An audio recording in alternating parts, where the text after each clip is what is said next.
sins and stuff like that, right?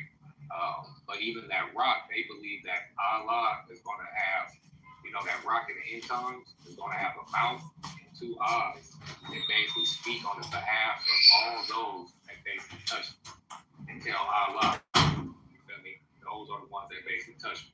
So even in their literature, they still have an image coming and speaking, right? I'm not saying that rock is that image, but in that literature, they have something, just like how he just quoted. They got a beast on them. So they also have an image with a mouth speaking on the behalf of the believers of those that basically touch them.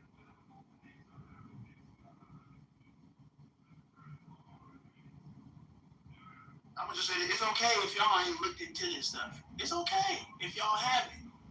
It's okay that y'all didn't know this stuff. It's okay. But when people that actually research and look into this stuff, don't get funny knowing that you ain't looked into it yourself. You know what I'm saying? Because I'll guarantee majority everybody has not looked into this stuff. They heard about it. They seen a white man talk about it on YouTube. But as far as going into their literature and reading it, you know what I'm saying? And getting it for themselves, don't act like you've been doing that. You know what I'm saying? Because we have. You know what I'm saying? We went into their literature, bro, and see what they believe in. And it looked kind of spooky. It looked kind of scary, Jerry. Look kind of scary. Let me ask a question real fast. Because can you down y'all understanding of the 10 hoof, the 11th horn that knocks down the 3? Can y'all break down who y'all think that is? I never heard y'all break it down. That's all.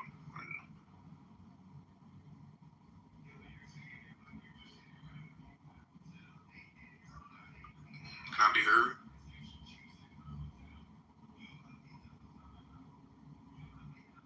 Elijah laughing, so I guess I can't be heard.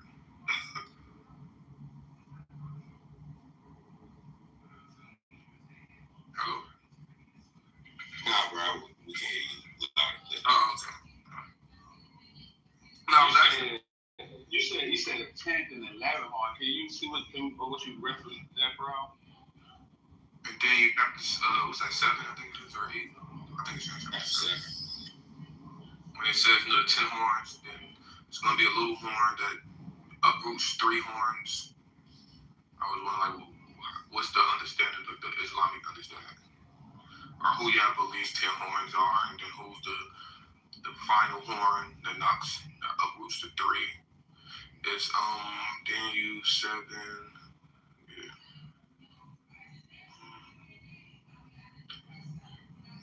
I just read more. It says, in the 10 horns out of this kingdom are 10 kings that shall arise, and another shall arise after them, and he shall be diverse from the first. He shall subdue 3 kings. So it's 10 horns. Then it's the 11th one that rises, and then he subdues 3 of the horns. What's your understanding of like who's the 3? Like if y'all can break down the 10 horns and the 11th one that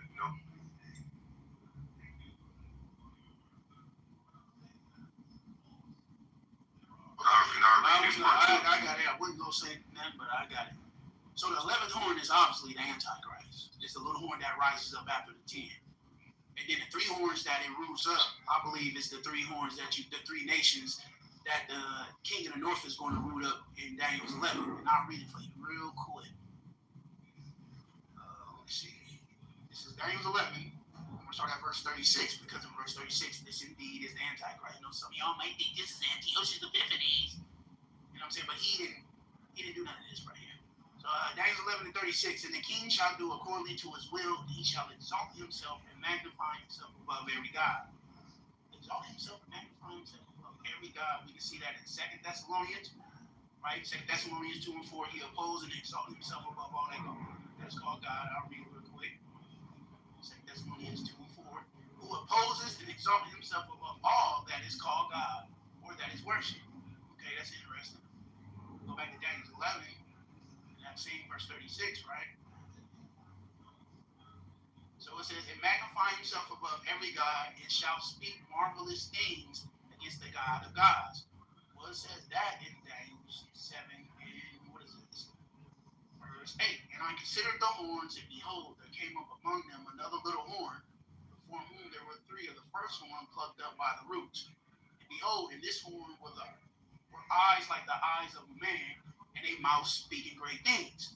Let's go to Revelation and see the great things that this big mouth go speak.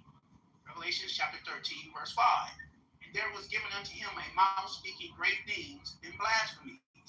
And power was given unto him to continue 42 months.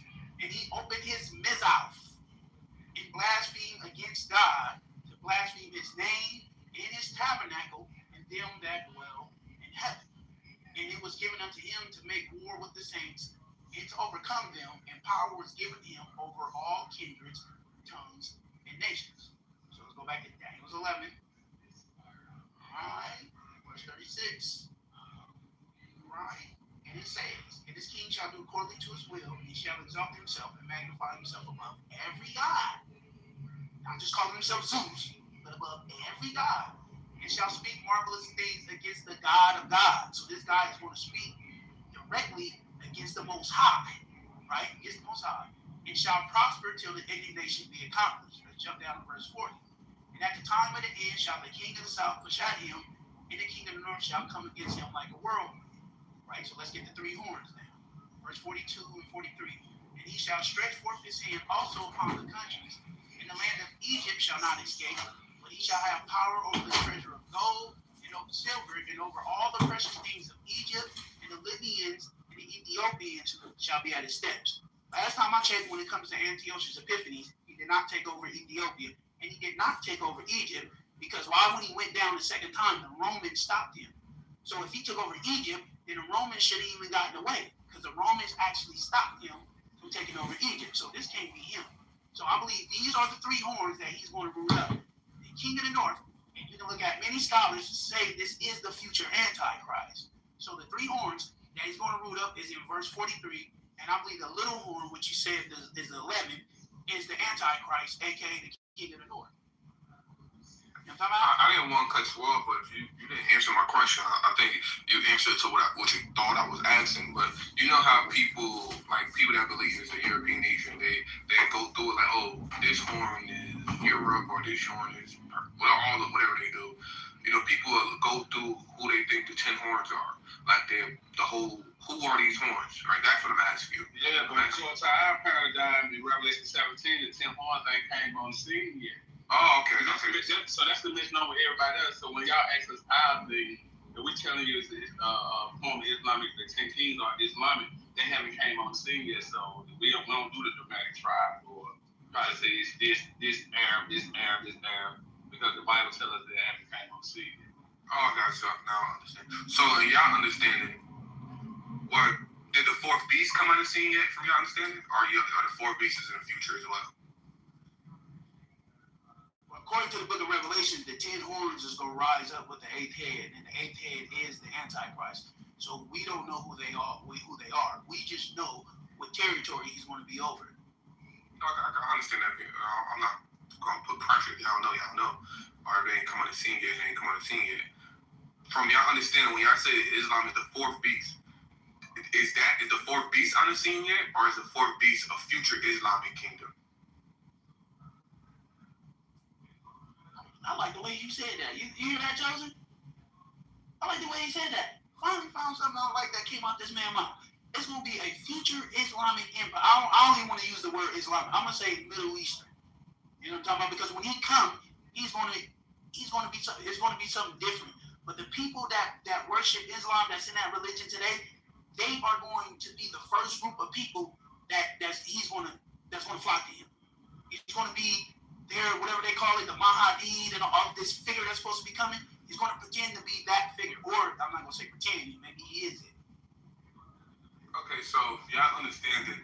So y'all believe it was consecutive from Babylon, Medes and Persians to the Greeks, and then the statute paused, and it remains paused until the future.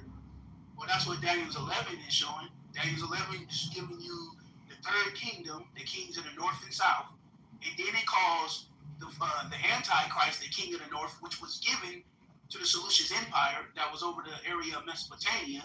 So it skips the Roman period, and we believe that it goes right into the fourth beast. So yes, we believe it skips everybody. 1, 2, 3, and whatever kingdom that the fourth beast is going to be, like out of all the kingdoms of the world, whether he's number 25 or 52, it's going straight to that number. It's not going right after 1, 2, 3, 4, and then you hit the Romans. If that was the case, the world should have been ended during the time of the Romans, and the predators should be right.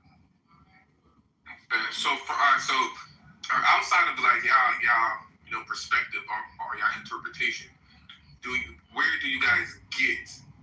Like, is it a verse that tells you it's going to be paused, or it's going to be a time period where the beasts are inactive or something like that? Like, where do you get that from outside of just your own interpretation of it? Well, me personally, if you just ask me, I'm looking at Daniel 9. You know what I'm saying? Because Daniel 9, it starts with the Persians, and then it speaks about the Messiah that comes during the time of the Romans, and then it jumps all the way down to the time of the end. I think that last week is talking about the time of the end. You feel me? So, that's your interpretation of it. I'm asking you, like, is there a text that, like, oh, it's going to be three kingdoms, and then the earth is going to go quiet, or it's going to be three kingdoms, and you know what I'm saying? Like, I get what you're saying. So I tell you just how I just know. Just when you look at if the fourth kingdom was Rome, or a kingdom that came right after Greece, then Iraq should have came right after that kingdom. You're right? But if you have that perspective that it's just Rome and that's it, yeah, I would say yes. Right. So that means that obviously the Rock hasn't came yet, even though the Roman kingdom failed. So I'm taking that as, well, it must be a big gap period then. You know what I'm saying? It doesn't have to be necessarily a verse that says, hey, there's going to be a gap right here. Don't have to necessarily say that. It literally says there's the four beats in the Rock. Well, let me read this real quick. I'm not going to read something hella long. I'm just going to read something real quick. Daniel chapter 2 and verse 44. It says, and in the days of these kings shall the God of heaven set up a kingdom. What kings is it talking about? It has to be talking about the four beasts. So the Rock is going to hit that kingdom in the days of that kingdom is ruling. So if it was the Roman Empire that came right after Greece, then we should not be here. So obviously that kingdom hasn't came yet. You feel me? Because the Rock it hasn't hit the feet yet. So that's how I'm interpreting that. Because there's no scripture that says it's going to be a gap. You know what I'm talking about? And there's many scriptures that I'm pretty sure it's stuff that you believe in that is because of the interpretation, but it doesn't necessarily like say, oh, it's going to be this or that. It's because we get it from the interpretation. We should be in the kingdom of the Rock right now if it was the Roman Empire that came after Greece. Gotcha. No, I get what y'all saying. I was curious about that. You know, curiosity killed the cat, man. You know what I mean? No, I killed the cat, man. I definitely killed the cat. Dog.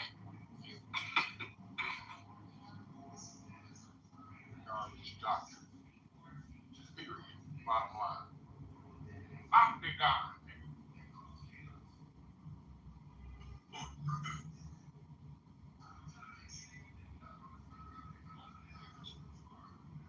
Good on. You. Alright, thinking prophetically. My bad, don't brush my teeth. Thinking prophetically. Would you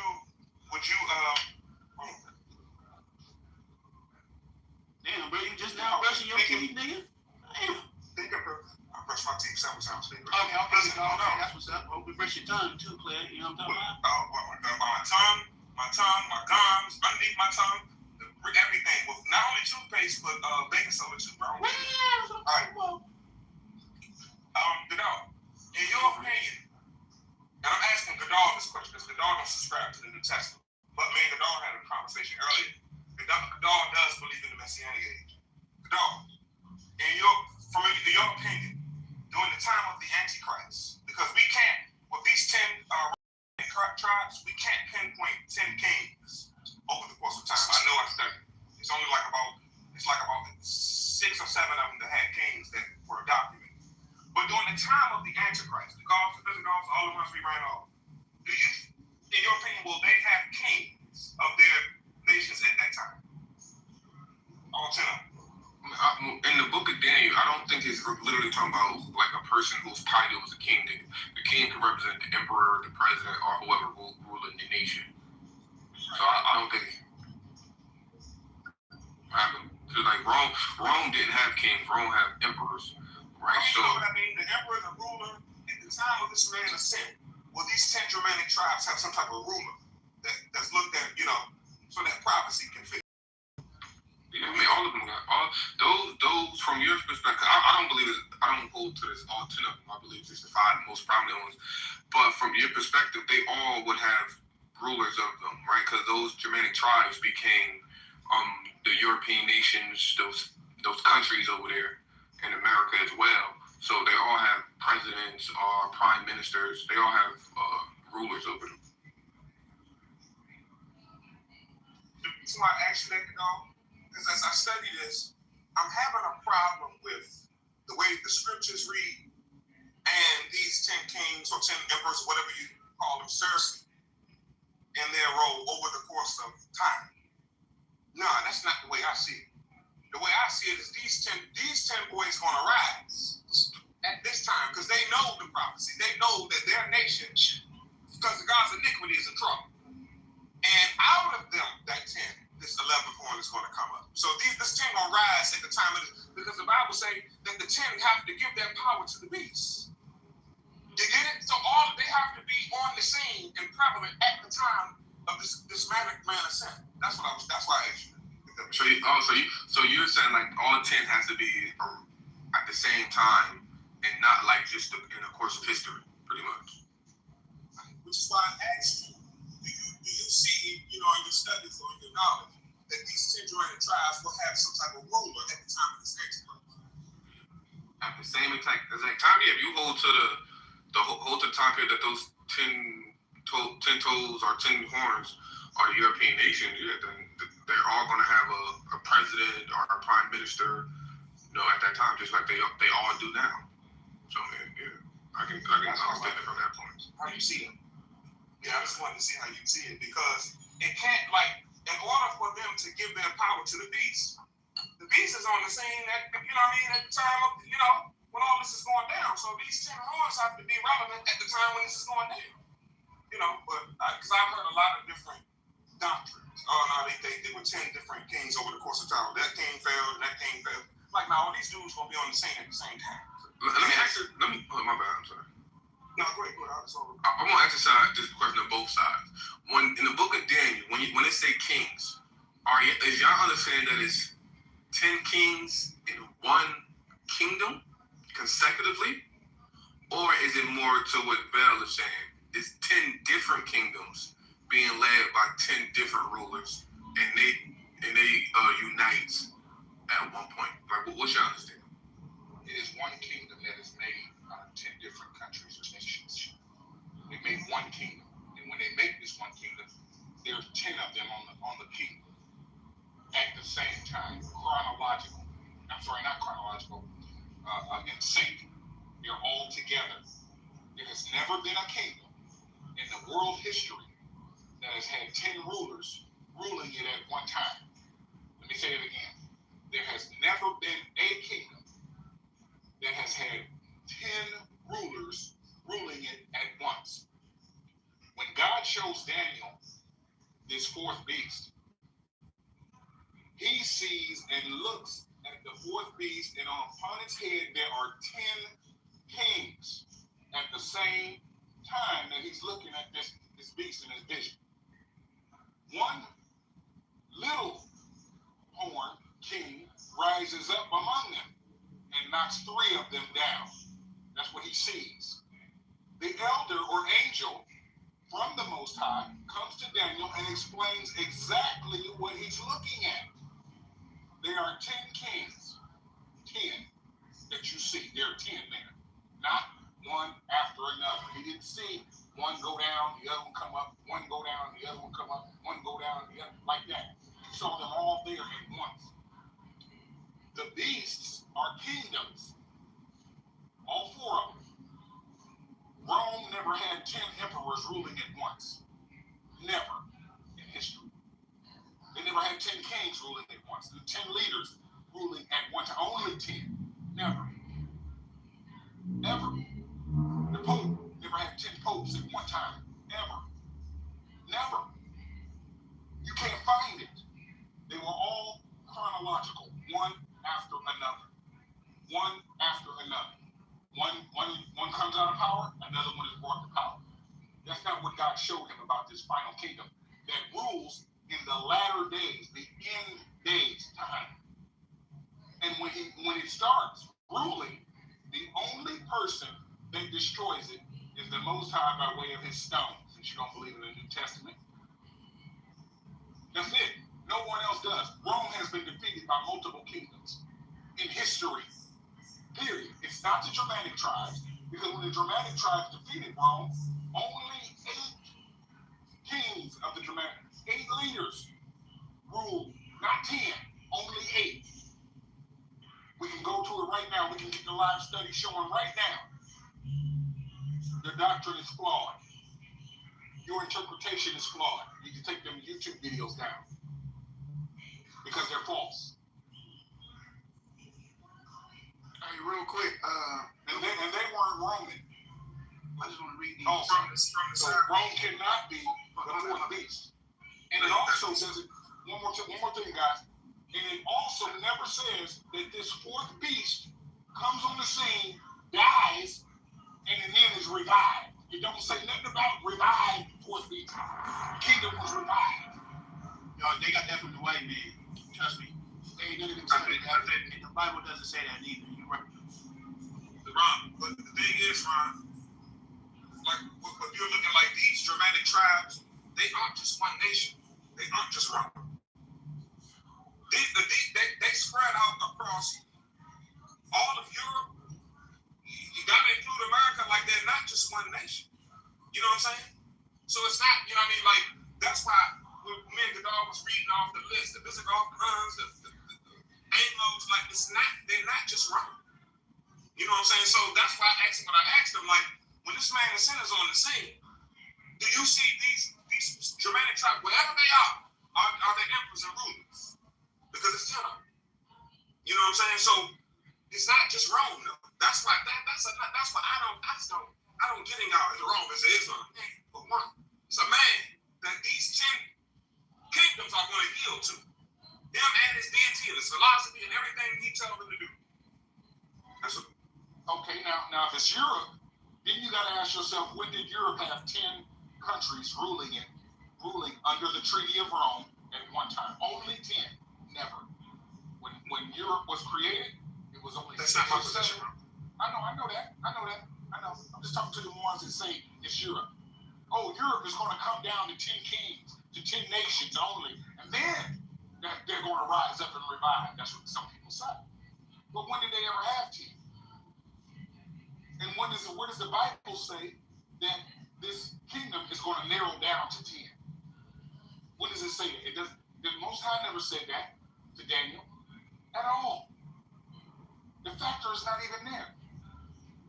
Nowhere in what the Most High God said. But we off. But Ron, we off. They get to say 10 Germanic tribes when that language is not even found in the Bible. But we off. Yeah, that's crazy. Yeah, that is so crazy. It's cool. It's obviously y'all got respect as a person. That's why I hope this interpretation bust somebody's head wide open, bro.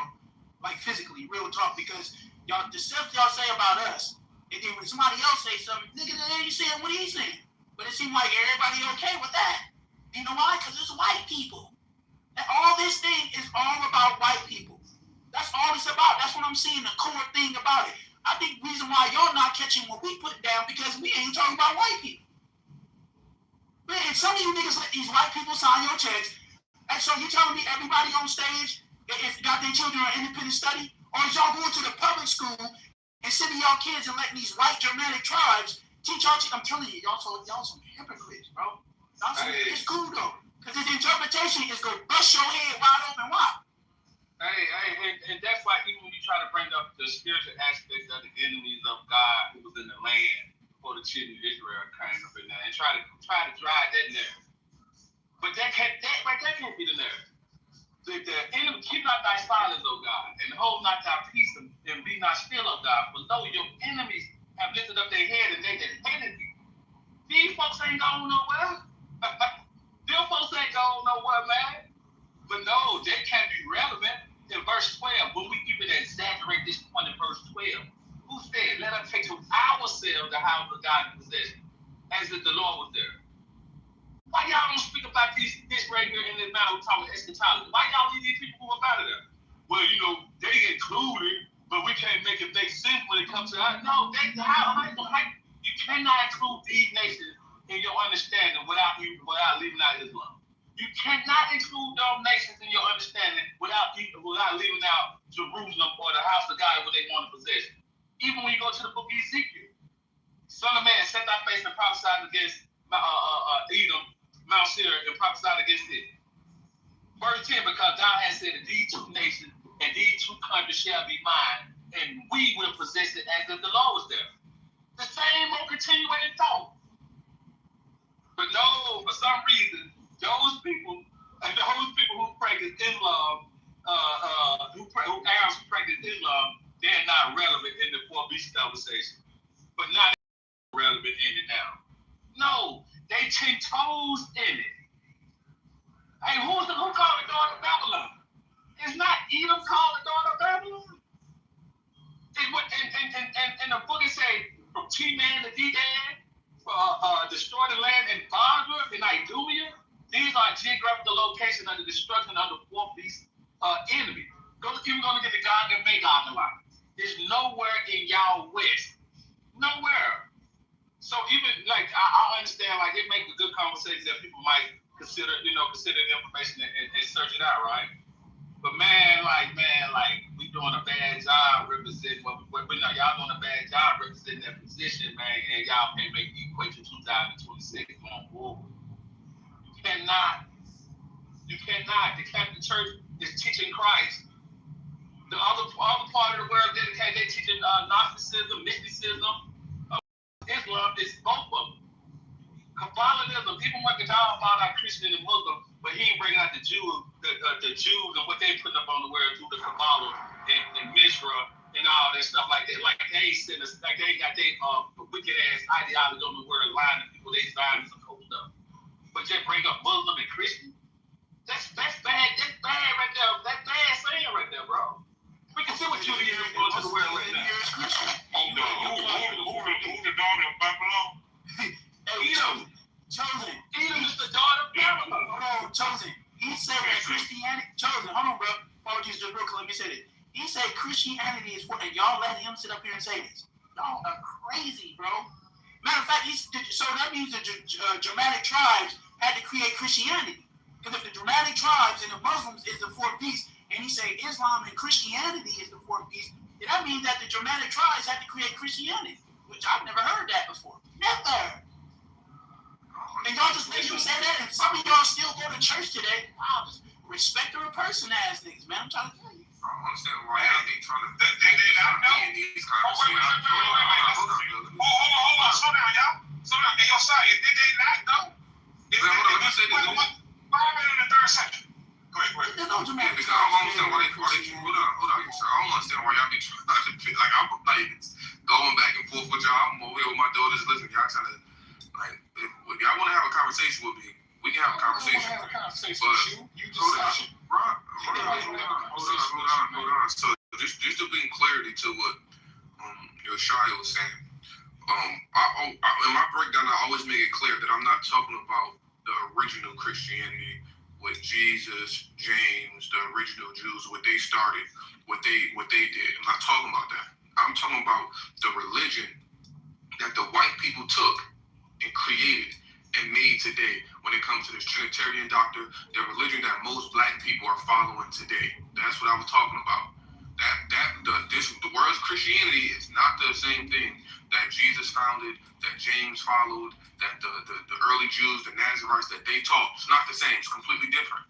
And how it got to this point, this bastardized version, is because how the Germanic tribes, because of these European people, what they turned it into and putting their stuff into it. So I always make it clear, I'm not talking about the real, the beginning or the real Jesus follower the way. So just to be clear. Wait.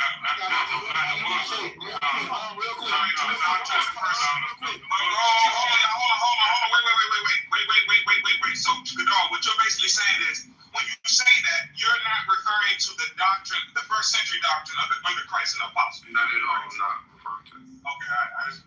Hold on. True Christianity, you don't believe in that. Right, exactly. I know I don't believe in it, but I know it's a clear You said distinction. wood and It's stone. a clear distinction. Didn't you say wood and stone? Remember the last question you asked me 100%. when it says what? But then you said the word was what? Christianity, right? Yes. Okay, so that's not. Now you want to differentiate. Like you're trying to change it now. Like when you said wood and stone, you mean all the wood and all the stone. And then you even brought up Jesus the last time you said that. So really, you backtracking. No, I never bring up Jesus. And again, even in our last conversation, even in our last conversation, I clearly made the distinction because you kept doing this, and I kept making the distinction. So I did make the distinction. The Christianity, which the Roman Empire took, the Holy Roman Empire, what the Germanic tribes took, and what they made is not the same than what Jesus taught, what James and them taught. And I don't have to believe in Jesus to understand in history the Gentiles nations, they took what he taught and created a whole different religion out of that. That's why you have two different religions now when it comes to that. So I've always made the distinction. Y'all just trying to make it sound. So what is That's the how I'm you so what you making the distinction? Well enough. I'll give you well enough alone. If you draw a distinction between the two, I'll praise it. At least you know. Thank the Lord. And what is the thank the Lord. Yeah, thank the Lord, because the church wasn't started by no Roman Catholics. I hear a bunch of people around saying ridiculous. They were started by the Black Masons. Listen, it's not like about the Catholic Church. They were started by the Black Masons. But I want to know because the brother was saying that the daughter of Babylon is the Muslims. I'm trying to. Hey, no, hey, listen. The Bible say in the book of Psalms, it say the daughter of Babylon is evil. Do it not say that. Do it not say that. Yeah. Okay. So the Bible said, hold on. So the Bible said that the daughter of Babylon is Edom. Who is the confederation that dealing with Edom? We can see in Psalms 83, right? And what did those confederation want to do? They wanted to have it possession. That's what they wanted to do. They ain't say nothing about no Rome, nothing about no America. They want the houses of God in possession. Hey, hold up, matter of fact, let me read it, make sure you get it on record real quick. Like, this is the book of Psalms, the 83rd chapter, and this is what they want, right here. This is what the Confederation wanted, right here. Not me, I ain't make this up, but this is what they wanted, right here. Psalms 83 and verse 12. Psalms 83 and verse 12 say this right here. Who said, let us take to ourselves the houses of God in possession? Hold on, one more, you got to follow. This is the book of Ezekiel 35 right here. Ezekiel 35. Moreover, the word of the Lord came unto me, saying, Son of man, set thy face against Mount Seir and prophesy against it, and say unto it, thus said the Lord God, behold, O Mount Seir, I am against thee, and I will stretch out my hand against thee, and I will make thee most desolate. Why? Because thou hast said, these two nations and these two countries shall be mine, and we will possess it. The we back over there in Psalms 83, whereas the law was there. So they Confederate nations wanted that place in their possession. They didn't want no Rome, no America, no Europe, or none of that. They wanted the covenant that was promised to Abraham and Isaac. That was Ishmael and Esau wanted. So they could laugh together with the rest of the children of Abraham, and even the surrounding nation. We go look at Ashur and the Amalekites also doing with them. They wanted to get rid of the children of Israel. They wanted to get rid of the children of Israel. You don't see anything about no Rome or anything. If anything, join lead in somewhat aspect of it with these empires and stuff like that, with these kingdoms, to help get rid of the children of Israel, remove them from the land so they can go occupy. That's history. That's biblical history too. So I don't see what y'all seeing, and when y'all exercise the reason, I don't see it. Well, if you don't believe and accept the original, So the reason why if you don't accept the original Christ, before you move the point, can I just get an answer to this text right real quick? Yeah, the reason why, because we see the daughter of Babylon, right? And I hear what you're saying, right? I partially agree. But is Israel not also the daughter of Babylon? where does he get what? Where does the scripture say Well, Israel is the daughter of Babylon? Where does the scripture say that Israel is the daughter of Babylon. Brother, Can I get a scripture? Come on. Can I get a scripture? You're wrong or not, bro. Get the scripture. All right, be quiet till I get done here. Hey, so I'm asking the brother a question, right? It says in Psalms 137. Can you go to that? I'll just ask y'all opinion, how y'all see the scripture, right? Psalms 87, Psalms 137. We go to verse 7. It says, remember, O Lord, the children of Edom, in the day of Jerusalem, who said,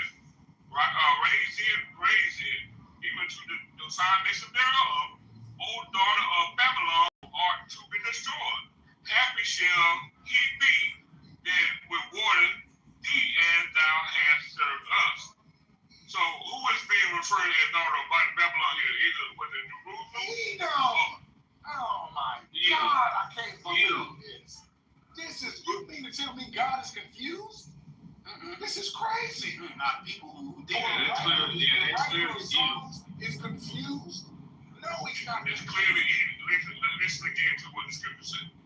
I'm gonna read it one more time. And either you niggas ignorant or you can't read. Right? Because you just coming out like you know now, right? So let me read it one more time. Remember, O Lord, the children of Edom, in the day of Jerusalem. Why are you saying remember Edom in the day of Jerusalem? when Nebuchadnezzar took over Jerusalem, when he burnt it up. Then they went to Okay, so occupy it. And when they went to occupy it. Hold on, which one got destroyed? Edom or Jerusalem? Jerusalem. So which one is the daughter of Babylon? Edom. Edom. Okay, old daughter of Babylon who are to be destroyed. Who got destroyed again? Yes. Who ought to be Who destroyed. art? Okay. Who art to be destroyed? Who got destroyed?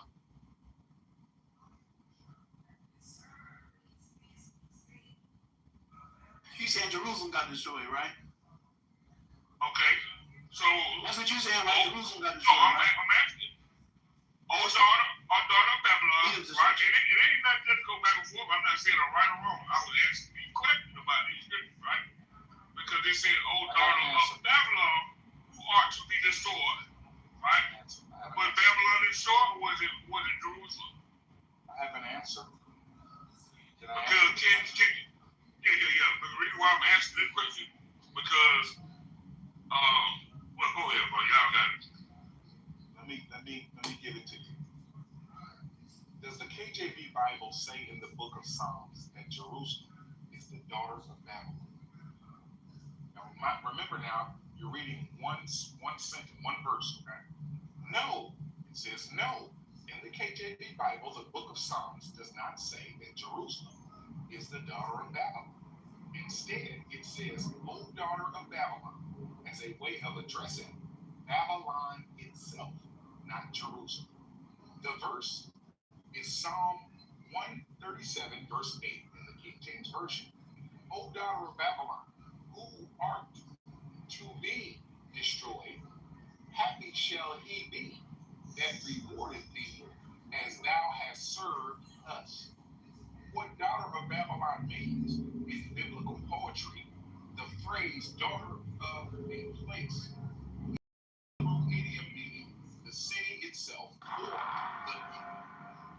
or the people belonging to that city or nation. So, daughter of Babylon equals Babylon and the people of Babylon. It is not calling Jerusalem Babylon's daughter. The context of Psalm 137. The Psalm 137 is written during or after the Jewish exile in Babylon, following Babylonian captivity. The psalm mourns Jerusalem's destruction and captivity. Examples from the same psalm. Psalm 137, verse 1. By the rivers of Babylon, there we sat down. Yea, we wept when we remembered Zion. Verse 5. If I forget thee, O Jerusalem, let my right hand forget her cunning. So the psalm is actually lamenting Jerusalem, not blanket with Babylon. I like it. Man, I'm telling you, y'all horrible, bro. And y'all want to come up against it. Y'all so damn horrible. It's okay. Nobody. I was trying to get clarity because when you go to that same scripture that he read in Isaiah 47, 1 through 15, it said, "Come down and sit in the dust, O virgin of Babylon. Sit on the ground without a thought, O daughter of the Chaldeans." Right? Who is the daughter of the Chaldeans? That's not Jerusalem. That's not Israel. The daughter of the Chaldeans is Babylon, bro. Right. Where Abraham come from? He came from there. He Wow. came Wow. to another land as God called him out. Wow. I'm just And those people did not have. I'm answering you. Those people, his descendants, when God came and chose them out of Egypt, they were not following the Chaldean ways, Chaldean anything. That's where the term Hebrew comes from. From Abraham coming from there all the way over. From over yonder. That's what Hebrew means. It don't mean black or white or Chaldean or Babylonian. It means from far off yonder. That's what. Hey, just real quick, I just want to say this. If you read verse 7, right, it says, "Remember, O Lord, the children of Edom in the day of Jerusalem." And we got a colon. It says, "Who said, raise it, even to the foundations thereof. O daughter of Babylon." Whoever's saying, raise it, even from the foundation thereof, that's the daughter of Babylon. So did Jerusalem tell when Jerusalem was being destroyed, raise it? Did Jerusalem say that against herself? No, I don't think so. So whoever's saying, who said, raise it, even to the foundation thereof. O daughter of Babylon, who are to be destroyed. Whoever's saying, raise it, that's the daughter of Babylon. And that's Edom that said that when Nebuchadnezzar came in and tore up the home base. It's not hard. And then if you want to say Jerusalem is the daughter of Babylon, well, if you go read Ezekiel, I believe what chapter that is, it tells you that Israel got judged for their harlotry already by the people that they fell idolatry to, which is Assyria and Babylon. They were destroyed for their harlotry already. Like I keep saying, show me in the New Testament and them commit harlotry. Hey, and another thing too, man, was that woman out there in the Bible, and the woman too, man, she didn't go no farther than Turkey. She did, because we know, say, well, Rome, but hey, Rome moved to Constantinople after the fall of 76. So, boom, after Greece had it first. We go to Acts 17. Correct? They got the whole age and the whole world of worship. During the time of Acts, time of Paul, when he left that city, breaking up, you got it. I'm not here in the country. You good right there. Hey, what I'm saying real quick, then, okay. Hey, when you go look at what this woman who sat on the kingdom, look at the aspect of it too. She didn't go no farther than Turkey.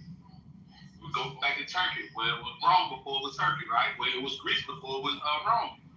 But let you know now, where's that crown that woman had that she carried this influence throughout these kingdoms? The symbolism is still there. And guess what? It's the crescent moon. Coming to you. It's the crescent moon of the crown of that woman who sat on all those kingdoms. And when you go back to Isaiah 47, it say, "I was wroth with my people and polluted my inheritance, and had given to me died in your hand." And from ancient as that everyone have different things, the yoke upon them. So this woman have been influenced to do the God with her very wisdom for the longest. Not only during the time of Rome, Greece, Babylon, and all things, the continuation. But the stigma of what I identify with this woman is her crown. And I keep equating what we're talking about is the moon. Where is the inspiration or the ideology or the procrastinator, all these things coming from? It's still not coming from the west. It's still coming from the east, no matter what. And another thing, if you don't believe in Christ, you don't accept the New Testament scriptures, how in the world can you come out and say that somebody else has changed and it's false and it ain't real when you don't even believe the original.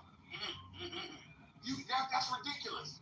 That's stupid. Respect our You can't even persons, bro. say that. So you shouldn't even be saying anything about that. Because I've researched and compared the Catholic Bible to the KJV. And with the definite scriptures about Christ, definite, undeniable, okay? Definite facts of the scriptures, they match. But the problem is that religion teaches their people to listen to what the Pope says, to listen to what the Cardinal says, or the Father in the church, to listen to them instead of going to study it for themselves. That's the only difference. That's the only problem. But when it comes to you and your Bible, no, I'm Old Testament only. Why don't you believe the New Testament? It shows he came through Israel. It shows how the Israelite Pharisees wanted to destroy him. Rome didn't even want to destroy him. The guy couldn't find any fault in him. But it was Israel, the one they pushed to have him killed. But you don't want to look at that and see that either. But you don't want to see his kingdom come to be, because I'm telling you, for to replace everybody. When this kingdom comes, because it's coming soon, it's got to come within the next, I would say, 3 to 4 years. It's got to be known that there's a new kingdom, and it's going to have 10 countries to it, which means it's going to have 10 leaders. One kingdom, the first kingdom in our history. And this is the kingdom that God showed Daniel. We got it right here in the book. Right here, this is the last time, end time kingdom. And when it comes, you got to know that this whole book is correct. The whole thing, period. It's all there. Everything in it is correct. Bottom line. Shout out to the lines, dude. Just watch it. Just watch it. Watch for it. You're going to see it. Just watch for it. So to y'all, who is Mississippi Babylon?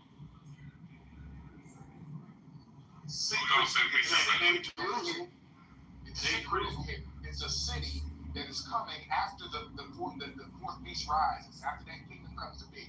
It's a city. That's what the angel tells John at Patmos. It's a city. That's what it is. And it's a secret. It's hidden. And real quick, can I share why it's a mystery real quick, just in case we missed it while reading? I just want to real quick read this verse and share why it's a mystery. And to show you that the Bible actually revealed the mystery. It shouldn't still be a mystery right now, but we know how black folks read it, right?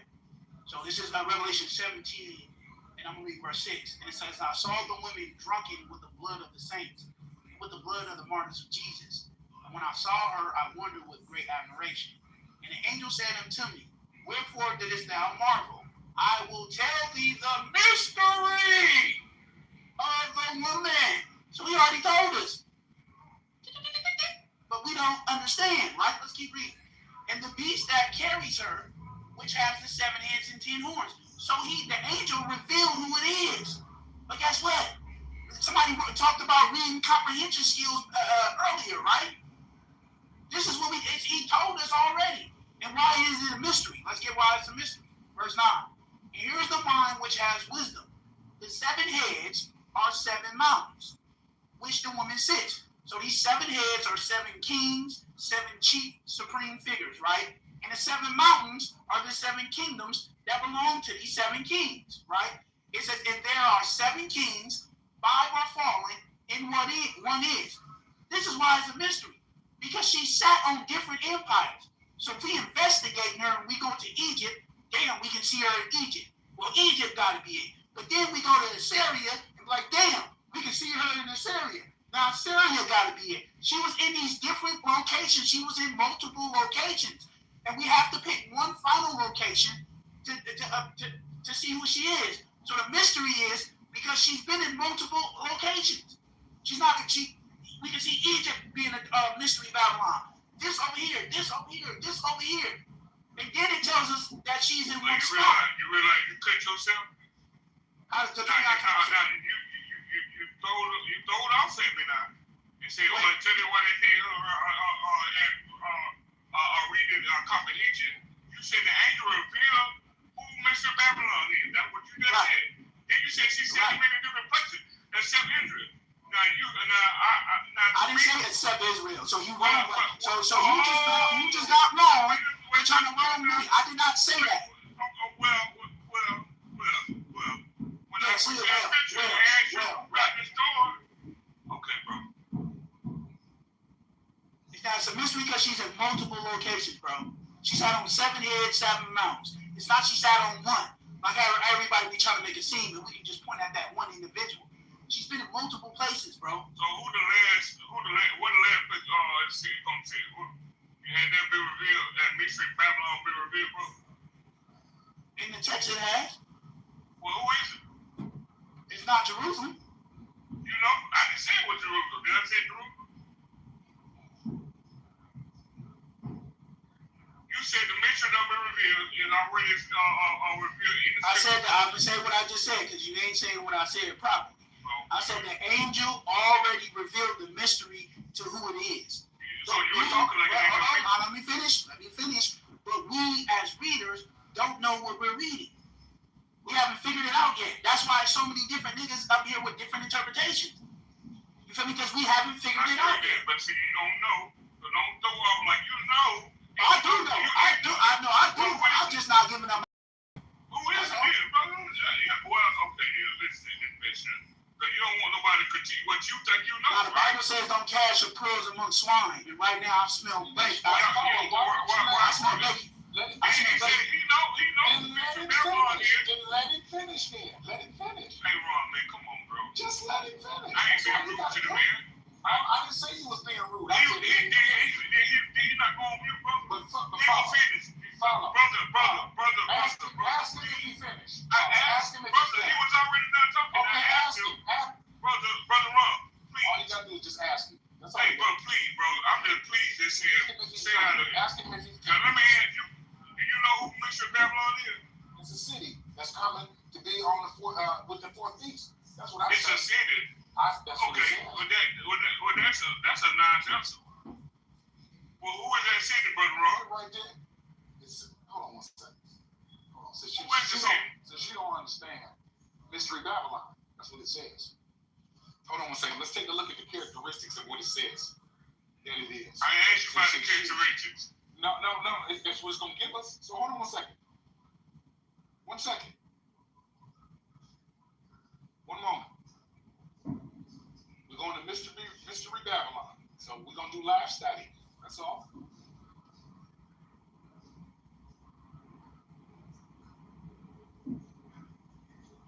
Yeah, Brett Todd, that's what I'm saying. Yeah, we in the dark. We don't know who Mystery Babylon is. We can live study right now. I ain't even talking to you. You ain't got to. I'm responding to what the brother said.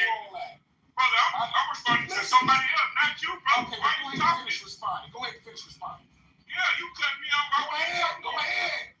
Really, he cut me off when I was reading, but it's all good. That's what I'm saying. He wasn't done, but go ahead. Brother, Yesiah. Hold on, man. Listen, bro. Yesiah, I didn't know you went done, okay? That's all good, bro. You sound like an OG, and Ron our OG on Clubhouse, so I'm just let you deal with the OG. No, Ron just old, man. You see how Alright, man. We just trying to help each other understand, brother. That's all I'm just asking to y'all opinion who is Mystery Babylon. That's what I am. I have an idea too, but I'm asking y'all opinion. This is Revelation 17. This is Revelation 17. The angel is speaking to John and Patmos. They got the vision from the Most High God. The angel is coming on behalf of the Most High God and talking to John about it. So we got to get the whole deal. We have to. I was starting verse 1, King James Version. There came one of the 7 angels, which had the 7 vials, and talked with me, saying unto me, Come hither, I will show unto thee the judgment of the great whore that sitteth upon many waters, with whom the kings of the earth have committed fornication, and the inhabitants of the earth have made drunk with the wine of her fornication. So he carried me away in the spirit into the wilderness, and I saw a woman sit upon a scarlet-colored beast, full of names of blasphemy, having 7 heads and 10 horns. And the woman was arrayed in purple and scarlet color, and decked with gold and precious stones and pearls, having a a golden cup in her hand, full of abominations and filthiness of her fornications. Verse 5. Upon her head was a name written, Mystery Babylon, the great mother of harlots and abominations of the earth. This is why I think what Josiah is saying is true, because she is the mother of all of these false gods religions that has gone through history all the way up until now. So now she's going to sit on the fourth beast. That all of the beasts really are all combined together, because in the fourth beast takes over all the other kingdoms of the earth, of the world. If you don't want him to take them over, if you don't want to submit to him, he's going to take you over. He's just going to break and stand in pieces, take everything. That's what he says in Daniel. So now, here we go, verse 6. And I saw the woman drunken with the blood of the saints, who comes from where? The destruction of the fourth beast and Antichrist, killing and wearing out the saints. And with the blood of the martyrs of Jesus. And when I saw her, I wondered with great admiration. And the angel said unto me, Wherefore didst thou marvel? And I will tell thee the mystery of the woman, and of the beast that carrieth her, which hath the 7 heads and 10 horns. The beast that thou sawest was, and is not, and shall ascend out of the bottomless pit, and go into perdition. And they that dwell on the earth shall wander, whose names were not written in the book of life from the foundation of the world, when they beheld the beast that was and is not, and yet is. And here is the mind which hath wisdom. The 7 heads are 7 mountains, on which the woman sitteth. And there are 7 kings. 5 are fallen, and 1 is, and the other is not yet come.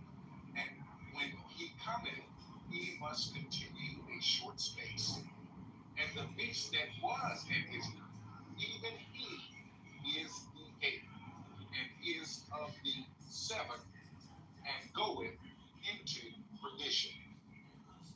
And the 10 horns which thou sawest are 10 kings, which have received no kingdom as yet, but receive power as kings 1 hour with the beast. These have one mind, and shall give their power and strength unto the beast. These shall make war with the Lamb, and the Lamb shall overcome them, for he is Lord of lords and King of kings. And they that are with him are called and chosen and faithful. And he saith unto me, The waters which thou sawest, where the whore sitteth, are peoples and multitudes and nations, and tongues like these. And the 10 horns which thou sawest upon the beast, these shall hate the whore, and shall make her desolate and naked, and shall eat her flesh, and burn her with fire. For God hath put it in their hearts to fulfill his will, and to agree, and give their kingdom unto the beast, until the words of God shall be fulfilled. And the woman which thou sawest is that great city, which reigneth over the kings of the earth. There's another scripture that talks about when that city is destroyed, and how all the merchants of the world mourn after that city, which is Mystery Babylon, which is on the way. Alright, so here go my question to you. Now you said this beast here, right? This Mystery Babylon, it was, it ain't no more, it is again. Did I get that correct? That's the beast. That's the beast. That's the city from the beast. The beast is coming, was, is not, is. That's a he. That's a Okay. being. That's a person. The one that's coming, right? Is what now? Say it again. Person. It's a person. It's not a kingdom. It's a person. Okay. So this city here is represented as not only just a city, but a corrupt world system. Would you agree with that? It's like Babylon. No, it's not a world system. It's a city. That's what it says. It doesn't say a world system there, man. It says this woman is a city. Now, when your son The reason why I apply it to a system, right? Because New Jerusalem is God's perfect city, right? Abraham said, I look for a city that is not made with man here. Would you agree that is the New Jerusalem? For what you're talking about right there, yeah. It's the kingdom, right? It's coming down on the head. So, and they call it that kingdom, hold on. Go ahead. So when we call that kingdom there is also referred to as a city, right? This No. kingdom, No. okay, Abraham said, I look for a city that's not made of men here. Is that New Jerusalem? That's a city. Okay, is New Jerusalem a kingdom? It's a city. No, it's a city.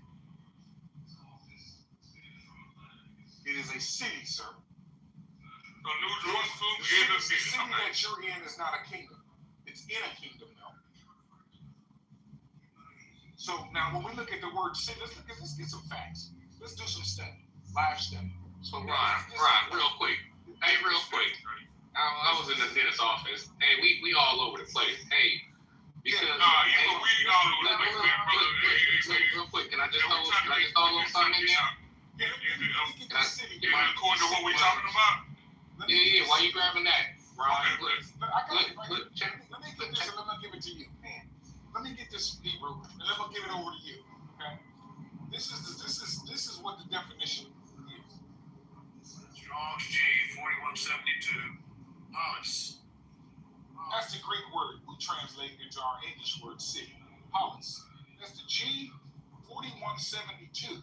Now the Strong's states it's probably the same as 4171. Do your study on it, or perhaps from 4183. Do your study. A town, properly with walls of greater or less size, city. The Thayer's states, or our Revelation. Let's go there. And I want to search for kingdom in their description here to see if it says it. It says the only place it says kingdom. I want to read it out to you. It says, in the visions of the apocalypse, it is used of the visible capital of the heavenly kingdom to come down to earth after renovation of the world, which means everything's going to be burned up. You already know that. And purified. Okay? Let's go with our Revelation, where we are. It's Revelation, see what references there in Revelation 17. So we can close that up and give it to Hebrew.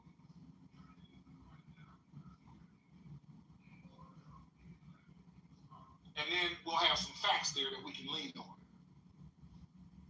Okay? Instead of going with, folklore. Okay? 17. Revelation 17 is not mentioned here, but the book of Revelation is mentioned in the Thayer's lexicon. So let's go with the definitions. Let's see what we have.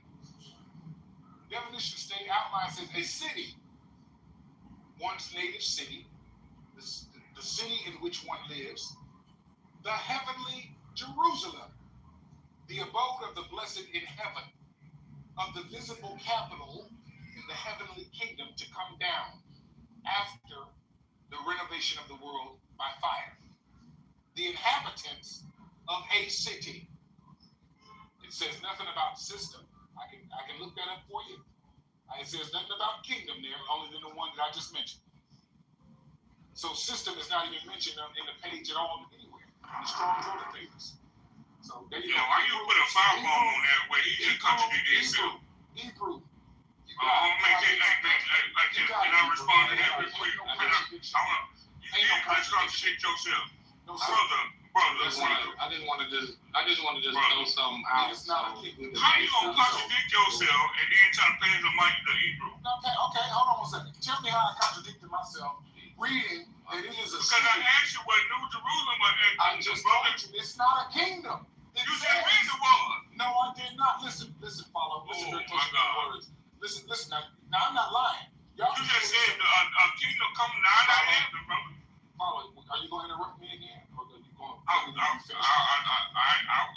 let you know when I'm finished talking. You contradict yourself, right? New Jerusalem come down out of heaven, right? A kingdom. Jesus Christ come preaching a kingdom, right? That's a new government, right, brother? It's also a system. Now, I know you're trying to play semantics, right? You even call a city, a town, or maybe a big little wall. Brother, that's a kingdom. What city you live in got walls? Brother, you're like, I don't understand what is your problem, right? All we had to do is just walk together. You said it's a city. I said it's a city, a kingdom. Yeah, man. So I use the example of Abraham said you're looking for a city that's not made by man's hand, right? So you said we're talking about New Jerusalem. Okay. New Jerusalem. I know that already. Okay. I know that. Yeah. What's the old Jerusalem? Is it not a city? Is it not a kingdom? It is a city. No, it's a city. It's not a kingdom. All right, brother. Okay, so let's go down English. Let's go down Is Jerusalem? Where is it at? Where's it located? It's located in Israel. Israel, is that a kingdom? Yes. Okay, now I'm praise, bro. Israel is a kingdom. But see, you don't understand when it said clearly to you right here. It says right here in the definition of the visible capital in the heavenly kingdom. To come down, follow. You don't have to do that. I said, okay. I said, amen. You don't have to do that. You don't have to do that. I didn't do that to you. I'll let you Throw something out there real quick. Maybe we get back on. In the heavenly kingdom to come down, the capital. And when he sees New Jerusalem coming down, he says it's a city. Okay, amen, brother. Amen. I agree with you. One moment, I'm not done. I'll let you finish. Let me finish. Yeah, you sure don't let me finish. Let me finish. Amen. I'll let you finish. Now, don't ask me what happened. In our English language, this is the Webster 1828.com. It's free. City, noun. Number one, in general sense, a large town, a large number of houses and inhabitants established in one place. Number two, in a more appropriate sense, for a town or collective body of inhabitants, incorporated and governed by particular officers as a mayor and alderman. This is the sense of the word in the United States. In Great Britain, a city is said to be a town, corporate, that has a bishop and a cathedral church, but this is not always the fact. Number three, the collective body of citizens or the inhabitants of a city, as when we say the city voted to establish a market in the city, repealed the vote. City, as an adjective, is pertaining to a city, as city wives, a city feast, city manners. It says nothing about a system. It says nothing about a kingdom. So you have been swindled and duped to believe that a city is a kingdom and a system. It doesn't say that. Now, what state do you live in? When you vote, that don't matter. We talking about what state I live in, brother. What state? Name a state. You can't have no capital without no system. Oh my God! All right, brother. Name any state that you want. This is ridiculous. Name any state that you want to name. Any state. Any state. Name a state. I don't want to name no state. I was showing the capital. Great city is a symbiotic. Ohio is a state. Ohio is a state. The capital of Ohio is Columbus, Ohio. Okay, what happens at the capital? What happens at the capital? Yeah, what do they do? What the capital do, bro? Tell me what the capital does. What's the purpose of the capital? What is the purpose of the capital? I'm asking you. You gonna answer a question with the question.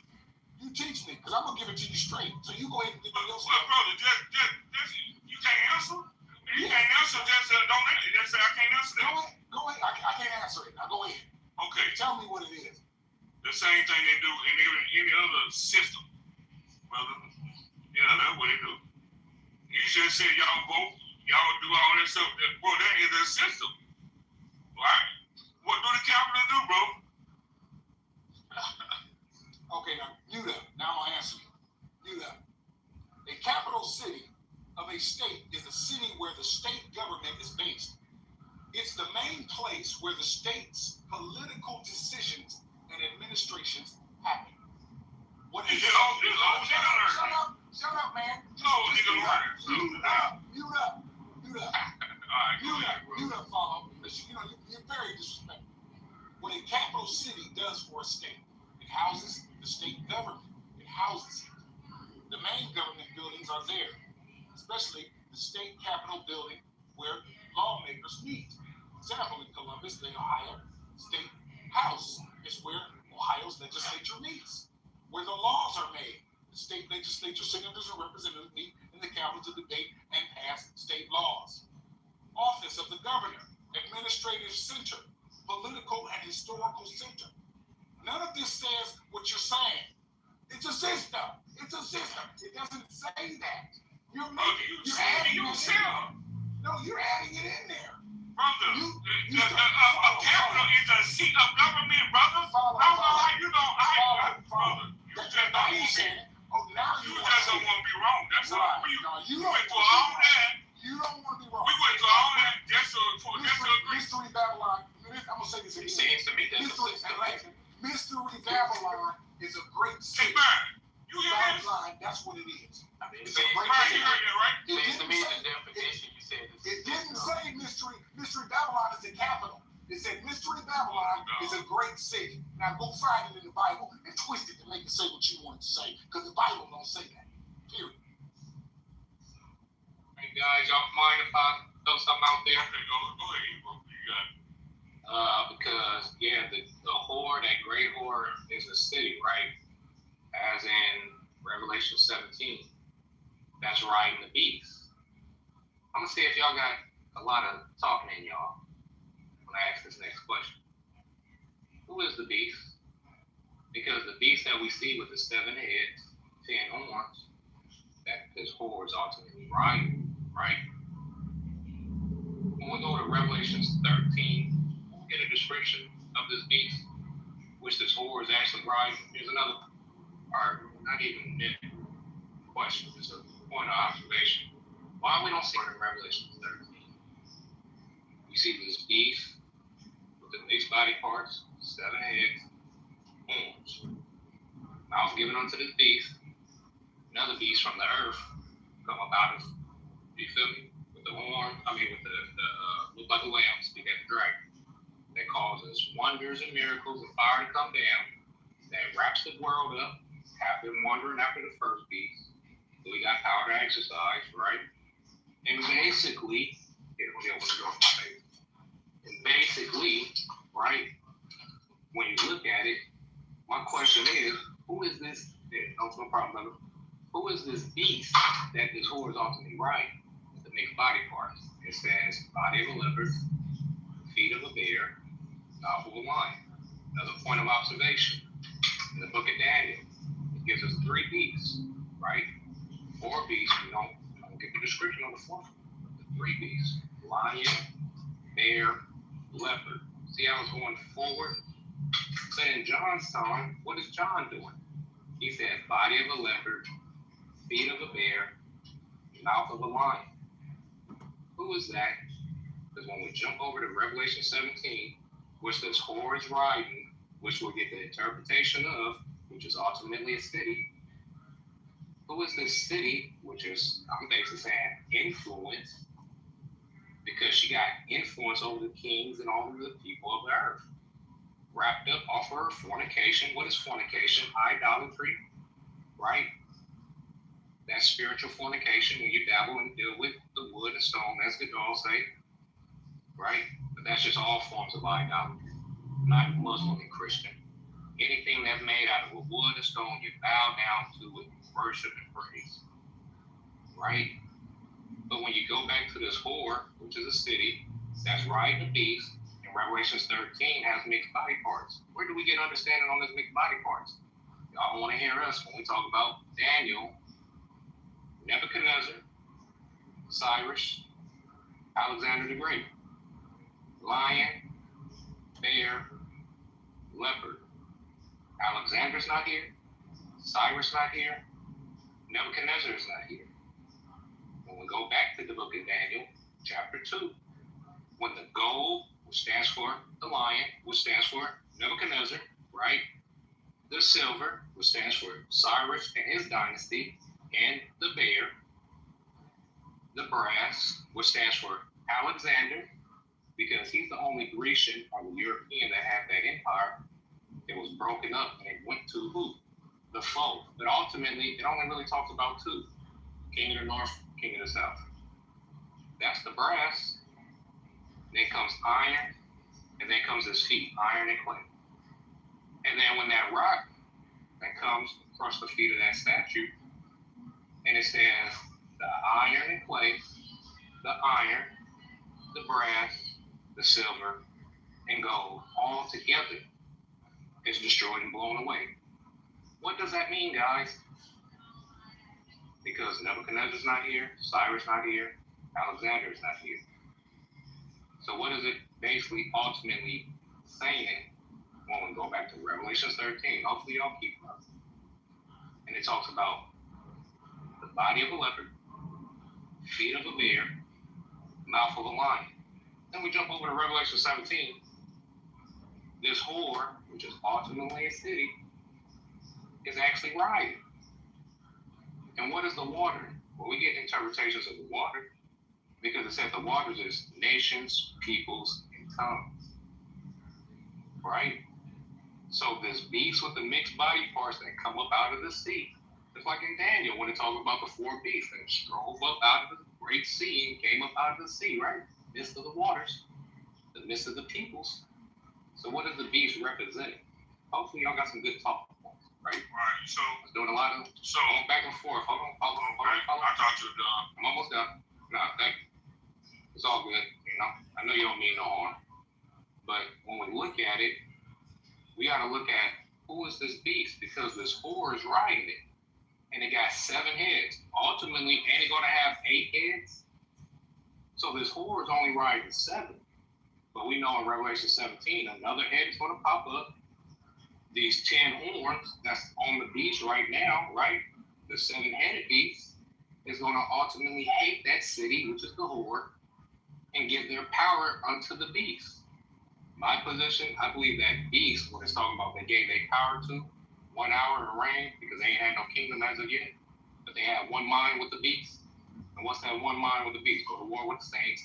And the mind of the beast was basically saying he is God, because he was exalting himself above everything that is called God and setting himself up as God, right? And the 10 horns basically agreed with that, so they gave their power unto that one that's speaking blasphemous words unto the Most High.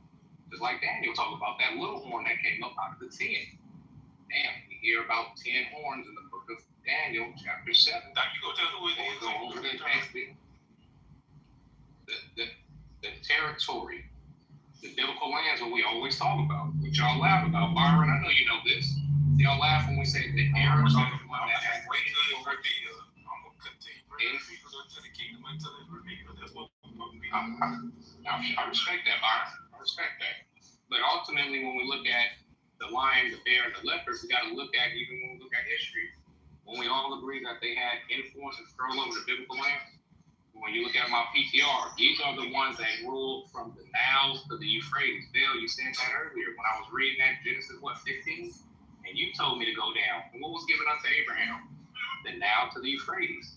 You know, the first one in history, we talking about mankind history, to have the Niles and Euphrates in subjection all at once, talking about the lands between the Niles and Euphrates. It was the Assyrians. And guess what, guys? Lo and behold, when we look at the pattern, Nebuchadnezzar is the one that basically took down the Assyrians. Well, it was really his father in the Medes, but it was the Babylonians. And look what Nebuchadnezzar controlled, the Nile and Euphrates. And guess what, guys? When he fell, talking about the Babylonians, talking about Cyrus, when he came up, guess what he controlled? The Nile and Euphrates. And when Alexander came onto the scene, guess what, guys? Who controlled that?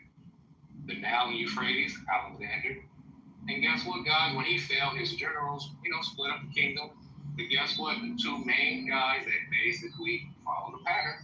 Hopefully y'all follow the pattern. The 2 main guys And they dynasty that mainly talk about the king of the north and the king of the south. The king of the north controls the Nile. The king of the king of the south controls the Nile. The king of the north controls the Euphrates. If you put those territories together, guess what, guys? It all match up with the same territories that was previously mentioned about the lion, the leopard, and the bear. Oh my. So guess what? Look at my PTR. And that last statement, this is in reality. Let's take it into reality. When could be or whoever the dude said, yeah, we agreed that Israel should have greater Israel. They want to control the Nile and Euphrates, same pattern. And what happened? Read my PTR. The countries between the Nile and Euphrates are riled up. And here, below, and behold, we are in the war right now today. So I just wanted to throw that out there because y'all going back and forth about Mystery Babylon and who the city is. Well, let's have some understanding on who the beast is, because the city is ultimately riding this beast with the mixed body parts, 7 heads, it's ultimately going to be 8 heads, which I believe is the little horn's kingdom. It's going to come a future kingdom. The little horn is going to be that 8th head. He's going to control those 10 horns because he's that little horn that popped up out of the 10. And he's going to uproot 3 of his own horns. 3 of them. Going to go to war with himself. Just like Daniel talking about them toes and how they're not going to mix together, the iron and clay. And so, my position, if y'all take it out of the biblical lands, if y'all go to Europe and America and all over, my position, that beast with the mixed body parts is the biblical lands. Those are territories that basically the Nile and Euphrates, that all these empires, these great beasts that Daniel has seen, that came onto the scene. And you know who's the last guys that basically controlled the Nile and Euphrates together? Because the Romans, when they was on the scene, they didn't control the Nile and Euphrates. They controlled the Nile, they were down in Egypt. They didn't control the Euphrates. You know who controlled the Euphrates while they was, the Romans on the scene? The Parthians. Check out that history. And you know who defeated the Parthians and the Romans? The Arabs. And you know what they control? The Nile and the Euphrates. And you know what they control right now? The Nile and the Euphrates.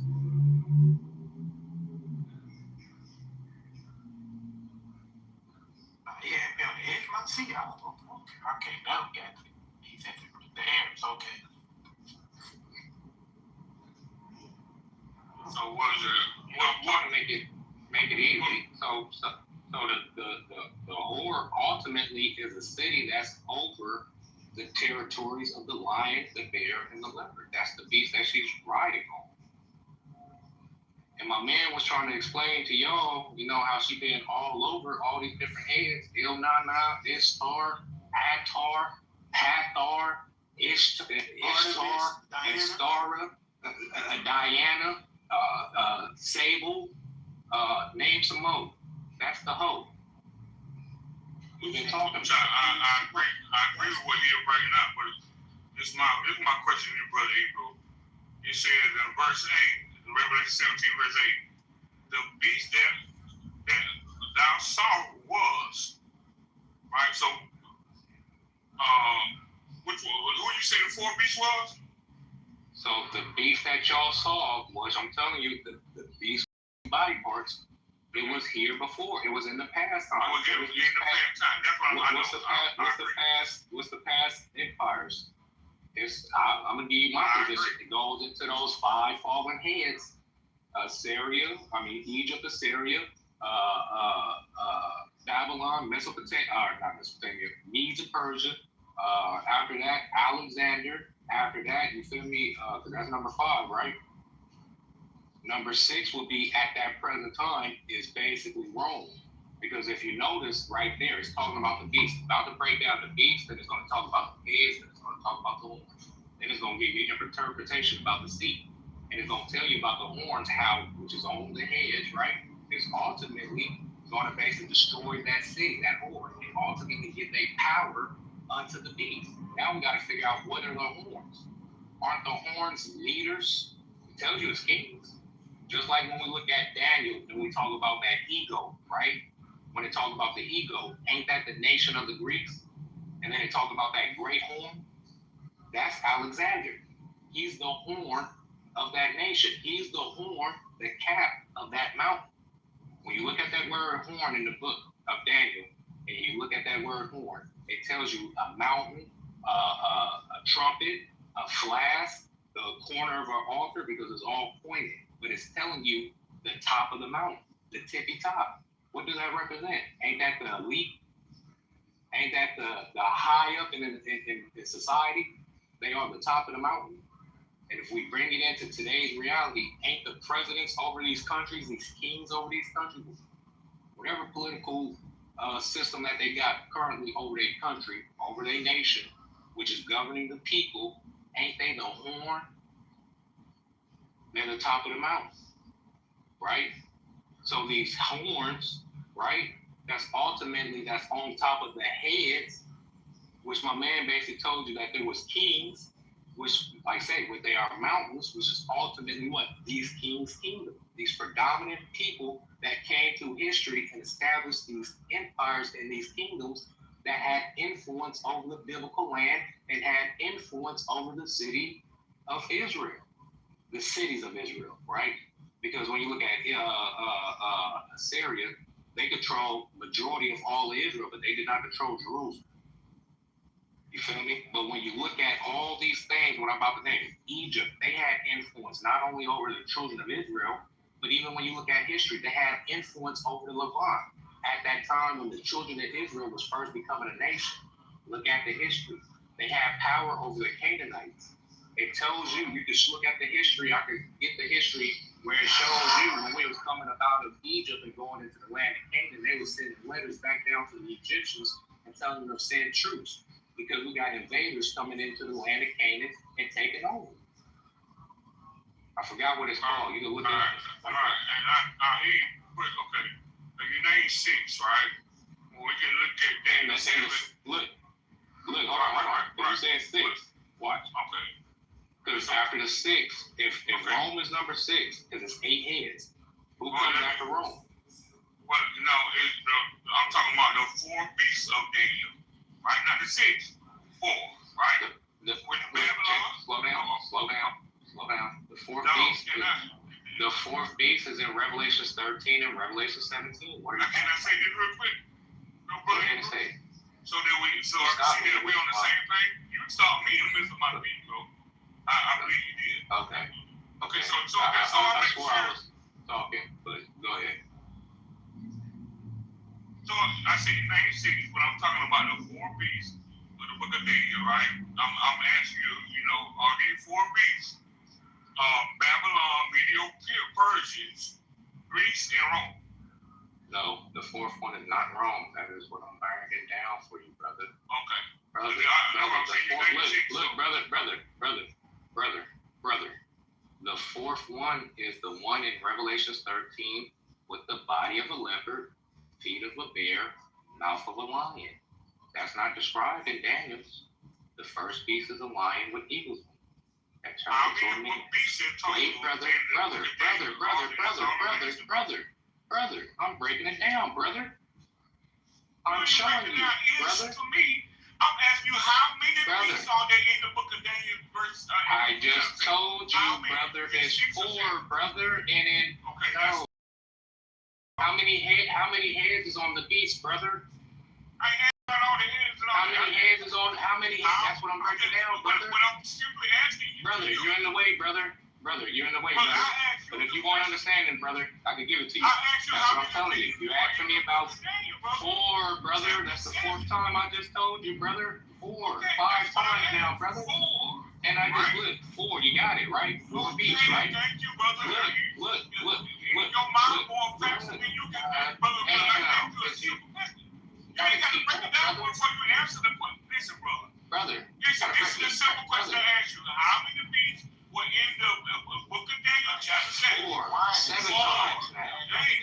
That's 7 times now.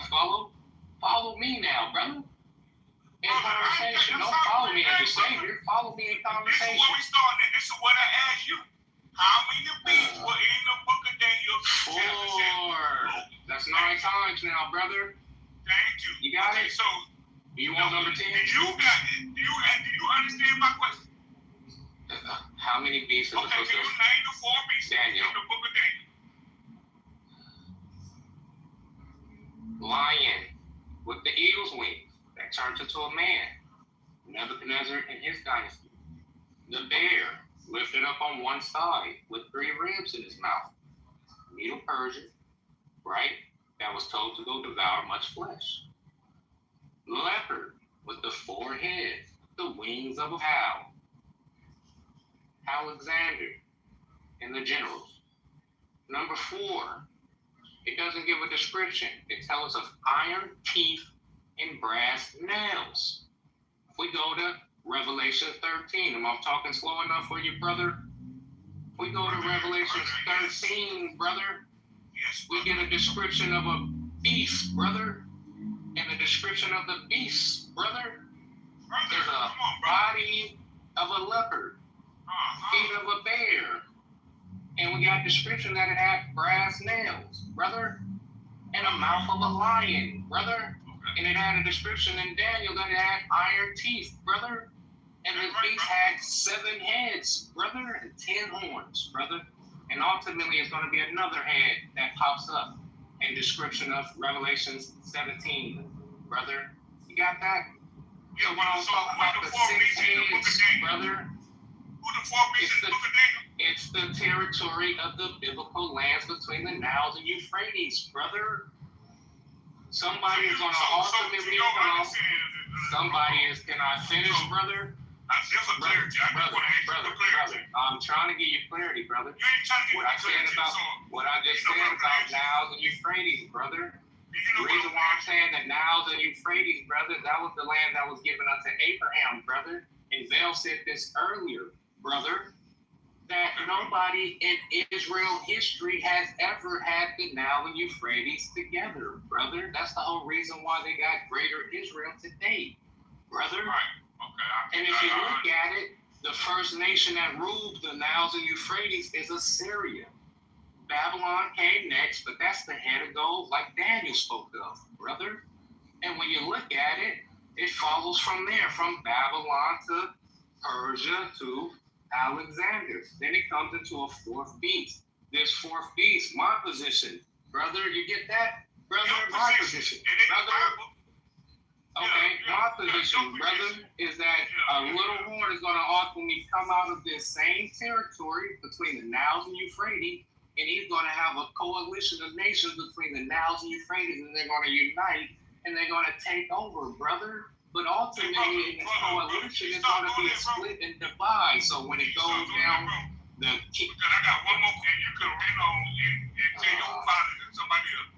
So you're saying that those 4 beasts. You don't Yeah, I do got it. So let me ask my final question. And you can ramble on and talk all. I don't know what else you're talking about, bro. You ain't talking to me. You ain't got that shit. You ain't got that. So you ain't got no question. Be quiet, then, bro. All right. So my question to anybody in the room. So I don't know what this man been rambling about all this whole time. I was trying to follow what I'm saying now. You know what I'm saying? Well, I'm going back to Daniel. He said we got 4 beasts there. Right? He named about 6 different kingdoms and beasts and all that other stuff, bro. I don't see no secret beasts in the book of Daniel chapter 7. I see 4. Right? Now he is saying that Rome is not one of the beasts. If Rome is not the 4th beast that Daniel will talk about in the book of Daniel chapter 7, I don't know what the hell he's talking about. To tell you the truth. Okay. All right. Now can we go to Daniel? Hey, real quick, Ron, before you go and do your thing, can you read Revelation? Because I don't want to cut you off from you doing your thing. Since he held back on Rome being the 4th beast, can you read Revelation 17? That's what I'm saying, man. 17 and what we got? You can read it and just do your thing. Revelation 17 and where we at? Hold on, I'm strong. 17 verse 8. I kept calling, brother. Ain't that crazy? You can read verse 11. You feel me? And you can read verse 11 if you can. Revelation 17. And the beast that was and is not, even he is in and is of the 7 and goeth into perdition. So the Roman Empire was number 6. And then it says the beast that was, meaning it was in the past, and it says and is not, which means presently at that time when John was speaking to the angel. John was sent to the island by the Roman Empire. The Roman Empire was ruling during this time. So the angel did not associate the fourth beast with the Roman Empire because it said it is not. And then the one that is was the Roman Empire. Go ahead, Ron. Well, I just want to get to this. We want to go with the fourth beast. We're dealing with the fourth beast. I hear you, Paul. We're dealing with the fourth beast. Book of Daniel. Now let's go and see what the Most High God showed Daniel, and then what the Most High God sent a elder or an angel to Daniel to give him the meaning of what he showed him. All of this is coming from the Most High God now. Okay? Not man. It's coming from the Most High. Okay? So now, let's go to verse 22. Let's go to verse 23. He said, thus he said, this is this elder or angel speaking to him about what he saw in his vision that the Most High gave him. This angel or elder is coming on behalf of the Most High God to Daniel. Okay? Thus he said, the fourth beast shall be the fourth kingdom upon the earth, which shall be diverse from all kingdoms, and shall devour the whole earth. This is the KJV version. The whole earth, and shall tread it down and break it in pieces. You say it's wrong, follow. Now, this is the factors of what the Most High God showed Daniel. Now, tell us if Rome devoured the whole earth in its time. Oh, well, that's a question for you, sir. Yeah, I'm gonna say it like this. They rule majority of the whole world, right? In their time. I don't know about the Arab being the majority ruler of the whole world, right? So I don't know. I mean, that's y'all interpretation. I'm asking you about Rome. I'm asking you I answered about Rome. So I answered that they did devour the whole earth. That's what you're saying. Yes. That's what you're saying. You're not being a man and even saying yes. Negro, I said majority. Now you say majority has been off. Well, which one did? I had the whole world, bro. Well, let me ask you.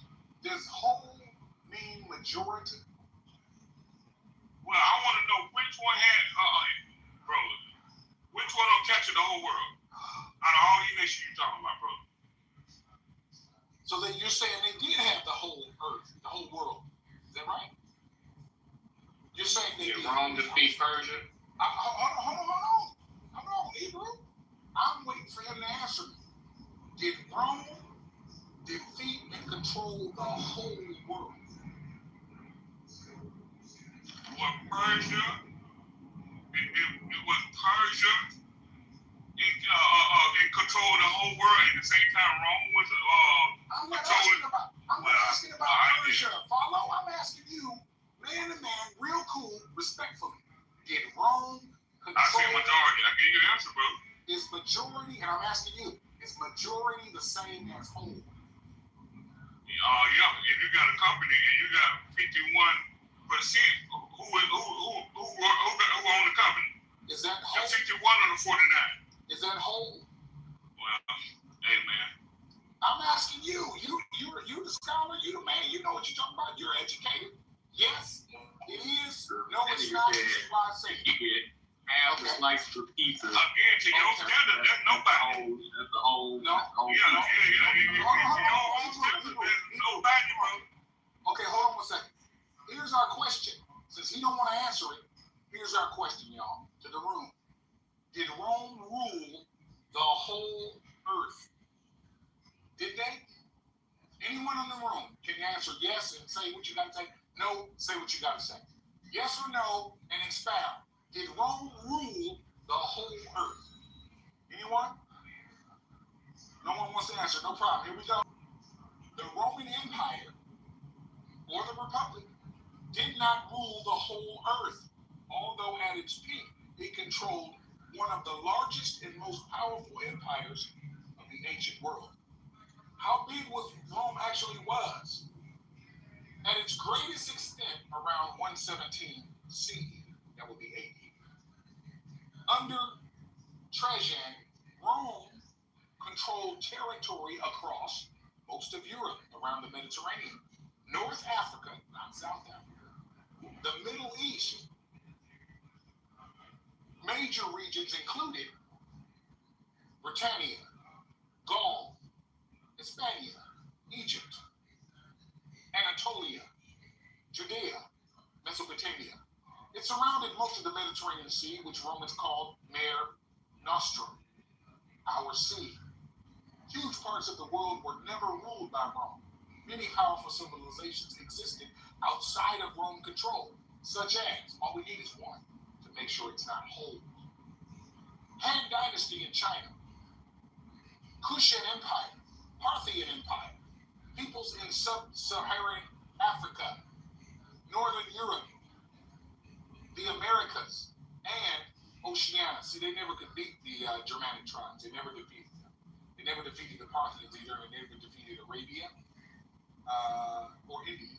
They never defeated them. Just to let you know, just to name a few. They came against them and lost. They lost. They lost. Okay? They lost those battles. So that's not what the Most High God that we trust in, that he gave to his prophet that we're reading about in his book. It says, this kingdom shall devour, showing you the diversities. It will devour the whole, let's take a look at whole, H3606, just to nail it down in case you say, it's a majority, Ron. It's a majority. Let's take a look. I'm being fair. H3606. Coal. That's the Hebrew coal. It says here in the outline of the Brown Jarvis Briggs, all, whole, the whole of all, every, any, none. Okay. Strong's definition states it's corresponding to the 3605, all, any, for as much as, be, for this, cause, every, no, manner, there, where, therefore, wherefore, though, what, where, whosoever, the whole. Doesn't say anything about majority. Now, let's go to our Webster's 1828 English to see if majority means the same as whole. Whole. Let's type in the word whole, since we're going by Daniel 7. Adjective, it seems to be connected with hail. Of this, the derivative wholesome is evidence. Number one, all, total, containing the total amount or number, or the entire thing as the whole earth. Wow, we just read that in the King James, did we? Whole earth, the whole world, ooh, the whole solar system, the whole army, the whole nation. Two, complete. This is what this also means. Entire is what it also means. Not defective or imperfect as a whole, orange. The egg is whole. The vessel is whole. Okay. 3, unimpaired, unbroken, uninjured. 4, sound, not hurt or sick. 5, restored to health and soundness, sound, well. Whole as a noun states the entire thing, the entire or total assemblage of parts. The whole of religion is contained in the short precept. Love God with all your heart and your neighbor as yourself.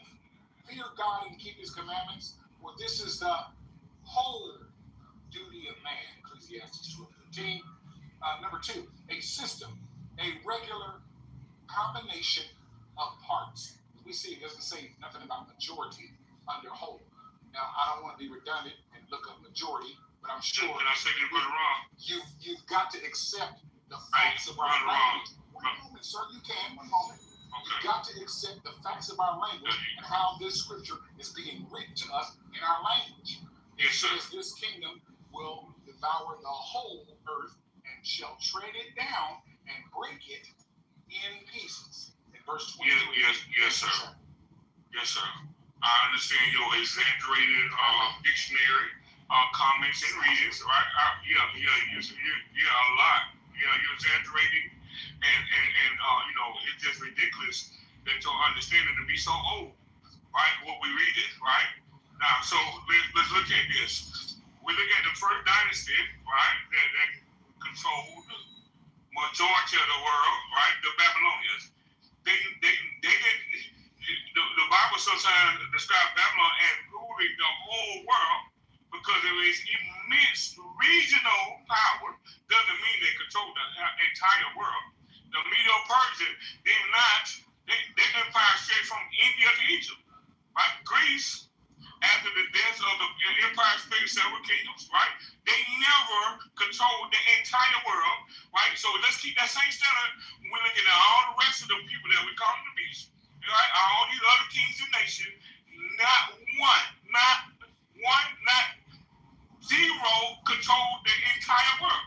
Now, if that's what you think, I think you need to put the Bible down, you in Hebrew, have coffee, and y'all need to pray and stop telling the doggone lies. Because they ain't not one of these people that y'all bringing up control it. Not the Arabs ain't never in biblical history control the whole entire world. So keep the same standards, right? When you're looking at these biblical narratives, bro. Y'all exaggerating, pumping your fist for no reason and telling doggone lies, bro. Ain't not one of these dynasties control the whole world.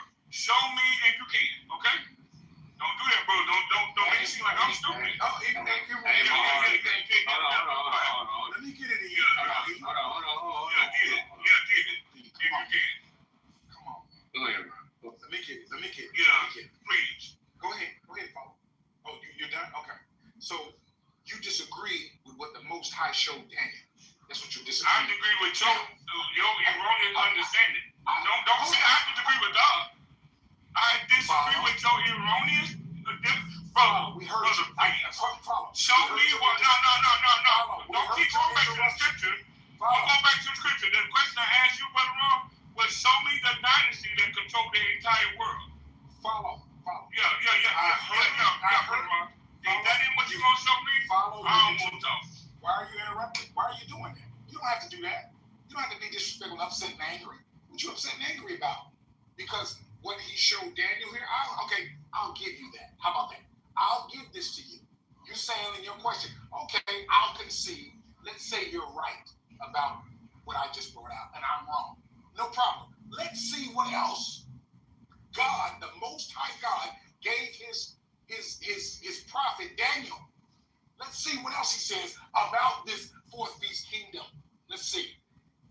He says, by way of his messenger to Daniel, the 10 horns out of this kingdom, are 10 kings that shall arise, and another shall arise after them, and he shall be diverse from the first, and he shall subdue 3 kings. Now you say this wrong. Hold on.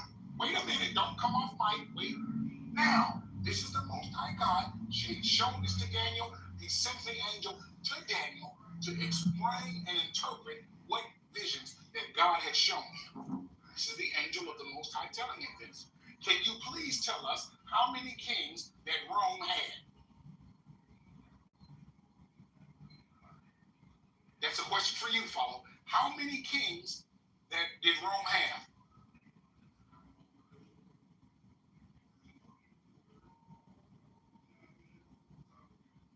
I conceded to you on the first question. Now I'm asking you another question, follow.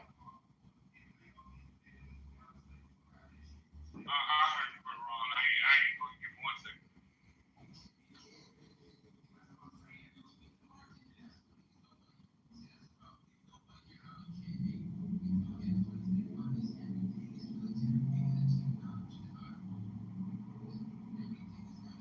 We'll let him get his information. The light, beautiful light, come where the dewdrops of mercy shine bright. Shine all around us by day and by night. Jesus, the light of the world. See, we have to go. We have to go based on what the Most High has given. That's what we have to do, and we should be able to match this kingdom up. If you say it's a kingdom that's already been here and it's now dead and it's going to revive, well, let's take a look and see what God is saying about this kingdom in detail, so that we can agree. We can agree with what He's saying, not with what I'm saying, but what He's saying. Because what I'm saying is what He's saying. So how many kings did Rome have? Rome had one major empire, right? And that kingdom was broken up into 10 provinces that we call the European nations, right? And they got to be literal called king to have leaders of these 10 provinces. Brother, how many leaders were there? How many leaders did they have? When they didn't I say 10 provinces? No, the provinces have leaders? Oh my God. All right. Okay. Oh my God. So you said it was 10. One moment. You said it was 10. Listen, you can't see. Here's the problem. Here's the problem with you featuring the Negro with this new doctrine that nobody has ever heard for the last 2,000 years. Why do you have to? You don't have to. Because y'all ain't gonna never let me speak. You ain't gonna let me speak until I call you some scholarly documents. Right, hold on, brother Ron. See, that's what y'all do. Y'all try to dominate the conversation to make it seem like y'all right. Dominating the conversation. Oh my God. Oh my God. So you conceded. Hold on, brother. Hold on. I can see the You already conceded when you question me about wrong. Question number one. This is question number 2. If you don't want me to answer, you talk to yourself. I do want you to answer. I do, but you don't have to be disrespectful. So you have to bring in an add-on. You respect when you cut me off in the middle of me speaking. But that's disrespectful. You're old enough to know that, brother. Okay. Listen. Your voice is loud, right? I was not talking loud. But we can't have a simple conversation. Because you don't have to attack me. All you gotta do is deal with the information. Deal with the information. Don't attack me. Stop attacking. Stop the attack. We did it with the text. I just told you Rome was broken up and it came back. Listen, bro. And now I'm asking you another question. No, don't ask me no question. Okay, all right, go ahead. Okay, go ahead, get your thought out.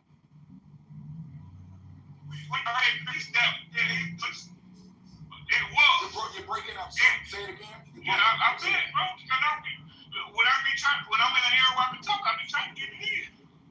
Go ahead and answer the question. Okay, so when we look at Daniel 17 verse 8, right? He said, the beast, right? It ain't before. These niggas trying to make 6, 8, 9, and 10. Daniel speak about 4 beasts. Okay? Not 6 and 7. Okay, so the beast. Okay, hold on, brother. The beast that thou sawest is not. It shall ascend out of the mouth of hell. Right? So this beast. That's what we're talking about. Okay. You don't went to Revelation. We're talking about Daniel. We're talking about Daniel. We're not talking about Revelation. We're talking about Daniel. We're talking about Daniel. I asked you a question. The question I asked you. Hold on, brother. The beast was. Question. You ain't answered my question. When they say the beast was. My question. Well, this beast we can't talk at the same time. Because I didn't ask you that. You ain't That's what I'm asking you. Well, you gonna get ready by that, nigga.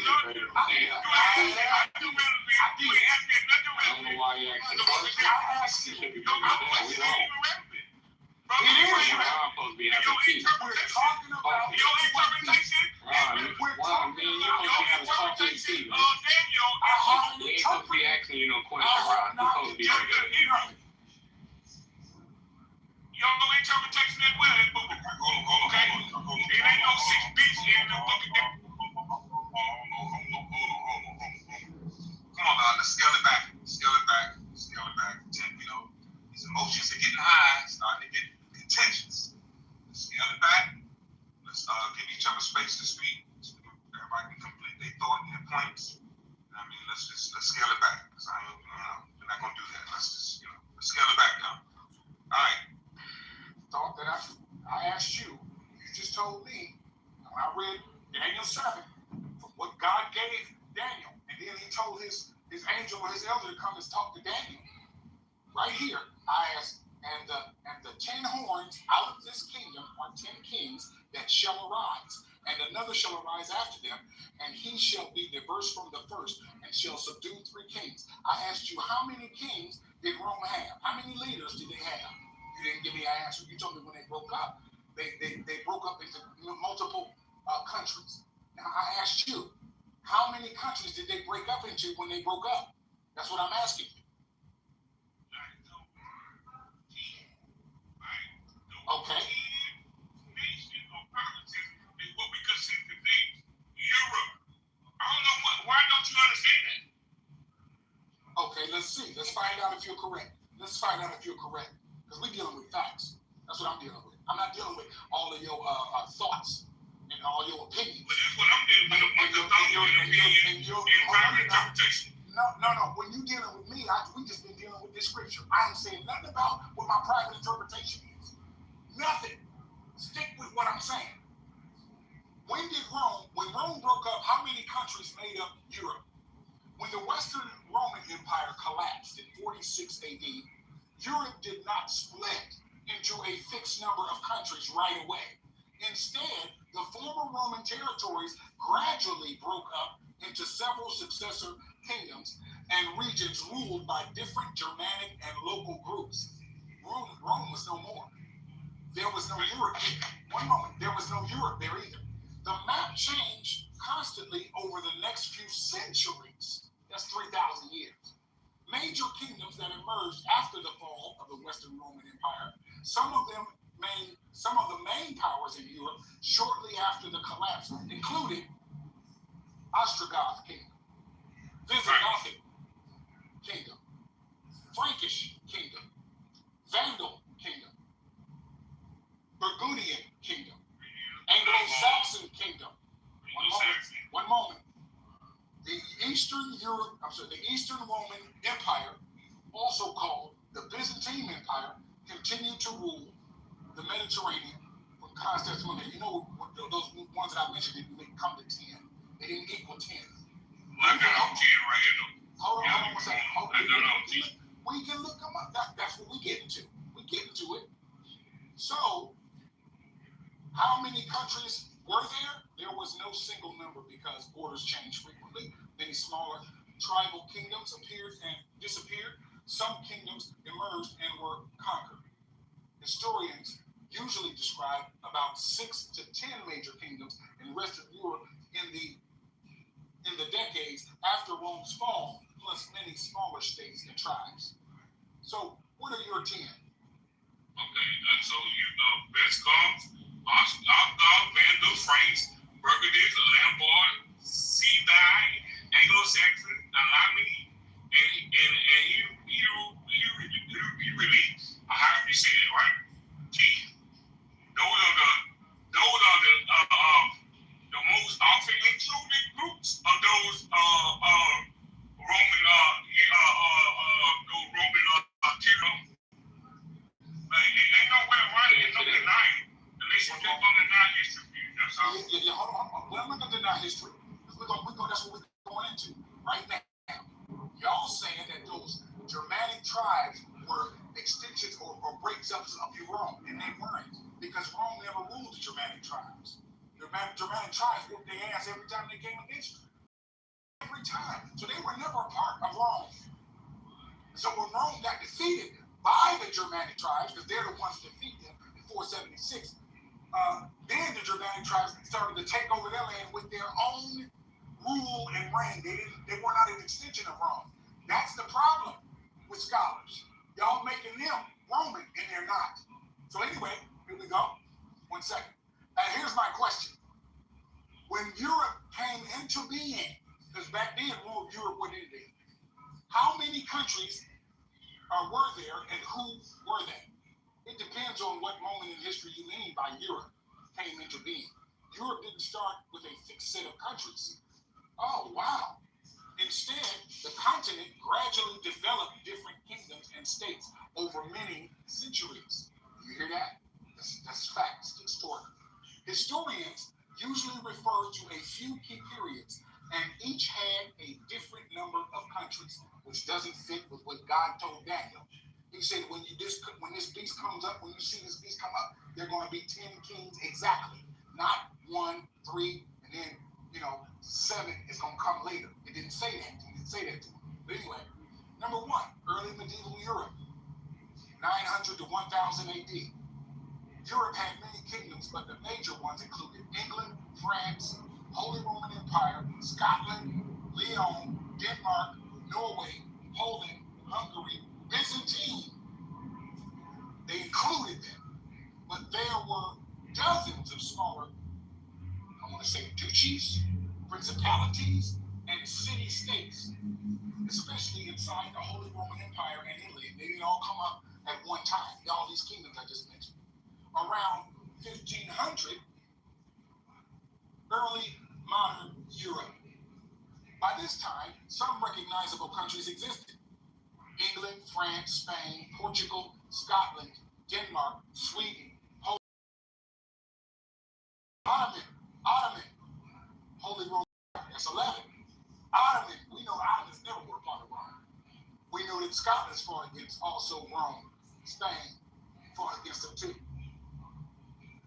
Modern Europe today. Today, Europe has about 44 to 50 countries, depending on how you count partially recognized states. It's not 10. None of them are there at the same time. When Europe came to be, there was not 10 that made up Rome at one time when they came to be in Europe, signing the Treaty of Rome. My next question would be, when the Treaty of Rome was signed, how many countries signed on? In its beginning. How many were there? Do you know it all? Follow? Do you know how many were there when the Treaty of Rome was signed? Because that's what Europe today is under. That's fine. Do you know? No. Okay. All right. Thank you for that. I'm not. It says when the treaty was signed into how many countries were signed under the Treaty of Rome. I'm not sure which treaty you mean. Europe has many important treaties. For example, Treaty of Rome. That's the one I want. I don't know why you didn't give it to me. Treaty of Rome. Bro, this ain't making no sense, man. We're just getting facts. That's all we're doing. Yeah, because how many teams do how many states do is up on the Islamic members, right? They got over 57. I'm not talking about Islam. I'm not talking about Islam. I'm not talking about. I think you can say I'm talking about the 4th. that's just like America has 50 states. I'm talking about. Hold on.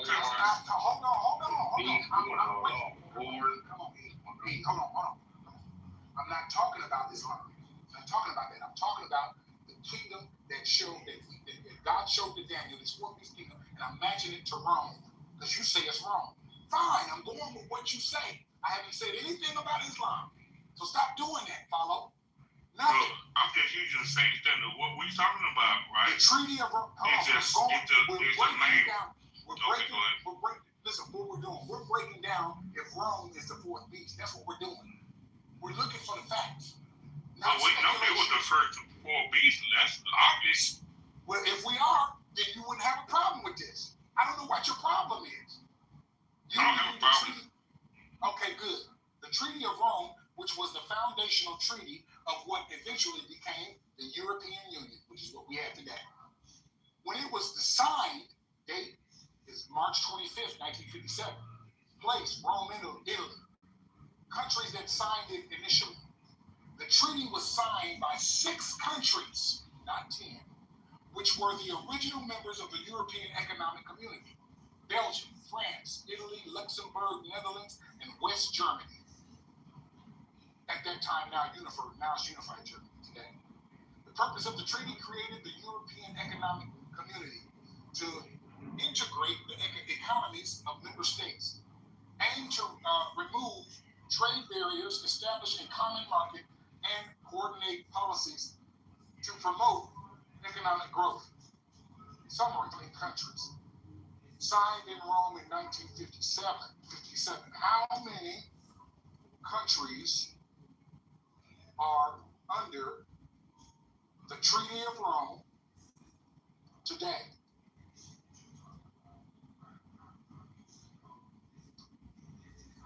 The original Treaty of Rome, I didn't ask, I said how many today?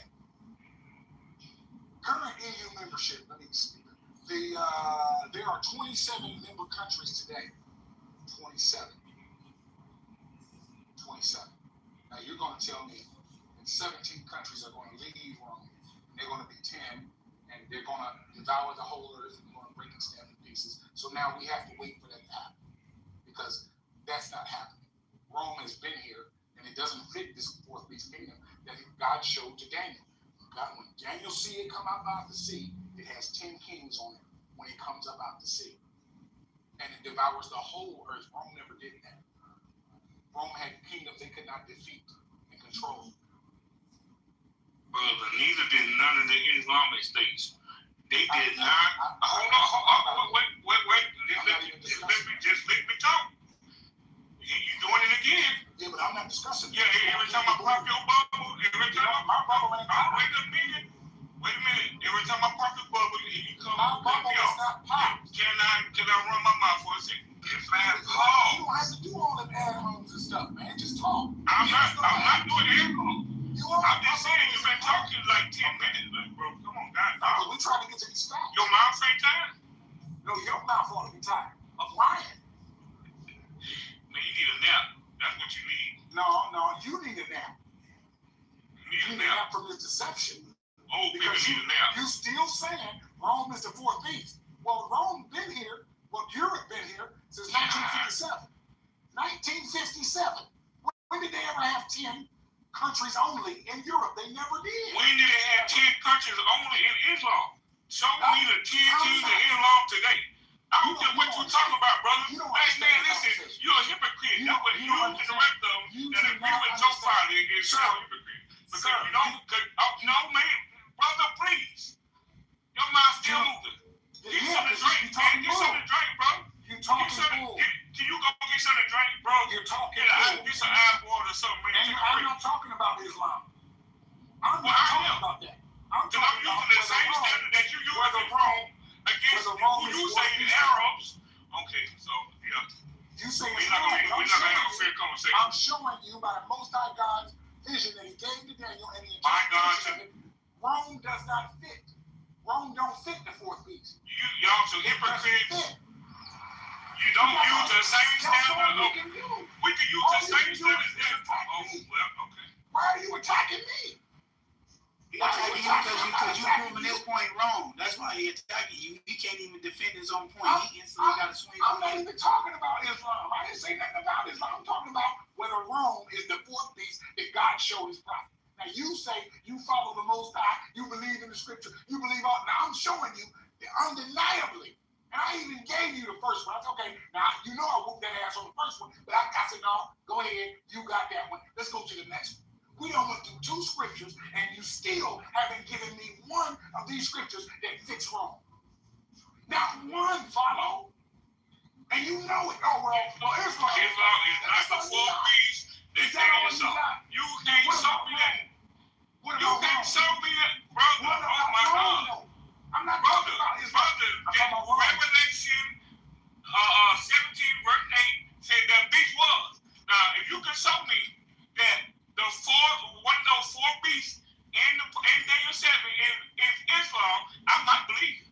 Let me ask you. But you can't show me that. All you don't need is sit up here and your own mouth. I am not saying that. I know you ain't saying that because they ain't biblical. Okay, so Rome is ain't nobody in 2,000 years said that, but you. So Rome is biblical. Is Rome in the Hebrew told you that the arrows were the 4 beasts of the day. Why don't you answer my question, Follow? Why don't you get out of here with that crap, bro? Answer my question, Follow. Is Rome biblical? Is Rome biblical? Is Rome biblical? Hello? Answer my question. Dynasty, bro. Is Rome biblical? Rome. I don't understand what y'all. I don't understand how y'all interpret this. This is why. I just don't know. I don't get it. Listen, if you Babylon. Let's do it from the top one more time. No, you're not doing it. No. I take you to Rome. I take you to Rome. Babylon. Medo-Persia, Greece, Rome. I'm taking you to wrong. not 18. Brother, 4 beasts of Daniel 7 is who? Let's listen again. Back on. That's what we. Be the person. Preach in Rome. When you go to Revelation 1:1, it's not it. Bro. That's what I'm doing. You making it too hard, bro. No, I'm not. I'm going. It ain't rocket science. No, I'm not. I'm going with what you said.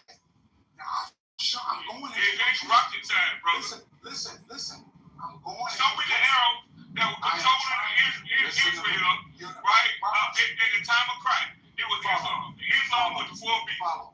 Why are you doing tactics right now? Follow. You won't even let me. Because that's what you're doing. No, that's not what All this is a bunch of conflation. Follow. Private interpretation. Follow. I am not.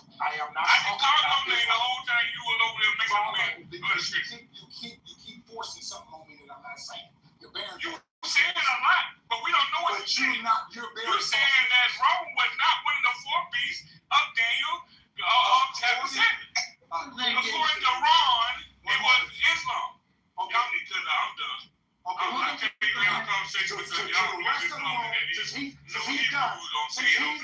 Since he's done, I'm talking about Rome. I ain't said nothing about Arab. I ain't said nothing about Islam. All I did was talk about Rome. He's running. Y'all see he's running. Okay, I'm gonna get. That's what he's doing. Now, anybody else want to match Rome up with the characteristic that the Most High God showed Daniel to say they're wrong? Anybody else? Yeah, I'm gonna move the mic around mine because Elijah has been here for a while. He has spoken. So Elijah, and Matthew, you've been on the stage as well, and you haven't spoken. Do you two have anything to say? Yeah, my only thing is just being honest. I just think it's insane for somebody trying to tell somebody prophecy when they don't know who the 4th beast is. When you ask them about Islam, they can't tell you. They got to tell you that it's in the future. But even when Daniel gave prophecy in the future, he still let you know who was what. When he gave the Babylon, the statue prophecy, it just wasn't his part to tell who the 4th beast is. But he told you who was everything else. So I don't know. It's like, when they talk about, when you ask them the same questions, just like Brother Follow said, they can't answer anything. And that's why I think nobody's catching on. I can answer the questions. Okay, so because it ain't wrong. Hey, it ain't wrong. Answer the debate. He's the elder. It ain't wrong. He's lying. I forgot about that. That's why he's wrong. That's why he's wrong. Okay, so then they said I've also admitted the Jews were right. You're saying that we don't answer my question. Yeah, okay, so real quick, so Lita, I'm talking to you. Ask me questions. Lita,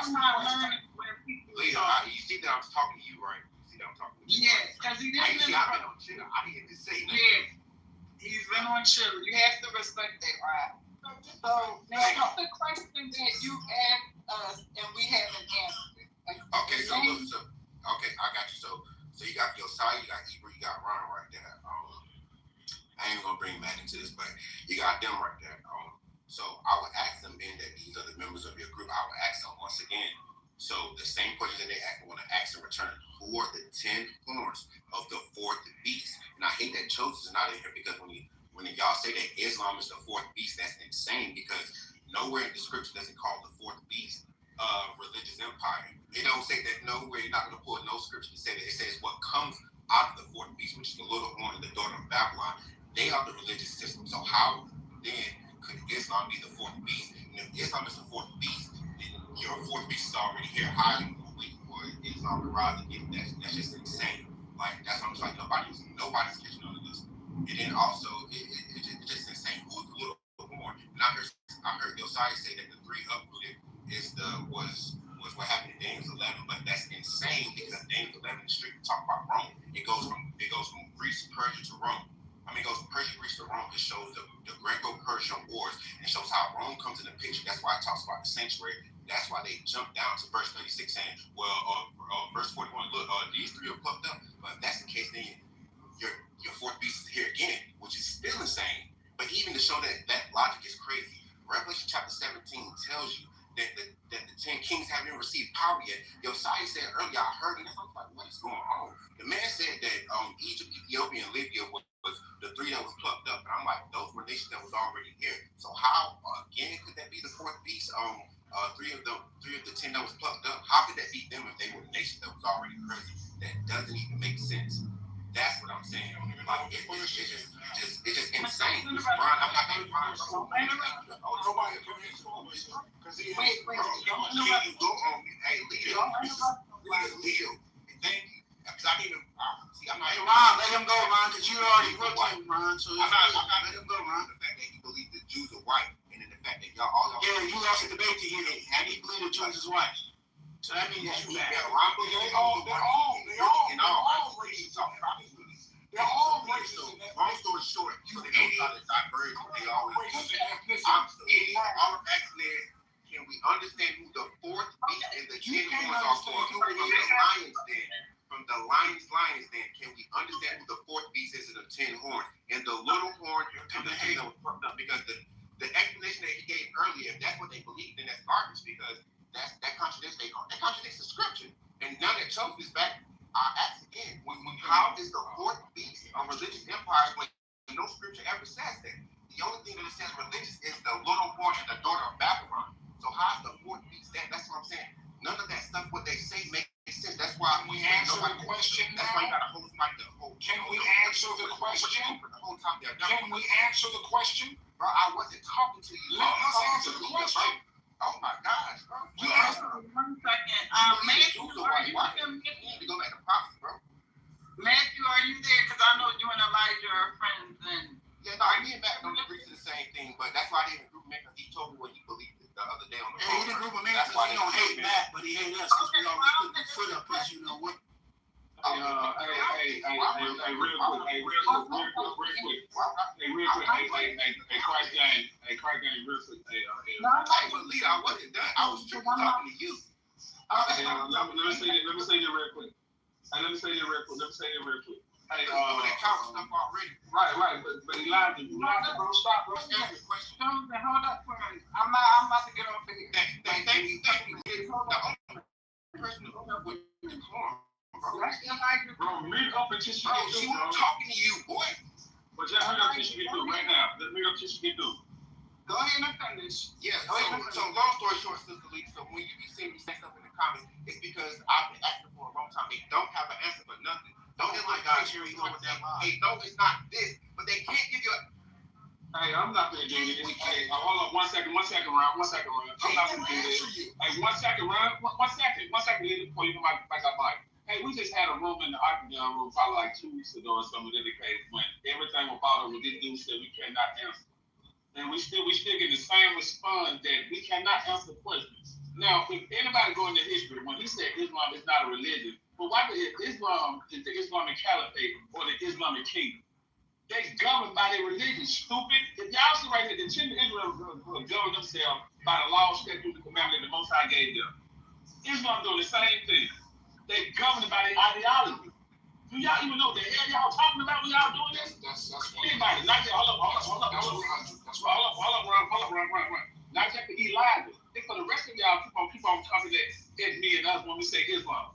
The Islamic Empire, the Islamic Caliphate, they govern by their laws, bro. They will make them opposite or counterfeit to the children of Israel. Because the children of Israel govern themselves by the laws, statutes, commandments that the Most High gave them. So their religion is their ideology, is their government. Their culture is their law. And so when it comes to Islam, Islam can't do the same thing, but they're doing it. That's why they Sharia law. Sharia law, bro. And they govern themselves by their law. So their law is their religion is their government. So for you to come up, see how I'm saying that, bro, it frustrates and it's dishonest. They show that you got no integrity amongst people that you say you be coming to build or challenge and stuff like that. You keep on saying the same old thing that we've never answered your question. You lying, bro. We got a demonstration of you put everything that you needed to ask us, and we answered your question. And you still coming up here saying the same old stuff. I'm not gonna have that, bro. Stop, bro. You're a coward, bro. Like that's why you had to move me down. I'm talking to you. You read up. I'm talking to you. I'm talking. I'm not doing that. I don't care. I'm not doing that. I'm care. And the rule is, if I drop them, I bring them back up. That's the rule. So if you don't want to do that, like what we doing here? So that's what it is. So if that's the case going forward, we gonna come back up here and say the same old thing. What's the point of the topic, bro? Because we had a demonstration of him making that case, and we got all these questions. From the feast to the war to everything.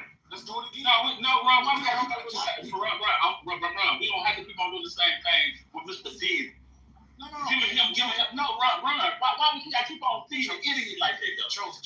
Don't answer it. I never, me personally, I never heard y'all answer no question. I always hear y'all. See, that's what I'm saying. That's a lie. Now he just making stuff up. I'm just saying. It's cool. There's other people that want to hear it, so that's okay. Chosen, this is what. Okay, hold on. So we're not able to. So you telling me we got to be limited to Elijah? No. What the hell is y'all doing this? Anybody can ask questions, but listen, let it Right. answer. So why him though? The chosen. There's people. We shouldn't have to answer his questions because we. Why? Run, you moving too fast. Because Elijah always got him. People in the audience want to hear this, man. Man, not him. Run. We can use anybody else to convey our point. Okay. I'm saying, y'all should. Because Elijah, I always see y'all, he answer all y'all questions, but every time he asks y'all, Nigga, that's a lie. Nah, you a liar for that. That's what I You a see. lying nigga for that. Hey man, he a liar. Nah, nigga. I'm just saying. Niggas just want to be against us. No, bro. No, this nigga do not answer our questions. What are you talking about, bro? Okay. Nigga do not answer our questions. Why you lying like that? Hey, calm down, bro. This nigga lying. Calm down. I'm just saying what I see. Don't invite me into the room that this shit like that, no, my man. Okay, but hold on. We don't have to. Hold on. We don't invite me back up here just to listen to the nigga who know what the hell he talking about. Don't call me back. Don't take my phone no more with this. Chosen, hold on. Don't have to attack. See, here's the problem. People that start to do that attack stuff, here's the problem. They got an issue because they don't want it to come out. They don't want the facts to come out. That's why they start, you a coward, you this and you that, you lost, you lying, you. See, that's why they do that. Because they don't want to bring the facts out. We dealing with facts and information. Let's get the information, let's get the facts. That's what we need to do. Bottom line, let's do it right now. If he don't want to come up and do it, tell him to be a man and ask us questions without the attacks. Hey, I'm curious. I'm curious on both sides. You know what I'm saying? I don't got no reason to lie. What I always see is y'all, people who believe in Islam, asking people who believe it's wrong questions. And I don't never see the other side. So that's why I want to know the other side. I was just in here asking those questions. You either late to the show, or you just being biased, bro, because you don't see it, nigga. But it's just Elijah didn't even speak long enough for us to ask him a question, and you said that. That was a complete. Bro, I'm tired of respecter of person ass niggas. That's all this is, bro. Niggas clubhouse popularity. Yeah. That's what you dropping the Bible off of. Go ahead, be so. Nah, man, y'all can lie. Yeah, nah, I'm not talking about today. We can be liars, but if everybody I ain't talking about today though. I'm talking about overall, like over these last couple weeks. I've been in these rooms. Keeping it 100, bro. They never answer questions. Let's answer questions. What's going on? First of all, wait a minute. What's going on? It's the biggest count. Niggas is up here.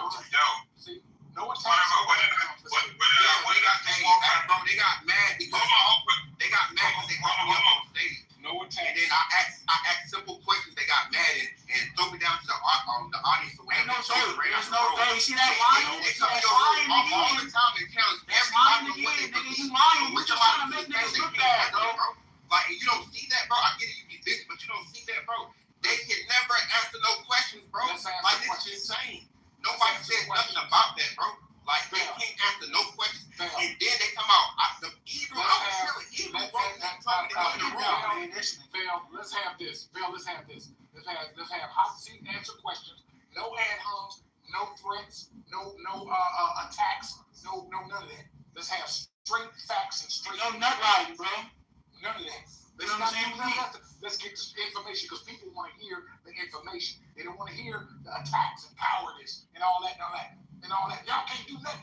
Let's not do that. Let's not have no recaps. Let's not do none of that. Let's get the facts. How about we do that right now?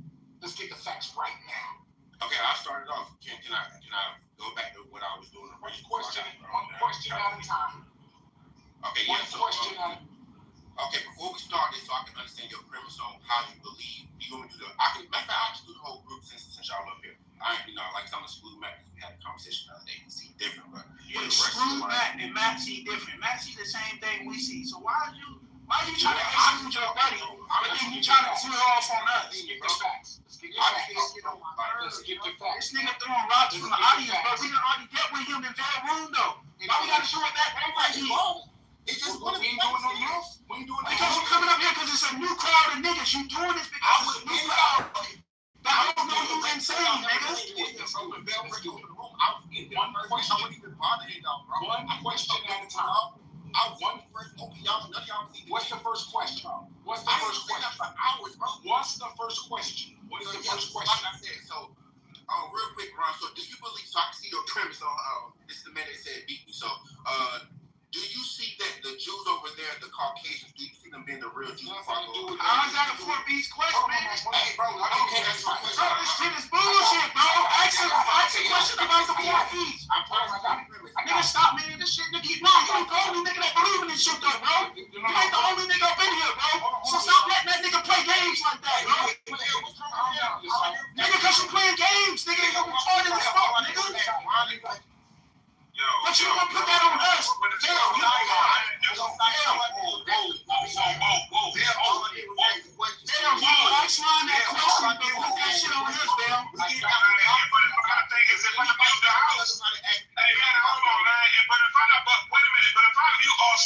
That's absolutely disrespectful and crazy for everybody to just come up back off mic. Like, really though, what are we doing? Come on, man, I'm not listening. What is going on? Like, I had a phone call. I don't really understand exactly what's going on. I need one person, not 10. Wait a minute. Hold on. I'll let everybody get their side of the story. Now, who had the floor? Who was talking? Me. Okay. Well, tell me your side of the story. Go. Alright, so we was talking. Leader brought me up. I've been chilling in your room all day, but he said I ain't said nothing. Leader brought me up to, to talk to me about what I believe or whatever. Even he wrote me, the one that's laughing, he wrote me to come in the room. So I come in, okay, so then I finally start asking questions. Chose moves me down, start speaking lies on my name. So I come back up, and then Ron said we finally had a conversation. And then so I asked him one question dealing with his premise on how he see things. Josiah come off, maybe he got some ties to white, I don't know, but he come off the mic raging like oh my God, that's where the ruckus just came from. Because I wasn't even talking to him. They gave me the floor, bro. You seen me in your room since this morning, bro. I ain't done nothing, I ain't said nothing, I've been chilling, you know what I'm saying? I literally just asked that man one question, and it wasn't even towards him. I'm talking to Ron. If Josiah would have had a conversation, which I know he don't, he can have a conversation, but he's scared. Like, he's just trying to argue and throw everything off. It had nothing to do with him. I'm talking to Ron. But that's literally it. Anybody say anything else, it's a lie. You know what I'm saying? That's physically what it was. I ain't come off disrespecting nobody. I was just physically asking that man a question about his premise on how he viewed things. Nobody ever told him the million times they came in your room challenging everybody on that dumb belief of what they believe. Nobody told them how to ask questions. So nobody's going to tell me how to ask questions. I asked that man what he believed. It wasn't about his personal life. I asked that man what he believed. That's it. But yeah, that's it, bro. My bad if that's causing ruckus here. That's all I ain't done nothing. Anybody want to respond? Hey, bro. So Lena called him up here, so he started asking questions, and then he said we don't ever answer questions. Phil, you was in the room with Chosen dealt with him and told him to stop saying that when niggas already answered his questions in that other room. Now he come up here because it's a new crowd, because niggas is trying to make us look bad in front of people that don't know us.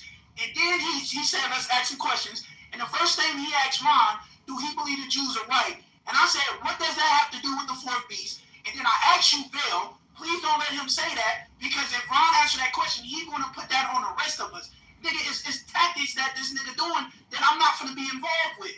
That's all I'm saying. He's supposed to be asking us questions on the fourth beast, since we don't never answer questions, which I swear I answered Goodall questions earlier, and he said we don't never answer questions. And he just playing tactics. He don't even know what he want to do. I don't even know why this nigga up here without a helmet on, bro. And then he keep calling everybody's name out and then expect people not to. You play on my name, I don't give a damn who room he is. I'm jumping off mic. Why, if you talking to Ron, why you bringing up my name and then excluding your buddy Matt when he believe in the same thing we believe in? He playing games, bro. He need a helmet on, bro. He play.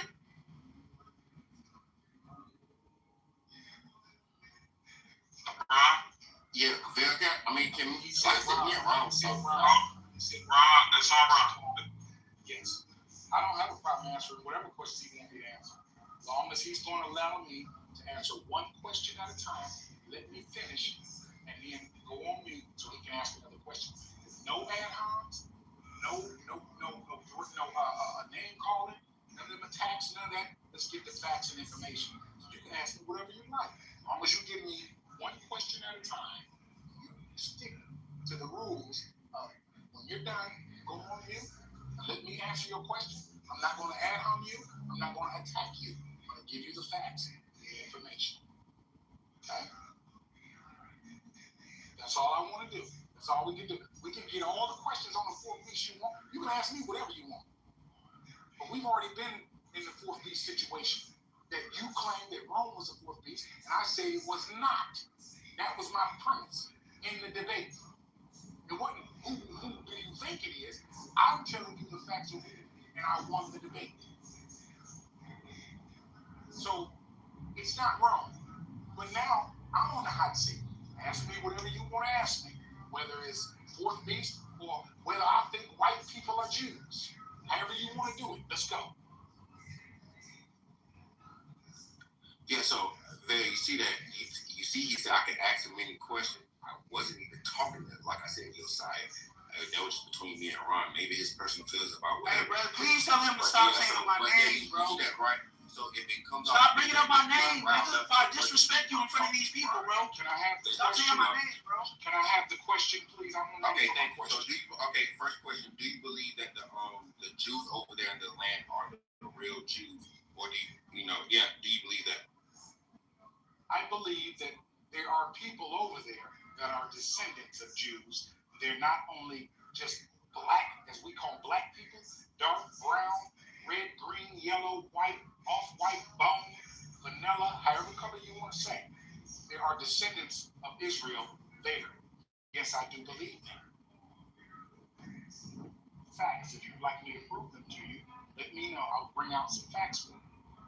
Okay, so no, this is just for the prophecy, state, how you believe it. I don't mind what you believe. I'm just trying to get it out there. Okay, and also, so you believe the Ashkenazi and that they okay, cool. Now, can you answer who the fourth beast is in today's time? Since you said it deals with Islam, are you able to name the 10 kings? Yes or no? For the facts that I have, I will name them. I will name them based on the facts that I have today. This is not speculation. This is fact. Islam, I state, I've said this before in other rooms and in the Lions Den, I state that Islam is not a kingdom, but we do have the facts that there are people that have taken Islam and are trying to make it a kingdom. So it's the situation with Iran. Its names are the Islamic Republic. That's a name that is listed as their kingdom. So that has some validity there. You cannot deny that because it's listed there, whether you accept it or not. But I state Islam is not the fourth beast. I state that the kingdom, when it comes to being, which is going to happen very soon, will be of Islamic religion. That's what I state. So, I'm sorry, let me give you the 10 kings. Okay. I have to give you my 10 kings. Hold on one second. Now, how I got these 10 kings is because these countries have already agreed to become one kingdom. And this is in a video. It is in a YouTube video from the Saudi Arabia. It is not from someone else that came up with an AI video and created a movie out of it. This is Mohammed bin Salman. He is the one that has stated that he was going to do this. This video was made in September of 2018. Okay? September of 2018. He states in this video that in 5 years, he will create a new kingdom, God willing. That's what he says in the video. It's only 1 minute and 27 seconds. If you want to look at it, you can type in New Europe, Middle East. It's just 4 words. And I'll look up the title of the video itself so I can give it to you guys. But he said, and this came about through a conflict in the lion's den I was having with the other brothers in here. And so it led me to go and study and look and search, and I searched and found Mohammed bin Salman, the head of Saudi Arabia, making and staking his claim at his conference with all these other countries, these other 10 countries. And it's called, the website, the YouTube channel is FII Institute, okay? He stated in his video, he is number one now. He's speaking to everyone, speaking to the world about this. He says he predicts that these are going to be the countries in this that's going to make up this new kingdom that is soon coming. Bahrain, Kuwait, Qatar, United Arab Emirates, Oman, Lebanon, Jordan, Egypt, Iraq, and remember, number one is Saudi Arabia. That is 10 exactly. It matches what God told Daniel in the Bible. Now, pay attention. Saudi does not read the Bible. Saudi Arabia they just recently allowed you to pray there, but they don't even regard the Bible. They only regard the Quran. And in the Quran, it doesn't say anything about 10 kingdom coming and all like that. So when he said this, and me knowing this, they don't read the Bible, it matches exactly. Now, the history shows us Rome never had 10 kings. Rome never devoured the whole earth. Ever.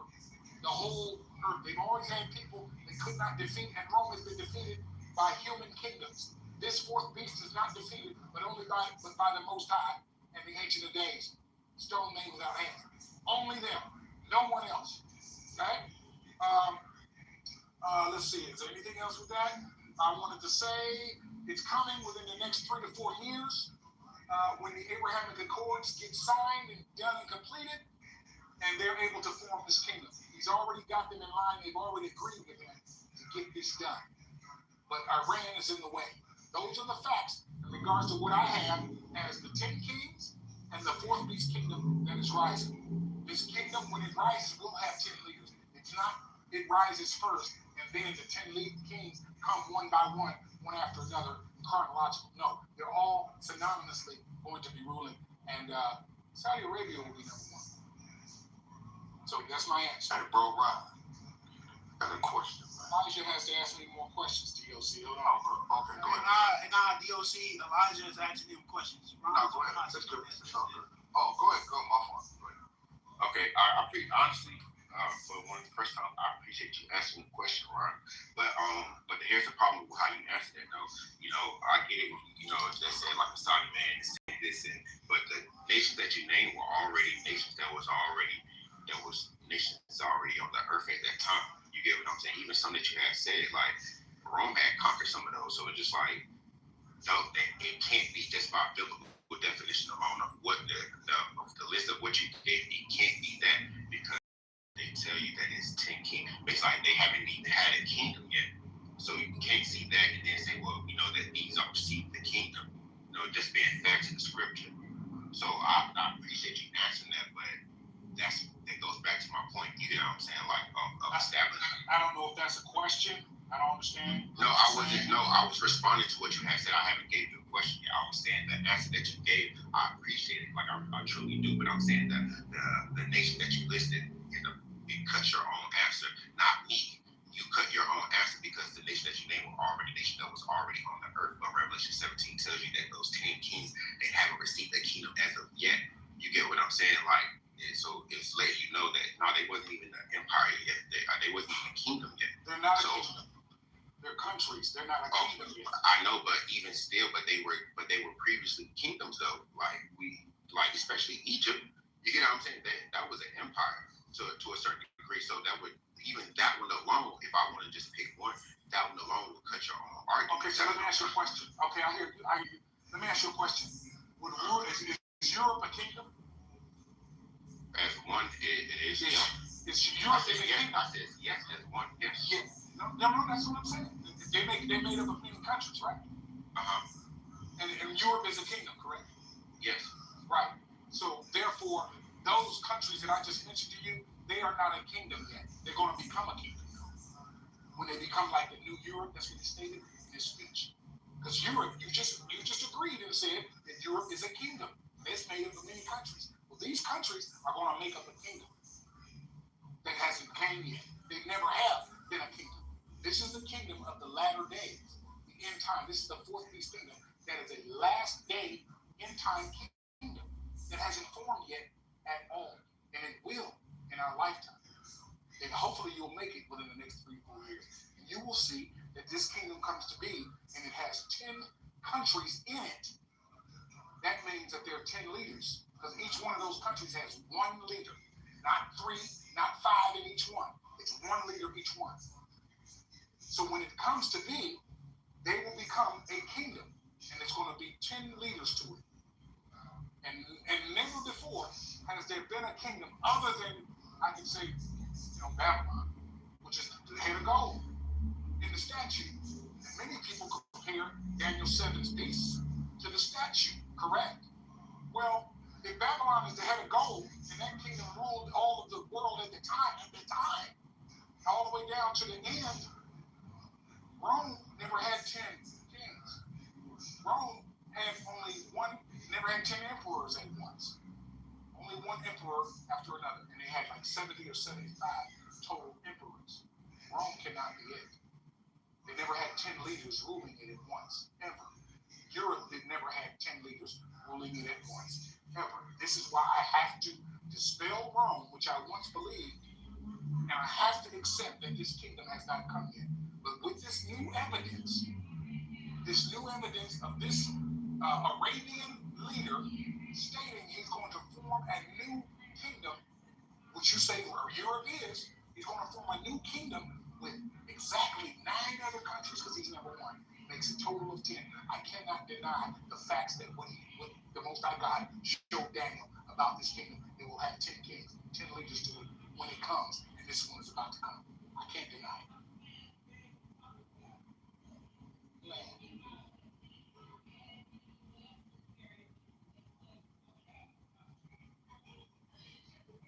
Okay, all right, but so you keep saying like that you're sorry, but it has to be. But it's like no, bro. It's like you're going against prophecy. You're going against not forgive me. What's your next question? What's your next question?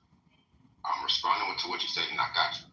Okay, so okay, you're right. I ain't not responding to what you said because, like I keep telling you, you're cutting your own stuff. The nation that you are naming, it doesn't equate to that because even if I use Daniel 2, it tells you that the fourth beast kingdom, it starts off as one, and then it is divided.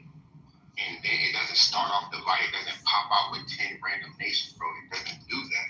That's all right. What's the next question, bro? Yeah, what's your next question? I understand. Unless you agree with me. Unless you're sorry about to get in, you need to go on mute because you know you don't want this. But so for Ron, you should stay on there. But I'm saying for Ron, okay, so now who is the little horn? You said the fourth beast is the 10, is those 10 Arabic nations, but our scripture they can't do that. Okay, now who is the little horn? The horn is the Antichrist. He hasn't come yet.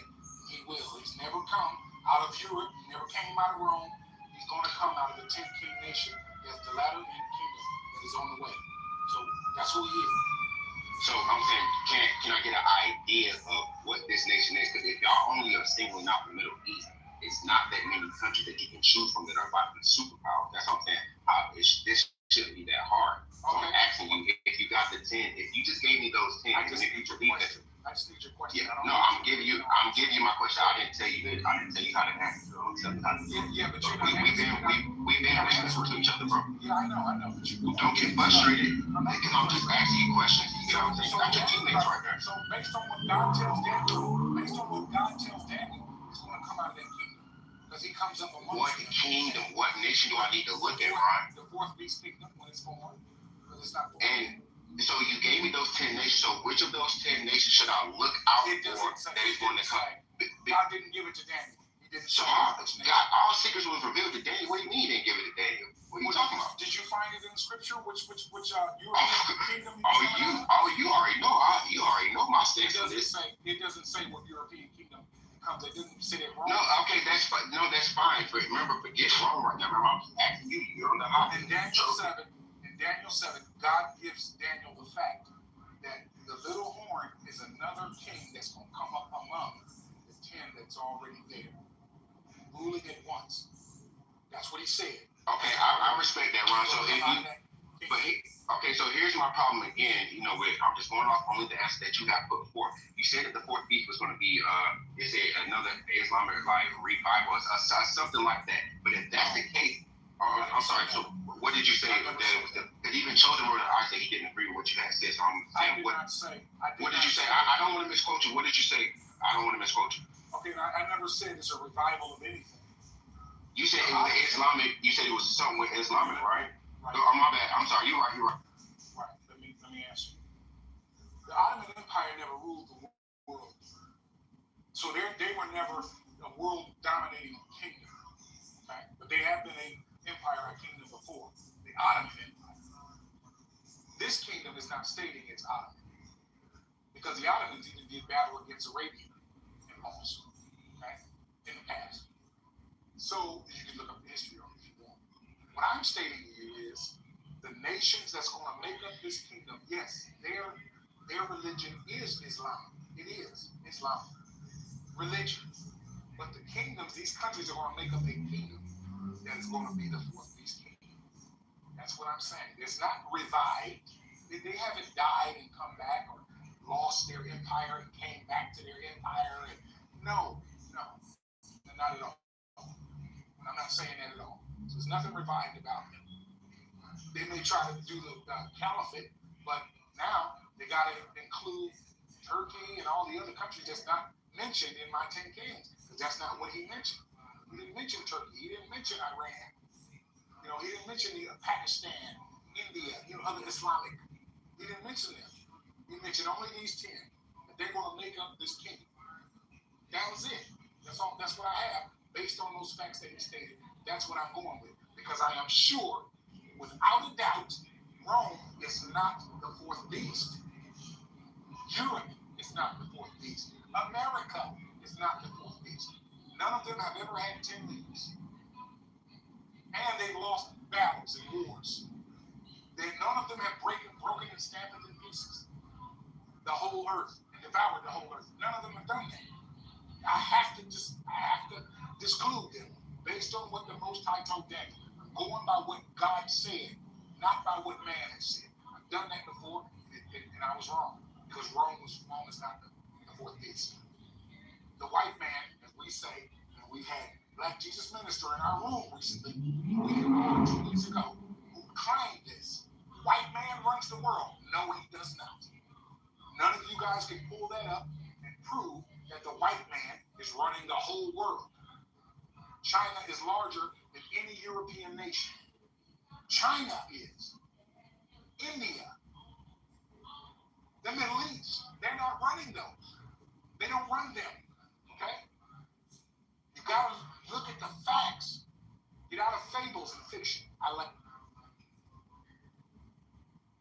Okay, so okay, that's fine. If you believe, okay, no, that's fine. I'm going to respond to what you said, definitely, bro. But I'm saying, if yours, like I said, if that's what you're saying, I'm only stating what the answer that you're giving. I'm not making up anything. So you said that the fourth beast deals with some Islamic. Okay, but here's your problem, because it tells you the next system that comes from them is still a religious system. So may I ask you, what is that religious system? And then you got another problem, because it's another religious system after that with the daughter of Babylon. So what is it? So if that's Islam, what out of Islam is about to happen that's dealing with another religion?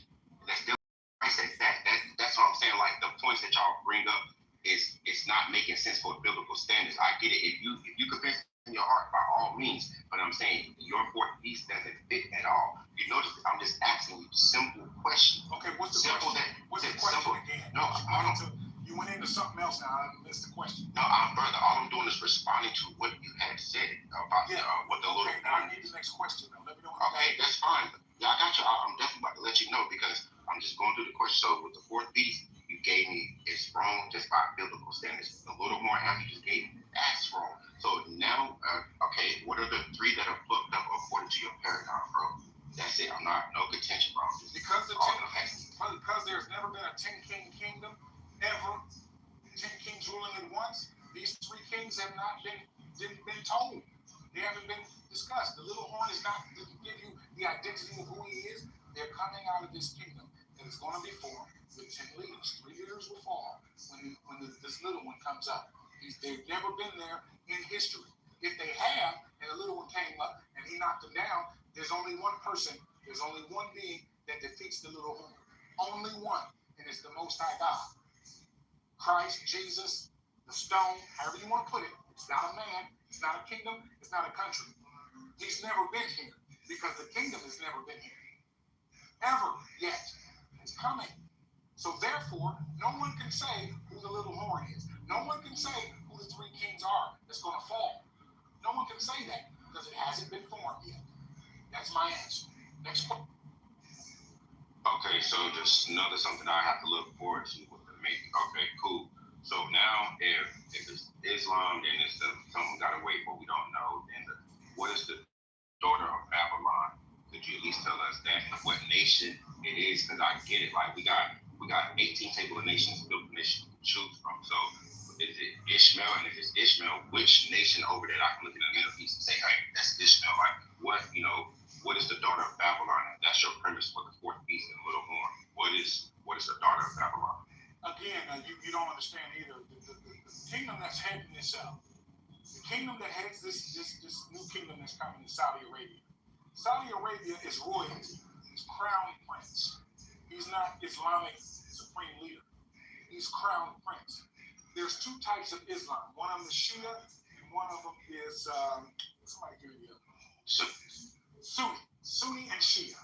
So one of them believes that leadership should be all Islamic, and they are against the other that believes that they should be royalty. So they're against each other. They're not in agreement. These 2 types of Islam. So Saudi is royalty. There's some other ones. UAE, I believe, is royalty. Qatar is royalty, I believe. They are not religious leaders. They are royalty leaders. Lineage by way of blood, that kind of thing. Okay? So that's the conflict between them. All right? But Saudi Arabia's new kingdom is built on royalty. They're not built on Islamic leadership or religious leadership. So that's something you have to research more on your own and get the facts on that to understand what's actually going on over here. Okay? So that's what I'm saying. I am not saying that it's Islam. Islam is a religion, but you can see it's split. Not to mention split with 3 that I know of. Nation of Islam, Farrakhan, and now you got Sunni and Shia. 3 different types of Islam that I can name off my head. Now, I can look up ChatGPT to see if there's any other denominations of Islam. But basically what I'm saying is, I'm never saying Islam is the 4th beast. You keep saying that. And that's not what I say. So if you need to direct your next question to someone else, if you want to talk about Islamic 4th beast, because I'm not saying that. What I'm saying is the 4th beast kingdom is a kingdom that's coming out of royalty, because Saudi Arabia has proposed this and they pushed it, and they've got these other countries to agree to it, and now they just need to get it done. But they've been postponed, of course, as we can see by the pandemic and by the Abrahamic Accords not to get done, and now we've got the war situation in Iran to stabilize the region so that it can come through. Okay, but it's royalty. Now, I don't say religion. It's a religious 4th beast. I don't say that. Okay? So you might want to get someone else on that one. But I'm still here for your next question. Okay, all right. Now, I'm not really concerned about your response, because you're supposed to be asking me questions so I can answer your questions. Not that we're having a debate or argument. Yeah, no, it's definitely not. What I got. It's definitely not a debate. You see me then go into Roman. Right. So that's not a debate. So you can understand what I believe. That's what you're trying to do. You say I don't answer questions. Now I'm answering those questions. So give me an answer. Now, I actually commend you for doing that. You and Lita got the most part out of all y'all. But yeah. So all right. So this is one of the last ones I asked, and the only reason why I say that is because most of your answers is you don't know. We just gotta wait and see. And I don't think that's fair to the audience. You're claiming that you know something. Your whole premise is you don't know. We gotta wait and see. That's not even how prophets roll. You can understand what kings work. You get what I'm saying? They at least told you where things work. But nonetheless, so the last question I asked you, you said that the fourth beast deals with those Arabic kingdoms or whatever. You get what I'm saying? Okay, cool. Nonetheless, so Revelation chapter 12, me as a believer in Jesus Christ, and I feel like I've chosen to do certain things for Christ. I'm making a declaration that Revelation 12 reveals who the fourth beast is because it gives a situation that happens with the fourth beast of Christ. So, you know me, my whole title with y'all for years now have been everything is either past, present, or future, right? So Revelation chapter 12, when it tells you that that dragon with 7 heads and 10 horns stood before the woman who was ready to give birth to Christ, but it was talking about, it was giving you, it was a parable about the story of Christ and how the dragon was there when it happened. But if we understand that the dragon is Satan and that the 7 heads and 10 horns is the empire, what empire was there when Christ was born? Because either you got it in the past, present, or future. You ain't gonna tell me it doesn't mean nothing. Like, you know, that's what most people, preterists tell me that they just talk about nothing. But I'm pretty sure you're a little better than that. So I'm just asking you, what is it past, present, or future for Christ being born? Because we know it's not going on right now in the current present time. We know. I mean, well, if it is, you got to tell me that it happens in the future. I have never seen a scripture in my life that say Christ is going to be reborn. I have never seen that in my life, not even in no outside book, pseudo books. I never even seen it there. So if it did, it's not going to happen in the future. That in the past he was only born one time. But what empire was there and that tried to kill him? It was Rome. And Revelation 12 gives you that declaration with Christ's birth to reveal who the fourth beast is. So if the fourth beast was there, if the fourth beast was there, as the birth of Christ, then how then are we waiting for it now? Because even in second Esdras, it tells you the fourth beast will rule for a very long time. Even in Christ telling you, Daniel chapter 9, the fourth beast will be there from the time that he put an end to the sacrifice and oblation until the time to the consummation. The consummation hasn't happened yet, but he tells you the same beast rule until then. So I know I just said a lot, but I'm saying all that to say, how do you see Revelation 12? Is it past, present, or future, dealing with who you said was the 10 kings or the 10 horns of the beast? Is it past, present, or future? You mean about Christ being born and the dragon waiting to try to devour the child and kill the child? Yeah, Revelation 12, right? I'm going to go with you. You say it was Christ being born, right? You say it was wrong. Hold on. I'm trying to answer your question. I didn't say nothing. You said, okay, good. You say it was wrong to try to kill him. When in all actuality, it wasn't wrong. Herod never received any edict, Pilate or Caesar, to kill Christ at his birth. It was Herod that wanted to do it because he heard about the prophecy, which he already had information about. You know why? Because he came from Idumea. And Idumea, Edom, had been forcibly absorbed in the Maccabees. It tells you that they were absorbed into Israel. They were forced to convert. Idumea was. And his father, at the time, Herod's father, was forced to become of the Jews in their religion. So when Herod grew up and became king, after his father or whatever, he labeled himself as king of the Jews. He was Jewish, he knew all the religion, he knew all of that. So it was time, the majesty, when the Magi, the 3 men came his way, and they said, we come. And they thought that he was in agreement with this because he was under Roman rule. They adopted him and they absorbed him. Hey, either we can come down there and take it all. You know how Rome got down. We can either come down there and destroy everything, or you can just submit and just pay us taxes. What you want to do? Well, we're going to just pay your tax. Okay. So Herod then becomes under Rome's leadership. But Rome never sent an edict down for them to kill Christ at his birth. That was what Herod did. Now, who was Herod? Herod was Edom. Herod is a line of Esau. He came as a descendant of Esau. He wanted to kill him.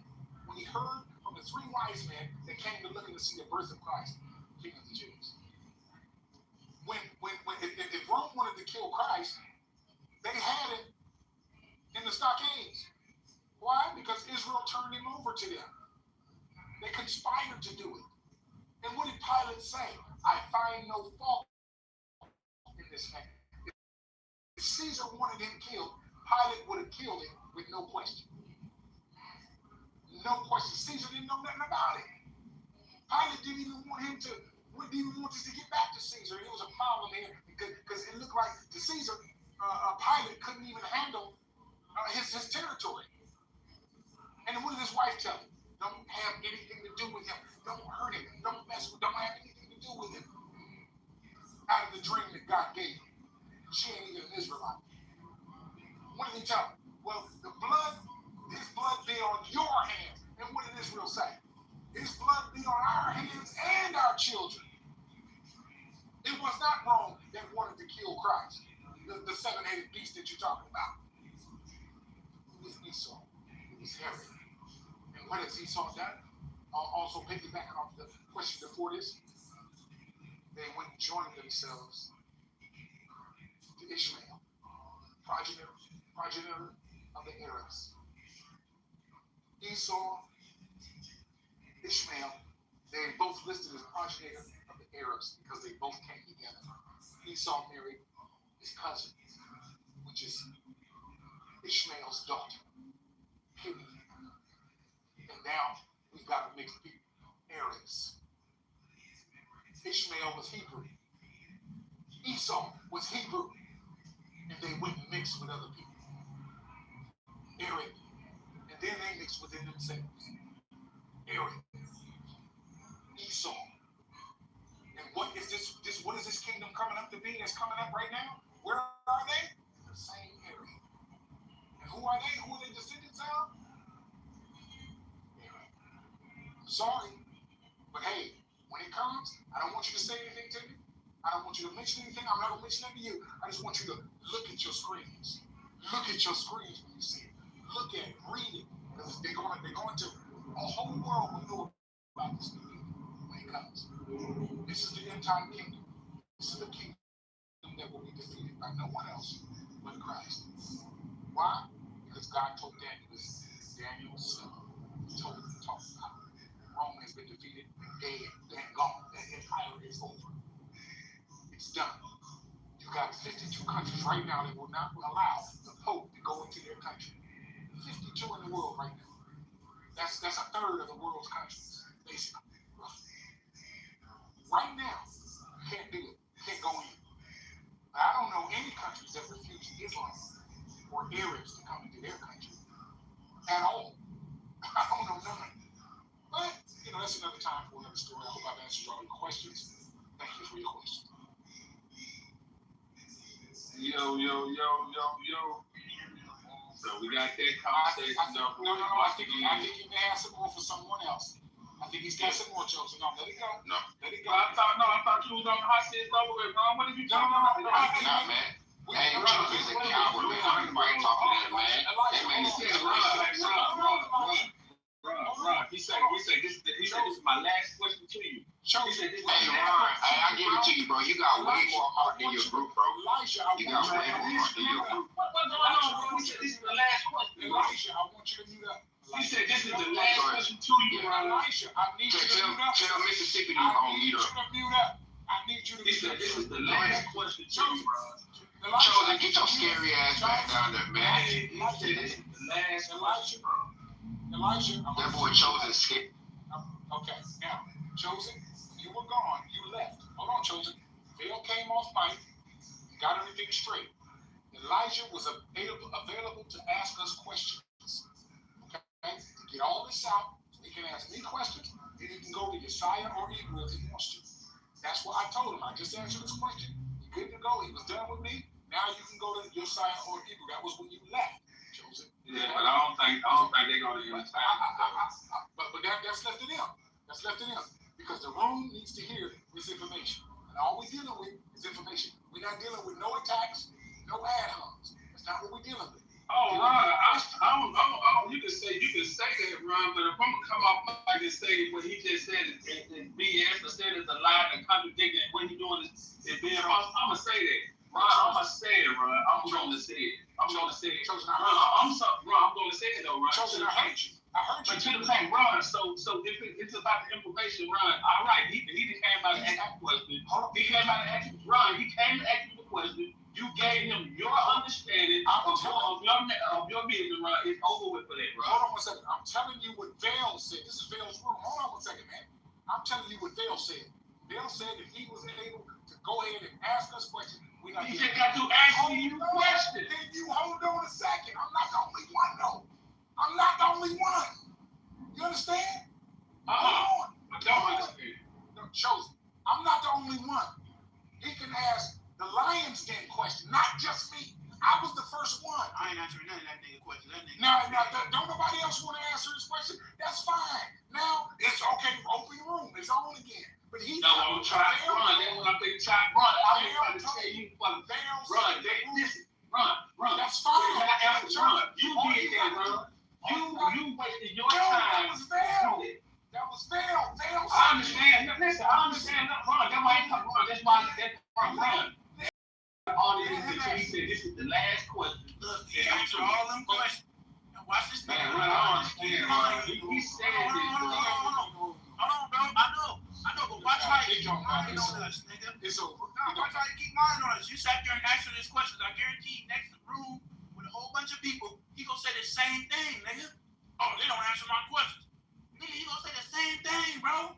And this nigga Matthew right there, Matthew, know we been answering this nigga questions. I don't even know why they gave that nigga the flow like that. That nigga was lying, bro. Hey, I see it now. I see him run answer them questions. I can't say it no more. We been doing this. You late to the show. I know you. You late to the show. Yeah. We been doing this. Yeah, I'm new for sure. I can't even lie. I'm new. I've been here like 2 weeks. Seeing y'all. That's all I'm saying. So it's over. It's over. It's free fall. Yeah, that was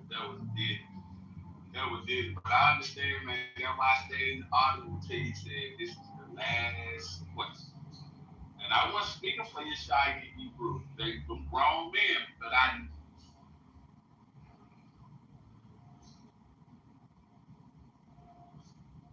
So we got it rolling. Of course, until what he would ask you, you know what's going on. So Ron, real quick, since we got to run, so please make sure when this nigga say we don't answer his questions, you be the first one to jump off mic and tell that nigga he a liar. Please, sure. because what these niggas do, they get in these rooms with they people that don't know us, and then you paint this picture about us. Y'all can keep letting niggas play with your name. My mama named me a certain name. My mama died, and I'll be damned if I let a nigga play with my name, bro. Whether it's biblical or not, nigga. Y'all can keep letting niggas play with your name. I'm not letting nobody play with my name, bro. Oh, your side is. Yes, sir. Doing little side shots. Just make sure, hey, bro, just make sure when he say that again. You come on by and tell that nigga he a liar, bro, because you sat here and answered every last one of his questions. Yeah. Well, I already know he lied. I already know that. I know that. But I'm glad that we got the chance to get facts out and information out. I'm glad. Because the people want to know this. That's why people are in here. They're trying to hear what man, I'm going to tell you like this. If a motherfucker ain't talking about the white man, these niggas don't want to hear shit. I know my people. These niggas, if it ain't got nothing to do with the white man that they allow their children, I guarantee most of these niggas got their kids in public school. And the white man is teaching their kids. But you hate the white man so much, you send your kids to him every morning. Because you want to sit be by yourself at home. You rather let the white man, the beast, teach your kids so you can have some peace of mind at home. But I know who I'm dealing with. I know what type of black people I'm dealing with. I know who I'm dealing with. Nigga, they're the beast. But then ain't none of you niggas got your children in independent studies. You niggas are sending your kids to public school. To the beast. I'm not. Really? Shit, my kids is home study, nigga. I mean, you know what I'm saying? Been that. You know what I'm talking about? So, we're going to find out it's not about the white man. We're going to find out the white man is not as powerful as they say. These niggas let the white man teach their kids, feed them lunch, cook them home lunch. Because you go to the grocery stores and buy their products. But then these niggas is the beast. But these niggas is the beast. And like I said, we have black chicks. I'm going to call all your cards. All of them. But you know the thing is, hey, hold on. Hey, you know the thing is too, right? So everything that they promote when it comes to Rome with Rome in America for like the spiritual aspect of the influence, the money, the culture, and everything, right? cool. When you hear them give their understanding, they give it.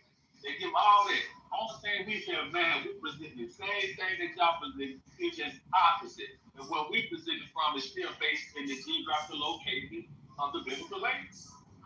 Hey, if you know this right, we present the same thing that they presented, but we only be accurate because we include what's in the Bible, and that's the biblical land, and what's coming out of the biblical land that's spread throughout the earth.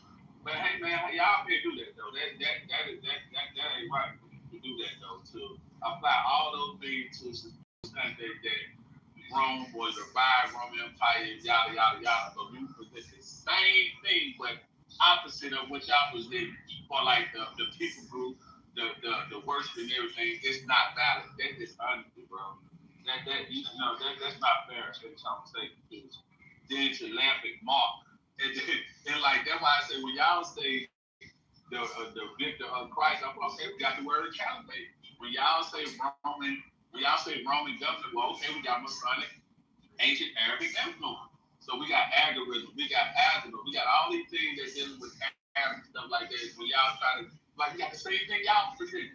The only thing that different is we back in the biblical land where it started and where it's gonna end it. Y'all move the statue. We're not moving the statue. So that's what I noticed was going on in this conversation. Vicar of Christ doesn't mean above Christ. It doesn't mean greater than Christ. It means right here. In a general sense, a person deputy or authorized to perform the functions of another. A substitute in office. That's what it means. Right, the same thing. That goes the word police. Substitute. Not a higher than. He's a substitute, meaning, by the Spirit, God came to the Cardinals and they voted for me, be the Pope, that I be a substitute of Christ. Now you gotta do research to what these people are putting out and teaching you. You gotta study it. You gotta go and find the facts for yourself to see if what they're saying is true. Hey, Right. When you come back and tell them like the dog, when you come back and tell him the facts, now he don't want to hear it. He don't want to agree. He don't want to take those facts and down. And put up in all y'all watch. Hey, real quick. Y'all refuse to go back and study for yourself. I got just one question real quick. Is it not hypocrisy that these people say that the white man is the devil, but they send their children to public school with a predominantly white teacher? Is that not hypocrisy? Is somebody so I can stop saying this? Because is that not hypocrisy? Yes. Nigga, so you're sending your kids to the beach, so you can get 8 hours without your kids. You know what? We really know why. You know what I'm saying? Motherfuckers be sending their kids to public school. You know, some of these people still want to be young. They still want to have their life while they got children, right? So if they're the white man, there's so much the beast, right? Why do some of these people got their children in public school, which is predominantly white people? You know why? Because you really don't believe that. Because if you did, you would not be sending your kids to public school, which is predominantly white people. You niggas who live down south, you niggas who live in New York, you feel me? All y'all. That's what I'm saying. That's why all you niggas can get it. Man, woman, and child. You claim these people is the beast and so evil, but you send your kids, you make your kids, them to beat your kids up. But if they don't get up early and go to that school, and they be taught by white people, whether it's a PE teacher, principal, the white school bus driver, you put your kids' trust in those people there, but then those people are supposed to be the beast. They're supposed to be you niggas as hypocrites, nigga. White people sit back and laugh at you, nigga. Now, nigga, because you's a hypocrite, nigga. On my mama, nigga, you's a hypocrite. Nigga, you the white man's this. No, but you sending your kids with this nigga damn near 8 hours every day. Every day. Because you're not educated, and you don't want to sit there and educate your children yourself. Josiah always gonna hit you where it hurt at. Most of you niggas can talk that B shit and that white people shit, but you send your kids to their school. You send your kids to be taught by these people. Nigga, you a hypocrite, nigga. Oh my mama. Hey, Ron, you still doing live study, huh? I got a question for you. Yeah, so I heard your last answer to, I think Elijah, you was like the fourth beast was the four beasts didn't kill Messiah. You said Esau did, right? So I was reading this. Here it is. Here Right. is the descendant of Esau. Right. So I was reading this book. Oh, y'all know about Joshua. Yeah, I was reading Joshua. And can you do the live study and see how this can be something? What book of Joshua? Okay, here we go. Let's go. Joshua 90:30. I put it. I can read it real quick. It say 90:30. Say he then heard that Edom had revolted from under the hand of Kittim and Latinus, went to them and smote them and subdued them and placed them under the hand of the children of Kittim. And Edom became one kingdom with the children of Kittim all the days. So can you do live study and see how if I guess Kittim equals Rome, correct? And how did right? So Kittim equals Rome. Is that not Esau? No, that's not, because you say Kittim killed Esau and all the men of Esau. Yes, it You did. said they became one kingdom, though. Like, what that mean? But was not Rome one kingdom with Jerusalem? Do it say that? Or do the No, was the Romans over Jerusalem during the time of it Jesus? say they was over, but they weren't one kingdom. But they was one kingdom because the Romans was making decisions for Israel. Israel wasn't making decisions for themselves. Herod was put in power by the Romans, and they was making decisions. That means it was one kingdom. So whether you're trying to wiggle out of that or not, Nah, it don't say that though. I'm just talking about what it says. Joshua 90 does not have to say that. Joshua 90 that. Ron, let me just say this. The same way you trying to use Joshua 90 happened to the Israelites. Rome was over Jerusalem. If you don't deny that, then you. They was over, but they don't say they mixed and mingled and all that. That wasn't the wrong. That was Kittim. That wasn't wrong. Right. That's what I'm saying. If that's not wrong, then who is it? That's what I'm saying. It doesn't. So I'm gonna read Joshua 90, and we gonna see if it says if they mix and mingle. And that's what a live study come in place though. That's what a live study come in. Right. Because Genesis 10 in the All Bible. right, do you got Joshua 90, Ron? I got. Ron, just listen to what he just said, Ron. Go ahead and read. No. He's saying that in Joshua 90, it says that they mix and mingle. That's what he said. That's what he's implying. So if we just read that, No, I said it doesn't say they that. became one kingdom. That's what. But then you just said mix and mingle though. And we see that continue with Herod, right? Herod what was he? No. He was an Edomite, and what was he? A Roman, right? It says they became one kingdom. Jerusalem became one kingdom with the Romans. So that means we got Roman. If we the Israelites, that means we got Rome in our blood because of what you saying. But nowhere does it say Jerusalem became one kingdom with Roman. But then when we read New Testament, it was. I can read Matthew chapter 2, right. and it tells you that Caesar Augustus made a decision, and Israel had to get down with that. He ruled over them, yeah, but they don't say they became one kingdom. But then, so him ruling over them don't mean they became one kingdom. No. How you rule over a kingdom, but you a different kingdom, and you in that kingdom. Because if you making decisions over it. If it did, it wouldn't say they became that one kingdom. That don't make no sense, bro. If it did, it wouldn't say they became one kingdom. You don't need to say that, bro. It doesn't have to say that. It doesn't have to say that. I believe it's a reason that it said that. That's what I believe. I believe it's just there for no reason. But wait, let me say this. But then in Joshua, Ron, let me just get this off, bro. But in Joshua, it says that the Romans killed the men of Edom. So how can the Romans be Edom if the men of Edom did not go into the women of Rome? The so-called Chittites killed the men. You have no seed to spread after that because they killed the men. See what I'm saying? I'm slow-ass niggas. If they killed the men, how was Herod alive? Ain't he a man of Edom? One moment. What he saying? Herod was Arabian. He was an Edom. That's still Edom, is it not? If he Arabian, Herod was Arabian. Did you know that? I'm not saying he wasn't. That's what I'm saying. Even though I can't find no fact that say he was Arabian. So all you gotta do is type it up and go. I did. It say he married an Arabian. That's what I see. I got a lot of information that say he was Arabian. Pull it out. You loud and mad and shit. Pull it out. Not because you're an idiot, nigga. Because you're trying to push that idiot ass shit. I read what the book said. That's what you don't understand what you read, nigga. That's all I did. It's clearly you don't understand what you read. Explain. I'm just gonna get my Joshua 9. Yeah, go ahead. When When Kittim, okay, now hold on. When Kittim ain't wrong at that time. Okay, thank you. Show the fact. It says in Genesis 10. It says here in Genesis 10. Now these are the generations of the sons of Noah. Look at this. Shem, Ham, and Japheth. This is their lineage. Are any of these white men? No. They're from the Noah. Was Noah white? Now we're dealing with the white stuff now? I didn't say nothing about white. I'm just saying. Okay, all right, because that's what we get to. That's what it's leading to. No. The sons of Japheth. Verse 2. Gomer, Magog, Madai, Javan, Tubal, Sheth, Tiras, and the sons of Gomer, which is one of the son of the main son of Japheth, the first son. Ashkenaz, Riphath, Togarma, the sons of Jovan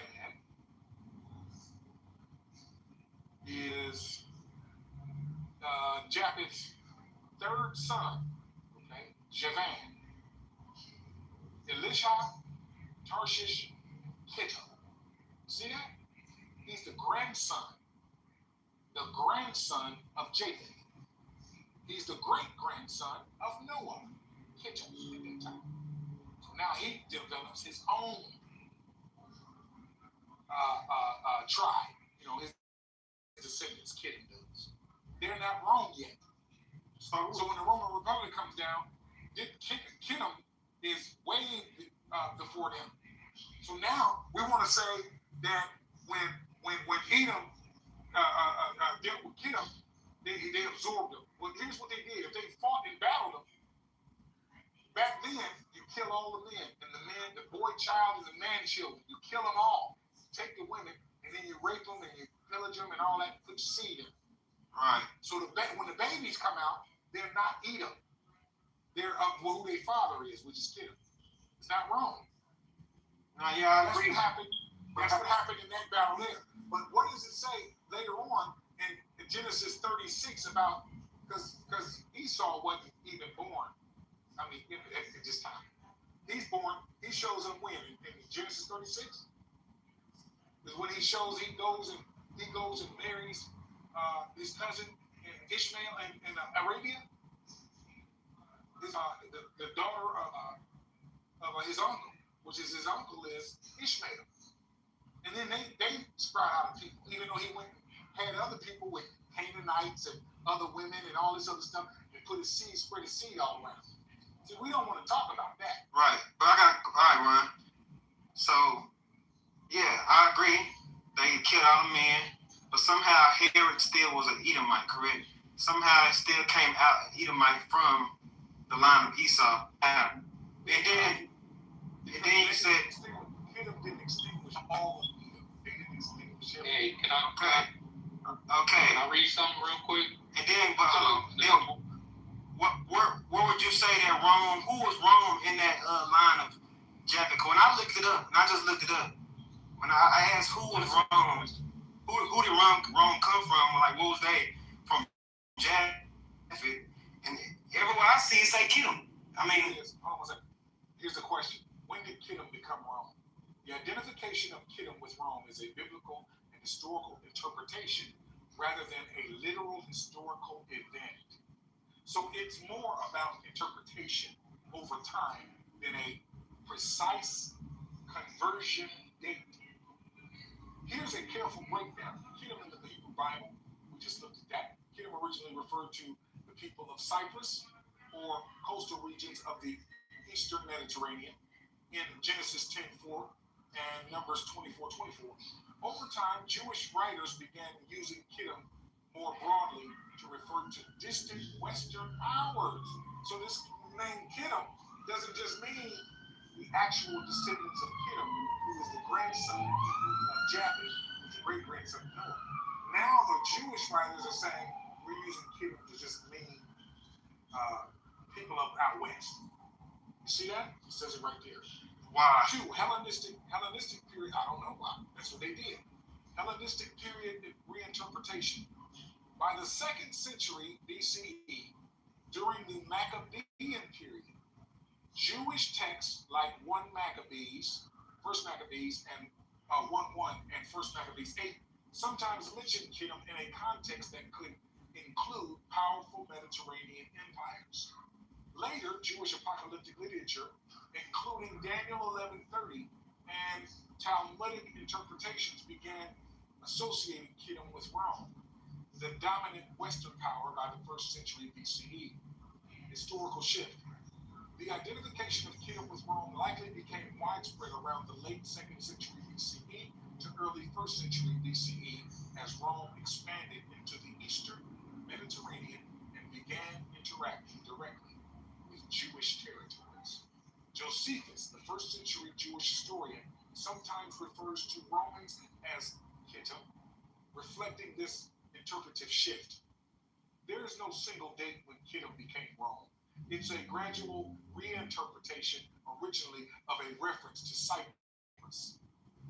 The generalized to Western powers and eventually identified with Rome as Rome rose to dominance in the Eastern Mediterranean, late 2nd and 1st century BCE.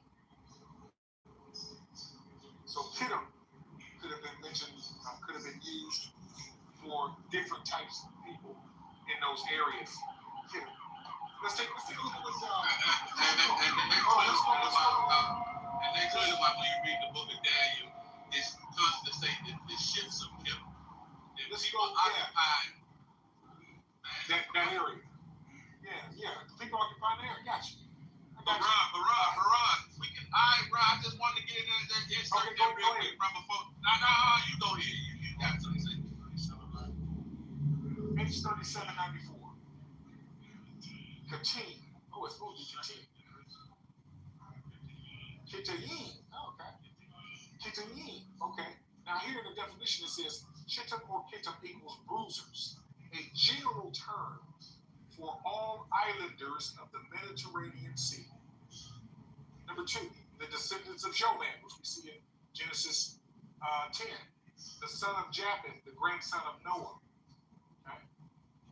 Strong states partial from the unused name denoting Cyprus, only in the plural. A Kittite or Cypriot, hence an islander in general, that is, the Greeks or Romans on the shores opposite of Palestine. Kittim. That's the definition that we got. Hey, can I read something? Because we did a whole lot of going around and stuff like that. Before I read this, Brother Charles, you mind if I ask you a question? Yeah. Just to get your understanding. Is Alexander a Roman? No. Not from my understanding. Was he Greece? Yes, sir. Okay. Is Greece Rome territory? Where the Romans came out of? Not that I know of. I don't think so. So that Don't Greece come from Javon too? I ain't worried about that. They are Javon. The Greeks are named Javon. Right. But yeah, I'm just asking, is Greece, the land of Greece, the territories of Greece, is that, I'm talking about Greece. Yeah, no, I think Rome comes from the Mediterranean parts, Because Rome come out of Italy, right?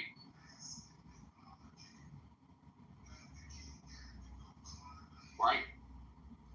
I believe so, right? Well, they come from, yeah.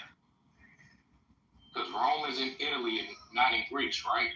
Right. Okay, I want to just be sure. First Maccabees 1:1, because we did all this live study, right? Hopefully you were satisfied with that live study. And once again, hopefully y'all paying attention, right? This is the reason for the line of questioning. Ron already said it. Chittim represents for a Western power. And he said it could be represented for Rome or Greece. Let's examine Greece. And it happened, First Maccabees, chapter 1, verse 1. And it happened after Alexander, son of Philip, the Macedonia. Look at Macedonia, look at the map, right above Greece. the Macedonian who came out of the land of Chittim. That's why I asked you the line of questioning. Is Greece Rome? You said no. Rome is not in Greece. You said Italy. Greece is not Italy. Alexander did not come out of Italy. He came out of Greece, or Macedonia to be exact, right above Greece. And he said he came out of the land of Chittim. Well, by your standards, that means he's a Roman. But you already admitted he's not Roman. Would you agree? Yeah, Alexander? Yeah. So he's not Roman, but let's read this again. It happened after Alexander, son of Philip, Macedonian, who came out of the land of Chittim, had smitten Darius, king of the Persian and Medes, that he reigned in his stead the first over Greece. So there ain't no doubt in there. They say he's the first over Greece. We know in history this Alexander, he has a father named Philip, and in history, he's the one that went against the King Darius, and in history, he's the one that took over all of Darius' territory. He's the leopard. Like I keep on trying to explain, when we look at Esther 1:1, from India all the way to Ethiopia, from the Nile to the Euphrates, this Alexander that we're reading about right now, the son of Philip, the Macedonian, who came out of Chittim, which is not Rome, is showing you right here that it's Greece. So even in an earlier time, when you talk about at the times of Esau's son, grandson, Zepho, who was an old man, if you check out the book of Jasher, he was in captivity under Joseph for about 20 to 30 years. And remember, this one man, Zepho, you're basically saying, repopulated and changed the face of the land of Chittim, which you're basically saying is Rome. But right here, First Maccabees 1:1, it's giving you the land of Chittim is where Alexander came out of. Ron gave you that live study that you wanted, and it showed you that it represented Cyprus or Western powers, islanders. Italy isn't an island. Greece isn't an island. But when you look around Greece, it's all those islands. You hear about all those Greek philosophies and stories and odes and the Odysseys and all that. It comes out of a lot of them islands. But y'all talk about the Isles of the Gentiles, that's what it's referring to. All them islanders. Chittim. That's what Chittim is. Mediterranean, the territory of the Mediterranean. That's the summer leagues to the biblical. They wasn't really known until who came onto the scene? Alexander. He's the first that came out of the summer leagues and basically came into the major league. Because when you look at all the powers, major powers, they all came out of the biblical land, what we always try to express. The lion, the leopard, and the bear, which is the territory between the Niles and the Euphrates. When you go to Esther 1:1, he ruled past the Euphrates when he went to India, just like Alexander. And he basically ruled all the way to Ethiopia, which is the Nile. That's the same landmass that was basically given up to Abraham. That's going to be the same landmass that when the Most High come and dwell with his chosen people. When I talk about chosen people, all those that have faith. When you're going to wipe them eyes, the tears from our eyes and stuff like that, what we should be all waiting for, not no slaves. We should be waiting for the Most High to wipe away the tears. It ain't no more pain, right? When that day happened, when he said, I shall dwell with man himself, and I shall be their God. I'm waiting for that, right? When the Lamb and the Father is the temple. I'm getting a little off track, but I read to you when we look at it, this description right here in First Maccabees 1:1, it's talking about Alexander came out of the land of Chittim. So you're going to have to make sense of this when we talk about Rome, especially when you go into the days of Jasher, because it's just giving you a generalized statement, a generalized area when it talks about Chittim, especially in the time of Zepho, who was the Western powers during that time, at that time, when Zepho was on the earth. Okay. So basically, Chittim is a generalized land, a broad land, including Rome, huh? Right? Mediterranean. Yeah, So Mediterranean. that's Spain, that's what's all on the Mediterranean? Spain. And did y'all know? Greece. Right, Sahara. Hey, yo, Shia, Shai, didn't you just give me a fact that when you look at Spain, they got 10% of their DNA is Arabic, and y'all not including the fact that when y'all talk about the Visigoths and stuff like that that ruled over Spain and stuff like that, you know y'all was conquered by the Arabs in the 900s, and they ruled all the way into the 1400s, and they basically revolutionized the agriculture of Spain. When you look at the Spaniard language, Spanish, check it out and compare it to Arabic. Look how close the language is. Just look on YouTube. So, all got device on our hand. Yes, sir, Charles. Yeah, so when you say kingdom is all those lands, so y'all don't agree that it's saying all those lands became one with Esau? That's not what just like the brother was trying to explain it. Can I ask you another question? If we put it in modern day perspective. Yes, sir. If we look at the Puerto Ricans, right? The island of Puerto Rico, is they not one with the United States? One kingdom, Puerto Rico. I mean, I'm not really good, so I wouldn't say that though. I would say yes because Puerto Rico just a couple of years ago became a part of the United States. Yeah, you can go to Puerto Rico without no passport. It's part of the territories of the United States. Oh yeah, I didn't know that. So it's one kingdom with the United States. Now my next question would be, are you basically saying the Puerto Rican population are Anglo-Saxon? Because they are one with the United States? I mean, I believe, yeah. If we can go over there just easy, freely, I'm pretty sure they mixing and mingling and they becoming, they having kids, and they both American, Anglo-Saxon, and Puerto Rican. That's how I see when they say one kingdom. Because we see history tells us that Herod was an Edomite, but he was also Esau. I mean, he was an Edomite, but he was also Roman. You mind if I ask you another question based off of that logic that you basically said? Was not Paul a Roman? Yeah, but he was a Roman citizen. So that's what the same thing with the Idumean Herod, who was a Roman citizen. So off of that logic, doesn't matter. He was a Roman citizen, but he wasn't a Roman by nationality or ethnicity. He was a client. Yeah, he wasn't Roman by ethnicity, just like we could say that Paul wasn't a Roman by ethnicity, right? That's the same thing. Okay. So when Paul was, before he was Paul, he was Saul, right? And he was killing up Christians. Was that a call by the Romans? Was he killing Christians for the Romans? No. Yeah.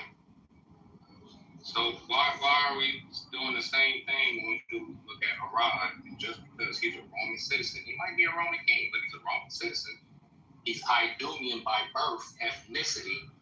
Why are we basically blaming the Romans for trying to basically that they are the ones that try to kill Christ when he was a child? Yeah, I didn't. So I believe it was Esau too. I know your boy Elijah did, you feel me? But I'm just saying, but still, that was Herod's. He didn't get no call. We don't have evidence to basically show that one of those Roman emperors sent that nigga a letter and said, hey, prophecy. We've been looking at the Jews. It's a king coming up. Now, get that child and make sure you bring that body so we can sell the blood. You know what they say? Kill the baby, sell the blood. That's what y'all saying that the Romans was trying to do. But no, it was Herod, because the thing was, there was a prophecy of a future king. So if he's a client king of Rome, that means he's going to get knocked off the throne. Wouldn't we agree? So he was scared and paranoid. Look at the paranoia of Herod to the point he knocked off his own children because of what? Rid of the throne. That's really the reason why, because he got word from those people from the east. Said, hey man, we seen the storm. Oh yeah, man, bring me that info. But we already know the story. What happened with that, right? But that's the reason. If I look at it, might be wrong. But if you examine the paranoia of Herod and why he was trying to slay the children, it was because a prophecy was coming that a future king of the Jews was coming to save his people. Christ on that dome. They thought he was going to be that general because when we look at all the previous messiahs, a messiah, not talking about the messiah, because Christ is the only the messiah. But all the a messiahs like David, right? When we look at them, you know, what they did, look at the judges, they was all messiahs. They would come in, defeat the enemy, and basically bring Israel out of their subjection, which they basically got themselves into by being disobedient, right? So when we look at it, that's what the people always expected, because from history and knowing culture, the Messiah was going to come save us from our enemies, like the prophecies say. But at that time, it wasn't so like how we thought. He was saving us from a greater enemy, the spiritual enemy, before the physical one, right? Because he's going to come back and basically get that blood splattered on the garments like the rib. He's going to be dipped in blood, right? So when we look at it, even the people thought he was going to be that Messiah, that king that was going to sit on the throne and overthrow the Romans. That's why they was trying to put him on trial and trying to put him up. And saying, ain't you a friend of Caesar? He's trying to cause a revolt and basically establish himself as king. Those are some of the false accusations that they were basically trying to do onto Christ. Didn't Pontius Pilate say, do you call yourself a king? And what did Christ say? Anybody? You say that I am. If I'm not mistaken, I could be wrong though, right? So when we look at Herod, going back to the point, Herod, when he was trying to kill that child, it was because of the threat of the throne. Not because of Rome. Because of something that he was already dealing at home. And you see how people do rhymes and stuff like that, how y'all get captivated, catch the man with the big words, and try to rhyme, and do all this. I just started reading this book. If I can, I found my Jasher. I want to read this Jasher because it's a misconception about Chittim and Edom mixing together. In general, because I swear, as a Hebrew Israelite, you needed a male in order to spread that seed, right? So I'm just going to read this, and I'm going to be quick as possible, slow as possible, because I know my people get down. Right, so this is Jasher 90, and I'm going to start in verse 1. At that time, in the 5th year after the children of Israel had passed over Jordan, after the children of Israel had resisted from their war with the Canaanites, at that time, great and severe battles arose between Edom and the children of Chittim. And the children of Chittim fought against Edom. And Abias, king of Chittim, went forth in that year, that is the 31st year of his reign, and a great force with him of a mighty man of the children of Chittim. And he went to Seir to fight against the children of Esau. And Hadad, the king of Edom, heard of his report, and he went forth to meet him with a heavy people in strong force, and engaged in battle with him in the field of Edom. And the hand of Chittim prevailed over the children of Esau. And the children of Chittim slew the children of Esau 220,000 men, and all the children of Esau fled from before them. And then it says, and the children of Chittim pursued them, and they reached Hadad, king of Edom, who was running before them, and they caught him alive, and brought him into Anabias, king of Chittim. And Anabias ordered him to be slain. And Hadad, the king of Edom, died in the 48th year of his reign. And the children of Chittim continued their pursuit of Edom, and they smote them with a great slaughter. And Edom became subject to the children of Chittim. It says subject, right? And the children of Chittim ruled over Edom, and Edom became under the hand of the children of Chittim, and became one kingdom from that day. It didn't say they mingled, it didn't say it had sex, it had none of that. They became one kingdom, and Edom ruled over that. Chittim ruled over the region or the territory of Edom. Right? Keep going. Verse 9. And from that time they could no more lift up their heads, and their kingdom became one with the children of Chittim. And Anabias placed officers in Edom, and all the children of Edom became subject and tributary to Anabias, and Anabias turned back to his own land of Chittim. So right here we see Chittim, the men of Chittim, whooping the man of Esau. In order for Chittim to become Esau, Esau would have to go to Chittim and whoop Chittim, all the men of Chittim, and then lay down with their women. Y'all, I think when y'all reading it, you seeing it that way, but it's really in reverse. Really, it's the children of Chittim that slain those men. Right? Now let's go over to verse 28. And it came to pass in those days that Anabias, king of Chittim, died in the 38th year of his reign. That is the 7th year of his reign over Edom. And they buried him in his place, which he had built for himself, and Latinus reigned in his stead 50 years. And during his reign, he brought forth an army, and he went and fought against the inhabitants of Britannica, and Carmenia, and the children of Elisha, son of Javan, and he prevailed over them and made them tributary. He then heard that Edom had revolted from under the hand of Chittim, and Latinus went to them and smote them and subdued them and placed them under the hand of the children of Chittim. And Edom became one kingdom with the children of Chittim all the days. And for many years there was no king in Edom, and their government was with the children of Chittim and their king. So the government of Edom belonged to a different people, right? So now I asked Google, did Rome rule over Jerusalem? It says yes. Jerusalem was a key part of the Roman Empire for several centuries. Conquered by Pompey in 63 BC, and transitioned from a client kingdom to a direct providence. So just like Chittim was over Edom, so-called Chittim was over Jerusalem.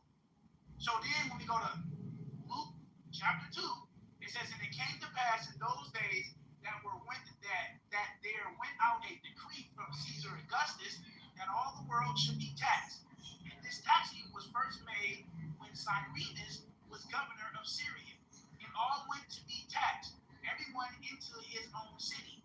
And Joseph also went up from Galilee out of the city of Nazareth into Judea unto the city of David, which is called Bethlehem, because he was of the house and lineage of David, to be taxed with Mary, his espoused wife, being great with child. So if Rome was never ruled over Jerusalem, or it didn't have to say it, why did Joseph go pay taxes to the Romans?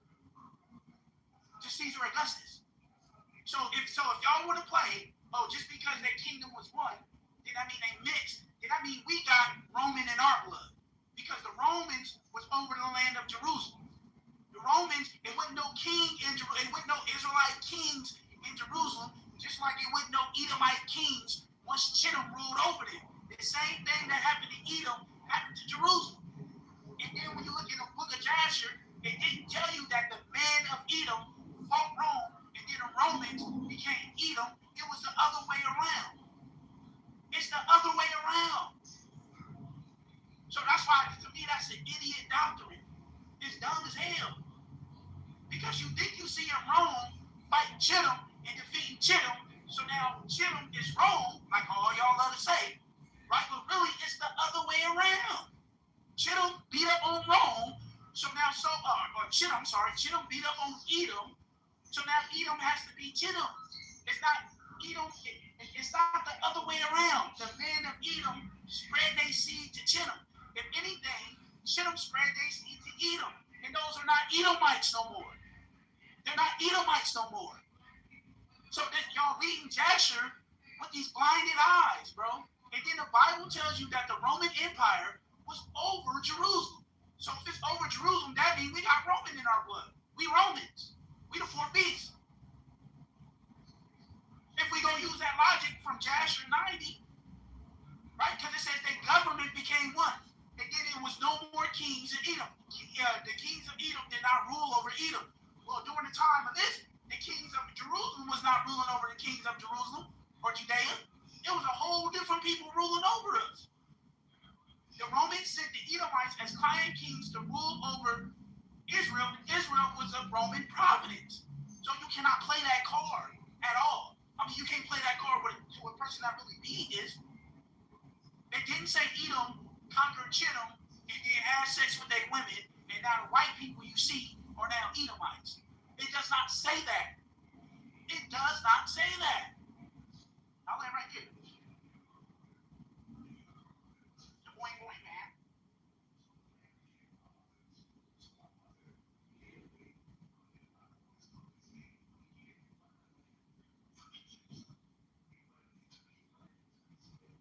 Study. We got live study going on. Live study. Chosen, come on, man. Where you at? Chosen. Come on, man. Where you at? Come on, man. Where you at? Hebrew. Silence.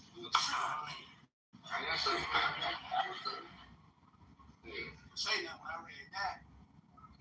So with Yeah, I mean, Hebrew. Am I reading this wrong? Did it say Edom conquered Chittim? Or did Chittim conquer Edom? Man, I mean, am I reading this My wrong? thing is, what's the difference? What's the difference? There is a difference They because the man still became one people, right? They still became one. hold the seed. Because the Right. man hold the seed, right? But we still see Herod being an Edomite, correct? Well, he's Arabian. He's so still an Edomite, correct? Yeah, he's an Arabian Edomite. Yeah, I got you. Right, so he's still an Edomite. I got you. Let me read this. I forgot. That's the last piece I wanted to read. My bad. Hold on. Enoch, I know you're about to come in. Let me get this information. Just real quick. You know what I'm saying? My bad. Right. So this is, so where we at? Let's start right here.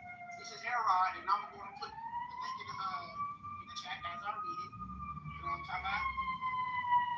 This is the chat before I read it.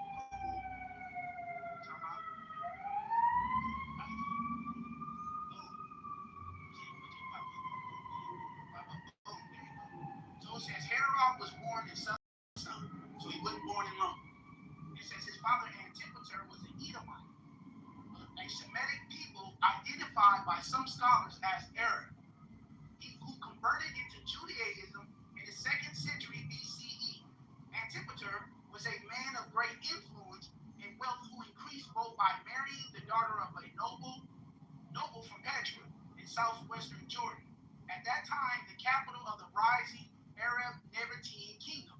Thus, Herod was of Arab origin, although he was a practicing Jew. That's my first one, right? So I'm gonna get a second. I'm gonna paste this in the chat.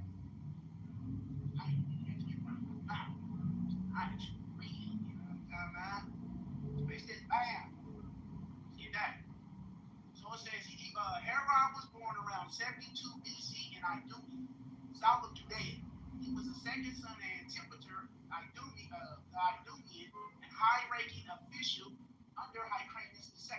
I'm going to skip down. It says this is a view shared also by some modern scholarly works, which consider Idumeans to be either Arab or Nabatean in origin. Thus, Herod, ethnic background was Arab on both sides of his family. According to Josephus, Herod was a descendant of Eleazar Maccabeus, Iran of the Hasmoneans. Right? So I'm going to get another source. Right here. This is the Torah.com. Man, this right here. Boom. What did you do? Make sure that thing pops up. Boom. Right? I'm starting in the middle of this. It says Josephus tells us Antiquity of the Jews 14 and 10. Certainly his ethnic and religious background was complicated. On his father's side, he was an Idumean Jew from a family of Idumean converts. On his mother's side, he was Nabatean. His mother was a Nabatean princess in an Arabic tribe in southern Jordan, near Petra. Moreover, as an aristocrat in Judea, he had both a Hellenistic and a Jewish upbringing. It is no wonder he had a complicated relationship with religious identity. Right? And I'm going to paste this one right here. This is not, I don't really have a link to this book. I actually purchased this book. This book right here. This is chat. Herod the Great by Stuart Brown. So this is from page 15. For Herod, born as a younger son of an obscure Arab civil servant, on the very edge of the Levant, was to become one of the most glittering figures of one of the most glowing periods of human history. Page 15. 18. For Hyrcanus conquered Idumea and southern Palestine by forcing the Idumeans or Edomites to accept Judaism, made it possible for Herod the Edomite to become king of the Jews. Page 18. Now we're going to page 19. It says the Edomites were Arabs, and they were the oldest surviving enemies of the Jews. Originally, they had occupied the country to the south of Judea below the Dead Sea, as far as Aqaba, the port at the head of the northern branch of the Red Sea.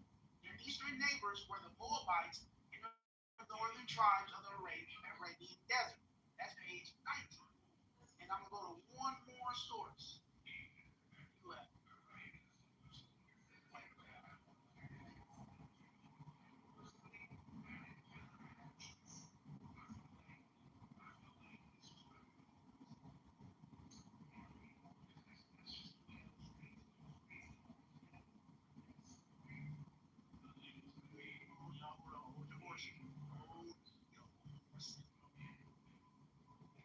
Oh, real quick, we can go to Genesis 36 and 3, which proves that they mingle together too.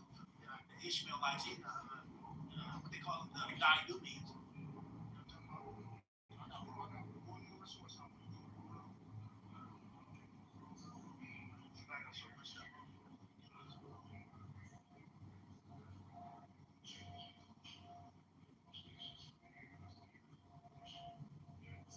This is the history of geography of Arabia, the patriarchal evidence of the revealed religion, volume 1. Matter of fact, I'll face this book right here. Get the right one.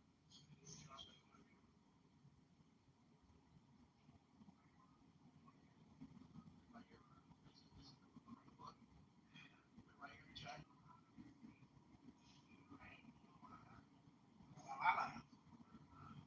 Make sure I get that. So it says, according to the Mosaic catalog of the prosperity of Esau, comprises a list of dukes or emirs, the founders of diverse Arab tribes, revealing in number, and as will presently be seen in power. Numerous nations sprung from Hagar and from Qatar. I have already proved at large that the Ishmaelites or Hagarenes and the Keturans dwelt and mingled with each other over almost every quarter of the Arabian Peninsula. It remains now to show that the Edomites, or the descendants of Esau, can with equal clearness be traced everywhere throughout Arabia, intermingled with both of the other Abrahamic stocks. And I'm going to read one more source. This is from Strabo's Geographica, book 16, chapter 2, section 34. I'm going to put it in the chapter for a read.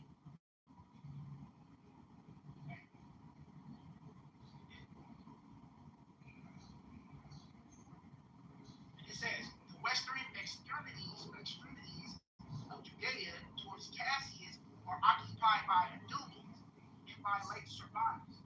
The Idumeans are Nabateans.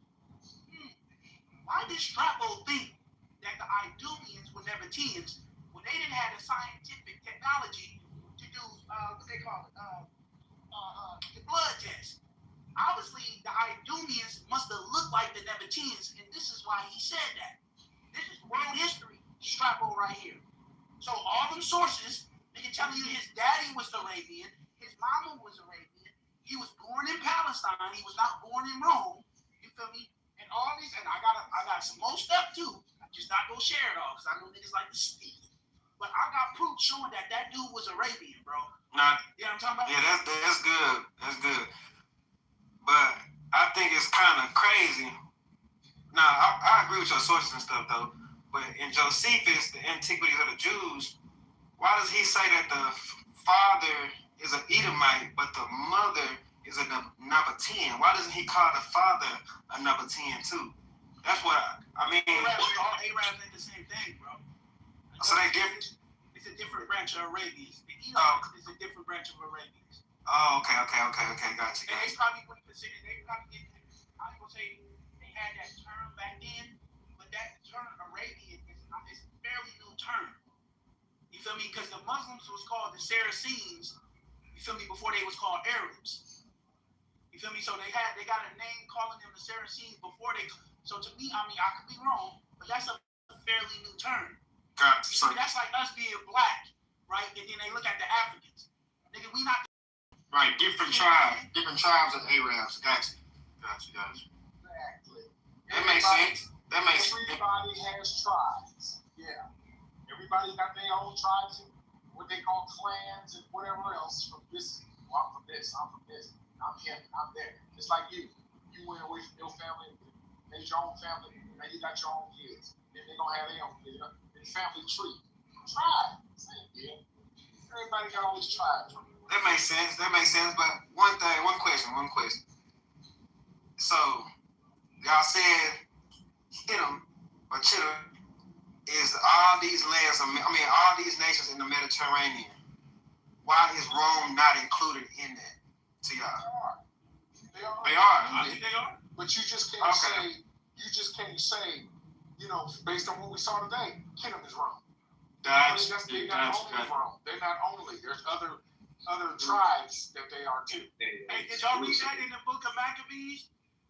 I'm sorry, did y'all read in First Maccabees? What's that, Chosen? What is it? Hold on. Hey, this is First Maccabees. This First Maccabees 8. It says, now Judas had heard the fame of the Romans, that they were mighty and valiant men, and such as was lovingly accept all that joined themselves unto them, and make a league of amity with all them that came unto them. And I'm skip down to verse 5. It says, besides this, how they, which are the Romans, had discomfort in battle Philip and Perseus, the king of Shittim, and others that lifted up themselves against them, and have overcome them. So according to 1 Maccabees chapter 8 and verse 5, the Romans fought the king of Chittim. So, but the Rome's supposed to be Chittim, though. You know what I'm saying? You know what I'm saying? That's kind of iffy.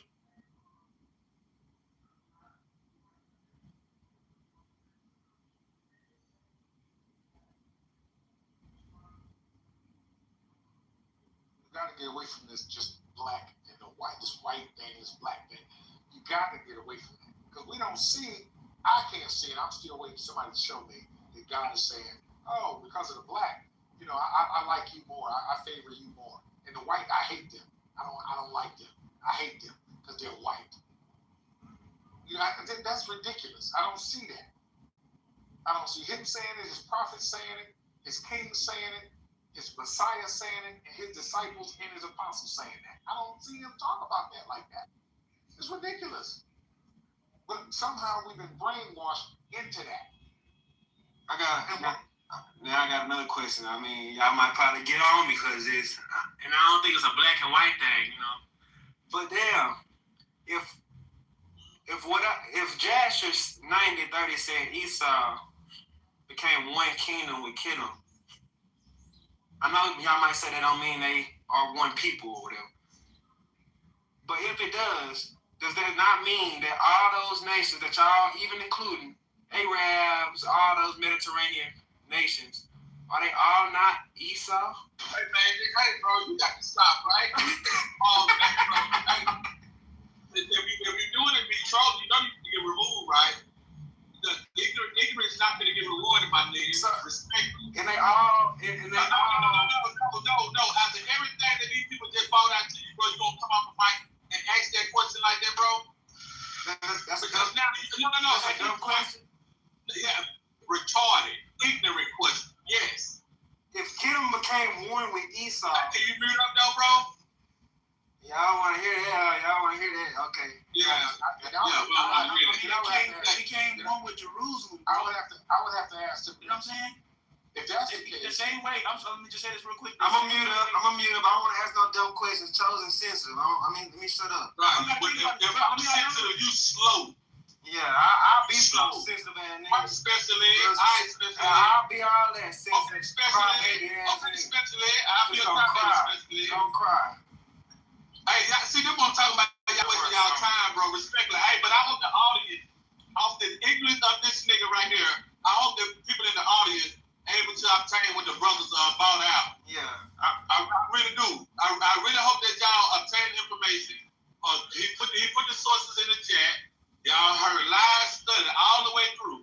Please go investigate what they bought out. Please go investigate what they bought out, especially the point when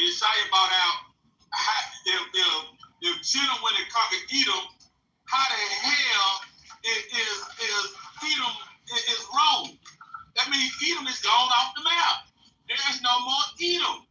But that's a lie, because we know Second Ezra say Esau's the end of the world. Can you mute right? up? Can you mute up? Can you mute up? Stop lying, man, Charlie. Hey, can you mute up and don't come back out mic, bro? Yeah, I got you, my bad. Now, so here we go right here, right? If for the nutbags you want to run the Second Ezra, but it says for Esau's the end of the world. Hey, can somebody go to Hebrews 16 for me real quick? Look at Hebrews 12, Hebrews 12 and 16, I think that's what it is. Slow speed. Lest there be any fornicator or profane person as Esau, for one morsel of meat sold his birthright. Hey, read that one more time. Hey, now, I'll read that two more times real quick. It said, lest there be any fornicator. Any fornicator. It said any fornicator. That's anybody. There shall be any fornicator. There shall be any Israelite, any Gentile. Do what, bro? Lest there be any fornicator or profane person as Esau, who for one morsel of meat sold his birthright. Do you see that? So anybody can walk in the manner of Esau. Hey, can you go to Genesis 25 for me real quick and read that concerning those two brothers? Genesis 25. Two nations are in thy womb, and two what? So this is Genesis 25, and I'm going to get verse 22. And the children struggled together within her. And she said, if it be so, why am I thus? And she went to inquire of the Lord. And the Lord said unto her, two nations are in thy womb, and two manner of people shall be separated from thy bowels. Two manner of people. Are you going to walk after the righteousness of Jacob, which is Christ, or are you going to walk after the wickedness of Esau? That's what's going on, bro. So anybody can walk after Jacob, and anybody can walk after Esau. It's their choice. They can be wicked of Esau or the righteous of Jacob, bro. Two manner of people. I'm liking that. So when you keep on doing this stuff right there, y'all make yourself look stupid and you don't understand the spirit of what the Bible is commanding. Then when they said the same thing, hold on, they said the same thing, Cain and Abel. The righteous of Abel and the wicked of Cain. So now it even reducing it during a time period. Now two manner of people. Are you gonna be upright like Jacob, or you gonna be a prideful bastard, wicked person like Esau? That's what being told in this story. And guess what? It's been played out in the physical too. But at the end, I'm not gonna talk about that part. Hey, but what I'm saying though, bro, like stop doing that though, bro. Stop doing that, bro, because y'all make yourself look stupid. It was just a question, bro. Y'all make yourself look stupid. Y'all make yourself look stupid when y'all disregard what the Bible is fully expressing when it comes to us and our walk in life, bro. Nah, he just chose it. He said it's two manner of people, and they shall be separated. Separated. Nah, I agree with that. It's a flesh and spirit. It's a flesh and spirit war. I agree with that. But this brother just said Esau no longer exists in the world. That's crazy. He didn't say that. He said Esau no longer exists in the world. We see King Herod had kids, and his kids had kids, and even after 70 AD, these kid Herod kids were still on this earth. Read Malachi 1-5 real quick. No, he did say that. Hey, bro, man, mute up and read. Man, come on, bro. You gotta mute up, bro. Go and go to the audience and listen. Malachi 1-5. Yeah, Malachi, 1-5. I see. It says the burden of the word of the Lord to Israel by Malachi. I have loved you, saith the Lord. Yet ye say, where thou loved us? Was not Esau Jacob's brother, saith the Lord? Yet I loved Jacob, and I hated Esau, and laid his mountains waste, and heritage waste, for the dragons of the wilderness. Whereas Edom saith, we are impoverished, but we will return and build the desolate places. says the Lord of hosts. They shall build, but I will throw down, and they shall call them the border of wickedness. Man, Esau getting destroyed, right? No, that was it. That was it, right? And the people of whom the Lord has indignation forever. And your eyes shall see, and ye shall say, the Lord will be magnified from the border of Israel. God dang, bro. What is he talking about, bro? These folks are still in the same geographical location. Can't handle the truth. That's a wrap up, bro. You got to stop, bro. You just doing shit. My fault. You just doing stuff just to be doing stuff. At this moment. I agree with that, though. I don't understand. I agree with all of that. Now look. Hey, Chosen. Here's a Hey, Ron, can I say a little something? I'm about to get out the way. Hey, Chosen, even to your point, when you gave that example about Cain and Abel, the righteous and the wicked, and you gave, Jacob and Esau. And when you look at Jacob, whose forefather, when we talk about, worship, his forefather, that's nice. Yes, sir. You got yours too? Okay. Y'all painted it up. All right. So, let me get out the way. When you look at it, they all connected back to who? Abraham, Isaac, Jacob, right? Jacob, Isaac, Abraham. And when you look at Abraham, his forefathers is who?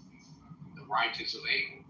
Is that right? Well, not Abel, but when we look at Seth, okay, it's the image of who? Adam, the next righteous and stuff like that. So I just wanted to just say that where it basically shows and how that lineage still connect back to, what we talk about representation of Seth would be that next son who came in the image of Adam. So I just wanted to say that, how it all linked back up, who came in the image of the Most High, which is Adam, who was also considered the son of God, right? So I just wanted to just throw that out there, just how that lineage was still connected even spiritually and physically. You can still see that lineage trace all the way back to, back to Adam. Where we will see those forefathers who basically walking in the path of righteousness. Not only that, guys that want to group as Esau as the white man, meaning Rome or Europe, whatever have you, they don't want to tell you and include to you that Esau married the daughter of Elon, the Hittite. He married the daughter of Anak, granddaughter of Zibeon, the Hittite, and the daughter of Ishmael. Now, we talked about tribes, right? Oh, I come from this tribe, this. Well, look at what he did. He had 3 wives, so he was boning. Don't even act like he wasn't boning and having kids. With all 3. Okay? His marriages were often noted as source of tension with his parents, Isaac and Rebekah. He wasn't marrying no Israelites. He wasn't going for no Israelites, but he wanted them strange women. Right? Because they were Canaanite women whom his parents disapproved of. Okay? So just to let you know, they don't want to include them and how they continue to reproduce. They don't want to include them at all. They just want to say, oh, they wrong, they white, they wrong. It's ridiculous. It's just ridiculous. No, yeah, I agree with that. I don't believe Esau just a white man. But bro got sensitive for no reason. I was just saying, asking questions. Nigga, stop doing that. Ain't nobody sensitive, nigga. You should hold on, bro. Come on, can you stop playing? Hey, Ron, stop playing police, nigga. He's sensitive, bro. You get sensitive. Why you get mad? Hey, bro, listen, bro. Hey,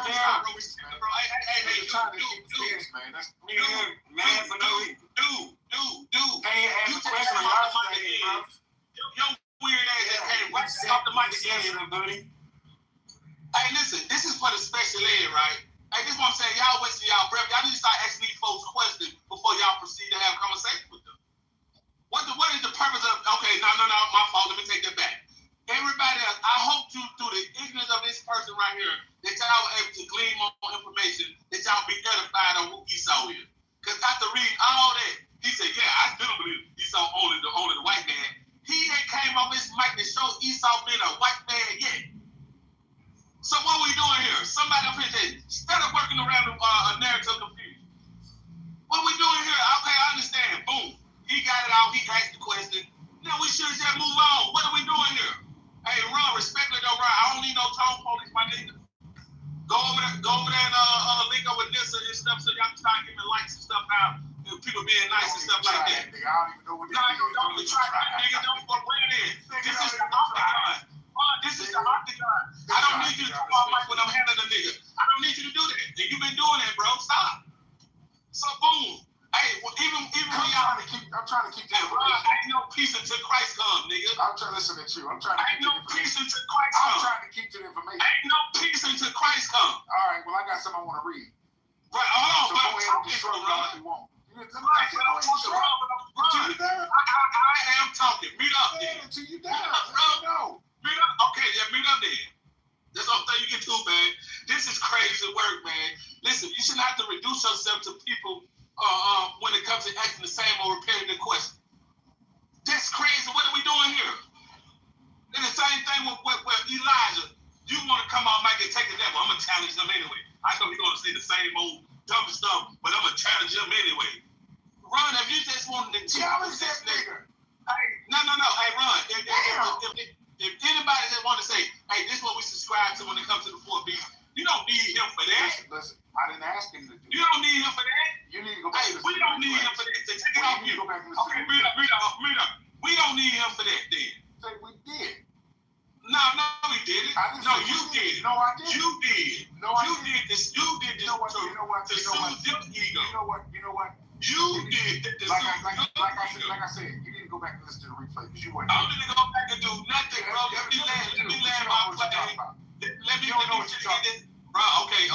So now when we go look at the simple tools that they got before, even in the Strong, the Blue Letter, the Smith Bible Dictionary, the Zondervan Compact Bible Dictionary, we see these things. You don't see nothing in opposition of when they pose that Esau being a white man from these tools that we've been using or they have been using to get biblical understanding when talking about word terminology and stuff like that, right? So what are we doing here? So boom, I honor both Ron and Yeshaya both bringing out information about Chittim and Esau and the whole Arabian Peninsula. But for him to sit right there and come on mic and just sit there and say the same old thing without producing anything and say, hey, well, this is the literature I'm presenting you to show you why this is why I'm saying that Esau is the white man. None of that. Even with the whole little Chittim thing, well, can you show me that according to your understanding and what literature you subscribe to show me that what you believe about Chittim? That's the thing need to be going forward because I understand, like, boom, we get questioned, but at the same time, for the audience to see the other side, they must see how they articulate their information too. Like, damn, what kind of methodology this nigga using to come up with this right here? I'm like, how that don't even match? So boom, like, okay, Ron should be proud that he stood against Elijah. Are you done? You and I both know. Ron got the greatest participation trophy ever for participating against Elijah, bro. Stop that. It's the fun. It got to be. You got to be out of your mind, man. I just answered his question. This is crazy, man. Listen, man, he claimed that we Ron. Because he didn't answer his question. Hold on. But we already demonstrated it. But hold on. He claimed in his homeroom today. We didn't answer none of his questions. We already demonstrated so that. I offered to answer all his questions without no threats, none of them ad-homs, none of that stuff. Go ahead and ask your questions so we can get all this out right now. That's what I said we do. And that's what we did. So that was already done. Chosen. Now I got something I got to talk about. All right, hold on, Ron. I've been quiet the whole time, bro. You've been talking the whole time, even when I try to insert like. That's what I'm going to be. Even when I tried to elaborate for 1 second. How can I let you know when? Okay, mute up, then you know what I'm done. So even when I was trying to, okay, bro, how the fuck you mute up? You still talking, nigga? You ain't talking.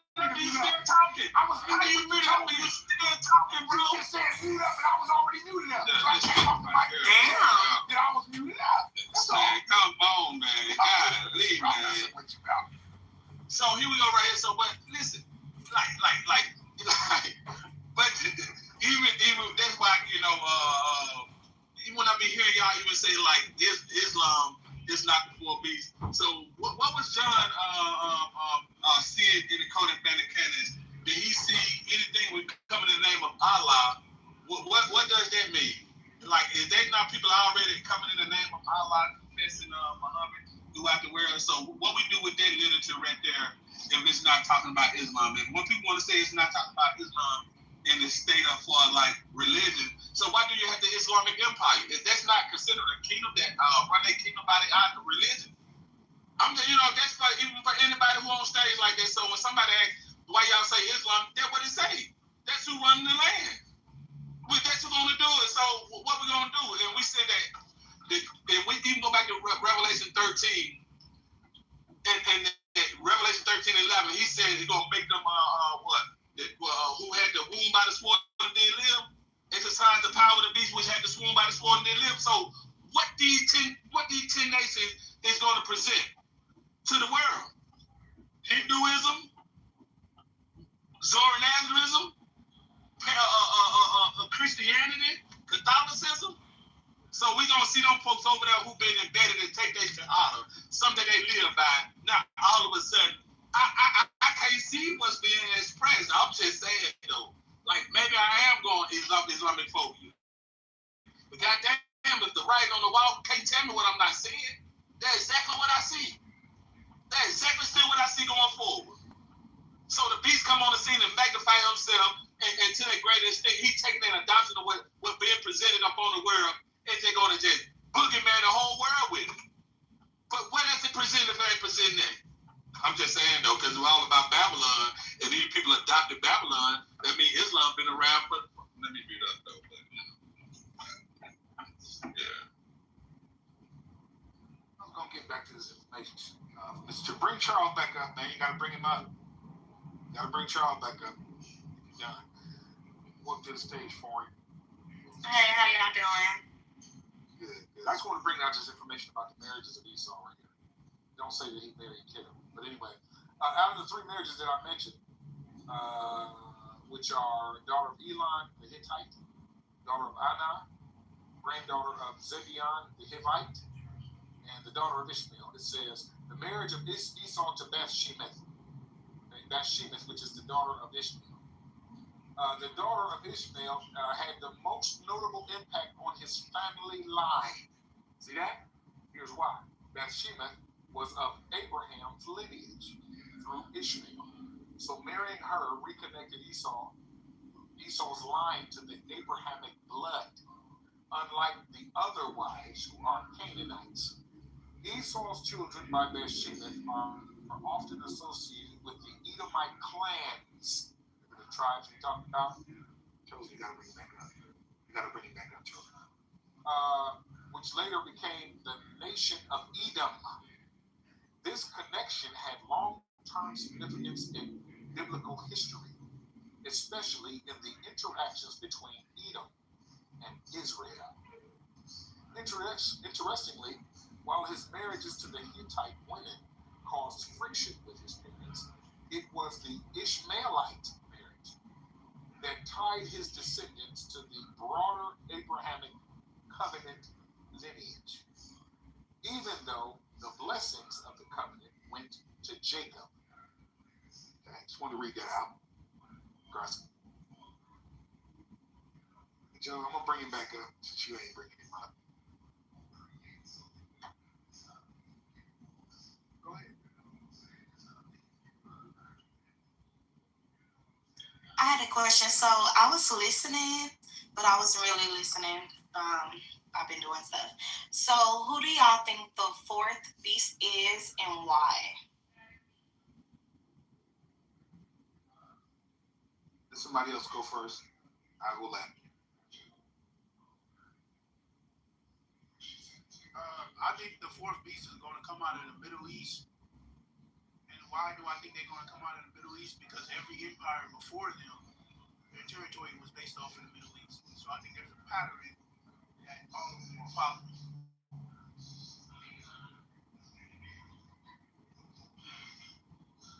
Okay.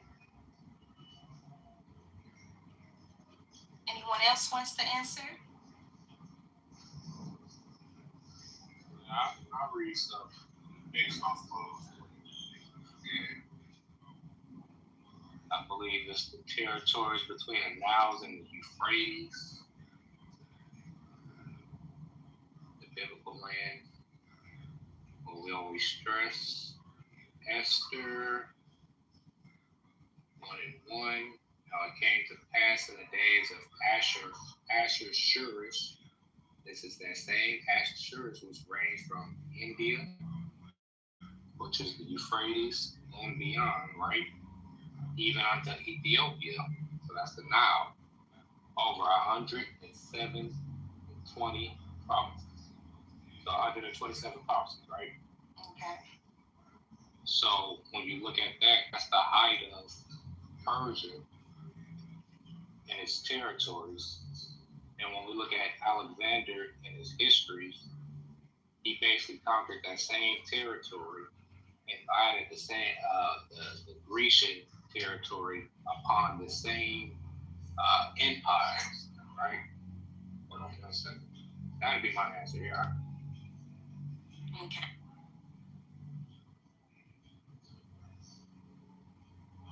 Ryan, why? Why do you think? Matthew chosen. Anybody else? Then I'm gonna go if y'all don't.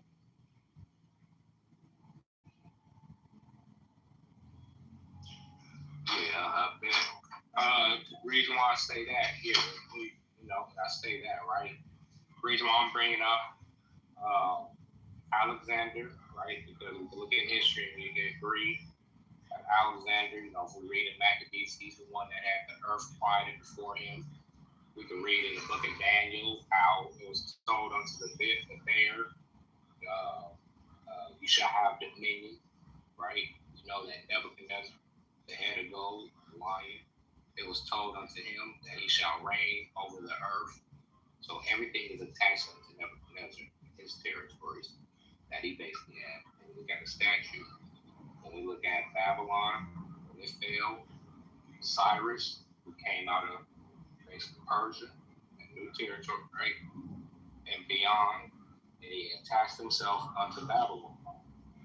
When we look at, we just read from Esther, his dynasty stretched his empire all the way from, like say, from Persia, going beyond to India, and it went to Ethiopia.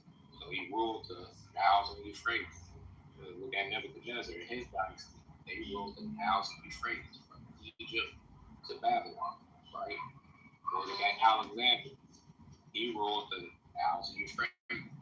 He ruled Egypt, and he ruled all the way past to India, added on. When we look at when he came up out of Greece, he added that territories unto him, right?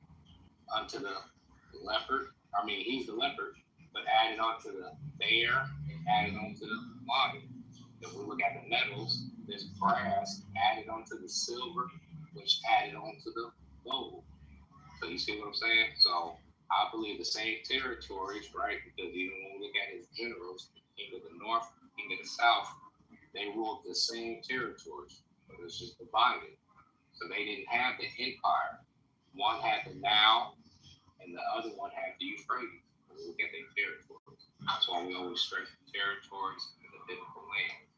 So even when we look at the four beasts, I believe that he's going to unite the Euphrates and territory. Now in the territories beyond, between that river, those rivers, and basically rule over the world. So, Okay. Run, and then I also do want to hear from Charles on why he believes that it's wrong. So if that's okay with y'all, I would like to hear why. Charles, you got it. I was gonna let Charles. Yeah, it's cool. I'm still doing the research on it, honestly. But I don't think it's just wrong. I think it's Esau specifically, because when I see the scriptures, I believe Esau mixed and mingled with many nations, the whole world specifically. Like when we see Obadiah 1:16, and the nations are being judged, and it's talking about Esau, and also the scripture that I brought out earlier,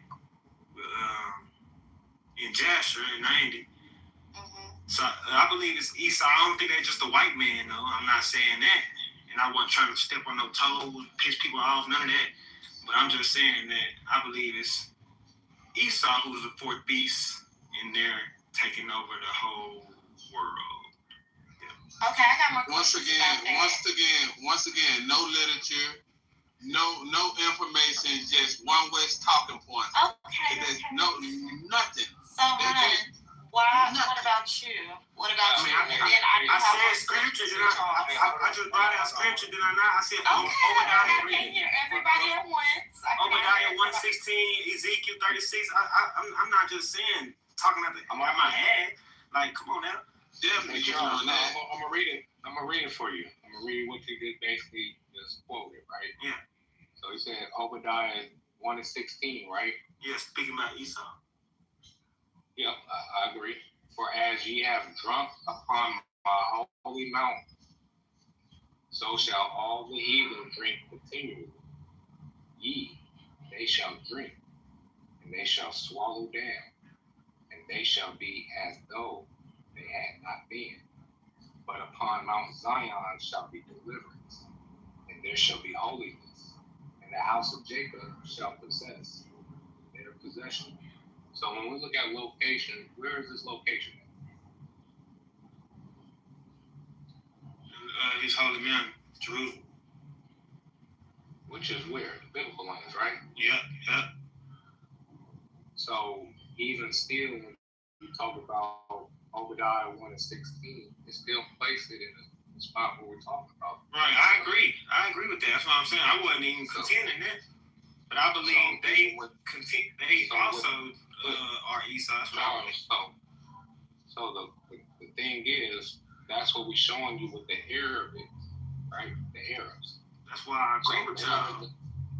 So they're in the Middle East, and this is Esau. So we can't use this one because even in the locality that you brought out yourself, we're still showing you in the Bible land, specifically Jerusalem, the Holy Mountain. Right. Know what the location of that is, right? Right, but that's why I'm not continuing location. I'm continuing. I believe it's a people group.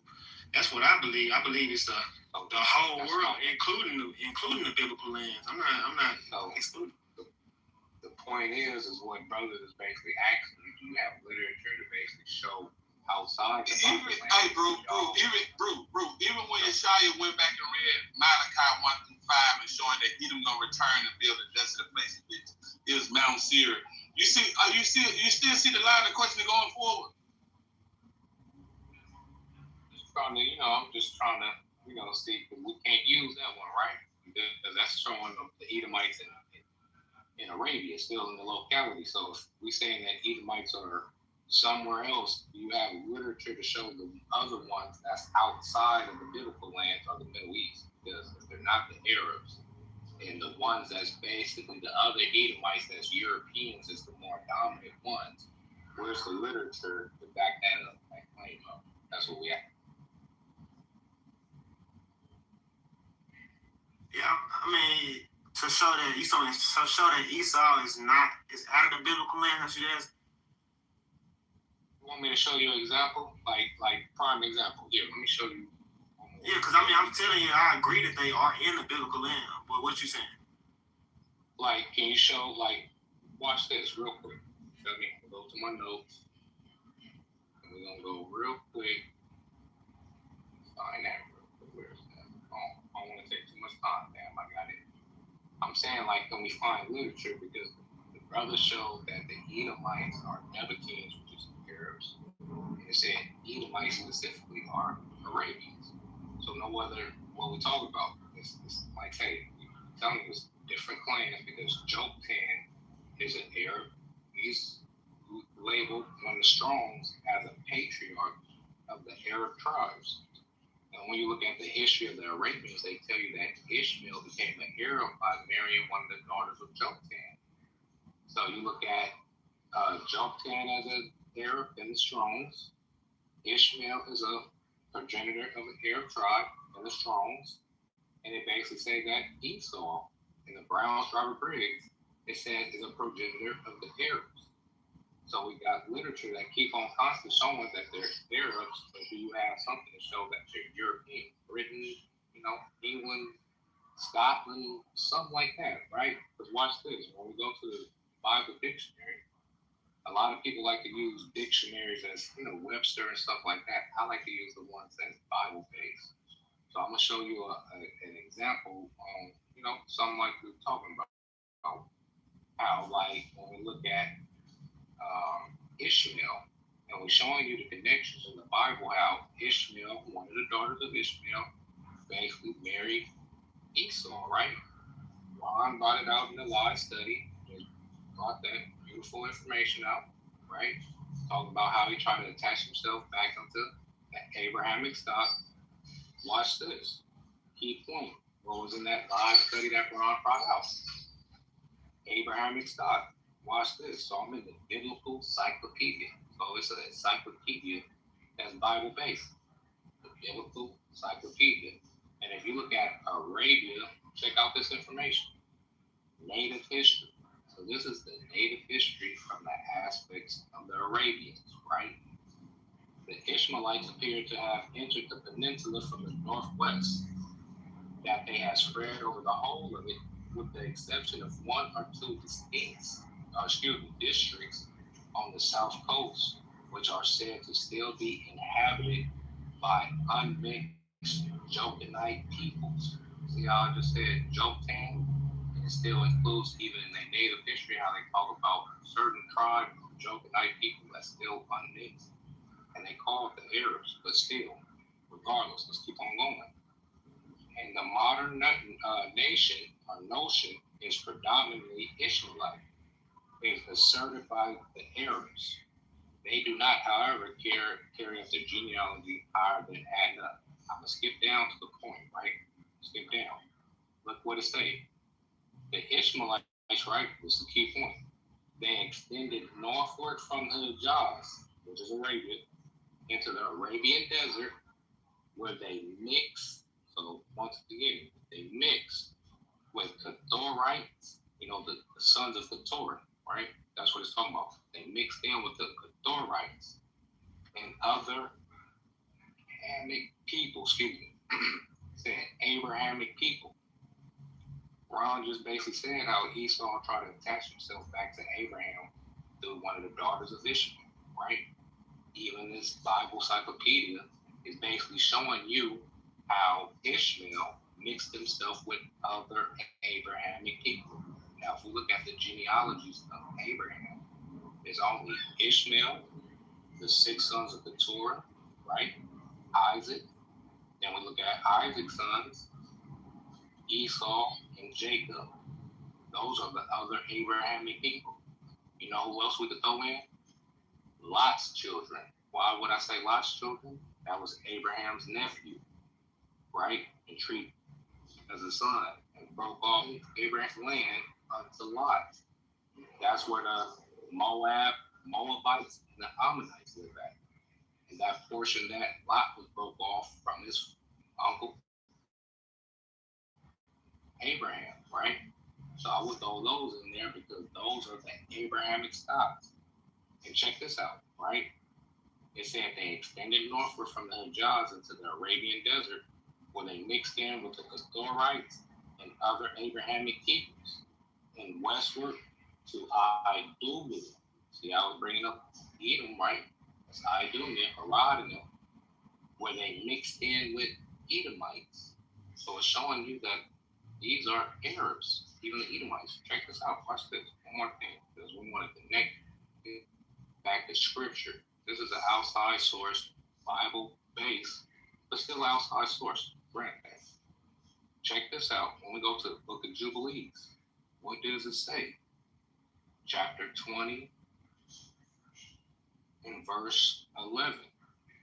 And he gave to Ishmael and to his sons, this is Abraham, he gave to Ishmael, to his sons, and to the sons of Keturah gifts, and sent them away from Isaac, his son. And he gave everything to Isaac, his son. This is what we're talking about when we talk about this inheritance and the warfare between the brothers that will always want to fight over the inheritance that was given up to Isaac, passed down to Jacob, ultimately passed down to Jacob's children. Who was the brothers? Esau, when we got Jacob and Esau. Who was Isaac's rival? Ishmael. The two brothers, Ishmael and Jacob's rival, Esau, linked up to fight for what? The inheritance that was basically given unto Abraham, the Nile and the Euphrates, which I keep on bringing up. You can read that in Genesis. But let me finish this off, right? I'm out the way. And it said he gave gifts to Ishmael, to his sons of the Torah, gifts, sent them away from Isaac, his son. And he gave everything to Isaac, his son, and his sons. So we got Ishmael and his sons. And the sons of the Torah and their sons went together and dwelt from Paran, which is on the side of Egypt now, and entering into Babylon.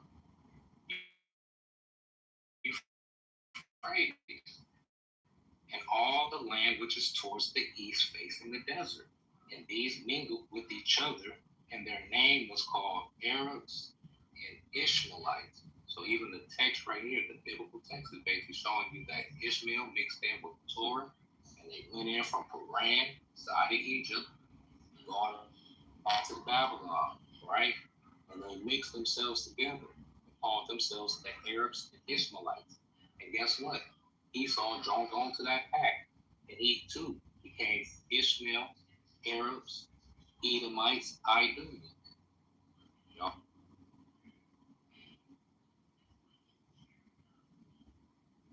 Got you. I appreciate it. I gotta find the sources. I don't want to just talk about it, but I'm looking through my notes and stuff right now for the sources that I seen that Esau became mixed with many nations, not just the Arabians. But I'm gonna give it back to Foreign. I know she's trying to ask some questions, but just give me a couple minutes. Yeah, well, Esau, the Bible just showed you Esau, who he mixed with, according to the Bible. Now, if you want to go to somebody's authored book, that's left to you.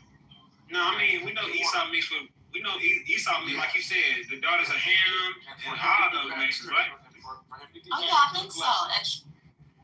Right. Esau mixed with many nations. Like Esau didn't just mix with one nation. We know that. But the one that everybody talks about is wrong. That's all they focus on. Well, that's them. We talking about me though, right? We talking about but even with the Canaanites, right? Wasn't they the quote unquote inhabitants of the land that was always promised unto Abraham and his children? Right. So even still, it goes back into an inheritance thing. They clicked up with the people that had the land, that got kicked out. They clicked up with who? Ishmael and Edom. So when you look at it, it's all about what? The land. What was basically given unto Abraham. Right. Why would say it? And it's not what it currently is. We don't care about it what it currently is.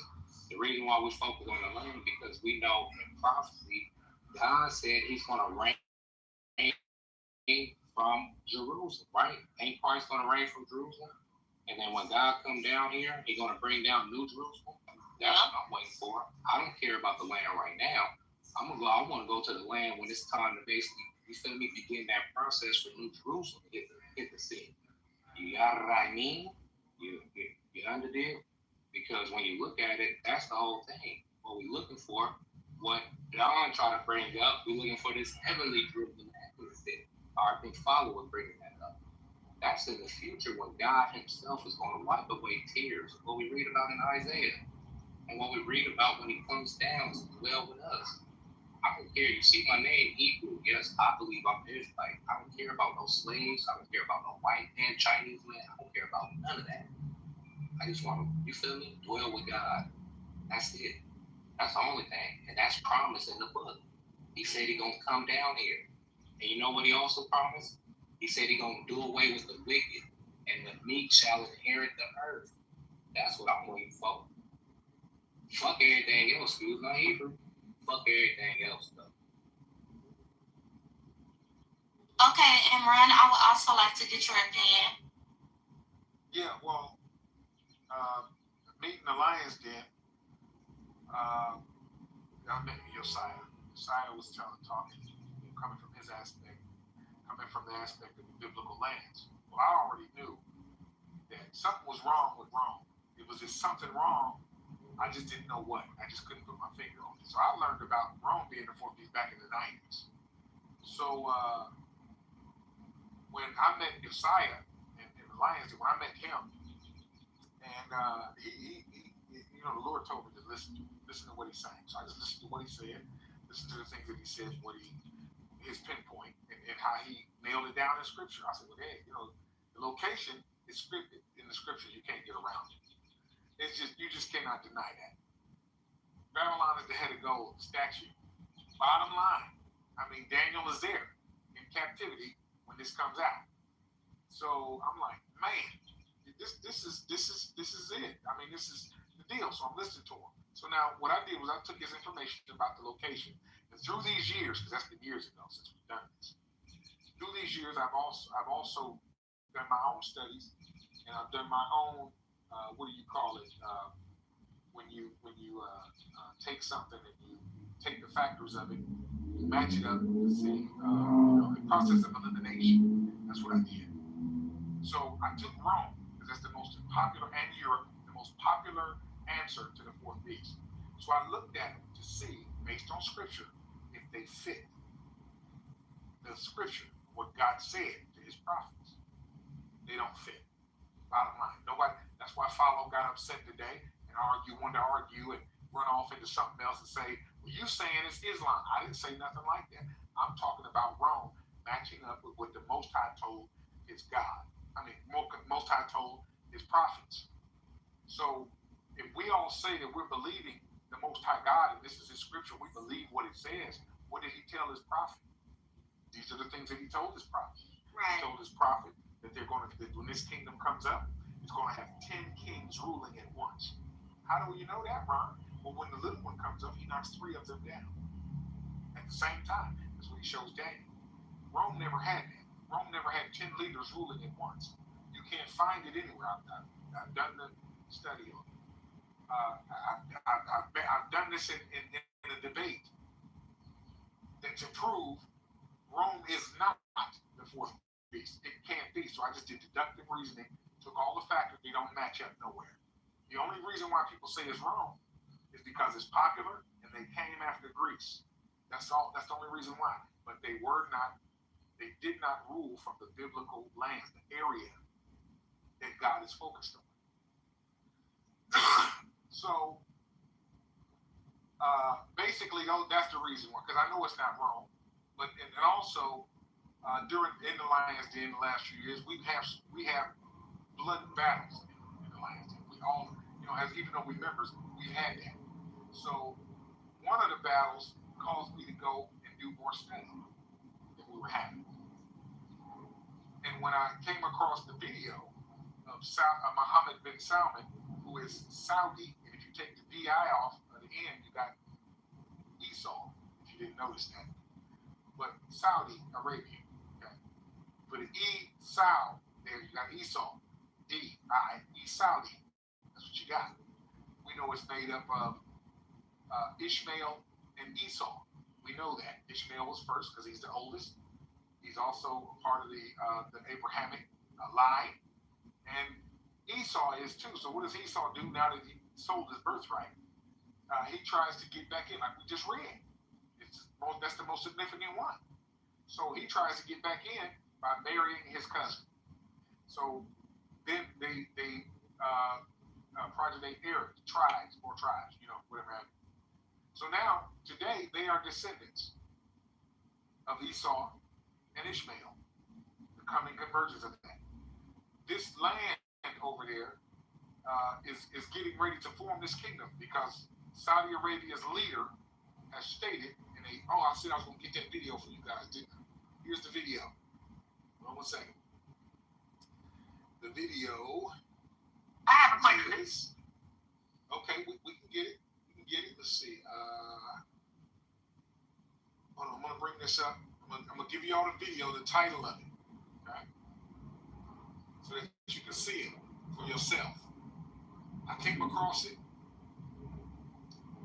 and he said, when he mentioned this, again, I heard that this the characteristics of the fourth beast. After they form this new kingdom, this new Europe, many countries of the world will follow us. That means he's got a plan. He's got a plan to do this. Okay, when this thing comes to be, many countries will follow them.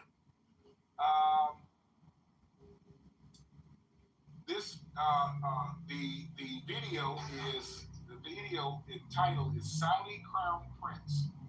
The new Europe is the Middle East, even Qatar. Okay. That's the one. It's only 1 minute, 28 seconds. But you have to pause it to read it because he's speaking in Arabic. Okay. He's not speaking in English. That's one. There's another couple of ones with his face on them. You can see him, watch them, check them out. But he's at his yearly conference that they have. And at that conference, they had the 10 nations there showing how they're getting away from oil because the oil is running out. Now, is that anything to do with man? No, it's got everything to do with God because God is controlling that. I believe from seeing this video and what he's saying that God has put it in his mind to form this kingdom so that his people can survive. Well, how do you say that, Ron? Because on Fox News, when he interviews him in Fox News interview, you can see on their YouTube channel, he talks about this word surviving. Survive. I'm like, why is he saying that? Why would he be saying that? He got all the money in the world. He got all the oil. Why would he say that? His people needs to survive in the future because the oil is running out. That's why. That's why he speaks that way. So this is why I say, and I can agree, that the biblical lands are the place where this kingdom will be formed. Not only that, God tells Daniel that this kingdom is for the latter days, the end times. It's for the times of the end. This is the last one. Rome doesn't fit because it doesn't have 10 kings. It never ruled the whole world. Other kingdoms have defeated it of the earth. God never defeated Rome. Of the earth. What else is it? Something else I'm forgetting about Rome. There was never a little horn that came up amongst whoever kings they say, the Germanic tribes or whatever. No little horn came up because only that little horn is defeated by Christ. Only. No one else. Okay? So it doesn't make sense that the 10 kings came in 476 or 500 and the little horn came up and Christ came and defeated the little horn and he's supposed to give the kingdom back to that's nowhere in history. These are historical facts. Nowhere in history has Israelites received the kingdom from Christ that he took from the little horn in the fourth beast kingdom, which is Rome. After that happened with the Germanic tribes, then how many years later? 1957, what we read today, that Europe was formed. Europe was formed, not just the nations. How they want to say, well, after that, the Germanic tribes, 10 Germanic tribes, they formed different lands. They already had different lands. They had them when they came down and whooped Rome's ass in their front yard. Those nations were already there. They may name something different than what we know them as of today. Germany, it probably was named something else, or Scotland was named something else, and somebody else, the Anglo-Saxon, they was named something else. They weren't named what they're named today. But there was no actual forming of Europe until 1957. That's what we read. And when they were formed, it was only 6 countries that they all aligned under the Treaty of Rome. That's what Europe is today, under the Treaty of Rome. Before that, there was no Treaty of Rome that they formed under. So now they're going to say, well, from 476 to 1957, which is what, 1,500 years? What was going on then? That was the fourth beast? And y'all say it started in 476. That doesn't fit. God doesn't say that this fourth beast is coming and then it's going to reign for 1,500 years and then it's going to, it's going to be diminished or been established and then it's going to reign for a short time and then I'm coming back to destroy it. It doesn't say that. See? Okay.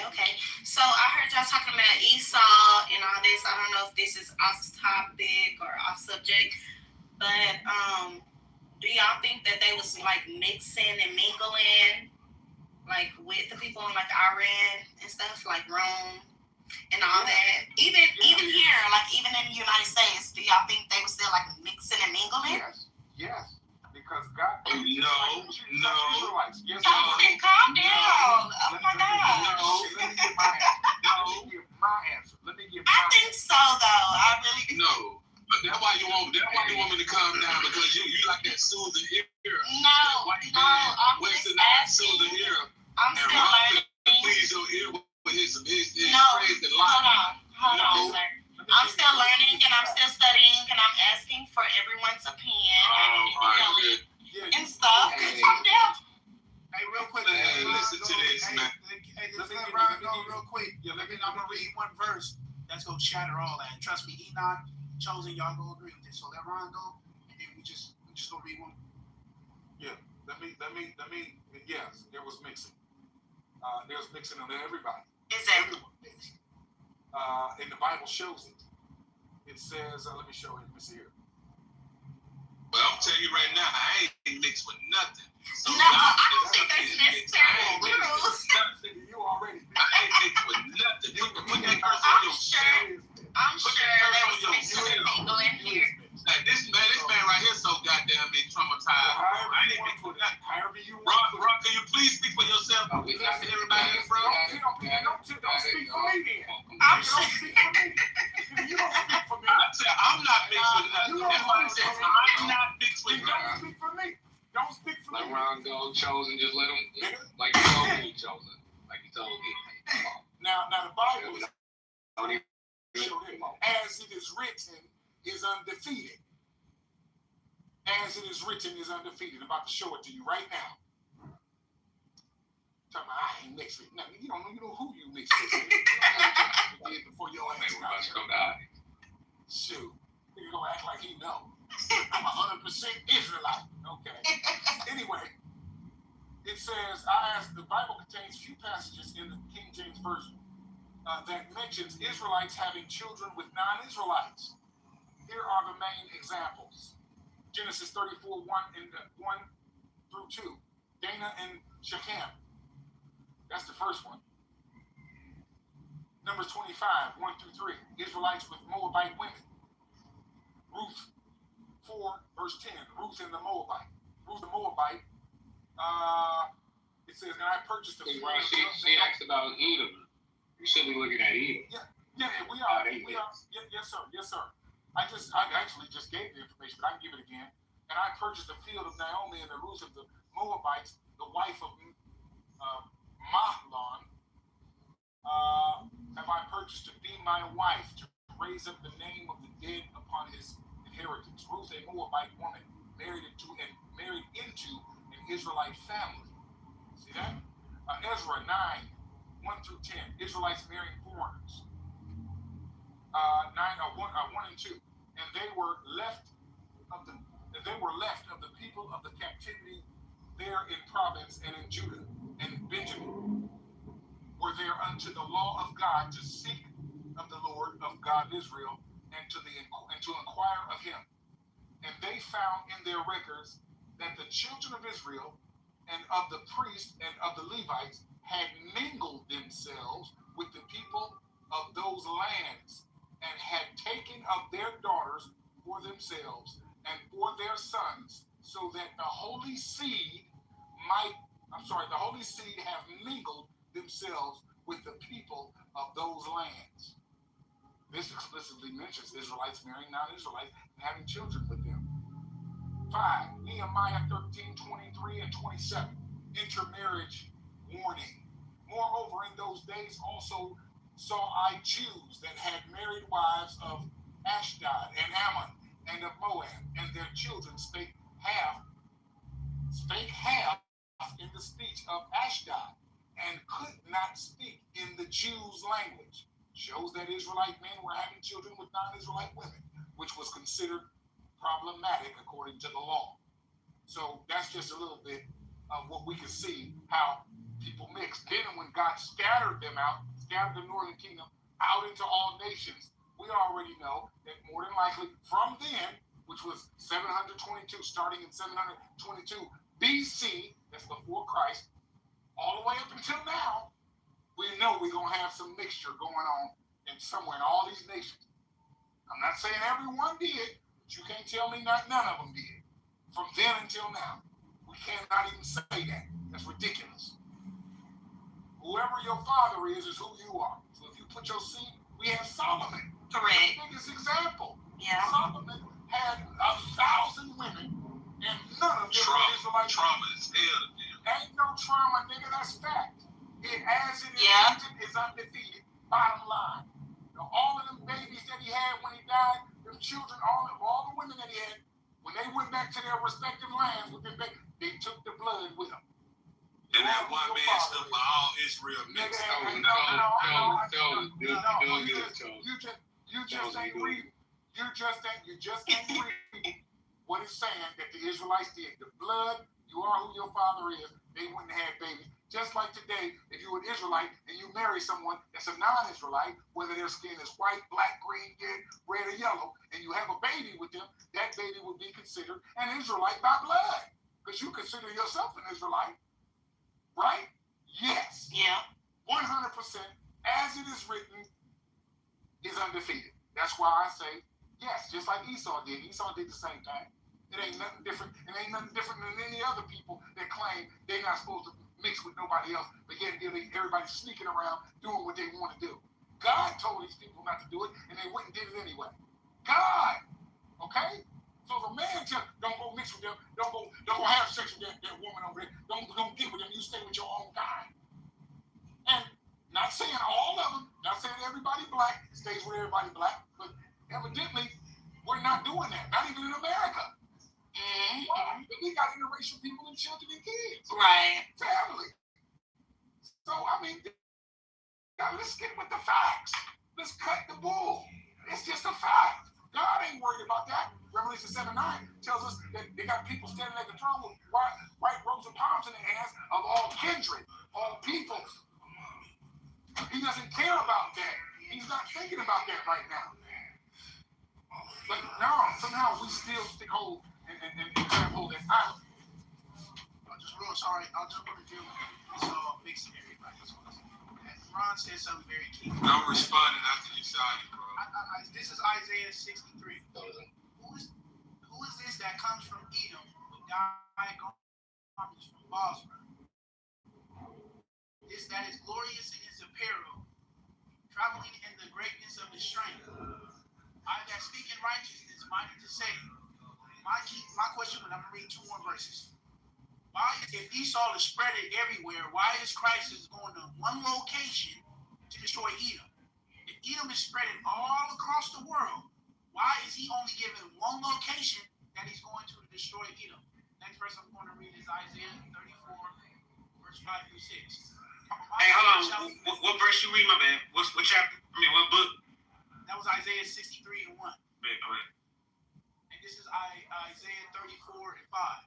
For my sword shall be bathed in heaven. Behold, it shall come down upon Idumea and upon the people of my curse to judgment. The sword of the Lord is filled with blood. It is made fat with fatness, and with the blood of lambs and goats, and with the fat of kidneys of rams. For the Lord has a sacrifice in Basra. Basra, once again, is one location. It's not everywhere. Basra is not in Europe. It's not in America. It's not Canada. It's not Russia. It's in one location in the Middle East. Right? So I got one more verse that I'm going to go to. We go back to this verse right here. Can you finish that off? Can you just finish off that verse? Because it says the land of Idumea, so it's still giving you a land. So it says, for the Lord has a sacrifice in Basra and a great slaughter in the land of Idumea. Oh my gosh. Right? So when you go back to Amos, I'm going to get Amos. I mean, we can all feel what we want to feel. Cut all that away. So this is Amos 1 and 11 to 12. Thus says the Lord, for the 3 transgressions of Edom, and for 4, I will not turn away the punishment thereof, because he did pursue his brother with the sword. He did cast off all pity, and his anger did tear perpetually, and he kept his wrath forever. But I will send a fire upon T-Man, which shall devour the palaces of Bozrah. Oh my God. Once again, we get one location. I'm going to read just one more real quick to show where that location is. Ezekiel 25, right? Since we all claiming that we believe in the Bible, it seems like we believe in more of our own opinions with a little bit of the Bible sprinkled around it. You know what I'm talking about? So this is Ezekiel 25 and 12. Thus says the Lord God, because Edom has dealt against the house of Judah by taking vengeance and has greatly offended and revenged himself upon them. Therefore, thus says the Lord God, I will also stretch out my hand upon Edom and will cut off man and beast from it. And I will make it desolate from T-Man, and they of Dedan shall fall by the sword. Oh my gosh. If you saw it spreading all around like y'all making it seem, why is he going to one location to destroy these people that spread it all across the world like y'all said? Oh my gosh.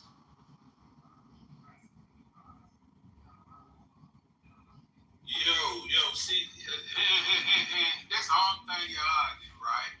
The only thing was saying, and he went read it earlier, if Esau them gonna return to build a desolate place, and goddamn, a fluctuation of white people, they're gonna just all of a sudden just wham bam wop wop baloo bop and just do that right there. Esau mixed with what? Esau with Arab. They tell you you've been absorbed. The history tell you absorbed. King David, John Hyrcanus. And even right now, Southern Palestine, right now. And even we go look at Daniel 11. Guess who joined? Guess who gonna be with Edom when the king of the north come and go into the biblical land? Ammon and Moab, along with Edom. All this going on right here. Do you still say the same old stuff like that? Hey man, like you know what I'm saying? As far like this mixed thing, bro. Listen, everybody ain't mixed. Everybody ain't mixed. Just to put that notion out there to say, to justify your own opinion when it comes to the Bible and try to use one or two simple situations out the Bible and say that is pertaining to everybody in the Bible. Every Israelite. But every black person mixed. No, nigga, I'm not tainted, nigga. No, I'm not. You can take that now to soothe your conscience about what's going on in social society, nigga. I'm confident, nigga. I'm not tainted with nothing, nigga. I'm not tainted with nothing. So put that curse and that marker on yourself to justify the mean that you doing when you do that, though, bro. It's not going to be an end to all the people. How you gonna come and separate all the people, everybody mixed up together? I don't understand what's going on with it when y'all be saying stuff like that. And don't care nothing about it. It really ain't even a big deal. It's just being truthful to what being expressed inside the Bible. Not that about no melanated about nothing. Well, if it wasn't about that, hey man, he chose what he chose. I ain't mad that he chose what he chose. I accept what he chose. Because those same people he did chose, he showed you the good, bad, and the worst. He still chose them. He punished them. And he punished them hard-headed people because he loved them. He told them, because you did this, I'm gonna do this to you. They still attached to that contract, whether you like it or not. I don't understand. That's just what the Bible says. You put your personal feelings in something like that. Hey man, okay, it is what it is. You can't do nothing about it at the end of the day. But sit right there and have that anger towards other people because you can't justify the bees or going between the scriptures and say, hey man, you know, hey man, them niggas are them niggas. Or them Caucasian or them Chinese or them Japanese, all who they is. But nah, bro, but you still believe that the people over there in the biblical land are Jews. And he should tell you they honestly not. The hypocrisy at 1,000 levels today, bro. Oh, they the Jews over there in the land. They the people, God, your people, God in the land where the Arthur Kozel and the 13 tribes expressed to you with King Bula. Oh, but disregard that. Because I believe that they're them and you niggas ain't nothing but niggas. I can't rock with that, man. That is bootleg as hell. Leave it alone. Man, leave it alone. But at the same time, bro, with this Esau situation, y'all dead ass wrong for that. And the sister, what you even giving Sue to run conscious about mixing and stuff, that you know that ain't by nature. That by the repetitive lie being talked about it all these years, just by incorporating yourself into biblical conversation going forward. Y'all automatically said Esau was the white man. It's just like I asked you, hey, you black, right? Oh, one second. It's just like if I ask you, hey, you black, right? Black. Yeah, what color your skin? You should still say black. Because it's just a common thought. That's just a common saying. Knowing that you're brown, you still gonna accept the fact that you're black. Because it's been soothed into our conscience, but for being repetitive like that. So now we bring out absolute 100% evidence on Esau, what Esau wanted, who Esau did, what he gonna do. Can't wait. For some reason, he still mixed. Then when you show the people that he mingled with or arrow with, y'all don't want to take that right there. Y'all want to say, well, he got to be white in some kind of way. For some kind of way, he got to be white. When you go read the book of Josephus, that was twin, that was identical, everything except one was Aryan, one was not. But for some reason, through the progression of time, he got to be white because I got Stockholm syndrome and I don't know how to let it go. Hey, just real quick. I just want this to be heard real quick. Why, if Esau is spreading everywhere, why isn't there a Bible verse saying how Christ is going to ride to all these different countries to go destroy Edom? Why? I'm not going to let y'all get away with this. Why is he going to one location, one place to destroy a people that y'all say is spreading all across the world? So either he right or y'all dead wrong in the dirt. Nigga, you just using your emotions. And you don't know what you're talking about. And you need a helmet on when you read the Bible because you're going to end up hurting yourself. You know what I'm talking about? Why is he going to Bozrah? Idumea, what is that location? Do we need to read it in the Strong's? That's a place in the Middle East, in Arabia. Right? Why is he, if he's spreading, matter of fact, I'm going to say this and I'm going to land. To say Esau whole seed is spoiled is dumb as hell. Because if you look at Africans, every nationality, I'm not going to say Africans, every nationality mixed with somebody. But it's never the majority of the nation that's sleeping outside their race. You feel me? When you walk outside, nigga, you might see a black dude with a white girl, but you're not seeing that everywhere you go. You might see specks here and there. You might see interracial relationships here and there. But majority of what you see is white people with white people, Hindus with Hindus, Arabians with... So why y'all putting that dumb shit on Esau like this whole nation is mixed? And they can't figure out who he is because he mixed. Nigga, that's not a reality on planet Earth. You may have a small amount that do mix, but the bulk of everybody is still the same color or the same people that they once were and are today. So when we say he mixed, you're trying to make... While you saying that, it's saying, oh, we can't find out who he is. So he is the Europeans. But like Ron said earlier, niggas say he mixed, but you say he the Romans. You don't say he nobody else. You only say he white people. You don't say that Esau is in Africa. You don't say that. You know what I'm saying? Y'all niggas don't never, when we read Genesis and the nations that Esau actually mixed with, you do not bring that up. You don't bring up the Hittites, the Hivites, the Ishmael. You do not bring, nigga, I'm not letting you niggas get away, nigga. I'm not letting you, I'm like your auntie, I'm gonna pull you by the bottom of your ear, nigga. Oh my God. You not getting away with this. Why is Jesus going to one place to destroy the Edomites? Edom is spreading all across the world. Y'all. So it don't make no sense to me, you know what I'm saying? And I'm just reading the Bible, and if you go with the Bible, you're safe. If you listen to people outside of the Bible, that's when you end up in quicksand. People will die wild with you. All right. I just want to say this because, Yeshaya, he beat me to the punch. I was going to read the scriptures. He went in and blew them off. I sure was going to read that Isaiah. You can read it again. But, read it again. Nigga, read it again, nigga. They ain't heard it. But if you look at my PTR, that's all I want to say, right? Hey, nigga, that's Noah and Solomon at the bottom, too, bro. These niggas are sick, bro. They down there? Oh, yeah, my boys. Yeah, my boys. That's what I'm talking about. The Bradford. You know what I mean? The youngsters. The young lions. I bet they'd come in here and tear stuff up, too. Themselves. They'll be little youngsters. Talking about youngins. But all I want to say, though, when we look at the biblical ways, we really look at it, has it not always been paganistic Nimrod, to all these other great empires, so-called great empires that came to the biblical lands. And when we open the scriptures, these are the areas that the book is talking about.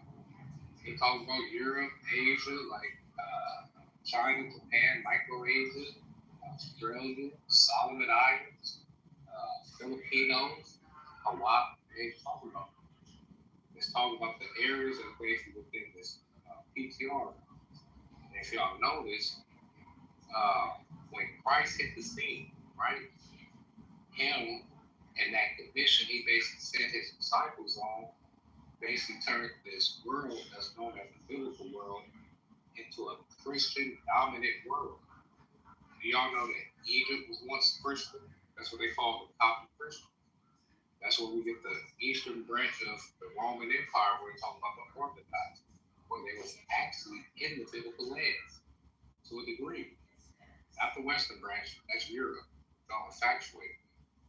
Now y'all infatuated with Europe. Man. But if you look at it, right, this world known as the biblical land has always been paganistic until Christ came onto the scene and this world turned Christian. Even the Romans, you gotta look at it. They was barbarian. They was idol worshippers. Even they caught the bug and turned into quote unquote Catholics. We all spoke about the beast. Yeah, they got things wrong. They got a lot of things wrong, right? The Western branch tell the priests and the nuns they can't marry. But do you know the Eastern branch of Rome, what we talk about the Orthodox Roman Church, that can't find there when they split, they can actually marry and stuff like that. So it's not the same. They had, problems. But the whole matter of it is what I'm probably just trying to show that this world that was once paganistic had turned Christian at one point in time. Do you know who basically changed the face of the landscape? It changed the face of the landscape right back to a paganistic world. The Arabs. Check out my PTR.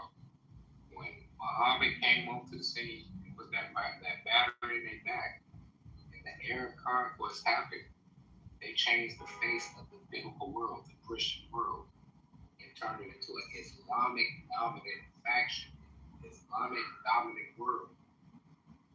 Even still to this day, in our current reality, the Bible lands that we basically say Jesus Christ, our Lord and Savior.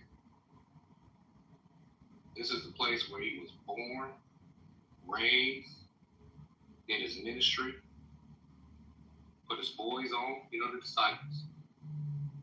Basically died for our sins and was resurrected, right? And was told that he was going to return the same way that he left about it, right? When we read the book of Acts, that same place that I'm talking about is now dominated by the Islamic faith. No matter how we look at it. Even Jerusalem today. Yeah, we think the tiny has rule. The Arabs, they got control over that. The tiny has got Tel Aviv and certain little areas.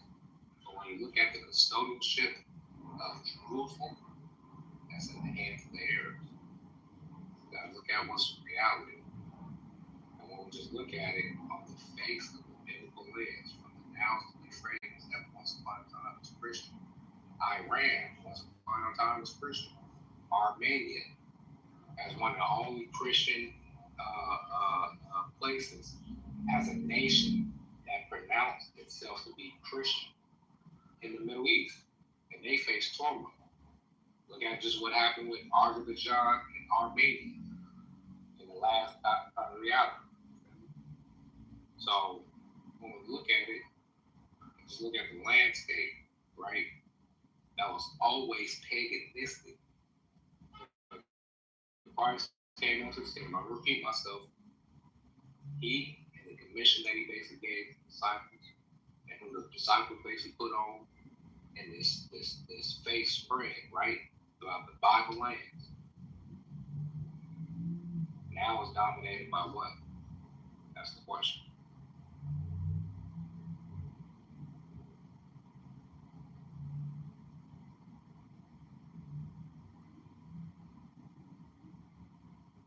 say that God is choosing people by the Spirit that He gives them. You have to be born again now. So it ain't got to do with your skin color, your race, your ancestry. It's everything about who's getting that Spirit.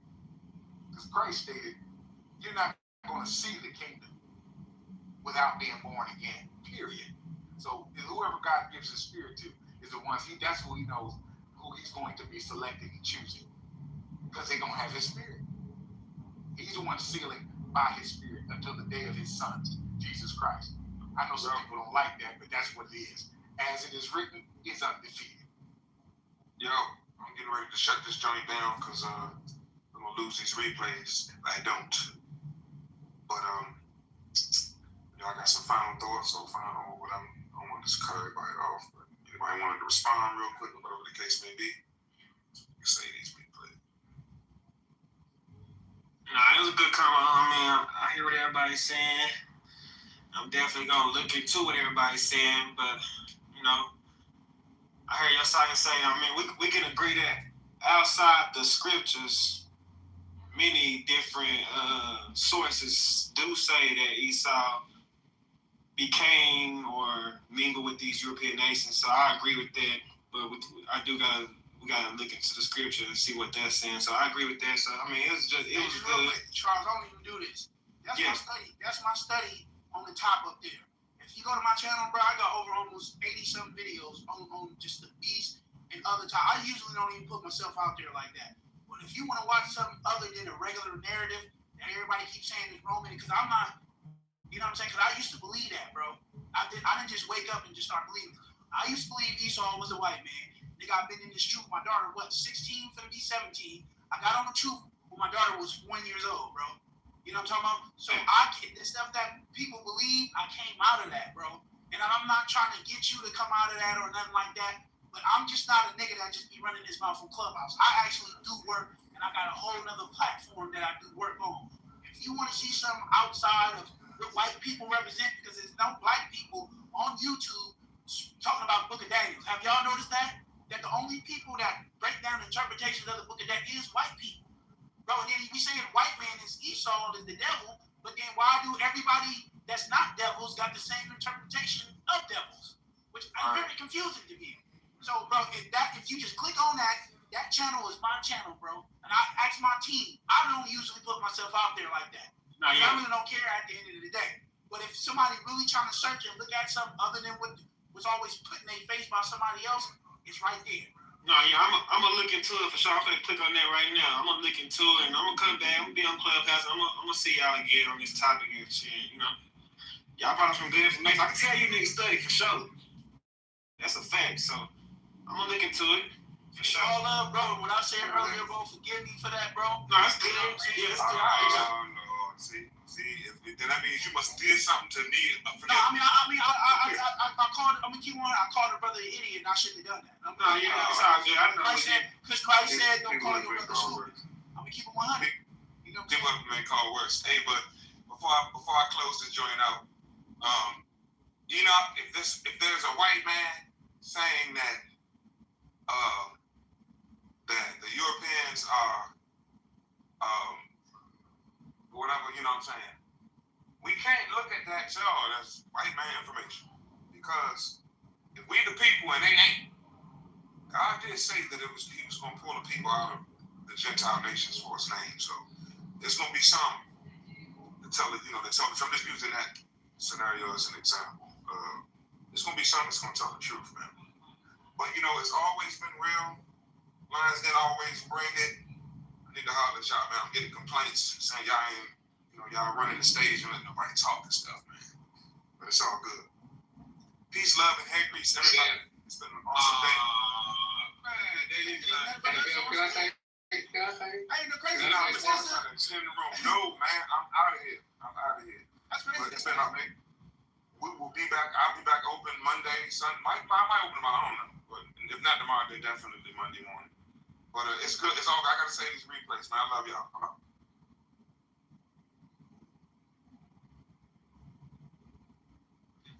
And once again, it's women I deal with, possibly, right? So they have this thought process. We think differently about too many things that I'm passionate about. So I cannot deal with a woman that I have my own thought process with passionately. And I'm not saying she's wrong. I just can't deal with her. I dealt with it. Easy, that's the people that you deal with. That's the women that you attract.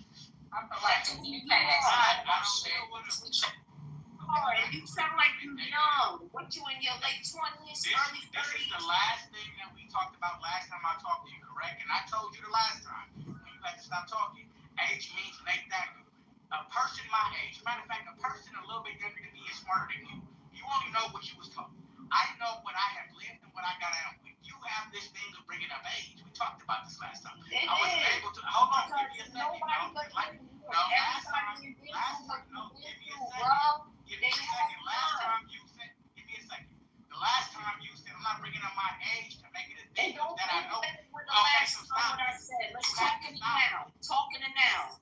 Yes, ma'am. So what I'm saying, and once again, I said my opinion. I never once gave what was facts. So you keep trying to get facts. Love, that's not gonna work with a nigga of myself. I live too many lives. It's not gonna work, love. It's okay. I'm telling you my opinion of what I've dealt with and what I've seen. And once again, I said, I'm not saying I'm right. I'm just saying what I've dealt with and my opinion. Yeah, you probably be a nigga that never been in love. That never I do understand that. Once again, you are an old ass woman.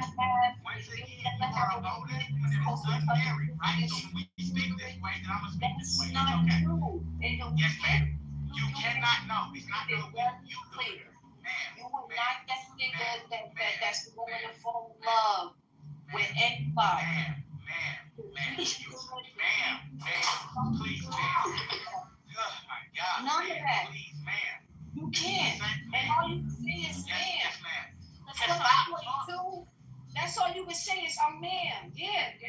Just hit me at call me auntie. Not ma'am, auntie. No, I can't remember. I called him ma'am. Yes, sir. Wait. So you said the mental capacity and stuff like that. What's an example of what you mean? Like, what's something that you're passionate about that you're saying to the passion I cannot do. You said what? She has the mental capacity of somebody that is just not there. So what I mean because I'm great, and I took you that. So that's why. Be specific. Go ahead. I'm gonna explain. I ain't gonna say nothing else on here. You say whatever you want. And look, I won't be in defense of anything, but I'm telling you first before you speak again that Miss Banks, that's the person that you can't deal with to the full capacity of anything because she's telling you right. No. You want to be right. And then I'm 40 plus, and that's the thing that you want to bring up. And again, two minutes ago, it don't matter about age, but you just try to take a shot at me and say 40 plus.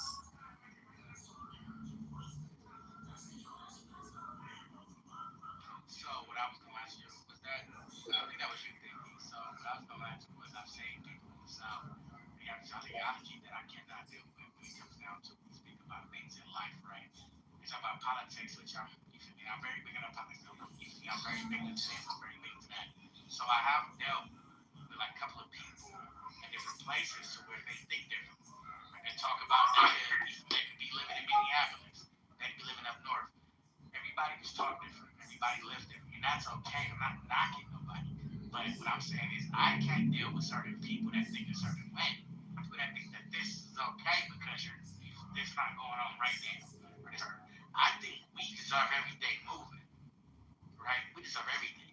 So when I talk to people, you feel me, like in the South, they just say, oh, well, it's okay because this not going on. It's a horrible place. You feel me? You feel me? Like the wage you're getting paid is horrible. You want to get paid $65 in certain place. I do understand, bro. I'm not speaking of you or like in general. I do know, bro. I love this. My family, bro. I came from California. We all come from Louisiana, Mississippi. That's facts. I do understand. What I'm saying is, I've lived there. You feel me? I see the motion. I see this. I see that. So I do think a lot of people, and I'm not talking about y'all. So please don't get me. I'm talking about y'all. You know what I mean? They take whatever they grasp that is like a positive thing and think that it's better than everything. No, I've been there. I've visited there after having lived there. I will never live there.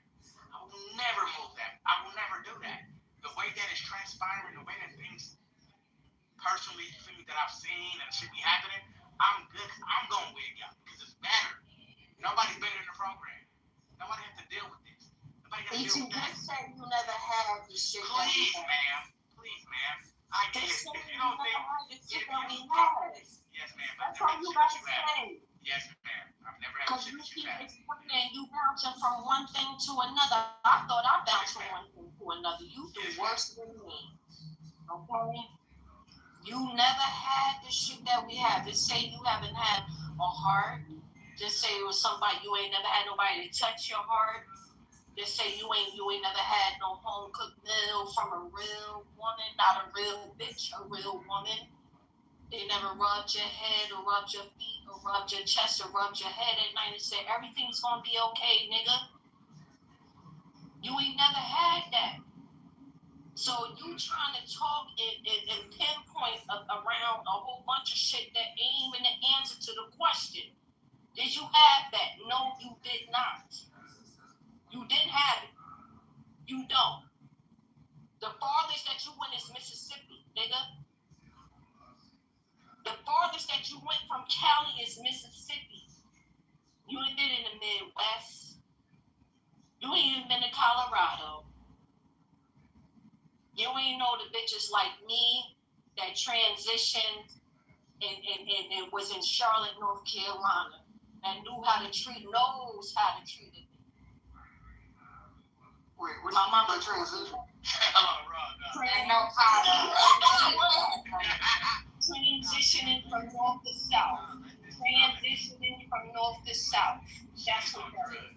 She's on drugs. She think Oh, now you listen. You might have dealt with people from different places, but everybody is different, and we're gonna end it at that. You have not dealt with a woman like what she's talking about. Give me 1 second. And you were saying I was on drugs. See, that's a defense mechanism. Yes, ma'am. That's what people do. Yes, The only thing they want to do is say they're drunk, they on drugs. Are you on drugs? I love it. She was just cool. Yeah. So yes. I love it. So what I'm saying. I've been cool. So what I'm telling you, Mama, I've dealt with every kind of woman they could deal with. Yes, ma'am. And that's for being a drug addict. You owe me. But what I'm trying to tell you is different things for different women. At the end of the day, there's a yin and a yang everywhere. Yes. And this nigga I'm saying is I've never apologized. And I'm sure there's somebody in the South that feels the same way about I think it's just a big culture difference. It's just like people saying, like people up north, they don't be wanting to talk, but down here, like I'm in Texas, so people will walk out if you out in public and shit, they'll just be like, "What's up?" or "Hey," or if you catch somebody down, you just said you from California. He from California. That's a fact. Oh, you know what? We was always told I ain't wake up. I'm so sorry. I watched you last night. I'm telling them that I've dealt with a lot of women in my life. I've been to every state in this country. I promise you I have. You don't have addiction in every state of this country? No. I've never said Oh, okay. Listen, I'm just trying to make sure I understand. With every person in this state, I truly have. I'm not making this up. This is a known factor. So what I'm telling you is, I'm not knocking nobody. She's the one that's knocking different things, different that, and that's okay. Do what you do best. But what I'm saying is, You don't like Southern hospitality.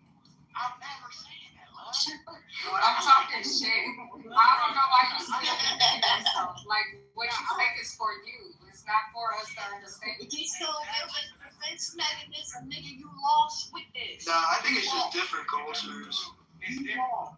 You say it's different. What makes it here? Twin trigger. Miss Banks, please stop. He just told you. I like what I like. She like what she likes. You like what the fuck she like. You like what you like. It's okay. But what we was talking about, no. See, and that's the thing. Like the maneuver around a lot of shit. That's not right, though. No, like every northern person I talk to says the same thing he says. Pinpointed this shit No, right. it's not fact. The northerners love them a country, sweet southern woman. Okay? It's just not for him. Yeah, it's not what he likes. You know, that's okay. He can like whatever he wants. Yeah, but I'm not knocking nobody. I've dealt with it all. But I just can't sit there and try to school life on what we need to think or what we need to learn or what we need to teach or anything like that. He's been doing a whole evening. I'm so sorry you can't comprehend opinion. No, I can tell for you.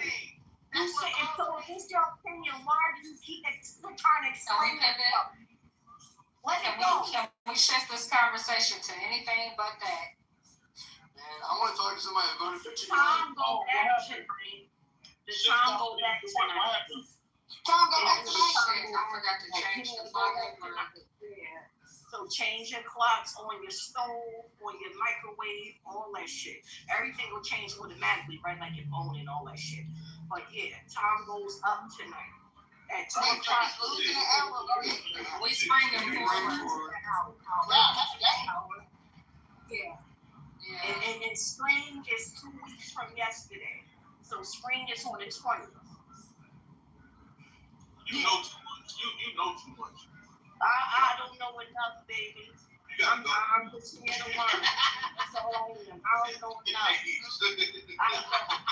I swear to God, I don't know enough. I don't. Who said that? That's hilarious. I'm security. I ain't a liability. I'm security. I'm security. For your job, for your life, for your children, everything. Blessed with kids. Excuse me, I don't even say kids, I mean to say children. Kids are baby goats. I've never been blessed with children.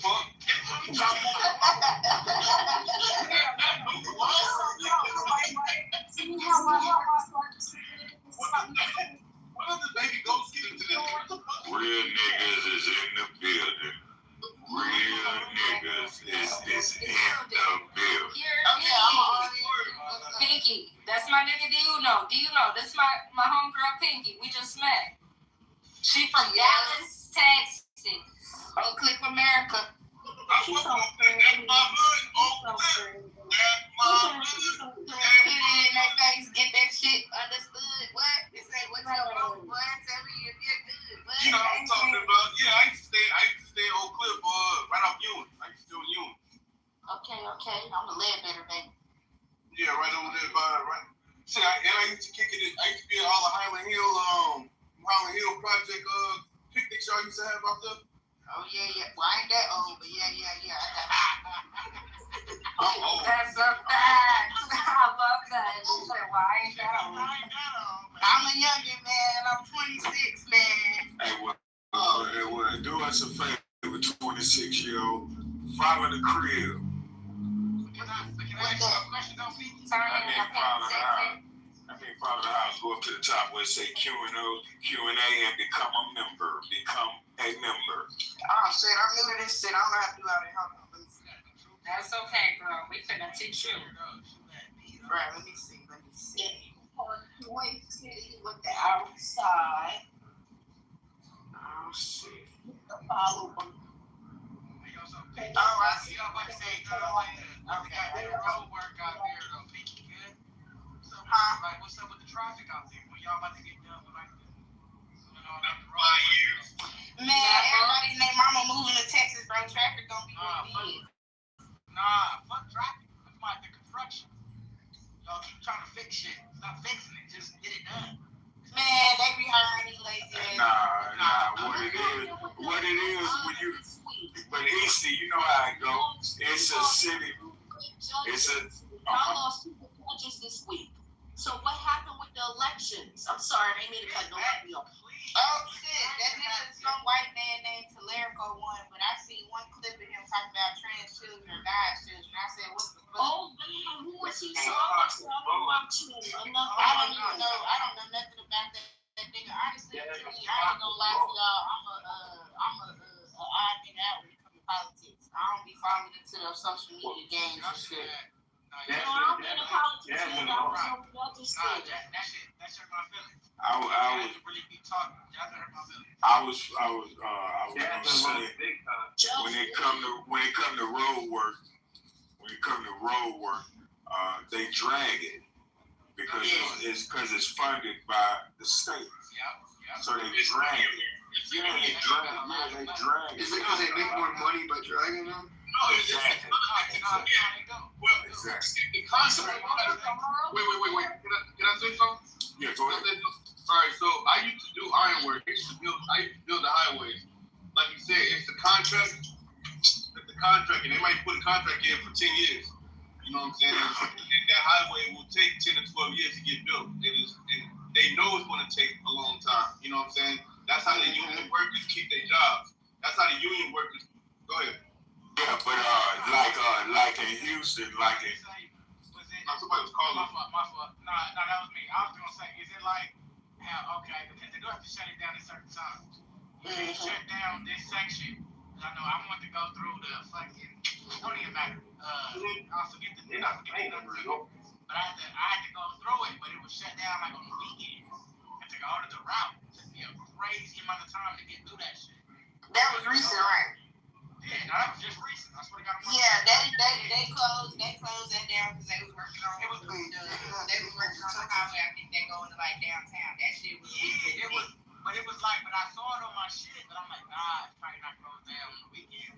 But no, it's shut down every weekend because they're working crazy on it, I guess. But it's a lot of different places. It's not even that place.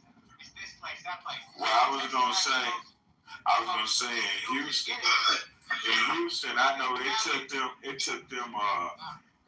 12 years, like my nigga 51st was just saying. It took them niggas 12 years to complete 290, my nigga. It took them 12 years. Now that it's complete, it's still traffic. That bitch 5 lanes on each side. That bitch is still traffic. I'm telling you, it's been a lot of fucking people moving to Texas. So I used to go there full time. Hey, but a lot of fucking people is moving to Texas, bro. Like when I say from fucking that's for real. London, Real. They from all over. For real, tuck that shit. I'm tired of these niggas coming. I wish that we need to put a no vacancy sign. Take y'all bitch ass back where y'all from. I'm coming to Texas. Nah, man, don't come, my nigga. Don't come. Stay ready. You heard County about to do the vacant property. Nah, don't come, my nigga. We got a no vacancy sign. We got a no vacancy. They have a cap on the property in Texas. Yeah, go to Georgia, my nigga. It's better. Go to Georgia. It's better. Don't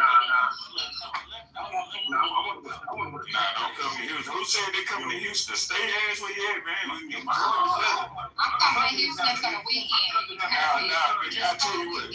I'll tell you somewhere where you can get some good cheap property. Move to Tennessee. Move to Tennessee, man. Move to Tennessee.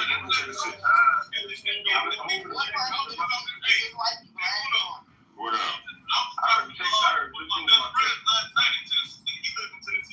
Yeah, that's what I'm telling niggas to move like that. Nah, he lied to you, man. It's cheap. Move to Tennessee. I want to go to Waco, Texas. Oh, and by the way, for the poll up top, I got T.I. and I'll take T.I. against Lil Wayne, whoever want that smoke. Yeah, I want that smoke. No, we ain't even do that. Can't nobody do a versus Lil Wayne. It's impossible. Like I said, I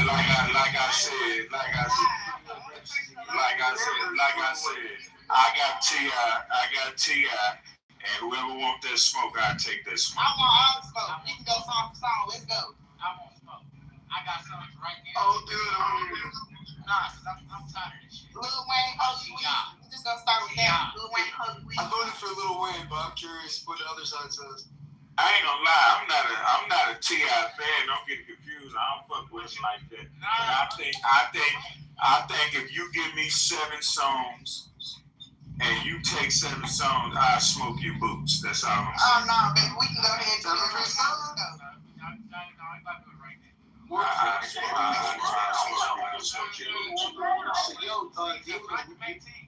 What's funny is I picked T.I. and I wanted someone to pick Lil Wayne, but like someone that really knows his catalog.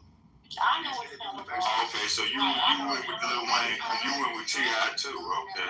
Yeah, I went with T.I. See, that's why we fuck with each other. That's why we fuck with each other. We know this shit. Y'all niggas don't know this shit like we know this shit. T.I. can definitely win, but I also did vote that it could go either way. Depending on what is played. T.I. definitely got enough songs. More than enough, my nigga. He could definitely go 10, My nigga. He could definitely go 10 for sure. He could go 20 for 20. I don't know about that shit too long. But 7 songs, I think I'm gonna put the favor on T.I. 7 songs. Hold on, Miguel. If you said he can't go 20, if you said he can't go 20, he can't go 3. That's not true. That don't even. No, that is true. He said he can't go. You sound like a hater, Steve. You sound like a hater. It's supposed to be I don't think Wayne could go 20. I don't think Wayne could go 20 either. I think that's just. Bro, y'all tripping, bro. And Lil Wayne at least got 10 songs, every different hairstyle, starting from the cornrows. Yeah, but T.I. got 20. I wrote a list with 20 T.I. songs on it right now. I'm looking at it. There's 18 songs, but I could have added other songs. Okay. And Wayne versatile too. Wayne got the white people in chokehold. He do rock music. He do any type of music. And quality over quantity. So Lil Wayne was the industry's prostitute, selling himself to the highest Hey, bidder. you remember what I said the other day, hey, Sucio? That nigga said he was the greatest rapper alive so long and so many times that people started to believe that shit. He is the greatest rapper alive. Like, name somebody else. Because he programmed your mind to believe. He programmed your mind to believe that shit. That's so Tupac is better than. I can name 10 people above Lil Wayne. Lil Wayne's fire. I can name 10 people right now without even trying better than him. You said Tupac. That's a goddamn lie. Tupac is way better than him. Hey, look, Tupac is 20 times better than Lil Wayne. Name a song from Lil Wayne that name a song by Lil Wayne that has some meaning, something meaningful. Meaningful? Nobody want to hear no meaningful shit when they rapping. So the question. Oh, well, see, that's the problem. That's the problem. It's 2 different generations. Misunderstood. Lil Wayne misunderstood. How to love Miss Lil Wayne. What was meaningful about misunderstood? What was meaningful? What? Even talk about fucking Reverend Al Sharpton, fuck you and anybody like him. He talked about niggas and crack and all that shit. Alright, yo, I'm gonna go 7 for 7. And Lil Wayne got I got 7 songs. This nigga snitching though. What's up with T.I.? Lil Wayne said, I'm sounding like a G, like lasagna. Oh God. I'm silent like a G, like lasagna. That was hot. Hey, Susie.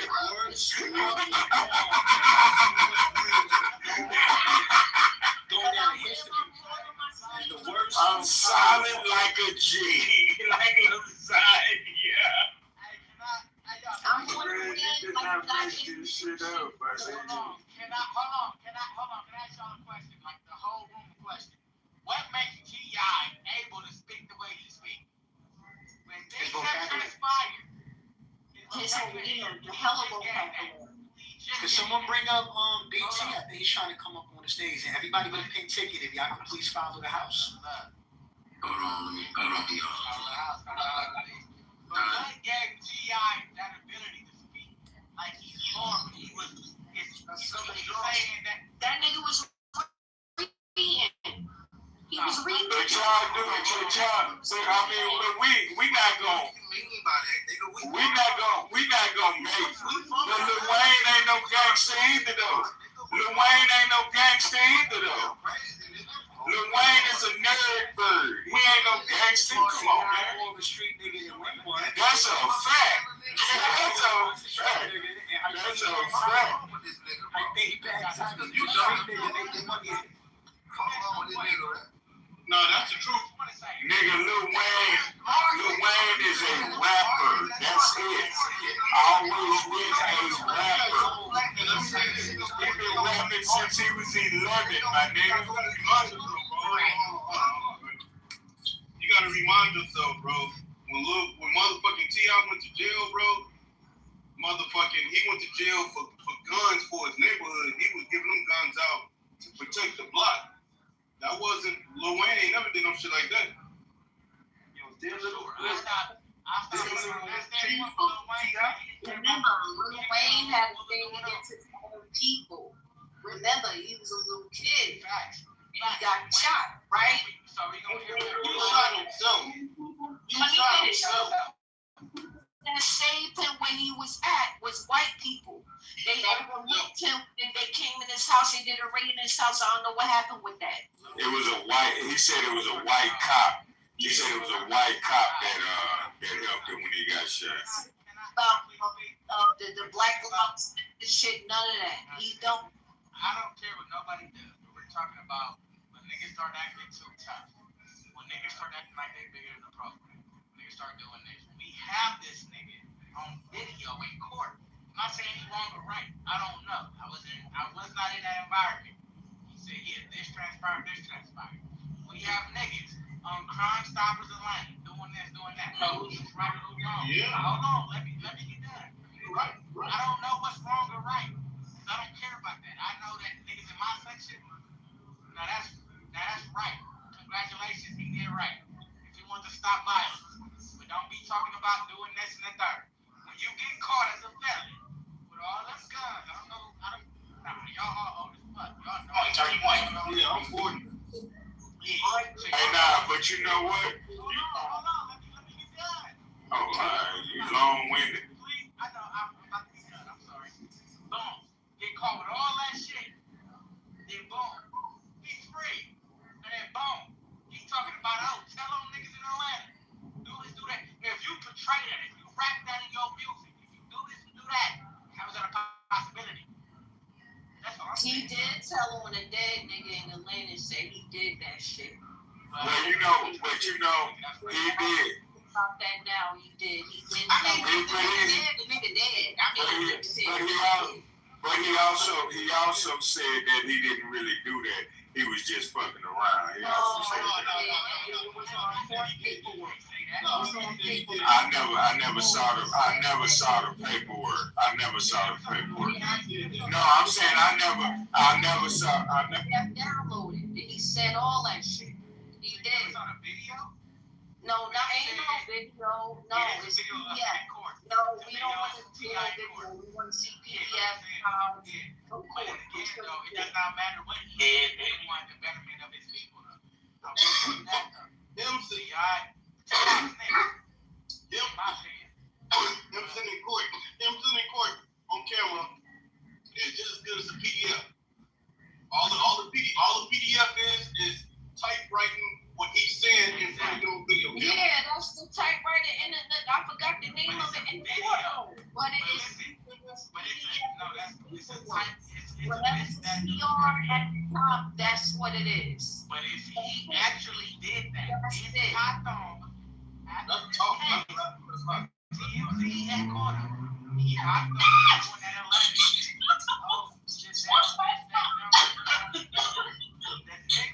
You think it's funny, huh? How was he that tough? That's crazy work to me. Like, I do respect it and all I like though. He wanted to not go to prison forever. But hey, that's his opinion. Love. Easy, you think you really think you know everything. And then this nigga 50 Cent just dropped one of the biggest motherfucking diss tracks I've ever heard. He ain't dropping this track. He put that shit on his next, the Origins, the shit that's coming out. Which I don't on the side. I put this side. I put the outside. Did not do that. Put that shit on this theme song that's about to be on the Power Origins. It's still ADTI. What are you talking about? That's this song. And everybody it's not a diss song. For 3, 5, 7 years. Everybody's gonna watch that show. That's my opinion. Yeah, calm down. You calm down. It's a conversation. You don't want to be wrong. None of y'all niggas here want to be wrong. Y'all just want to be right. I know T.I. more for his movies. For sure. Clearly you.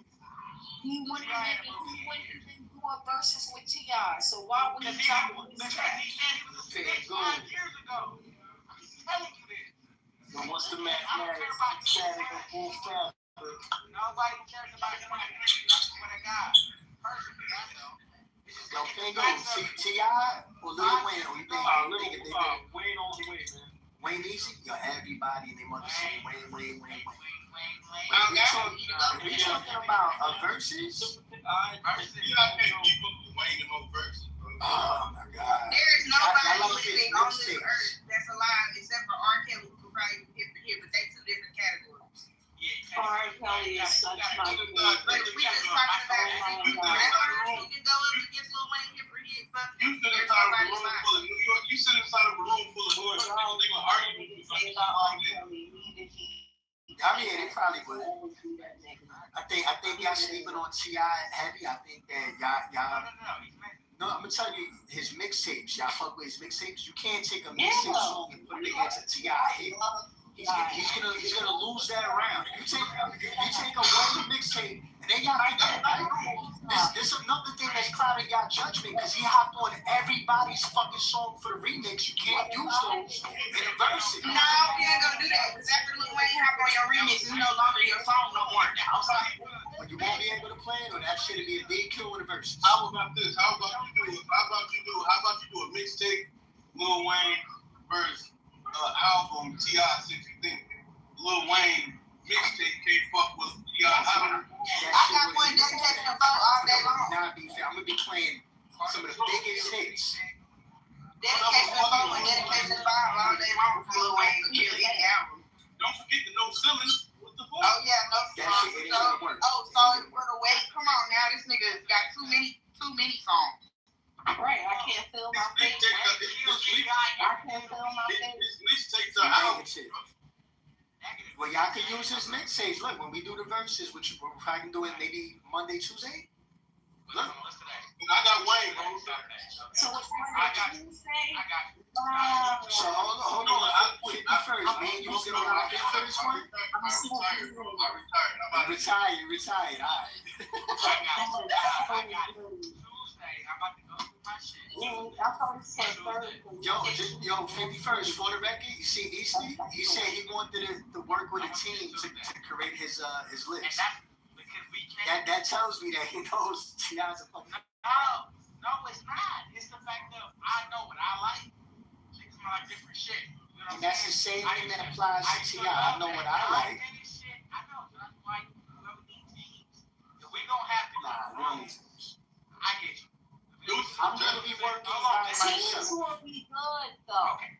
Teams will be good. Even though that would be a waste of time. So y'all need a team to figure out a list for Lil Wayne. No, you put a team for both sides.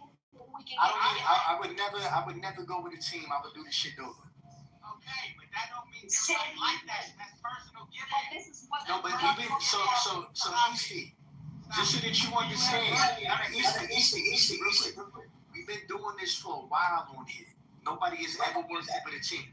You write your own list, and if you got Lil Wayne and you feel like it's that much of an advantage, you definitely should not need a team. I get you. So I don't do battle, right? Which I've seen, right? I've been on this clubhouse shit for a minute. I've been throughout this room. I've seen different niggas from different sections. I'm not battling nobody on this, that, and the third. When it comes down to like this, that, and the third, I'm not doing that, bro. I'm telling you, if we got this have a verse on a regular get down, okay, and everybody feeling me like it's like a one-sided, like a two-sided thing. This side for this way, that side for that way. Okay, so how would it make sense if I come through? You talking about a 9-son thing? I can have my 9 sons. I believe in Wayne. He got his 9-son things. We can do 7 songs if you want to. Okay, 7, 9, whatever you want to talk Like the standard, we usually do is 7. But listen, yeah, okay. I don't understand that. I don't and they don't like that on Clubhouse. I don't really don't get on. So then we get somebody else that's familiar with how we do the verses. That's all. Yeah. And then you can vote. Wayne. Every song we get one. Fuck it, bro. I can wait one time, bro. I got you. I bet. So me versus 50 first. We're gonna pick. What you want? You want to go 7 songs? 7 songs. I'm gonna go with 10 T.I. songs, bro. 10 songs, T.I. Alright, either 9 or 7. Okay, it's gotta be an odd number. We go 9 songs. Lil Wayne versus T.I. I already got my list. I put my list together tonight, bro. So either Monday or Tuesday we're gonna do the verses because we got Mama's gonna do a verse. We got I think D Wall, he's hungry for somebody because he's on a winning streak right now. I'm sure D-Uno will get down. So you know what I mean? We're gonna have a nice card. It's gonna be a verses night. That's not gonna make sense. We're looking at the numbers right now in the room that was posted. 73% Rain, 13% T.I. Oh, we've been doing these for a while, like the little polls, and that doesn't. We've seen them and was like, oh wow, yeah. 50 Cent really did beat this nigga T.I. when we thought T.I. was gonna win. Or trying to think of another one that we did. The poll said one thing, and then when it's time to play the songs, it was a different. Because when you play the songs back to back, and the people got to pick between those 2 songs, they can do what they like. Yeah, they be like, I'm not gonna lie, I fuck with Wayne, but that song was. Like Wayne get everybody. Wayne get the masses. And we will find out. Coast to coast. Find out. One thing I can say about 50 First, he does a really good job making the list.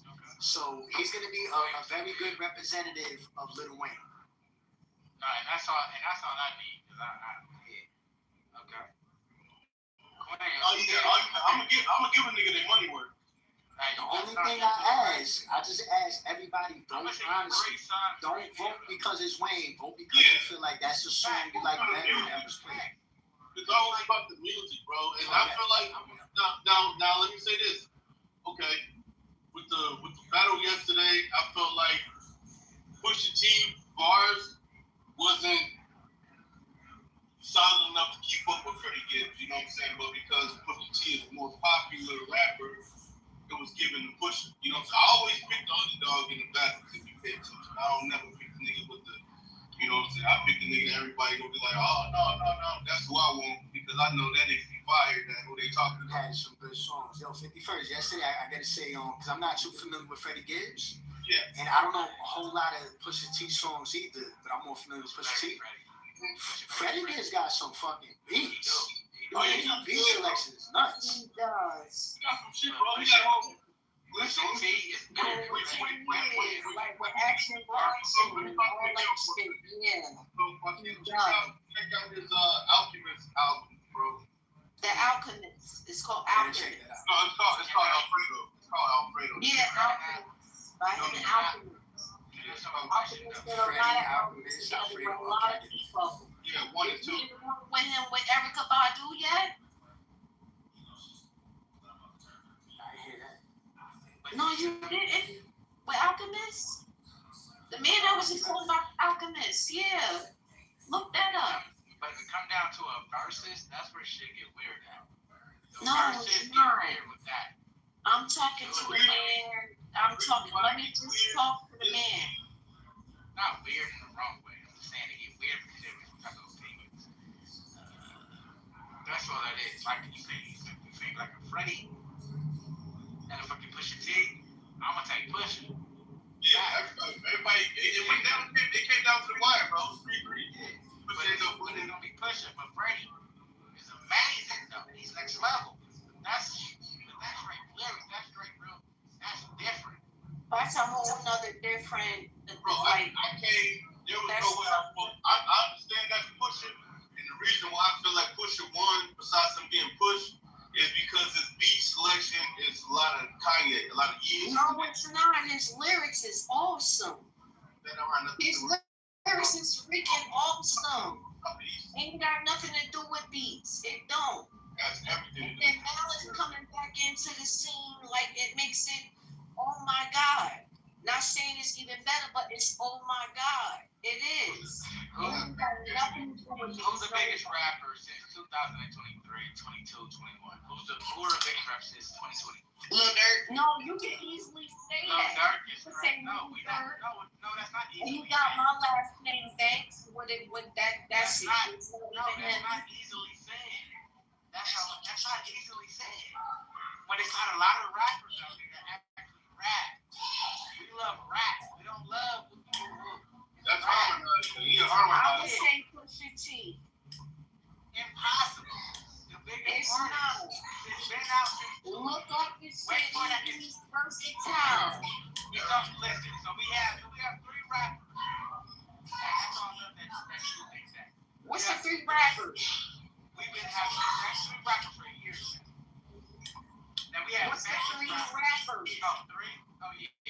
J. Cole, Drake, and Kendrick Lamar. And that's been that. No matter where you from, no matter how you look at it, that's a fact. Like no matter what you think, that's called a person. No, don't nobody listen to no fucking Kendrick Lamar.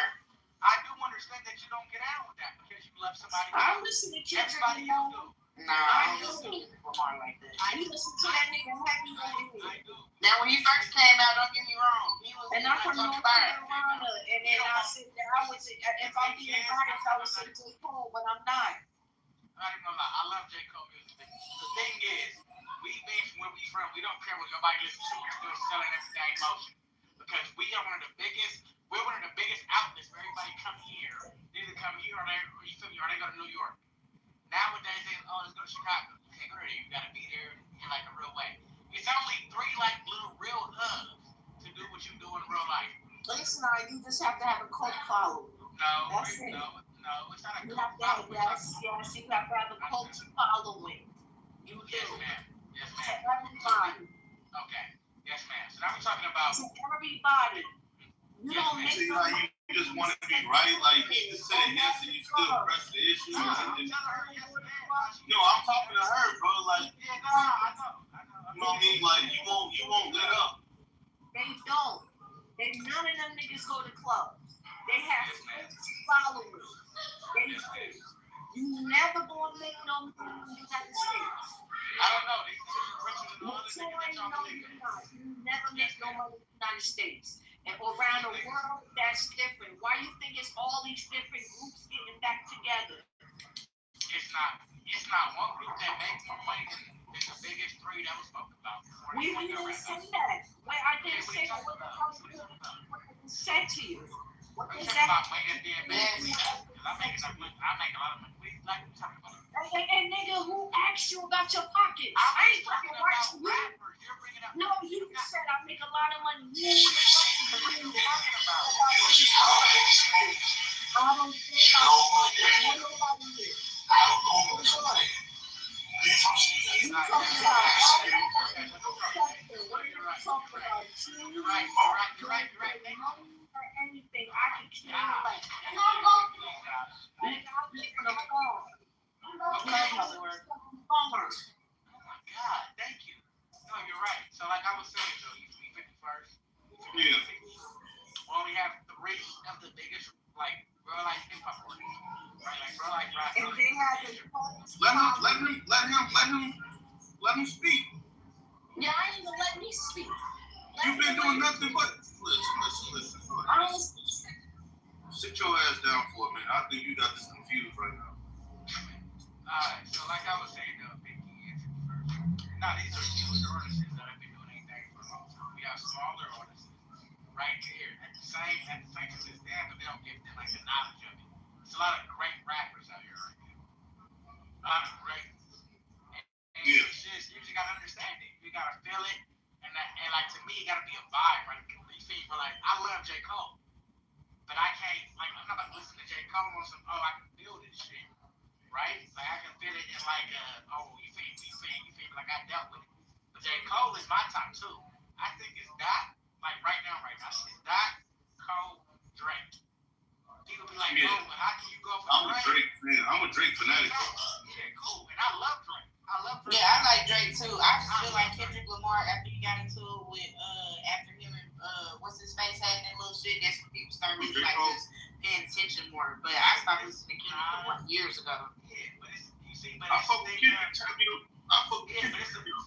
Yeah, but it's like on my son Harvey, I got bro, he grew up in the West Side, bro, off 129th Street, you know? So it's like, I'm lying, but it's like, it was 131st Street, I wasn't 29th. But then, homie, though, that's right there with my nigga with the fruit town in the West Side, Pyros. I think they all Pyros. You feel me? I'm a crack. Bro, I know where his granny lives, so I might be like a little biased, though, right? On my son Harvey. I could be like a little biased, but his music is actually amazing, though. Like, niggas know this nigga in real life. So we like, no, so it's like, okay, you gotta pick a side or this, that, and the third. And that's cool. But nobody ever out here saying, oh, we're not fucking with Drake. Or, oh, we don't like Drake music. That's what, like, the outside niggas. Bro, this nigga when he made Take Care, that's a classic. Hell yeah. Classic. Bro, that whole little run, that brings me back to another point since we talking about Lil Wayne. Bro, we gotta give props to Lil Wayne because Lil Wayne had Young Money. Young Money had the whole rap game and the whole motherfucking show code. Lil Wayne, them three together, he was not fucking good. Look, we got a block on the west side and the south side of Chicago called Young Money after Lil Wayne. You know what I'm saying? We got Brick Squad, we got Young Money and all that. Like, it's the fact that we gotta learn to understand different places as well, bro. You feel me? In different sections, nigga loves different shit. But you talk about the masses, though. The masses love Wayne. Yeah. The masses love Drake. The masses love this. The masses love that. So we can't not like the masses. Fuck, you feel me, bro? Fuck what you think. Bro, look at the fact, bro. Why am I in my school with the shit in my shit listening to Drake? Loving Drake to Take Care of classic. Wayne classic. Everything Wayne do was there in the class started playing that guitar. He was too high. I don't know what he was on. You can't do that. Why he playing that guitar? I mean, he wanted to switch genres, which is understandable. Yeah, but it was weak. He wanted to talk about aliens and shit. Like, and that's cool, but niggas better. The white boy is bought it? No, that's why he's up. Like, he's up, but then we transition into like I think about 2010, niggas started listening to what's the Chicago shit, Chief Keef. I never fuck with Chief Keef shit, but I think he's a GOAT though. He pioneered that kind of music. Here goes. No, he a GOAT every day of the week. No, he a GOAT regardless. I'm talking about in all music. Chief Keef did shit, bro. I ain't gonna say that like I liked his music because I did it. It was dope though, it was cool, but that's not I'm gonna put on this nigga shit. But then we got King Von, we got a motherfucking G Herbo, we got a motherfucking Dirt, we got this. All I know is King Von was getting played out here. Yeah, King Von. Now King Von wouldn't have died. King Von probably would have been bigger than Dirt, no cap. Because King Von, not only was King Von a great storyteller and he could fucking deliver a song, but he actually was living the shit that he was fucking talking about. Can I give y'all a nigga that I think would have been bigger than everybody moving right now? Who, Juice WRLD? Snoop. No, nah. Bro, Snoop, I went to school with his cousins. They be from Louisiana, but his cousins down here. Shout out to Tanisha, though. Shout out to his mama. Right, but yeah, Lil Snoop would have probably been Lil Snoop would have been what NBA Youngboy is today. Nah, he would have. Oh yeah. It was. I ain't gonna say it wouldn't have. There no NBA Youngboy because I love his music too though. I don't fuck with NBA Youngboy like that. I'm a third. I fuck with motherfucking Youngboy and Dirt. And I ain't no BD. I listen to both. I play Dirt. That's fact. I'm an OTF member. I went to the concert when he came out here in Dallas, Texas, for real. I don't do all that, but I do believe in. I'm an OTF member. You feel me? I love Lil Dirt. But we gotta look at, and that's why, bro. Like you feel like when they get on. Hey, not to switch up what you just said, but on that little Dirt shit, right? I just got done seeing some shit on. I think it was a news article. Some niggas took the stand. No, this court case ain't even started yet, so that ain't be right. Yeah, they be doing little fake shit reviews. I seen that shit too the other day on YouTube. He ain't even went to trial yet. He ain't went to trial yet. They say people like that with him. Yeah, but you gotta realize I don't know what's going on. I don't think nobody do, and that's appropriate. That's good. Yeah, nobody needs to know what's going on. They want to say, oh, this person ain't theirs, but so what? I ain't gonna hold you. If that's the case, that means something. If you don't, check me out. So it's seven. Real quick, it's seven of us. So they're not allowing them to separate their case. It'd be a difference. Facts. Right. So it'd be a difference if everyone was on separate cases. Then you'll understand why he or she isn't showing up at a court appearance. But since they're not being allowed to separate the case, and there's still people not showing up to court those days, those people are cooperating for sure. No, I'm talking about coming to my court case. Oh yeah. I'm talking about people like they don't need to. But I just locked up with. I don't want niggas from my section at my court date. Yeah, nigga that looks bad. You know what I'm saying? People want to be on the internet like, oh, nobody showed up.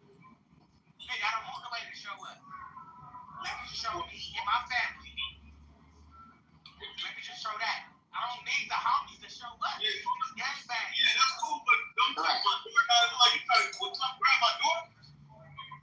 Yeah. You about to grab my door? My name don't grab my door. Oh, this nigga tripping. Yeah, I don't need nobody. He on some rich nigga shit. Talking about grab my door. But nah, I'm being for real. I don't need nobody shooting for me at court.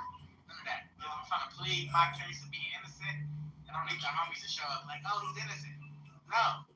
If it's 15, 20, 100 niggas outside, how does that make you innocent? You get it, but that's a game. Like, you know what I'm saying? Well, hold on, because on the other side of that, though, you got to really think about what Dirk is doing, though. Dirk really fuck with his city, though. That holds no value. Not bring niggas to your. You don't bring niggas to court.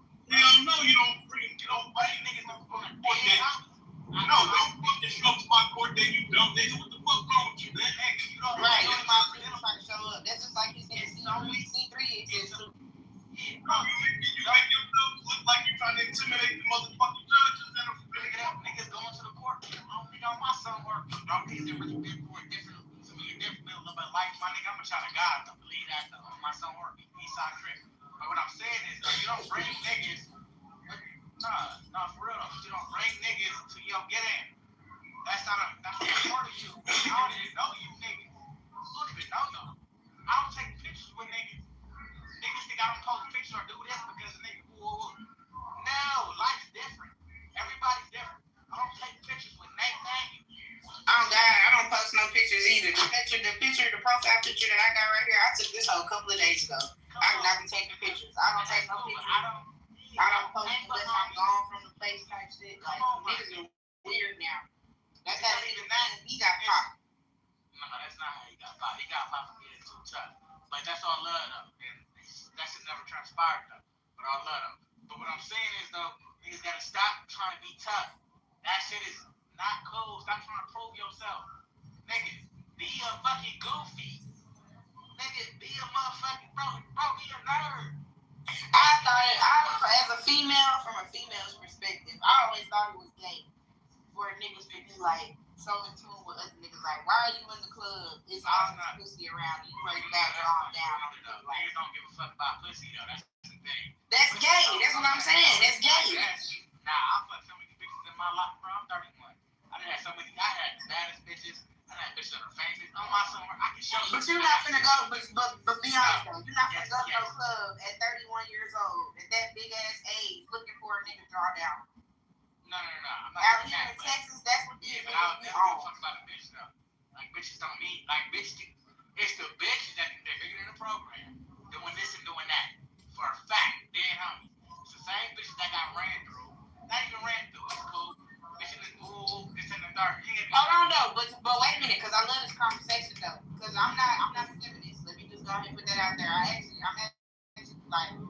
not no feminist, I'm just gonna say that. But the thing about these bitches though, because the way that these bitches move nowadays, I don't fuck with it. I don't move like this type of bitches. They be wanting, you know how the conversation is about 50-50, all that shit. The way these bitches be talking, like, of course you want a man that provide, but it really depends on age for me. Like, it depends on what age you are. But as far as like the way these bitches move and the way they think, they have too much dip on their chip.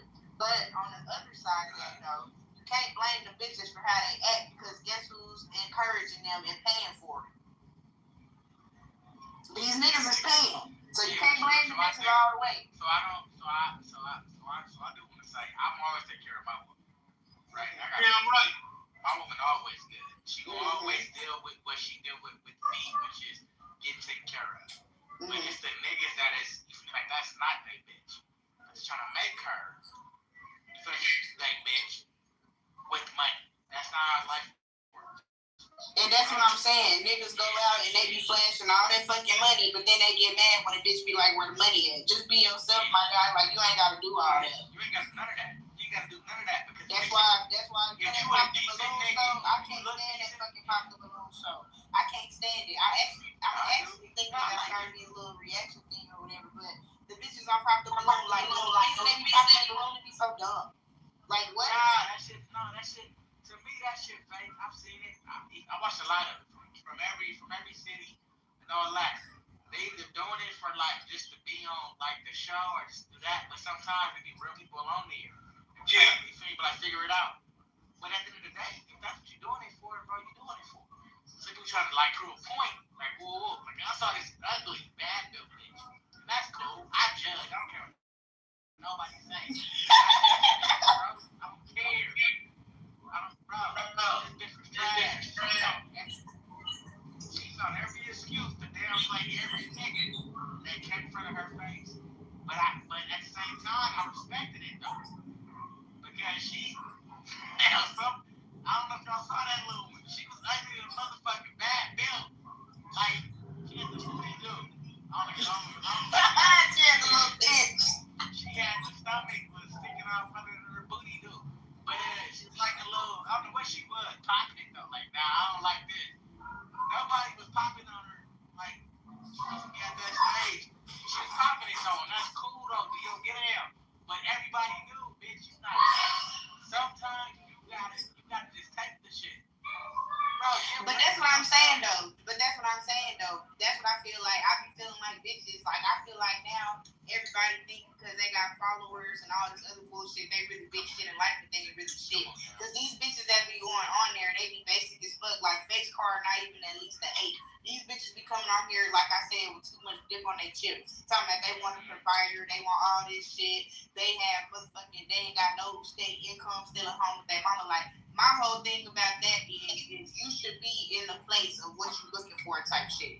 You can't say, I can't say I want to, I'm married by the way, so I'm not even talking about it. But I'm married 9 years and a couple of days, so I'm married. But from a woman's perspective, these bitches be coming on this show with too much fucking dip on their chip. Like, how you want a nigga with this, and that? You don't have shit on. Now, with me, it really cracks me up. Y'all provide I'm gonna keep it up with you, right? This is to add on to what you said. This is to add on to what you said, like this. This will crack me up about people, right? Is that a woman will sit there, and I'm talking about crippled women, and I'm crippled, and preferably black women. They'll sit back and they'll dog talk. You hear me? Not black. Oh yeah, no. I'm talking about our own right now, bro. I'm a black nigga. I can say what I want. I'm talking about what the fuck I know. I'm not talking about nothing that I'm fucking, that I'm assuming. I'm talking about the shit I know. Love. Wait, I missed it. Say it again. My kids can't hear. It ain't got nothing to do with what I'm talking about. So preferably black women that deal with our black men, they downplay black men, but they live on housing authority and Section 8. And these are the main women talking about men. You know what I'm saying? Like, what a man's supposed to bring to their table. But this man now, he got to pay for everything on his own. There's no help. There's no government to help this nigga. You know what I'm saying? So I don't like them sweet aim things at each other. You know what I'm saying? I feel like it should be, I don't know, between that's the government and itself, because the government separated the household. Exactly. And that's what I feel like nowadays, they really, like, nowadays, I feel like it's us as black women and black men, I feel like on both sides, it's like, women are oblivious to really what all black men have to deal with. And I'm not even talking about relationships only. I'm talking about in jobs, I'm talking about in family, I'm talking about in every aspect. And then women didn't flip the fucking script, but black women are more, if you will, favorable over you guys now. So I think that played a part too. It's the fact of I thought he was gonna say some crazy shit. He didn't. He said the right shit. We do move that way. And women and my black women, I don't date outside of my race. I don't know what y'all do. Y'all can believe I do not, my husband. I don't date outside of my I date everything. I date fuck with me. Love. And that's not a bad thing as long as you understand. It is a bad thing. In our life. No, it's not. No, we're not. No, we're not doing that. We're not doing that. That's not a bad thing. And you can't tell the person what they can relate to. And I promise you, I will tell you. You not crazy right now? I'm being so serious. How can you be with a white woman? You'll never be in a white woman's face. Pinky, you're not wrong. But what I'm saying is, though, we gotta love love. You're wrong. Nah, I guess. Yeah. I guess you gotta love love. But what I am saying is, though, we have to understand the reason why I wouldn't. Alright, since that's the topic right there. I would never. I got you. No, love. And I promise you, bro, I was in, bro. Hey, check me out, bro. How many kids you got? Enough of them motherfuckers. No. Bro, how many kids do you have? I got enough of them, homie. What's going on? Bro. You got more than 3? I got 3 kids. Okay, I'm about to see. How many he say? Stop. Got 3. Okay, that's got 3 kids. I'm gonna see $100. Get everybody something. That's what I got on my son. Not like that. Just so you know, it's never like that. When I'm about to sleep, that's on my son, bro. Give me your cash app real quick, bro. No. Why not? Nah, we brothers, brother. I was just saying, no. No. I know y'all good. I wanna make sure that you understand it's not like downplaying anything.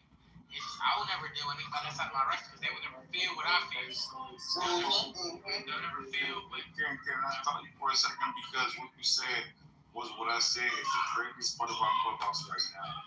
A lot of people are going to get indicted. A lot of people are going to get killed. A lot of people are going to be doing a whole lot of bullshit because now you can find out real personal information. Because Clubhouse, for example. By the way, I'm new to this room, and I've been hiding. I found this room because I started hiding rooms. So, like, if you're in the hallway, you can hide shit that you're tired of seeing. I found this room. This may be another room I may hide. Although I'm glad I'm listening to this conversation because. So what's your name? Right, by the way, saying you're going to send a man $100 for 3 of his children. Although, are you really going in for that purpose, or are you going in for another person? Because hold on, wait. Just listen. Not saying you're doing this, although indirectly you could be a CIA agent because I've been looking into the CIA, and that's a secret, and that's why these wars are happening. It's because of the ignorance of the society. That's not what's going on right now, bro. Just listen, bro. Just listen. I'm saying this is what I'm saying is bullshit because now you can literally send him. You don't have to ask his cash app on Clubhouse. You can literally send him money. If he has his payment structure set up, you can send him money, and then Clubhouse can track it. It's okay, Pinky. These niggas think that I'm trying to send them money. Damn, they can do all that on fucking Clubhouse. They can get off this police ass shit. So listen, no, because I learned yesterday. I've been doing my research, although someone told me more that you have to set up your payment structure, and then it has to go through everything. Like it looks for your ID and all types of shit. So even though you have your stage name, they will have your real name and all your information. So if you talk crazy on someone, they can then track. Dang, that's crazy. We have never seen crazy. No, it makes sense though because there's been murders that happen on Clubhouse. Four times that I know, I've heard and seen that you can research online. People kill each other because of Clubhouse. I didn't see a story about some YNs. Some YNs there. They was on this whole argument. They was on the phone arguing, and one of them ended up shooting the other one. So yeah, I know what you're talking about. So I'm saying, why do people take time throughout their life to do this shit? As he left. You see that? You see how he left? Because I started exposing shit. Because he said, I'm gonna send you money. Why would you randomly send $100 for each child? I don't know. I ain't got no $100 to see. I'm not saying you although whether it's phone out or whatever happened. Like I hate like we're on social audio. The reason I come here is because families outcast people, make them black sheep of family, and then we come on apps and the same thing happens on the fucking apps where people disrespect one another. My question consistently is why, and no one wants to answer it. Although they'll participate in conversation if they love it and promote it. What was that question again? Why are we outcasting people who are intellectual, who think differently, or who wants to change the norm of society? To where I don't know. I'm one of them people. I'm a Libra, so I ain't gonna say I like to argue, but I like to debate. But I'm also open-minded to see how other people think. There's certain stuff that I'm passionate about that I'm never gonna let up on. Like what we was talking about earlier before you had was talking about this. Like as far as like dating outside your race. Me as a black woman, I don't feel like there's no other race of man that could relate to me 100%. Meaning the experiences that I faced in America as a black woman and also just being black in general. Like I can't come home and cry to no white man about some Mexicans discriminating against me at no job. He gonna just be like, what the fuck? You know what I'm saying? Now you were just thinking about being logical, right? Yes. So now, in being logical, you're not black, you're a shade of brown. And then you're a shade of light brown. Because black would be the t-shirt that you pull out of your closet, or the dress shirt that you pull out of your closet, or actually the screen that you're seeing right here on the Zap, that's black. So logically, why the fuck are we programming ourselves to acknowledge the programming of black? When you know you're not black. Well, honestly, for that, to answer your question, honestly, I think that my personal theory about where black came from, because I know my family history. I know that I was already here. Like on one side of my family, like on my daddy's side of the family, we was already here. You don't have to think about it though. Because the facts are the facts. When you look at brown and you look at black, they're two different colors, right? Of course. So are you the layer behind your tone of skin right now? Oh no, I know what you're saying. Yeah, I know what you're saying. So what do you call yourself then? I say brown. And on job applications I say other. Okay, on job applications I put under because I noticed that when I put black on them, I don't really do that no cars. But that's a whole nother conversation. Now the only thing with that is when you say brown, I feel like now with everything that's going on, people want to categorize like. And then you're saying every time I go in the room, I'm trying to get people to leave the room to say let's go to another conversation because it's funny. Bro, shut up. Everybody's in a different room right now. That's nothing to do. We're actually in a room having a conversation right now. It's not your room, boy. Now you can leave. Shut the fuck up, quick. If you want to go to the other room, be in the other room. That's where everybody is right now. You can leave us out.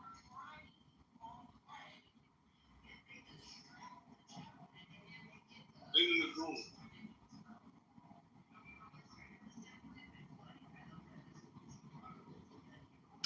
The report is such, I'm claiming that I am a part of the church's ministry. You see what I'm saying? I never said that. You guys know that. I don't. I explicitly have told the various police officers that. So they're basically, and I pretty much know who it is, but I'm not going to say. For whatever reason, my pastor wouldn't divulge the identity of the police officer that texted me.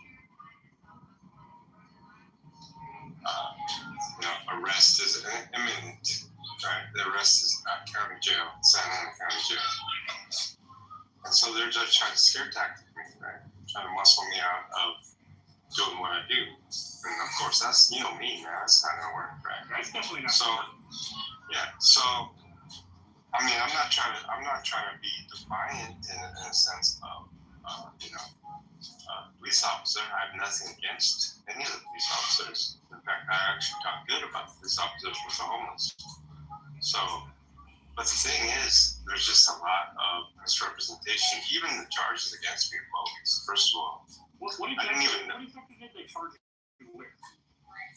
So it was unauthorized usage of utilities, and so that's you know what?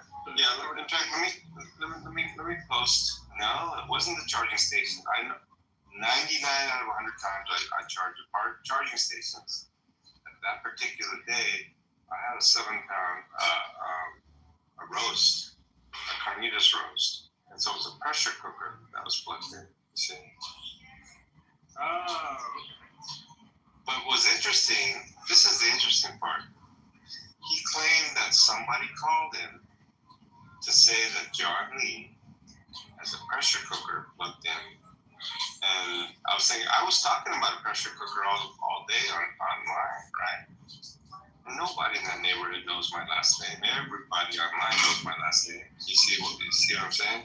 So somebody from Discord or somebody from well, that's actually what Officer Sanchez suspects. He's the one that told me he thinks the call did not come from the neighborhood. Okay, so it doesn't matter to me where the call came from, but the charge itself is pretty bogus because I've charged there over 1,000 times. You know. You probably shouldn't tell them that. I'm just gonna go ahead. I think you were the one that said I shouldn't say that, right? I probably have on record that I said that, right? But to me, it sets a precedent of establishment of permission, knowledge, consent, all of these things. That's to me. Of course, I got to talk to the lawyer about that. Yeah, because that's not how that works. Well, okay. I mean, you're not a lawyer either, and AP, who is a lawyer. Yeah, kind of.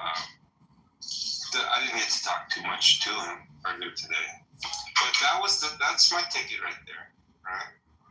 I'm surprised my mugshot's not all over the internet, by the way. But, you know, don't you guys do your little investigations and find these things? That's public information, right? So interesting. So interesting enough, you know, it's like. At my age, for it to be like my first arrest on that, feeding the homeless, really? It's like, okay, well, you know, it's not just feeding the homeless, guys. Of course it is, dude. You don't. If you listen carefully to the first interaction with Officer Sanchez, did you know that there's a history of him as a homeless liaison with the entirety of the people in the park, where one person even assaulted him and he's in jail right now, and so forth and so on. So, for whatever reason, Sanchez is very much despised, and Hollingshead is very much respected. And so I just looked at, I didn't even know, I actually thought it was Hollingshead that arrested me, but it wasn't, it was Sanchez. And so, the things that he explained that day, that he always warns the evidence for some other warning, which was food preparation. So rather than cite me for that warning, it's the trap of utilities that all the homeless people are saying, this is a trap, don't ever use the unlocked outlets, because this is what the police want you to do. It's actually illegal. Like, why is it that there's no signs and they're all open? You know, the case is that, you know, when the homeless have their little devices, you know, whether it's a phone or whatever, they only have like public libraries and things like that to charge them. And so I have my power station for that, because otherwise they're gonna have to maybe do something illegal, and the way to go about it, trying to even charge the phone for the day, is risking like being arrested. This is like ridiculous. So sometimes they're so desperate for power that they want power even more than food. You know, they want to charge their phones more than food. This is the situation, right? And so if I offer a power station, right, I could charge 1,000 phones with my power station. Right? And I don't ever think about a bunch of the homeless people having phones. So every single person, homeless person, has a phone, man. Because you've heard of Obama phones, right? So a lot of them get these phones from I guess the government. I guess some of it's like Lifeline. I really don't know because I never really was interested in any of that. But everybody has a phone. Let's just put it that way. Now they're all cracked because they don't buy cases for it or nothing, but they all have phones. Yeah, I guess I just never thought about homeless people having phones, but. Yes, in this day and age, almost every single homeless person has a phone, dude. And the guy yesterday, sometimes I don't have the internet. So the guy yesterday, this is so sad, dude. He was outside the Carl's Jr. using their Wi-Fi. The manager of the Carl's Jr. called the cops on him. The cops came, said you're stealing Wi-Fi from the Carl's Jr. And so we're gonna warn you. And if you ever found in these premises again, it'll be a trespassing violation. So basically, he's never gonna go there again. But this is what some people have to resort to. I remember several times I used to just pull up my car at a Starbucks and have my laptop, and sometimes it would be even like a Denny's or even a motel. I mean, I'm sure I'm not the only one that did things like that. But technically, what they're saying is that like these are, if you're on the premises to do that unauthorized, it is considered like trespassing or something like that. So in other words, like a lot of these guys are constantly in fear of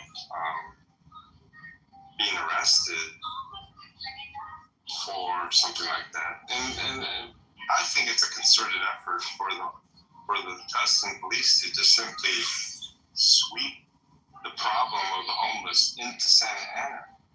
And if you ever go to Santa Ana, dude, the homeless people there are so many. Granted, a lot of them are on drugs, but the situation is desperate, and I think that the city themselves cannot handle that sort of volume. And what makes it worse is the surrounding cities are pushing everybody there. And how they're doing it sometimes is, this is what happens. They arrest them in Tustin. They go to Santa Ana County Jail, because that's where the county jail is. So they're over there, maybe they spend the night or more, and they're released. Well, when they're released, they're let out in Santa Ana. Do you think they're going to take the bus back or walk back to Tustin? Like, they're basically saying, no, you better not come back over here. And so they're released in Santa Ana, and they're just hanging out in Santa Ana. And by the thousands, actually, right? Yeah. And so unfortunately, this is a state of affairs. In Tustin, I was reading, their average income is $100,000, either per household or per person. That's a lot. It's fairly affluent. It's upper middle class. So of course they don't want that element in there. And so and the thing is, there's a lot of resources. And the thing is, I'm getting people housed, I'm getting people jobs, all of these. But the problem is, more and more people are coming to charge their phones and gathering to have the food that I provide and the information I provide. Sometimes they just want to shower, they don't know where to go. Sometimes they want a haircut or laundry, right? Yeah. Sometimes I want a bus pass, even, or whatever. Hey, let some other people up, because I'm about to have to go. I don't think Jane has her hand up. Okay, I'm sorry, I wasn't paying attention. No, I'll be right back. Yeah. Yeah.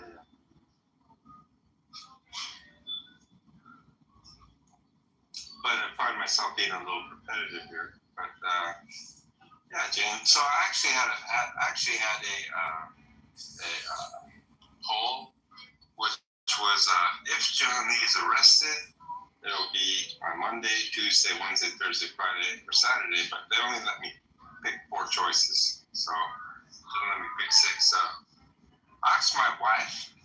She says, she's forced me, right? She says she doesn't think I'll be arrested.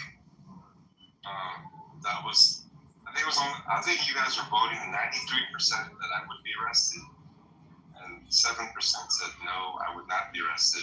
And she's part of the 7%. She doesn't believe I'll be arrested. But you can be sure I'm going to go back there, right? This is just. I'll tell you what. It's getting some notoriety in my town. There's some people in my church that know the city council members, so forth and so on. Interesting enough, some of the people that live in that area are part of the city council. And it's them that are pushing the police department, hey, get a handle on this, So, interesting dynamics on every front, The way I look at it, simple for me.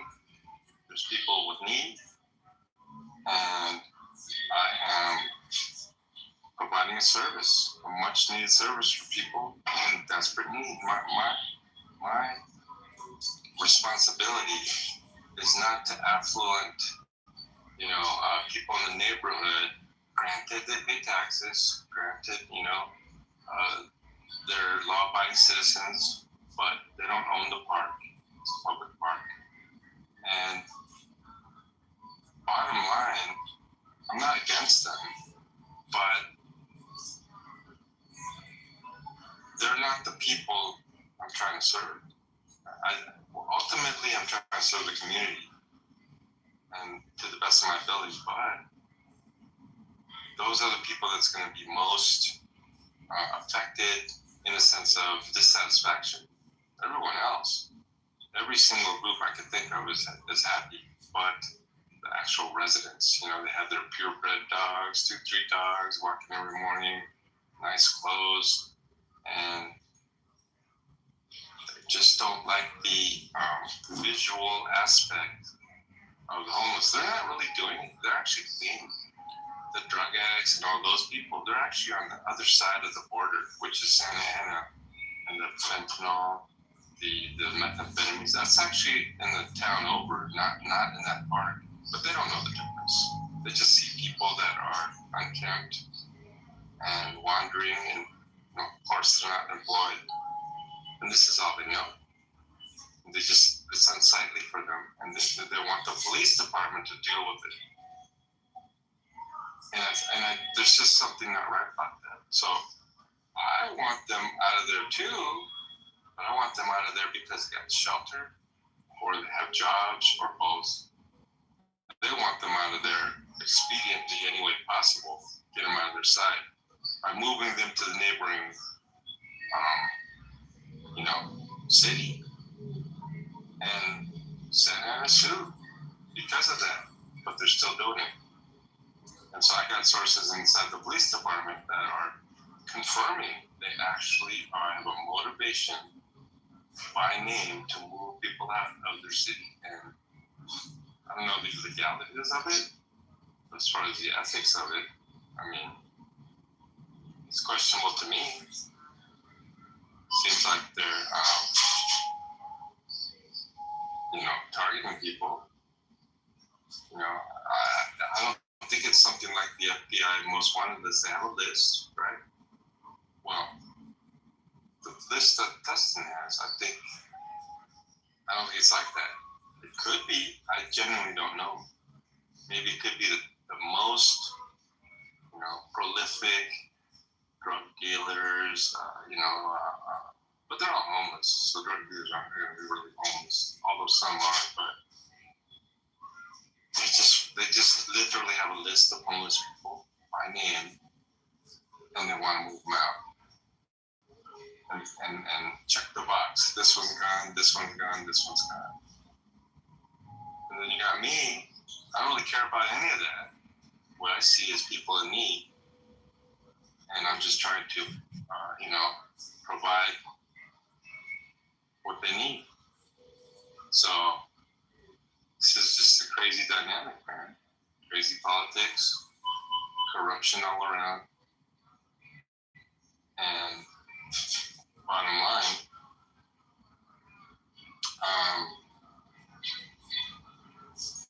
there's not like opportunities for people to get out of the situation they're in. And the whole system, even by which they can get shelter, is all messed up too. That they're allowing police by which the homeless live. So, what am I going to do? But I do know one thing. I'm off tomorrow, but I'm going to be there Monday morning, man. And we'll see what happens. Don't forget the sign, John. Don't forget the sign. Please don't arrest me, son. Please don't arrest me. I'm telling you, that works, John. You got to know what I'm on sir. What do I should put sir on that sign? Yeah. Hey, John, really quick. I'm Chad, of course. I had to use the name Chad Benz for weird reasons, but you were asking about this Felix person. They come into Discord sometimes, but they don't really go in BC or talk. But they kind of keep to themselves. I have no idea, but I don't think they're like. I don't think it's Daniel or anything. Wait, Cherith is a POM, right? I believe so. Okay, so POM. Let me see the message. He said he sent me the edited interaction with Officer Sanchez. I don't see it. I don't know. I mean, if you have an edited version that I can upload to YouTube,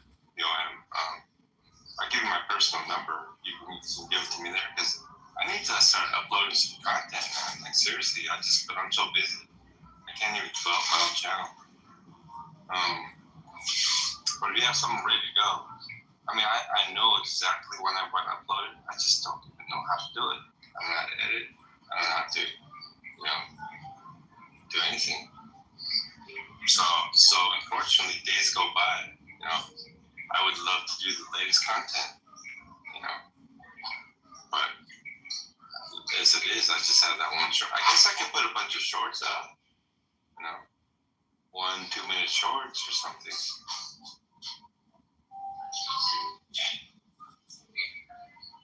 But I mean, the way it is, like, it's kind of interesting the way it's gonna go. What's interesting is like the barbecue part. There are people barbecuing, and the people, like the homeless people that come around and hey, they're barbecuing. And he says, "Do you think we should call the cops on them?" I said, no, just don't worry about what the cops ignore. They don't want me to barbecue. They don't care if they barbecue, even though they're not supposed to. They're going to overlook it. And so this is just the world I live in. That literally a fine-tooth comb and a microscope is on me. And I just got to be completely compliant. That's why I went to the Parks and Recs at the city hall. John, if you sorry to cut you off. I'm sorry. If you were to go live on YouTube and then stream it, it actually would automatically save the video to your profile, so you can go back. You can go back and edit it. Can you do that? I'm pretty sure you can save them on your profile on YouTube. And you wouldn't. Good. There's a problem. Sometimes you do these things, there's a learning curve, and it takes time. And I got so many different things going on. Even just what I'm doing right now, man. I'm at the Panera right now. Just I have to deal with a power situation for my RV. I mean, this is like, I got a cooler situation that the ice is melting, and and the meat that's in there is getting mixed in with the ice because it just does that when ice starts to melt.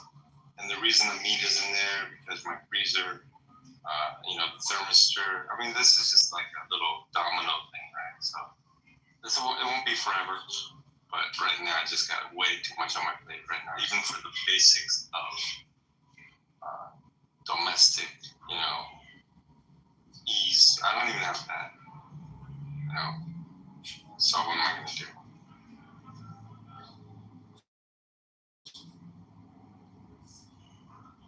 But I tell you what, life is sure not boring. Kind of excited about what's going on, in the sense of, I actually think I'm getting a lot of interest. Today I met the general manager of a particular organization, and the guy went there. I was given a donation of $75 to get this guy closed because he's going to work on Monday. And I went there to talk to the manager, see if I could get a discount. And the manager wasn't there, but the general manager happened to be there. And she basically, it rang up to like $140 some or whatever.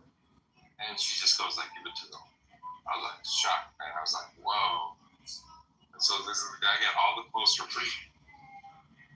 And the $75 that was given to me to buy his clothes, I'm just gonna tell these people, hey, here's your money back because you got his clothes for free.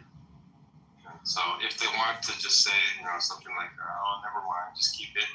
I want to know what they want it for, because the guy right now wants it for to revive he needs $50 to revive his phone or something like that. It's disconnected because he didn't pay the bill. But I gave him my phone. I gave him my iPhone 14 Plus with the old line. So he doesn't have to steal internet anymore. Or whatever. I guess it's stealing, right? If he's not a customer. So he was so happy. He was walking away watching YouTube. I told him, dude, it's unlimited. You can watch it all night, all day. And he was so happy. And then you know what's funny? This is my title. He was praying about all this stuff. He was praying for clothes. He was praying for his phone. He was praying for a job. And all today, he got all of those things today. He was like, he wasn't skipping while he was walking away, but he was happy. And it's good to see other people there, man. People I would never imagine praying. They're praying. And there's this one guy this morning, and I would classify him as maybe an agnostic or something like that. He's one of the guys that say, there are many paths to enlightenment, and I'm not here to tell any particular one is true. So I'm just going to respect everyone's, religious view. So I've never asked him personally what his religious view is, But people are talking about God over there, unexpectedly. It's not getting pushed on them, that's for sure. And it's a good thing to me. You want to talk about God? We can talk about God all day. I'm not trying to shove nothing down your throat. So it's interesting what's going on, actually. There's things happening, man. There's like real things happening. Lives are being changed, You know what it's like for a homeless person to get a job at a shelter? And they're not on drugs. They're just trying to better their lives, and they can't because of their situation. What do you think you haven't showered for 2 or 3 weeks and you're wearing the same clothes for that time? You think you're gonna ask a place that's hiring for to look at their resume or something, or a job application? Of course not. So that's the challenges those guys have. So it's beautiful to see the guy want. You know, they didn't even say they wanted him to dress up for work. They just wanted him to be working the back. But it's the case that he wanted to show that he's serious, and he wanted to I asked him about a haircut and then trimming his beard. He said, no, just I need to shower and I need to clean clothes. That's what he got. Well, he's gonna get the shower tomorrow, by the way. But that's what he got. And you know what's even weirder? I've been selling clothes for years. The guy was a 36. And if you know that kind of size, the inseam 36 is kind of rare. It's because he's tall. And I couldn't believe a thrift store like that had 36 inseam. And to me, things like that, I'd be, oh, you know what? God did it. That's what I would say. But, you know, I don't expect skeptics to think that. Right? It's amazing. It's amazing what's going on, man. Seriously. It's amazing what's going on. I could feed hundreds of people with zero income. It's shocking to me. I didn't expect that many people. At one point I was going, dude, this guy wants how many hot dogs? And you, and I never said you can't eat more. So they just load up and walk away. And there's still more stuff coming. And I get connections. The lady I saw today from the thrift store, she says, you need cans of food? I said, I didn't know you distribute cans of food. She goes, yeah. And I go, actually, right now, I have more food than I can deal with, right? And I also have to downsize what I do, unfortunately. Right? I'm just going to keep it simple, super simple. It's always going to have coffee. It's always going to have that power station. It's going to probably always have cereal and whole milk and all that. You know, I do have almond milk right now, but, you know, there's some the vegetarians are only once in a while or something. I have you know, there's some diabetics sometimes, so they can't have sugar. You know, they want, Splenda or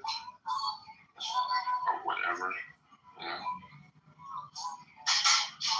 And so and then you get some people they want, they're not coffee drinkers, they're tea drinkers. So I have some Lipton tea bags. I have some Earl Grey actually. I have some English breakfast even. And I also have green tea. So I mean, my goodness, and a thing of hot water. So I really wanted to go all out for the selection. But it's the cops that are holding me back. And I understand that too. I understand that the way I do it, it's if you can imagine the Holiday Inn opening their breakfast and just opening the doors to tell everybody come in for free. Right? You don't have to stay at the hotel. Right? So you can just imagine people flooding in. And because the cops have restricted what I did, you know, no hot oatmeal for anybody. You know, I was like, I do have the boiled eggs, things like that. But, you know, I want to do a lot more. But I can't because of the cops. The cops want me to stop, dude. The cops are literally threatening me.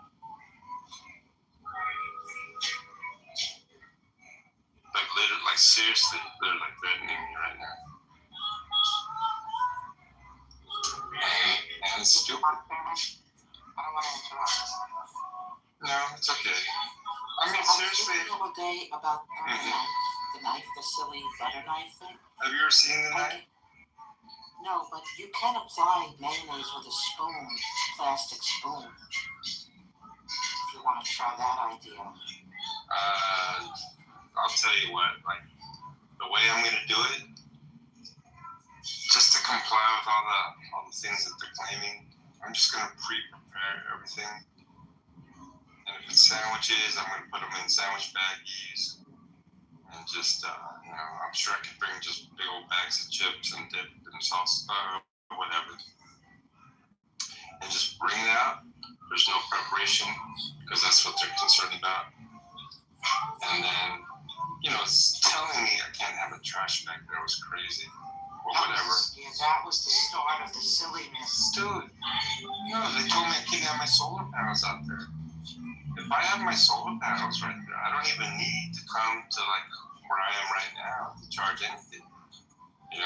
I'm actually at a Panera charging my power station because I can't use my solar panels. This is just ridiculous. They're just trying to make it super hard for me, and I get it. I'm getting a lot of pressure from the neighbors. Joanna, yesterday in the morning, a lady came up and she stopped and she started taking pictures through the passenger window. And I didn't notice her. One of the guys noticed, hey, she's taking pictures of us. So I looked over. When I saw her face, she was so angry on her face. Wow. She's taking pictures. Yeah, she was very angry and taking pictures, and I don't know what she's going to do with those pictures. I'm going to assume she's going to, shoot them over to the police department and say, you better do something about this. I can, this is the situation, man. I think the Holy Spirit is telling you that's what she's going to do.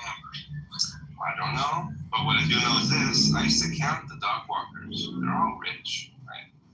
And I used to say, good morning, and I offer coffee, and they say, no, thank you, this and that. Not a single dog walker has ever accepted a cup of coffee from me, by the way. But there used to be about 30 dog walkers, Joanna, maybe even 50, anyone from 30 to 50 dog walkers. Right now it's like 5 to like 9 or something like that. Yeah. These guys are harmless. They are harmless. They're harmless.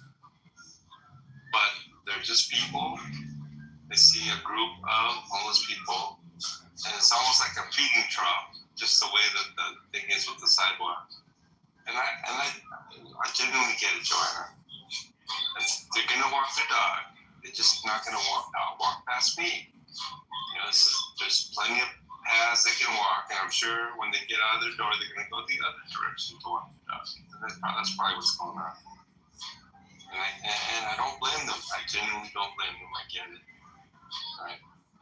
But it's a community that everyone lives in, and I'm hoping they understand that we're all in the same community together, whether you're affluent or whether you're struggling with homelessness. Well, I have to go to sleep, but I wanted to come in and say goodnight. Yeah, good night. Good night, Joanna. God bless you. Thank you. God bless you too. So this is it's just interesting because me, as far as the homeless, I think all of us do something here and there. I do.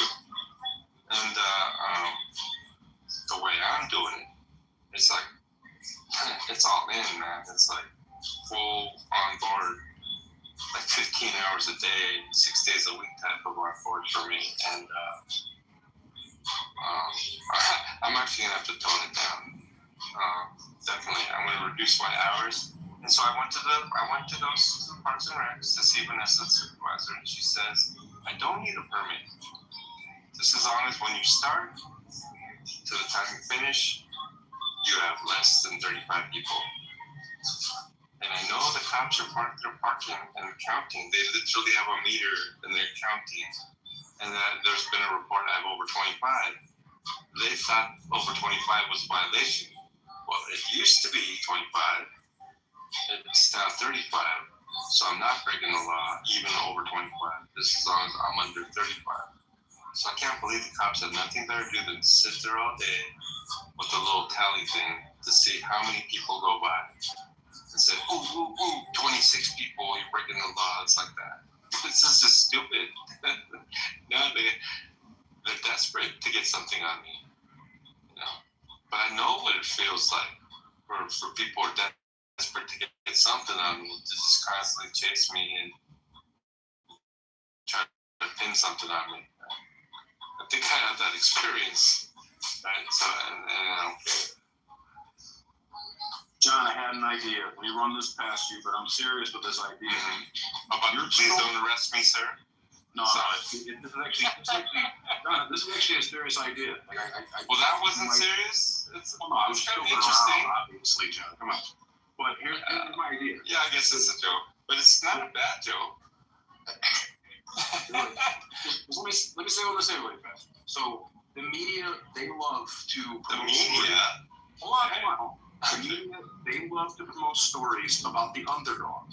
I'm telling you, you somehow talk to people and present the story as yourself trying to help the homeless. You're being, you're doing this, part of your faith and everything else, but you're yourself, not exactly living in a home. You're holding yourself, but like you're being, bullied and harassed by the local police department, and all you're trying to do is what you think is a good thing. Hey, listen.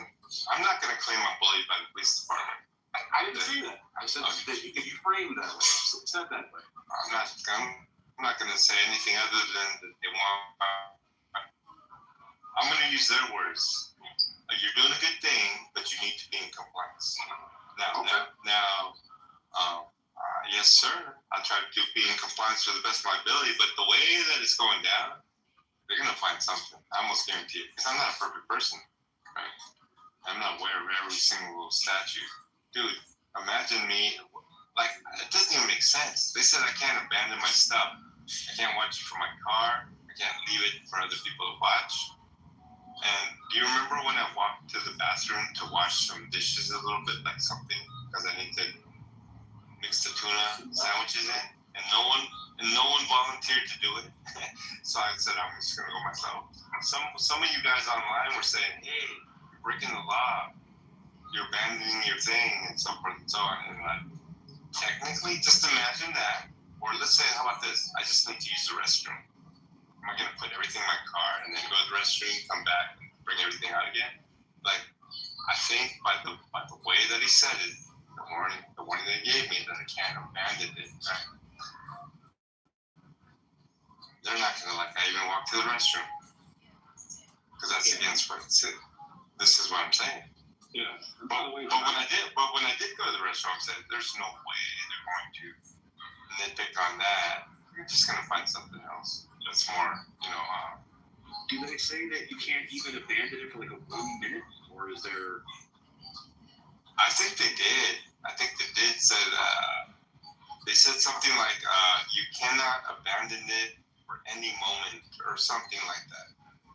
That's ridiculous. Well, thank you. That's exactly the word I was thinking. It's ridiculous.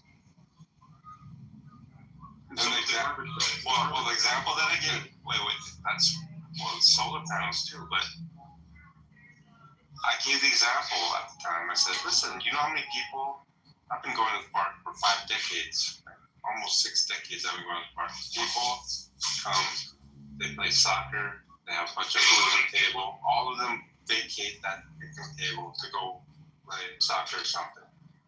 Once in a while, they come back for a drink. They go back and play soccer, right? He says, that's illegal. And I said, well, I've never seen you guys once write them up or nothing. And then he says to me, well, they're not there every day. Meaning that because I'm there every day, they're going to enforce it for me. Which, that's his explanation. Whatever. Selective enforcement, absolutely. You would think that the statute would say you cannot abandon your thing if you go there every day, right? But if you go there once a month or something, well, you're okay. Like that would be like,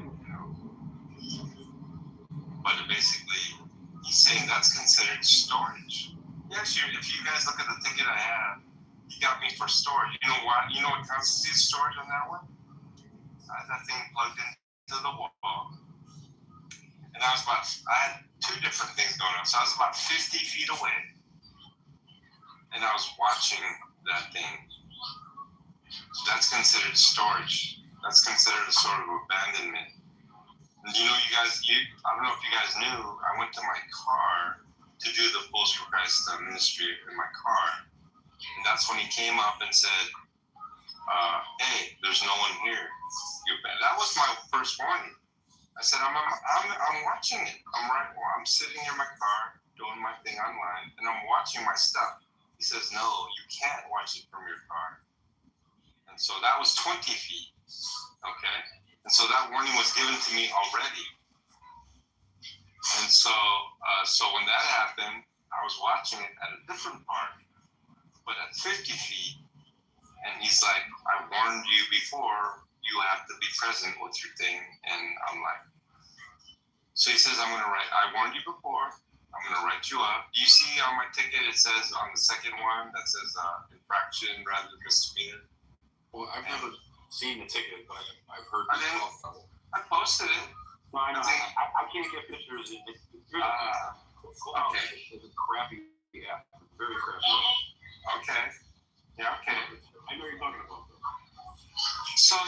So that's what they got me for, which is like, really? I think thousands of people are guilty of what they're claiming that I need to be in compliance with. Like, but listen, I think everyone knows. I'm not going to start with the whataboutisms. That's not a very good strategy, man. I'm not trying to whataboutism. I'm just saying, I'm telling you, I'm going to try to be in compliance to the best of my ability. That's what I would do. Yeah. They say jump. I'm going to ask like how high. Sometimes, John, the heat dies down. It might take some time. The what? The heat? The heat might die down. It might need some time. I'll tell you what, though. If I'm arrested, right, I think it might cause something, you know. Like, maybe I don't want to be a martyr, by the way, either. Just to let you know, I don't want to go to jail. Right? I don't want to do any of that. I don't want to be like some sort of a media underdog either, right? But what I can say is I don't want to abandon my what I've been doing for the last month. Yeah. Because you know how bad I feel when someone asks me like, "Are you gonna be there today?" And I said, like, no. Even though I'm committed to certain times. One time I said I was gonna be there at 2. I was making tuna sandwiches. The problem was I left my mayonnaise up at the RV. Drive up there and come back down.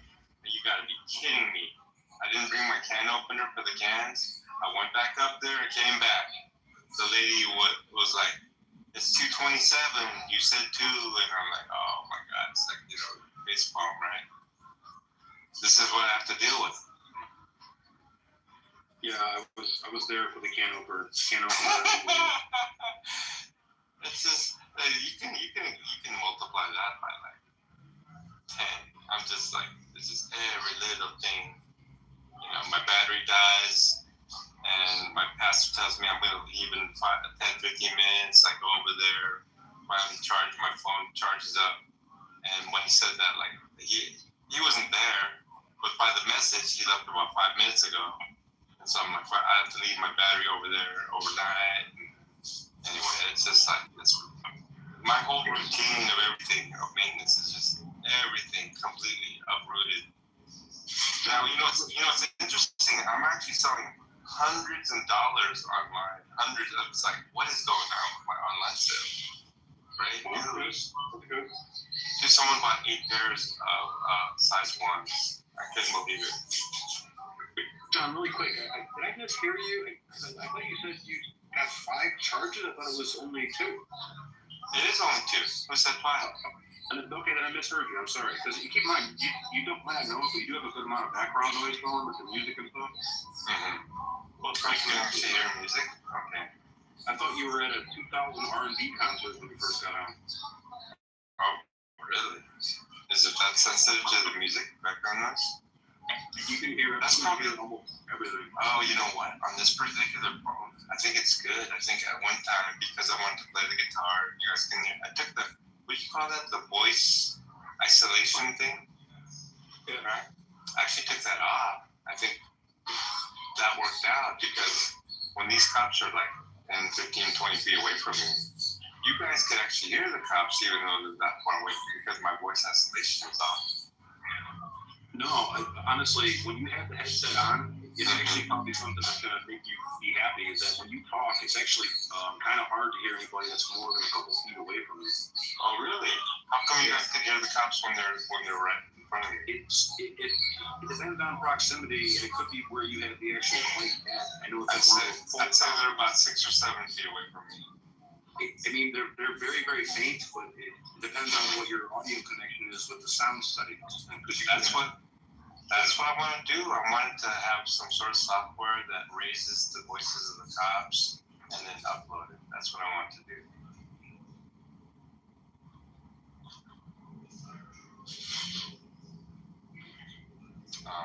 But obviously, there's just so much I want to do as far as like media goes. And the thing is, like, I have a lot of experience with a lot of things, but YouTube is not one of them. I'm completely new to that world, and I can't even convert a Clubhouse room to MP3. And someone told me about that.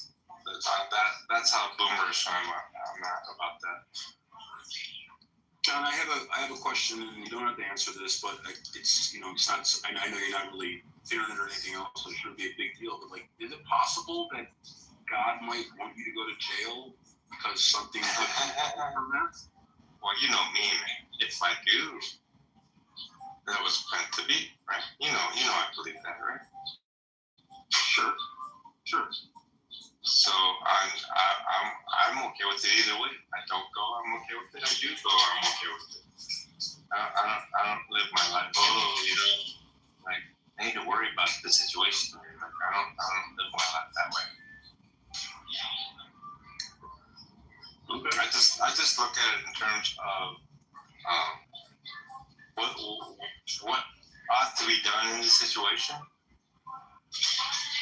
and more importantly, what is God saying I have to do, and I just do it, and just all these other little details, the police politics, all of this, city council, neighbors, parks and recs, leave it up to God. And he just straightens it out, man. He straightens it out where I don't have to. I'm gonna have to put a smidgen of effort into it because he's got my back. That's why I'm okay. So I think I've identified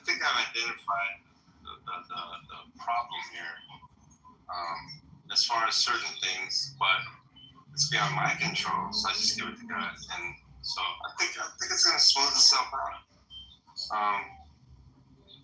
There's a situation of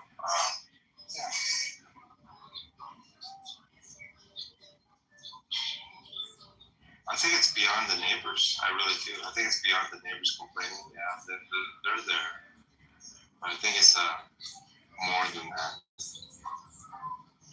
I think a lot of it's personalities, individuals, motivations, maybe even ambitions. All of these human traits of individuals that are behind a lot of this. Think about it. Think about this. Think about the reports. The reports are coming from online, from you people online. Okay, one or more of you guys. And so, shoulder shrug. Reports. What kind of reports are you talking about? 3 reports that I know of. I don't know if they were electronic. I don't know if they were telephone calls to the police department. Okay. But I'm told of 3 of them. One of them consecutively, and one of them 4. I don't know if they're different individuals, if it's the same individual. I heard some rumors. I don't really take too much to rumors into account than what the policeman actually tells me directly. Wait. Sorry, because you're confusing me. So these are reports that came in that you think came from us? The policeman thinks it came from you guys. Okay. And the reason is because the person that reported me knew my last name. none of the neighbors know my last name. I may introduce myself. John, that's just never give I think it's none of the neighbors know your last name. I mean, people talk. I mean, they talk to the police, blah, blah, blah. This is not an argument. You asked me for a reason. This is not a debate stage. No one says you have to agree with me. Okay. I'm just saying that. So you don't share my view, and there you go. Okay, that's the end of it.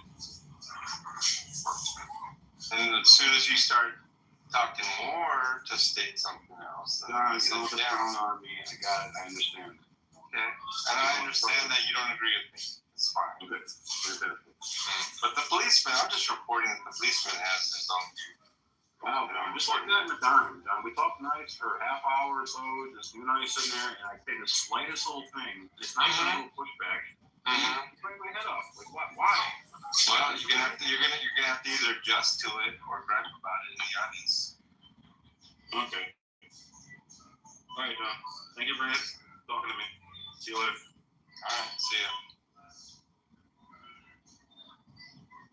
But I mean, I don't know what's gonna happen, but I'll tell you what. There's a lot of amazing things going on. There's a lot of amazing things going on in terms of people being helped.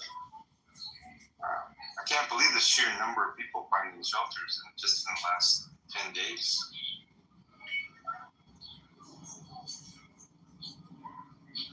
And employment too on top of that. That's like, I think they're rare, but even one by one, I think that's a good thing. I think that's very noteworthy that I don't find reporting at all.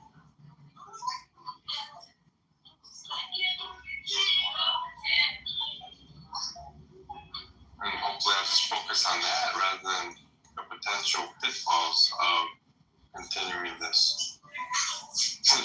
There's some unhappy people too, though. It's kind of weird because the homeless guy gets a job, they get shelter, they're out of the area, they don't see them anymore. You would think that the neighbor would be happy about that, right? But they don't focus on the one that disappeared. They focus on the 3 or 4 that appeared where they weren't there before. That's what they're concerned about. And I get it.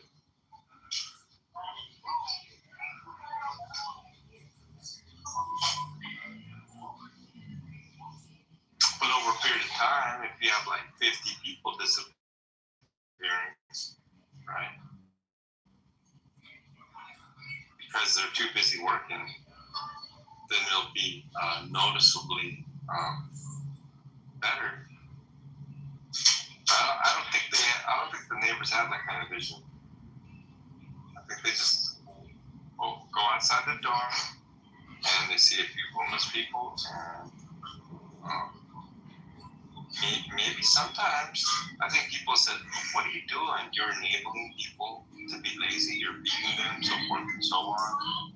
Like they think like they should get a job and not be fed.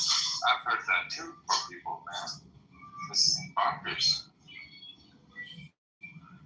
I don't know how they expect them. Like nutrition's important too, right?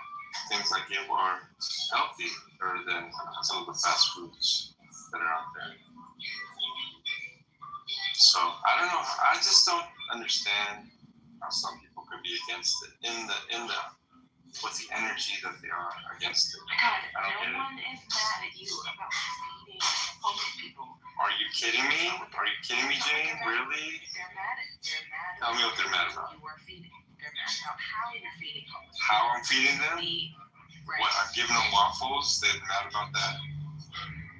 Yes, that's exactly what I'm saying. Oatmeal's a problem to feed them? Yes. How about this? English muffins and bagels and cream cheese, that's a problem? We told you this 1,000 times. The fact that you're straw manning and acting oblivious is insane. The way that I'm feeding them is the problem. Please could you expound on that, please? Yes, the extremely unsanitary conditions. Unsanitary? Are you kidding me? The fact that you're accepting monetary donations and fraudulent SNAP benefits from other people. Because the homeless give me money? Sure. Oh my God. You are I defining. shouldn't take the homeless money? Yes, I take 5 or 6 times. I take pride. I take pride I understand that it's that the homeless are giving me money. You're satisfied. I understand. That's when you say, I'm so glad that you're satisfied. Please keep your money. You need it. No, ma'am. No, ma'am. I understand. When they give me money, I'm going to spend it on more food for them. We have had this conversation. You sound very angry. No, my problem is. You're very angry, correct? No, I'm not. The fact that you are acting incredulous, Okay. despite the fact that we've had this exact conversation Okay. times, is Well, I've heard you, and you've articulated why you were angry. I should not take money from the homeless. I heard you. Okay. And okay, you're angry about me taking money from the homeless. I wear that with the badge of honor. That's just me.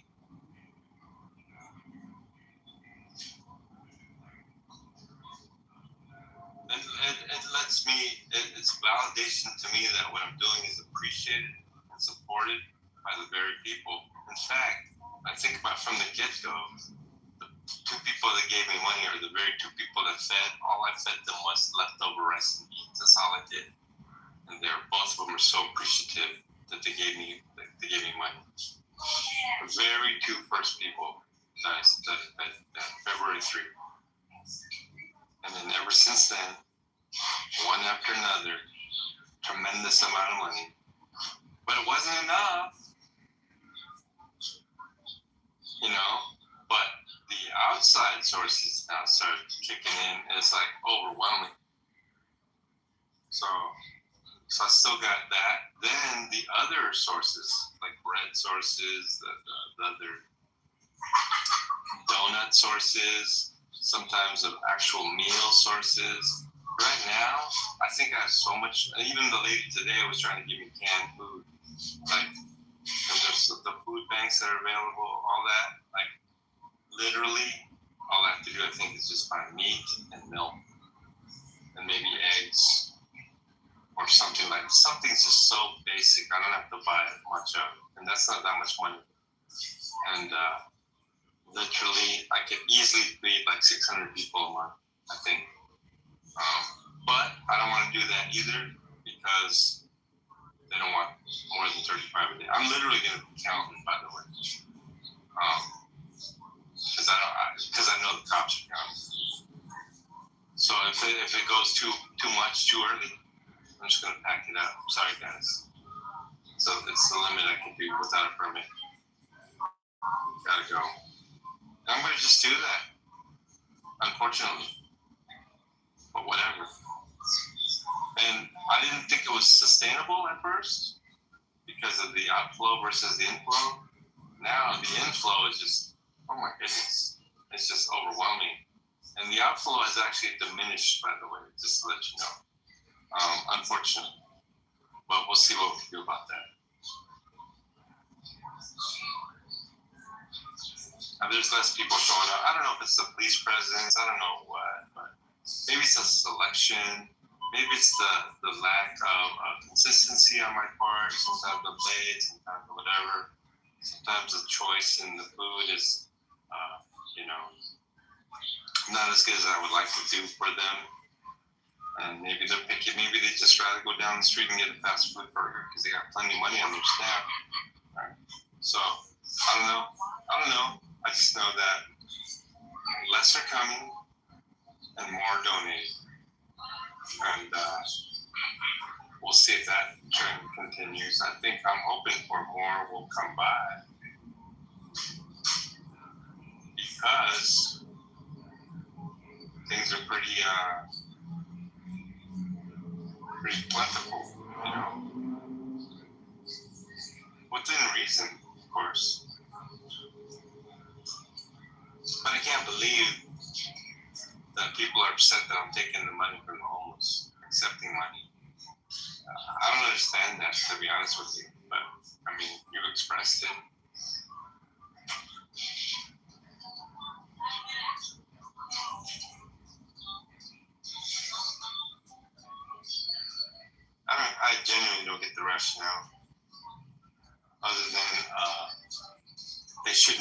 contributing anything. Maybe they should just be saving their money on food and buy more beer with it. I mean, what exactly is being said? That kind of complaint I also get too. You're just enabling their alcoholism or something, or their drug habit or whatever, by saving them money so they get more money for these things like cigarettes or whatever. You know? I actually have people tell me that, by the way, so I can know already.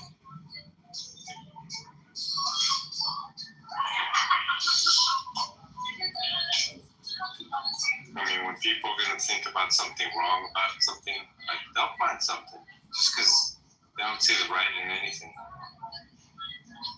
It's not a me problem.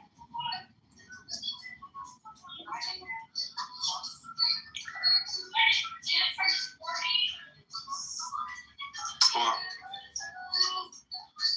my battery's charged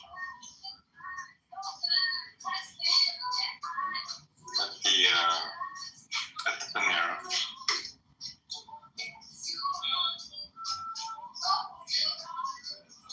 Which I don't like to do, but I'll do it.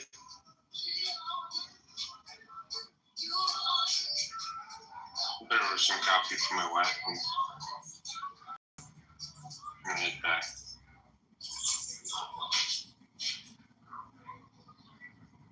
There's some angry people here, though, I'll tell you that much. Oh, how dare you take money from the homeless? They want to give it to me. Because they know I'm going to get some good stuff for them to eat. How's that a problem to you people? Seriously. They're not allowed to, I don't solicit anything. They're the ones that, like, intentionally want me to have it. Why is that wrong? I mean, seriously. They need to spend money your way. They're not even allowed to spend the money they want to in a cheerful way. Every single one of them gave it cheerfully to me without obligation. What's the problem with that? I don't think that's the problem. I think it's the attitude toward that's the problem.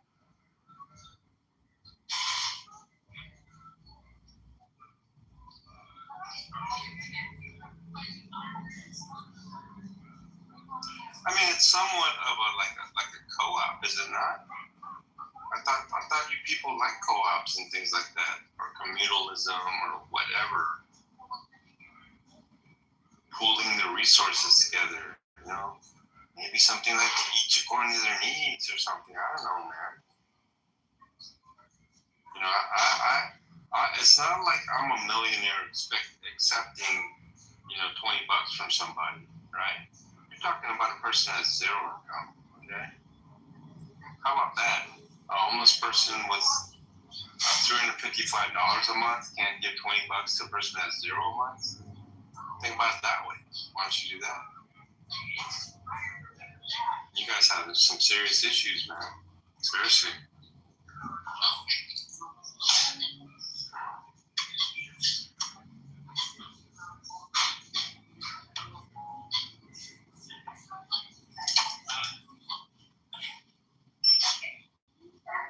But I'm definitely done charging. I'm going to get a cup of coffee. And, probably talk on the way home. But I was kind of bored.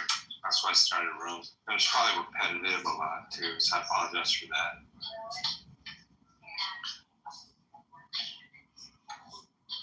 Today's Saturday. It's been an amazing day today. Can't believe all those guys came to my church. Yeah, albeit they came for breakfast, but they were when we were after breakfast at the table. It's like, yeah, that was beautiful. That was very beautiful. The people that are homeless were praying to God without anything that I was trying to force or nothing. It just came from their heart.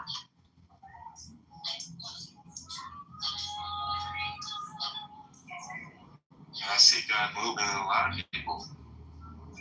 And it's not via the Matt Adams way either. You know, I already know the Salvation Army way. I've experienced it personally. That is not a good model. They might have changed it, to be fair, but in the, you know, maybe 3 or 4 decades ago, it was horrible. Sure left a foul taste in my mouth where they did it. And the thing is, the modern ones, like the ones the local churches here, they know how to do it, and they do it in a big way. They do it in a huge way. I think millions of dollars goes through there. And I've always known that particular model that they do, that Cassie does, is the right way to do it. And she does it. And she has, how many? 16 years experience doing this. She has a heart for it. She loves everybody, you can tell, right? She knows people by name. She just loves them, genuinely. Great woman, by the way. One of the homeless guys I know are actually related to her by in-law marriage or whatever. So,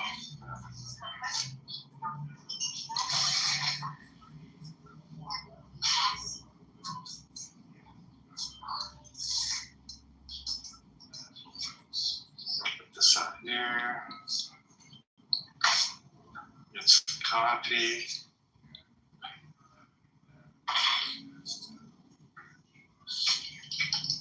See if I can get it. I don't know how long I've been in here, but I think I could order a drink. If it's been 2 hours, I think I would like to get some coffee too. Let me see here.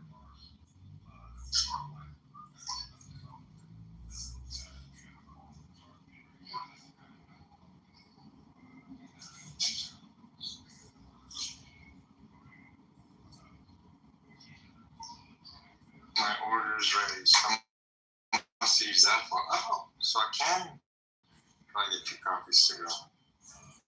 6:37 p.m., 6:34. Yeah, I can't believe I've been sitting here for 2 hours.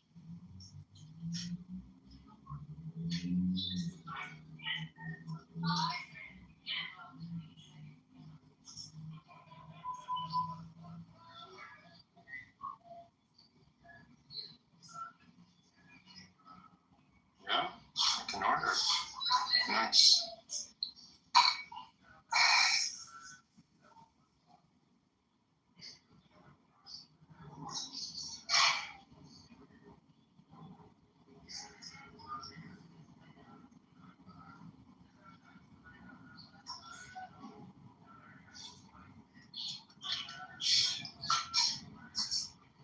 David Bowie.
Maybe one of you guys will believe one day that God's hand is in all of this in a powerful way. It's kind of an interesting story. How does a guy that gets no money at all feed hundreds of people that get money through the GR system or the social services system? How does that happen? Someone might say, "Oh, with their money, they're giving it to you." Not really. Kidding me? How much you think they give me? You think that if they give me $20, they're only eating $3 worth of meat off of me twice a day, a month? I'll spend $15 in a combo at a fast food joint. That $20 is going to feed a lot of people just the way that I do it. And they know that. So they trust my ability to be thrifty, save money, get good food, and they support that. And something's wrong with that. You know, I don't know what you people are thinking, some of you.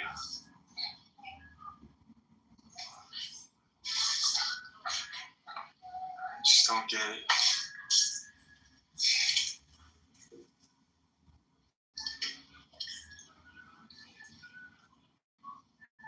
Oh, I gotta get something. Oh, I gotta get some cream. I forgot.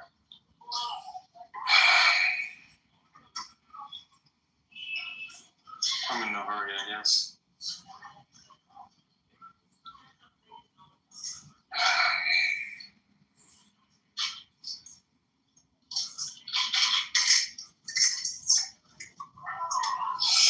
I don't know why that old Starbucks model stopped. And Panera does it though. I mean, they have, you can just kick back. It's not just like grab your coffee and go please. It's like you can actually kick back and have food and drink and relax and have meetings like these ladies here are. How many ladies are there? About 10 ladies. They're all eating something. I mean, nice environment. I don't know about Starbucks these days, man. The coffee's better than Panera, I'll admit that. But the atmosphere is way better up in there. And the amenities and all that.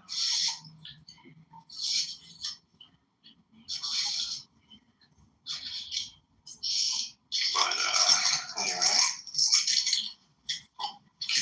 So, see what I can do.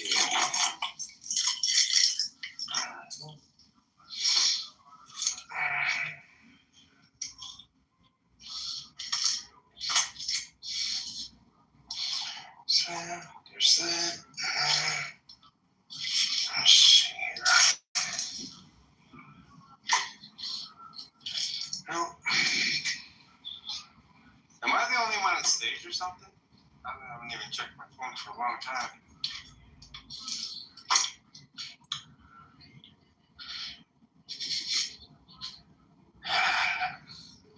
Need to close this room. Battery dies sometimes, that happens.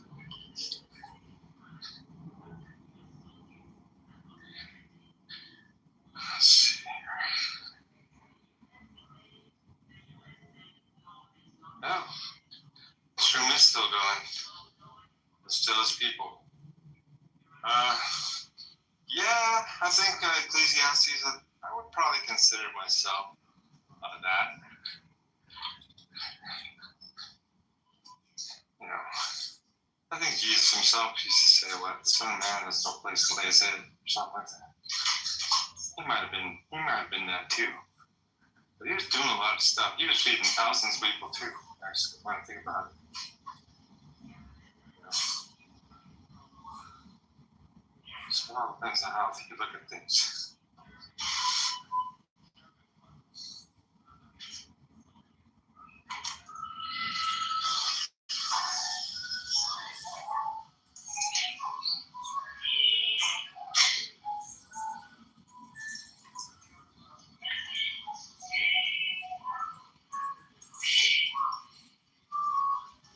Oh my God, this thing's been through hell.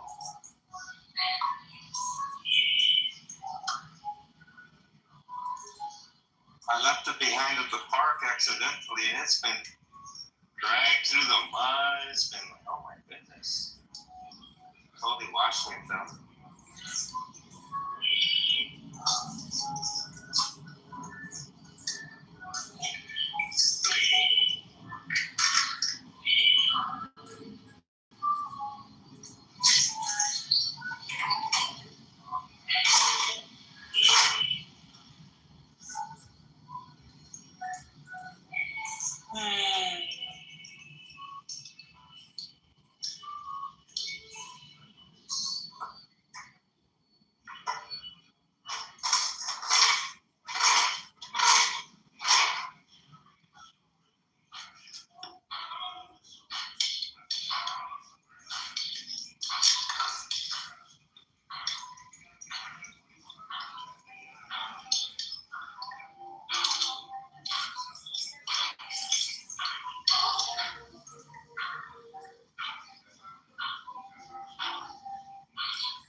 Okay, so I think everyone's away. I think Jane is chilling out or something. I hear people coming in the room. Don't really pay attention to it. It's just okay. So I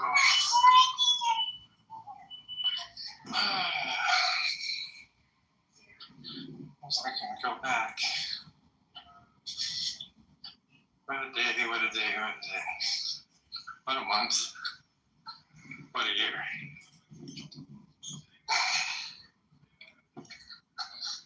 These are amazing times.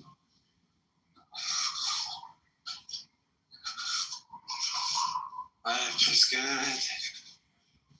God is worthy to be praised. He is on the throne. He's in control.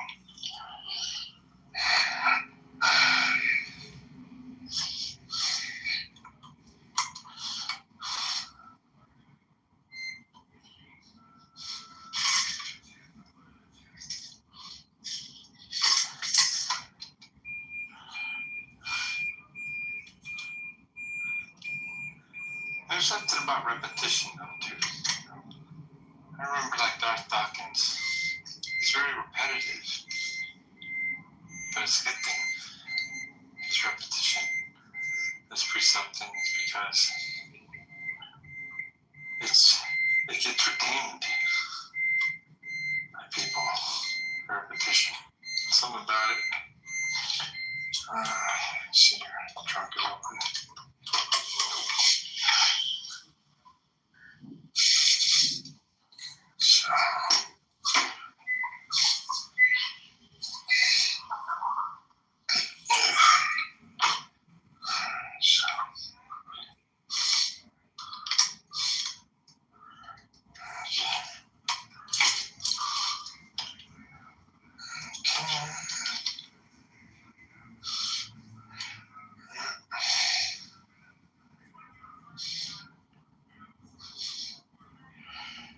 So. No Mulder. I am loading up, not unloading. And I made it home.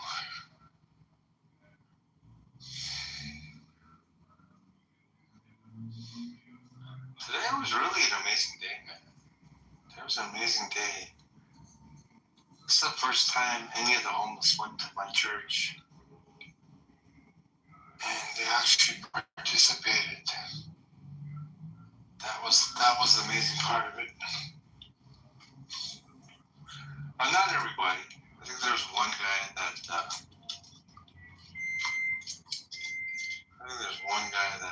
kind of left. That was just one guy. The rest of the guys stuck around.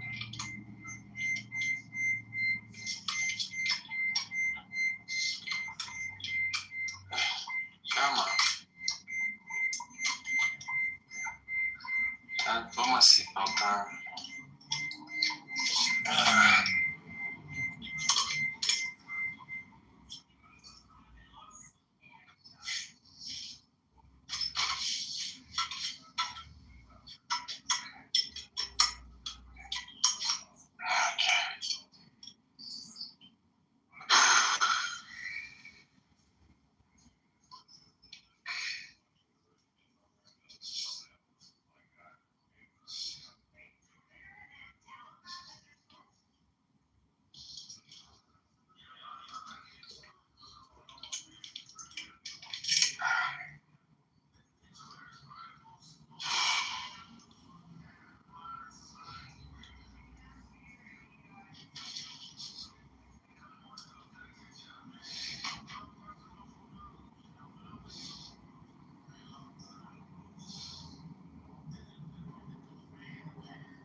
just thinking about this. If I was on the dole, if I was just constantly being paid or something like that, and just continuing to do so, I wouldn't be bothered by me. But if it's a case I don't take any money and I do what I do, you would think that's good. They're not like no outflow of assistance is coming from them. But instead, I mean, even when I went to like say I want to discontinue it, like I couldn't believe what a hard time I had. Like, I'm just trying to get off of it. Why are you giving me such a hard time and telling me to come back tomorrow? Like, are you serious? That's when the supervisor helped me. But I was like, I couldn't believe. You want assistance? And boom. Like these days, it's only like 15, 30 minutes. You want to get off of it, they want to make you wait hours. It's like, unbelievable. And then once you're off of it, I mean, I'm not saying it's because I'm off of it, but they want to give me a hard time.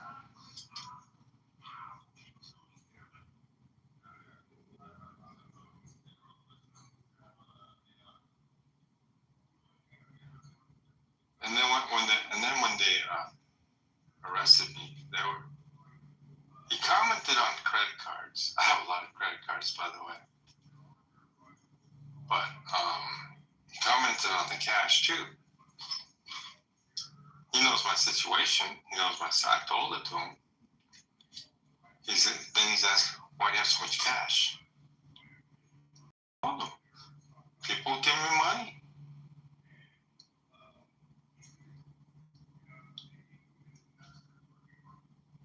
That's 100% donations right there that you see there. I don't think he'd like that. I'm not going to say he's like a Satanist or something, but my goodness, he's certainly not a Christian.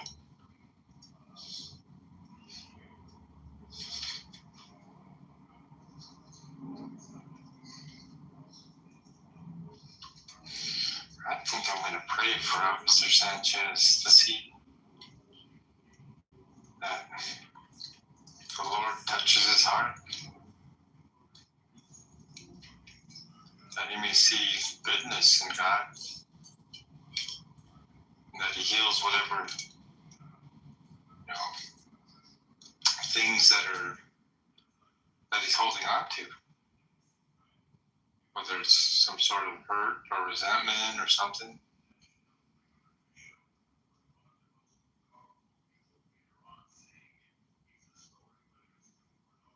It doesn't seem at peace.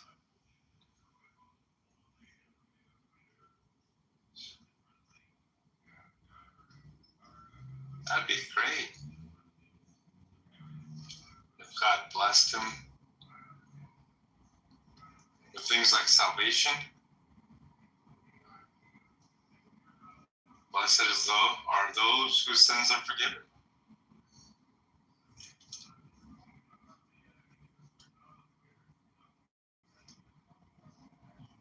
That would be great.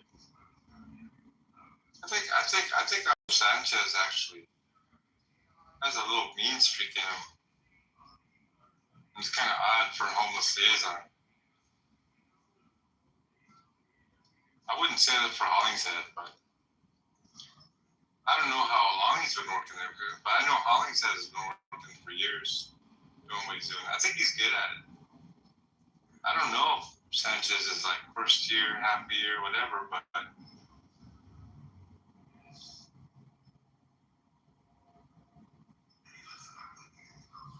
couldn't have been doing that long.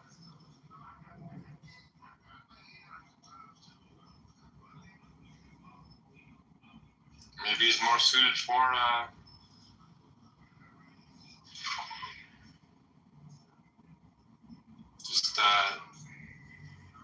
general law enforcement, you know, rather than specialized for the homeless. I don't know if he's cut out for it, really.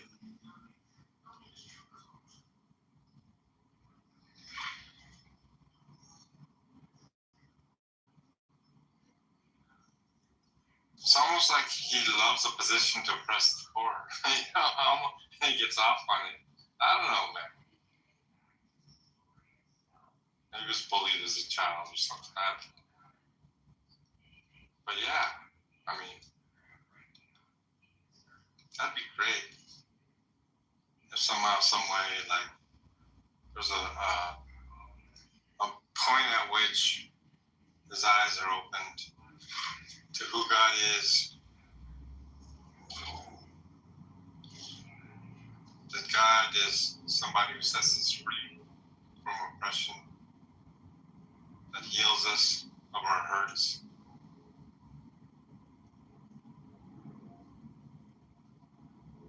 That gives us the ability to forgive others for the harms caused. The humility to ask for forgiveness from God. I mean, it's a much better life. I just don't think he's happy.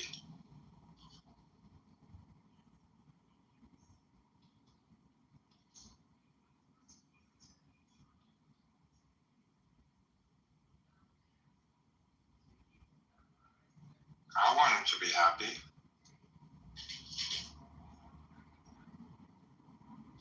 I don't think it takes much to be happy either.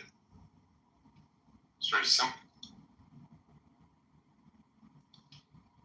Sometimes people don't want to let go of what they're comfortable with. I know, I've been like that.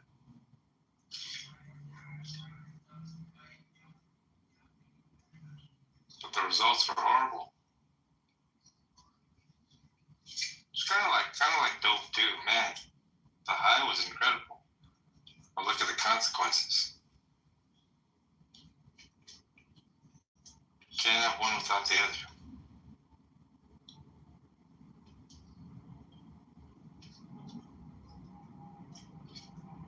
At some point, one says, oh, I don't want the consequences anymore. So I don't want the high, I don't want the whatever.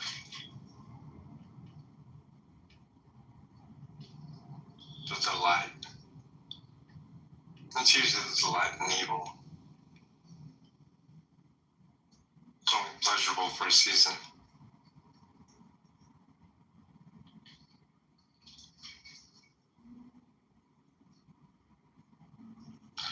Yeah, I think I'm gonna pray for Officer Sanchez a lot, actually.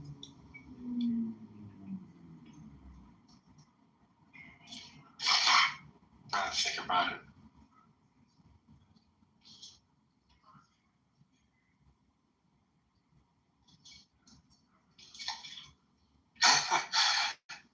Now, there's a part of me that says he needs more help than the homeless.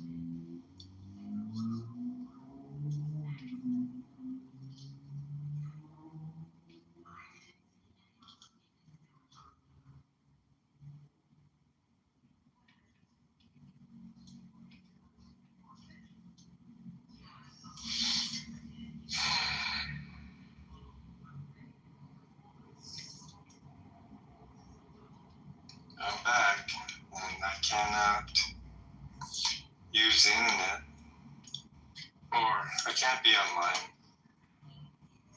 in the RV. So I'm going to sign out.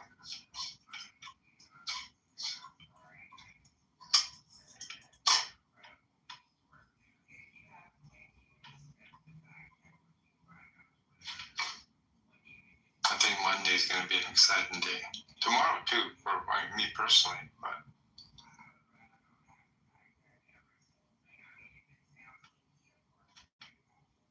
I think it's one day at a time. We'll see about the day is not over today, so let's not get ahead of ourselves. But anyway, I'm here, and I'm going to sign out. And end the room. God bless everybody.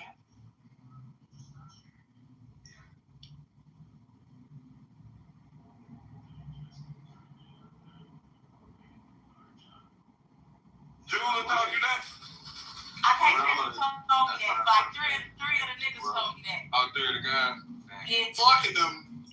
But you can't go off the guys. I thought you went to that Julie. Yeah, because I don't know about the one I have for real. I know you. Primo, I've been tripping down for the last couple of weeks. Wait, so Bass and Primo selling fake clothes? That's why they got into it? You say, I got my fake booty from him, y'all. Yesterday, Primo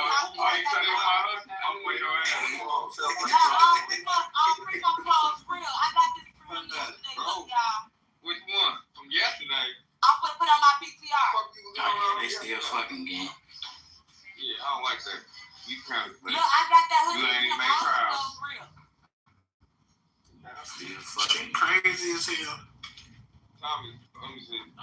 We see it. I see a big bag right there. We should have Let's further inspect this.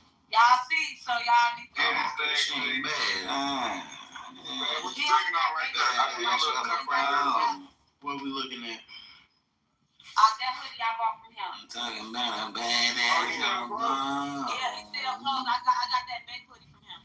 I'm trying to give you $15. $15. I don't need no thing from the best thing in that picture is the water bottle. That's a matter of fact, no, the best thing in that picture is the 22 sign. Yeah, nah, I was thinking like the doorknob is, yeah, I fuck with the doorknob too, though. The stairs, yes. They talking about the girls. Yeah, nah, you stairs. I got that from Unique Chicago. Man, would you? Somebody Unique Chicago. I whooped the boys. I got that jacket for $100. You look nice in it, baby. Thank you, baby.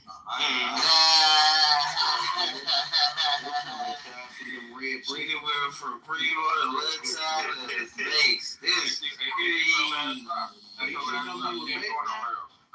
Who house that is, Shia? What you say?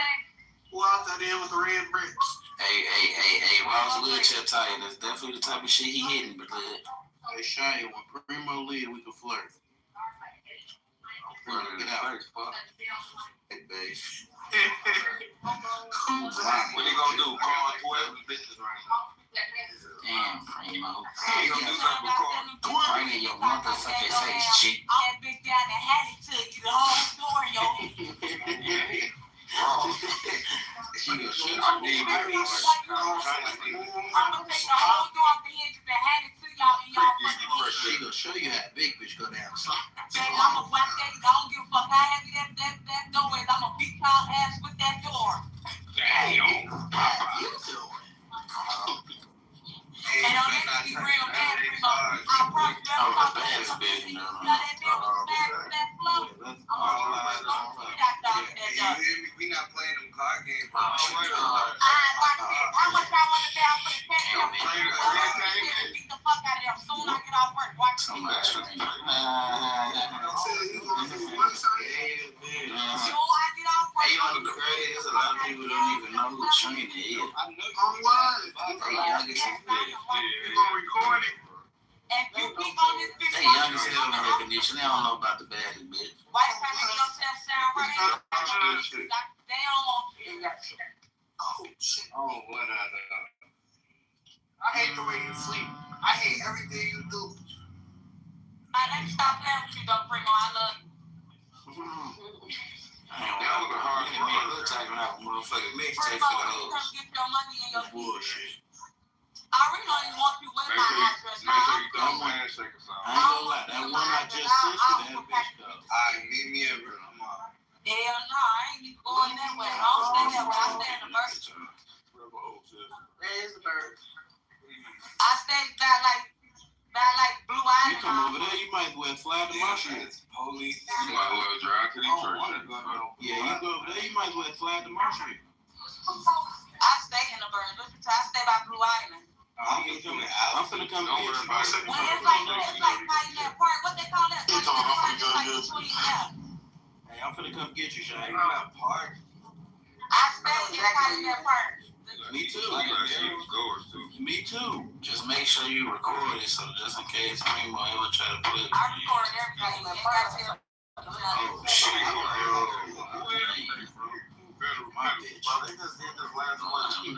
I'm just playing Primo. Show me your booty. Can you guys do Blackbird Spring? Hey, you talking about show me your booty? Yeah, bro. We all need to watch our life. We need to just stay out there. I better have my shoes. You gonna get your money. Yeah, I'm over it, y'all. I need the money. You had a Why you think no, you're not gonna give me how you got me. You're gonna try to take the money and not give me my shoe and get on this bitch and you gonna clown me. That shit did it. Catch a wave. Catch a wave. That make them say good. I'm not even talking about that. I'm about the day I sent you some money. You got on Clubhouse. I mean, I didn't even know you was talking about me. Catch a wave.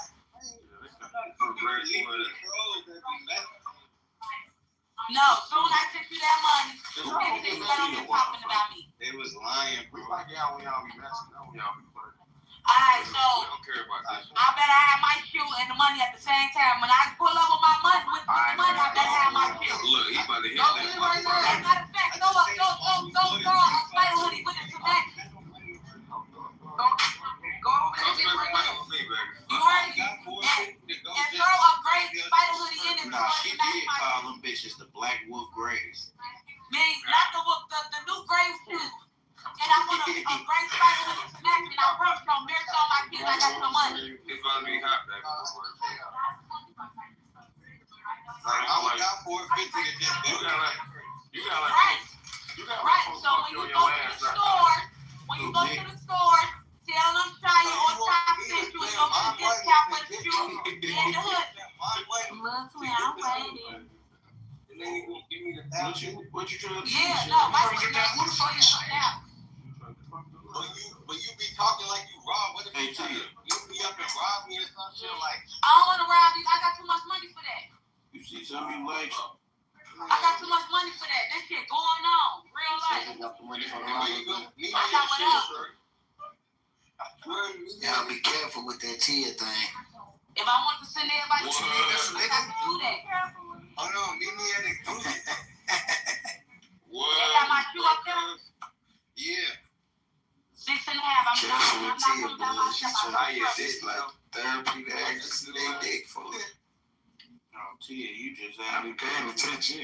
Y'all just be giving it. She a dick looker. But like I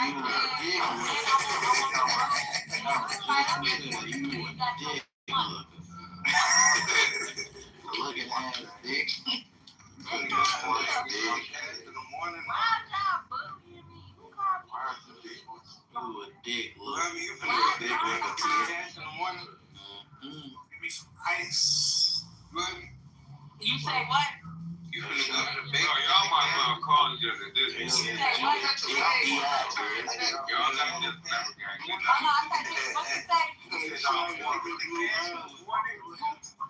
In the morning, what? Yeah, we said y'all Going to the bank in the morning. morning is hell. I got dollars. Y'all prefer to the morning. I got cash and cards. I got credit cards and all cash. I got cash and I got cards and all low. I know that shit. That sex stink. Yeah. I don't think like a big I think she quit. What you tell me, bitch, put the money in and forget about it. That's what I did. I'm in charge. Damn, Primo ain't fucking bitch since you. One Primo That's why he look, he used to tell me every time I get money. Look, y'all, he used to tell me every time I get money, put it up and forget about it. I done put the shit up, forgot about it, up dog shit. All that past him. Oh, my brother.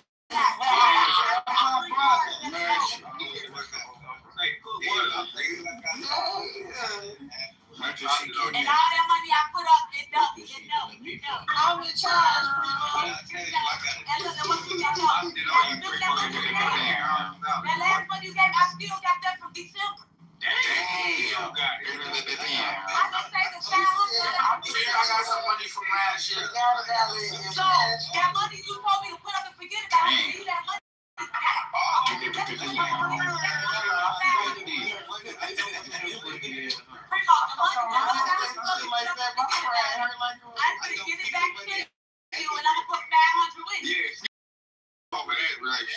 Show me your booty, bitch.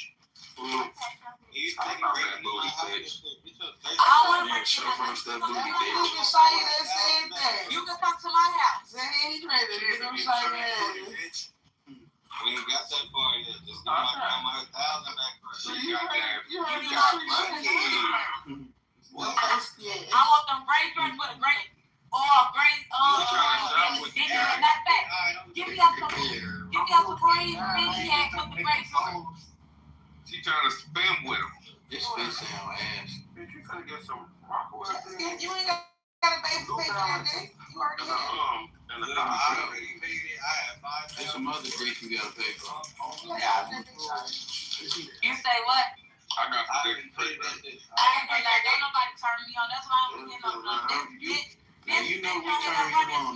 For some reason, he the only one that turned me on. That's why I can't get over no. I gotta bully this bitch. I'm over here. You fuck with Goofy, I was never your pick. Tell him. You better stop fucking with bitches. Man, stop acting like you don't love her.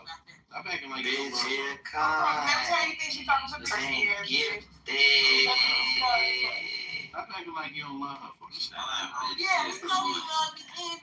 That's why in a minute ago, child, you still haven't something. You running from me. I didn't stay there. Yes, you did. You laughing. Look, he blushing. I didn't snap on your friend. She told you what she do. We could get on Hey, Primo, I ain't gonna lie. You give me like you laying She the told you she would kick your door down the hand. I'm position right now. It's like you want it's like you be sleeping and you lift up a little bit so she can take the ball. No, we don't do that. You won't have me. That nigga Primo like when she She gotta tap him. Nah, he do the work. I can't be for one bitch for I'm not on there right now. Keep talking about bitches, and I'm one bitch. Don't keep saying bitches. That's why I draw the line at. You ain't gotta seem cool for us, gang. We know you love her. Yeah, he do. He be on this bitch front his move. But bro, because if he keep fronting, I'm gonna follow. I ain't gonna lie, this time she ain't going. You think she ain't going for that shit like if we was. Look at him. I'm gonna get that back time. You gonna try to punch him off? I'm already. Yeah, you trying to talk them out the pussy, huh? Say, cause you already beat me to that. They ass not getting. I'm waiting on Primo. That's the last one said. Primo don't want it no more. Oh, he do. He just on this bitch front his move. Alright, my I turn. hear all this voice. He wanted not. My turn. He wanted it. And I bet, and on my brother, Hey, shut up, Tia, Primo. what I tell you? And I bet, and you better have that cave of lotion. That's what better than helping you with that lotion.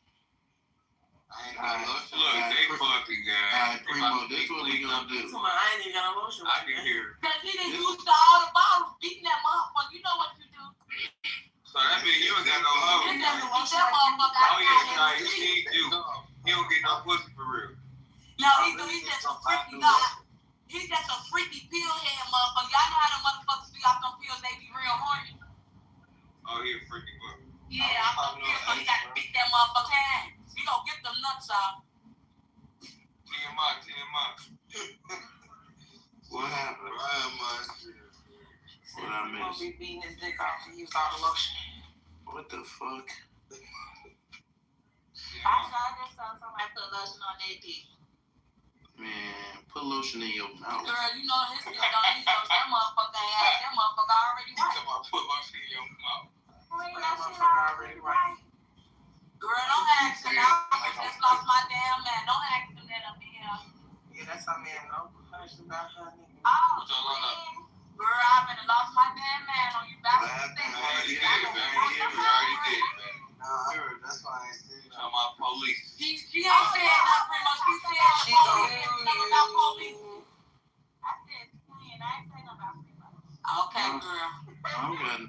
don't got no dick for you. Leave me alone. I'm trying to fuck You Shia. got the dick.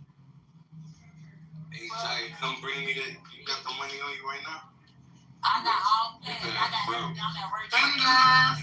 You trying to act cool as hell. I ain't going back to the place. I'm never step foot in wherever you stay at. Why you don't I get the money on my job. want to step foot where you stay, but you want to have sex with You him? ain't wrong, Primo. I told him he got to come to my crib. Go along, fuck. Now, you know he gonna get beat up if he go over there. Nah, if I go over there, I'm going to have my own foot behind my back. Oh, that shit dead. Hey, I'm finna fuck your hoopty. It's Blake's for real. Hey, Chemo, let me borrow T-Thing. What you on? What you finna do? You finna get I'm finna go pick Shia up. Okay, come pick me up after. I ain't gonna lie, you wanna get fucked, bitch. I love bitches. You is a fine young man. I love bitches too, girl. Tia, come pick me up with you.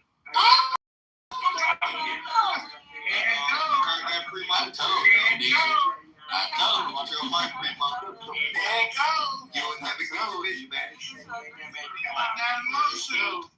Oh my God, I can see the other side of 2 for 1, ganger. Nah, he wasn't. You ain't watching about Primo. Yeah, y'all stop trying to do that. Alright, come on, guy. Hey, girl. You trying to rape me? It's this gang. You know, bro. You trying to rape me, Tia? Primo, gang. Feel sorry for you, my boy. Show me your booty, Bro. I told you what. Nobody even. What, bro? In like 2 months. I'm just saying, bro. She just chose up. You know how the game go, gang. Your hoe chose up. Hey, man, your hoe chose up. I don't know either. I'm in here getting sexually aroused. You getting aroused? Harassed. Be quiet, Primo. Didn't I just say to stop talking? I'm not getting no hoodie. You keep asking me to Yes, see you it. is. So why would you get no hoodie? Now you taking it out. I told you, why would I get a You said to her. I need the shoe and the I hoodie. just told you I gotta pay $5,000 in lawyers this month. $3,500 for my son. His ass hurt. I just gave my. Okay, I'll pay $30,000. Damn, you want to know something? No, you're not. I'll pay I already paid the $1,000. Anything, baby. Give it back. Manipulator. Hey, you should have upped the little bit, Primo. She talking like that. I'm just saying, can I get my bread back so I can have some little money on me? You fucked up. I got dog shit put up. I don't be trying to touch that. Stop it. That's what they always say. I got some money right now to touch it. I always been known to have. Hey, when I was fucking that too, gang. Me and Rock, all us back then, we been had stats and stuff like that. You say back then. I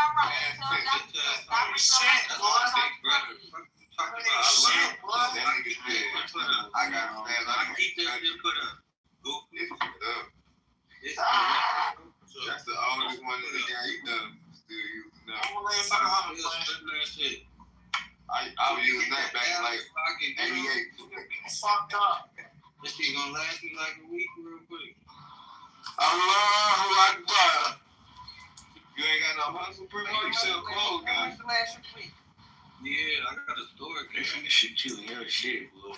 For coming there saying that. But, man, he back. He heard me say, shit, he running. I'm about to ask you one more time. Me or him?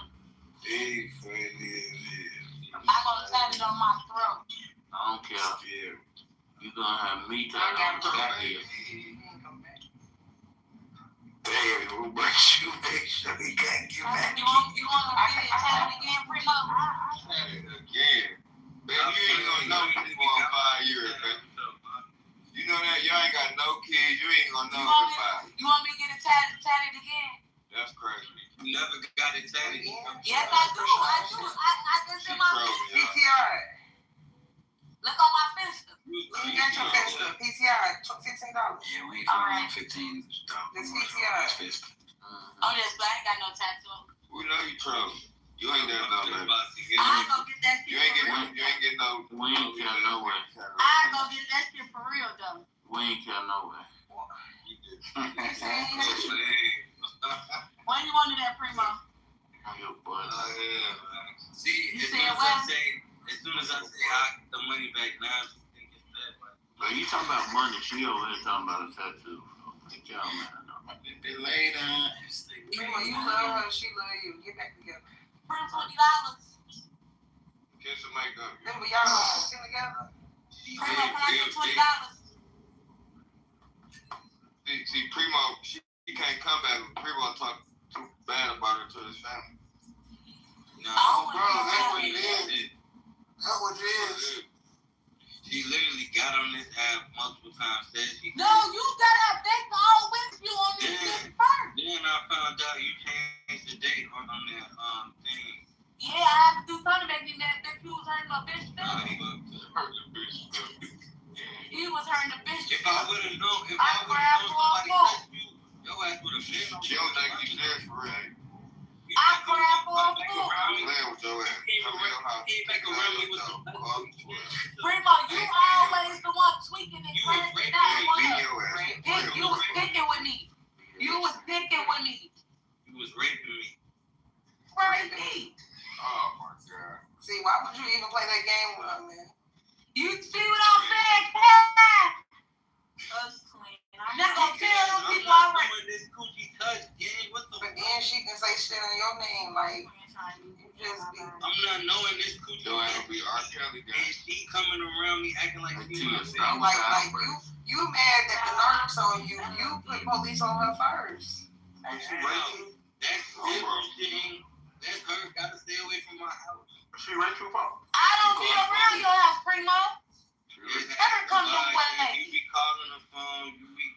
No, I have not called you. You say you just last time I called you no call ID yesterday and I didn't. I didn't call you yesterday. No, I didn't. I really didn't call him. That's all. No, I wasn't even on Clubhouse last night. All my bitches not blocked.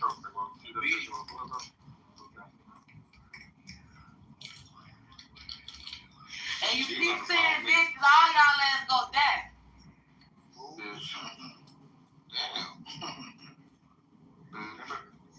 She said all y'all. So you been letting them call you bitches too?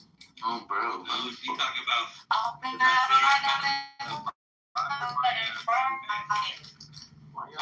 Hey, Primo, do you love her? No, he's not fucking bitches.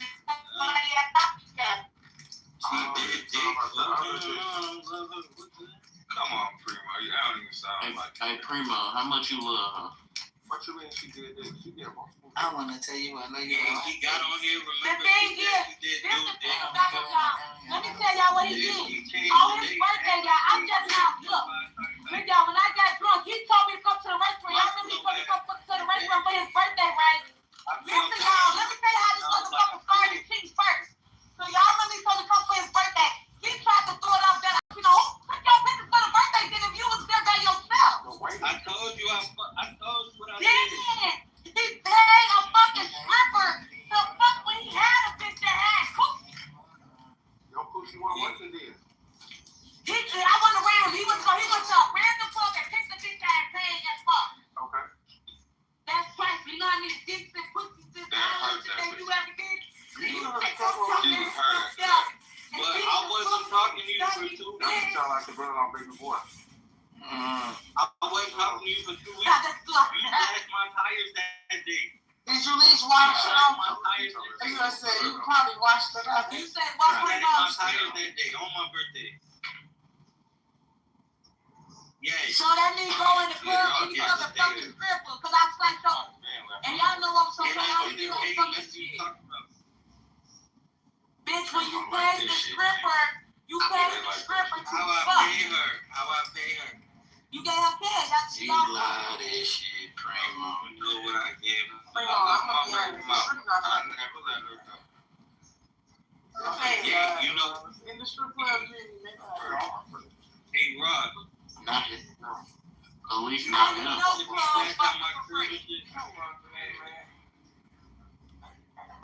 You was And bugging bro, out I know when the bitch show you, I know when the bitch show like, yeah, he's green, so I know she overcharged. Yeah. You supposed to get the bitch $30. You supposed to get the bitch $30. No, Frank, Coco. They love that shit. Strippers love that no. shit. bro, just kiss and makeup. Y'all look. Alright, oh my brother, watch this, bitch. Do I gotta pay to order some fucking private investigator so I can catch you in the strippers? You only come back with police shit. One time they in your back channel. Here's that. You say what? I'm talking about Coco. Yeah, I've been He in my back finding channel doing what? I don't know, but he in there. No, I asked him about the club earlier. Mm-hmm. Yeah, so he's good. Checking shit. No. I ain't gotta speak in You discussion. asked him about I asked him like what it's about. I'm not about that. I asked how it is. I'm not about that. You know how it was. Don't worry about it, girl. I almost got an interview on Coco, I know what you got going on. But anyway, let's play. Wait, how You should be traveling tonight. how turns that how your club is? Get up with me in Detroit, man. He tell me that's the last day he tried to block me. Hey, balls, boy. They know how your club is. They shut your club up. He do know how that club is. Why y'all bring that up? Somebody tell me your I never really had a car yet. I go to my dad's before. That's how you know. Y'all leave me alone for real though. I'm running my head and I don't even got my clothes on yet. So leave me alone. You get turned down. Hey, yo. Hey, what? I'm saying that we trying to come on to you. They got something going on. That's crazy. Why you got two fingers? One wasn't enough? That sounded crazy. I should just say like in Rolex. I'm going off the Get your fingers out there. I'm going off the niggas said you caught me. He clapped it too with his fingers in there. A nigga say, He clapped it with his fingers in there. Not with his fingers in there.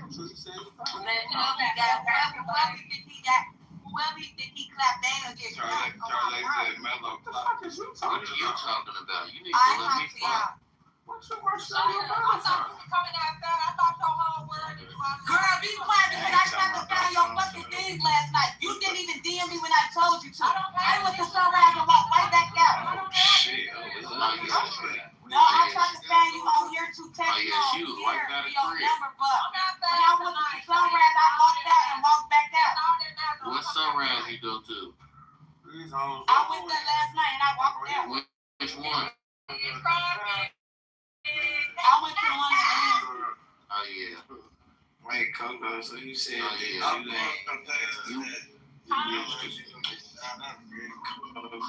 said that Nah, I think that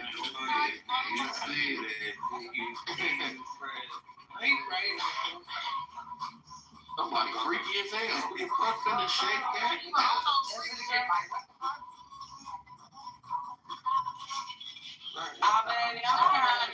You didn't shake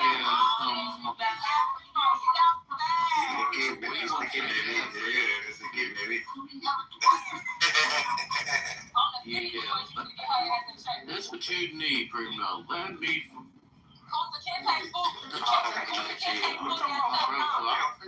Put your foot.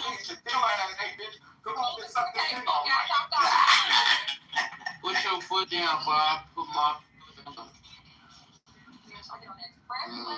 and who is Mr. Who is Mr. Eater before they beat it? Hey, Shia, you run you. Damn, who doing that? I don't know, they just got me doing shit on my fingers. Man, who was that?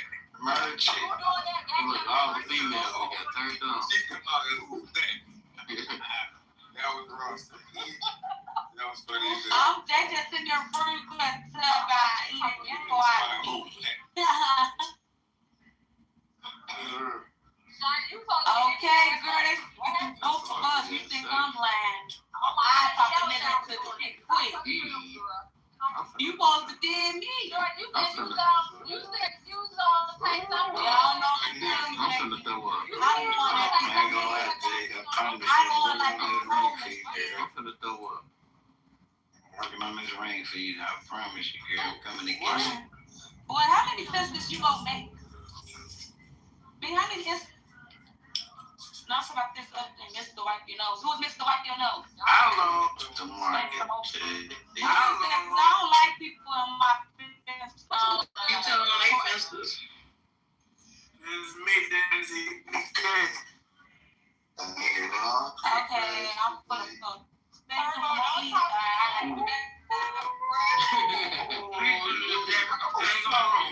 Marchie just sucked it out there.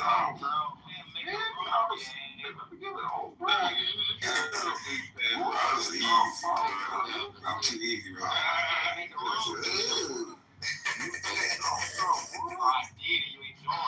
You giving me cheek right now. It's back. Do it right now.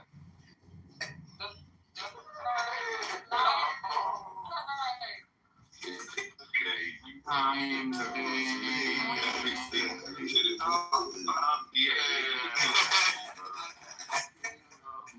ain't gonna lie, y'all just made this shit go back. Damn, as hell being on here. I'm fucking y'all. Yeah, I'm here. I'm gonna get off in 30 more minutes. Y'all just made that go back.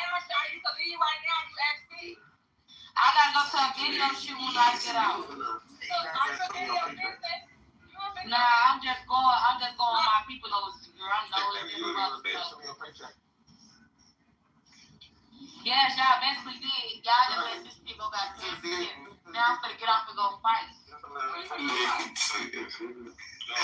Them hoes. I'm gonna try it.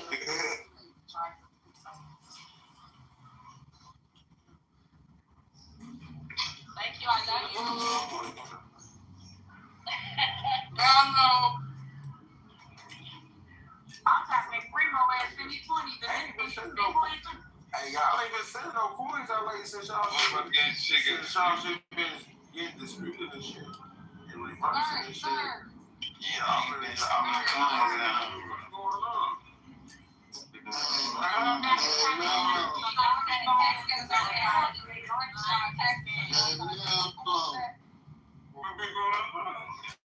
It's just stuff we need to get. In the bag with you. Oh my God, name, like what, bro, man, how you even get in there, man? She said, thank you for the rock.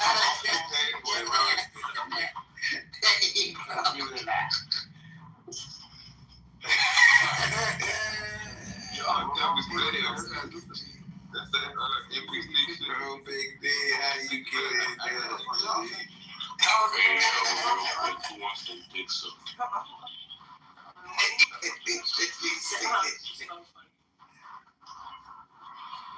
Oh my God, bro, come on, gang, always. Looking asshole, boy. You know, he want a sword fight. Hey, who was that, Dex now? What's good? I don't know why I didn't go down that block. Look. Thanks. What you said about those two people earlier?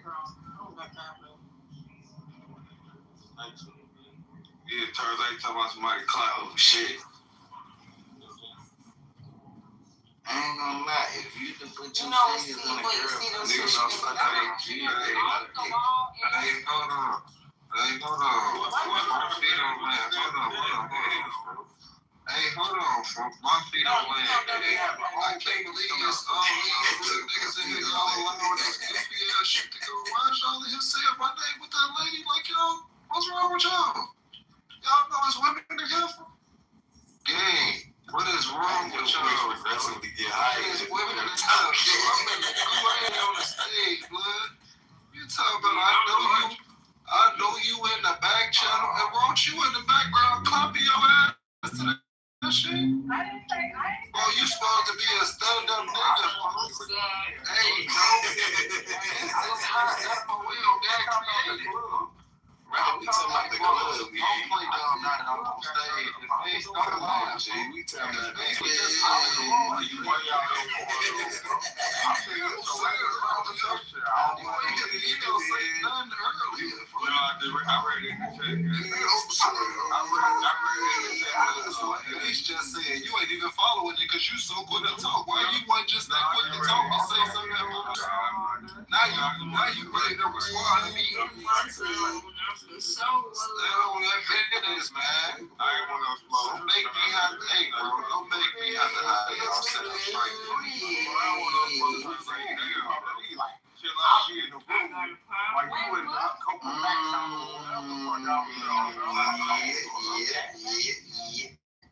I know you weren't gonna let them get your brain on. You smarter than the average motherfucker. They done been on here. They done been on here explaining themselves like a motherfucker. I just can't believe he's stand up. I can't believe he's standing up here with me on stage. That's why I'm gonna go for it. I'm not slick, boy.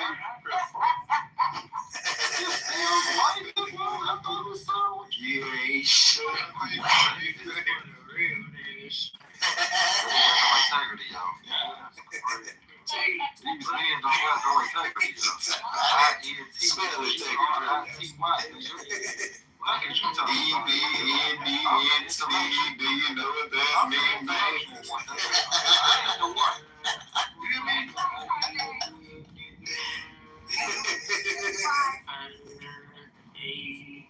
Look at her, G.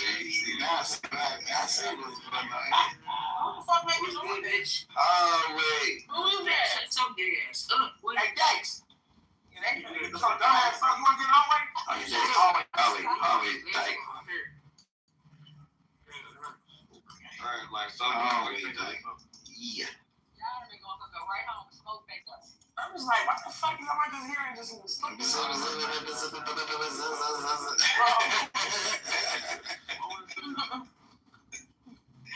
Oh, girl. Big baby,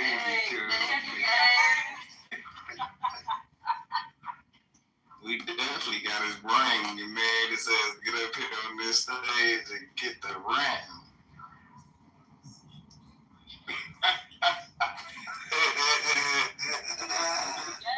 Oh, yeah, man, you get up here, folks. What he write in the chat? Oh, bro, you wrote it in the chat, gang. You wrote that in the chat to Bello, gang. I'm gonna get to none of this. I ain't gonna talk to this. No, you said clap. You said clap. That's the equivalent. You said mellow clock and you get Coco, got your back. It's your friend. If you know that. You can't be devil up, that's my point. You don't supposed to be saying that as a grown man. I can always see when you see them two white this touching. You don't supposed to say as a grown man, Tarzay. Just don't write it no more, Tarzay. You took my point off. You said we gotta do it fingers. You don't know. No, we ain't down, we smart. Put two together. We know exactly what's going on. Clack it. People who try too hard. See if you get high enough, bro. Okay, I'll be waiting. Clack it. See when you see them two fingers. Yeah, buddy.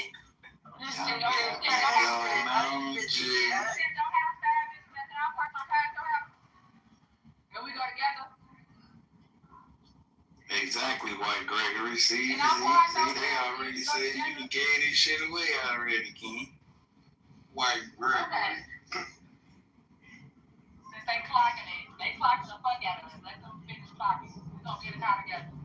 Say yeah. You know it's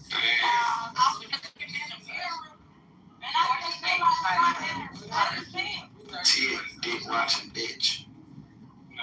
I'm thick as hell. Because you're dark. I ain't supposed to be all on.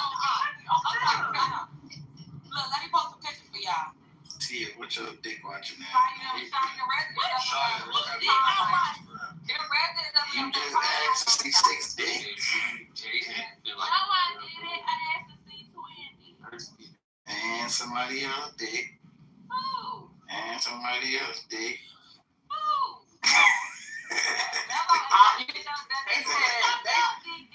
They said that you asked. See, they said you asked Autumn. Oh.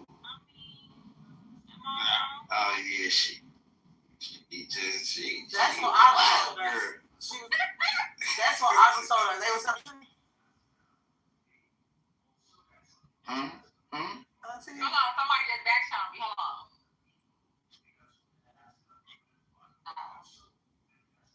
I'm telling that Mello know that somebody back shot me. That's what I said. They telling the truth. All of them niggas coming out.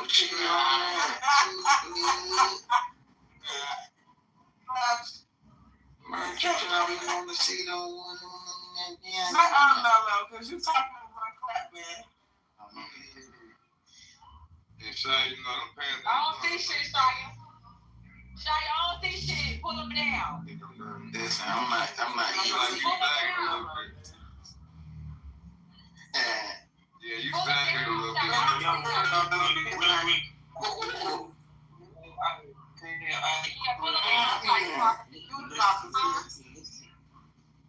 Wait, she ain't running like you. You was talking to him. Talk too much. I can see 7 niggas dicks. What would I talk about? You don't love God. What's wrong with you? That's crazy, G. No, man, y'all playing around with God. Ain't nothing wrong with Y'all got God. That's crazy. Do that dick shit on your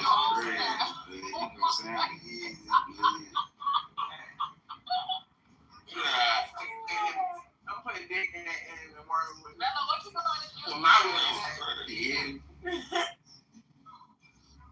Saturday night. what is it, 10:45? I'm trying to figure out what I'm finna eat, man. What I'll be eating, man.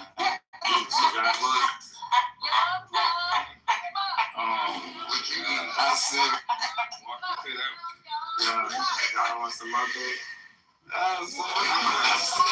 want some more bed.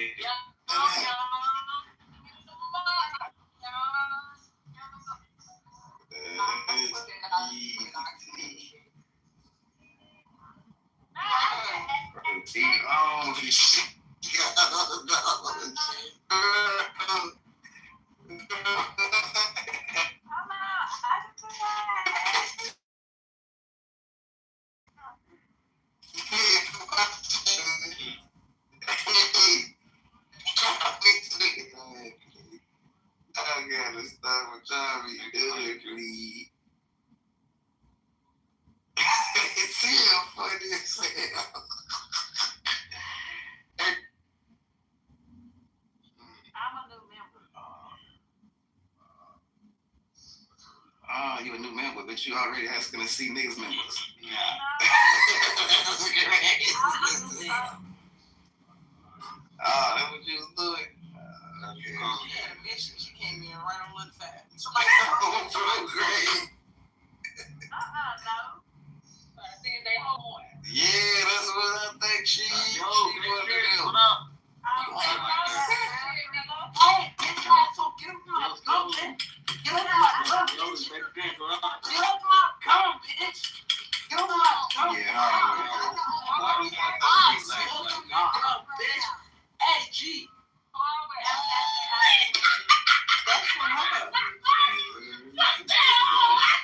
That's what base. Hey, G.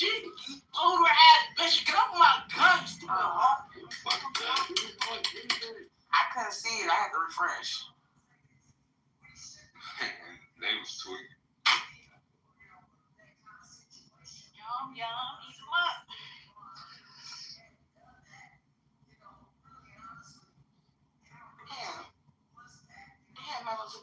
that motherfucker was.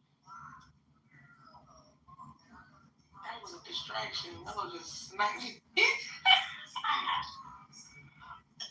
He didn't pull to you in the private, man. You know, man, come on, now, let's Bello. I already seen him stand it up. You know, y'all know, Nation. And She said I'm a new member and all that. I said, oh yeah. that's crazy.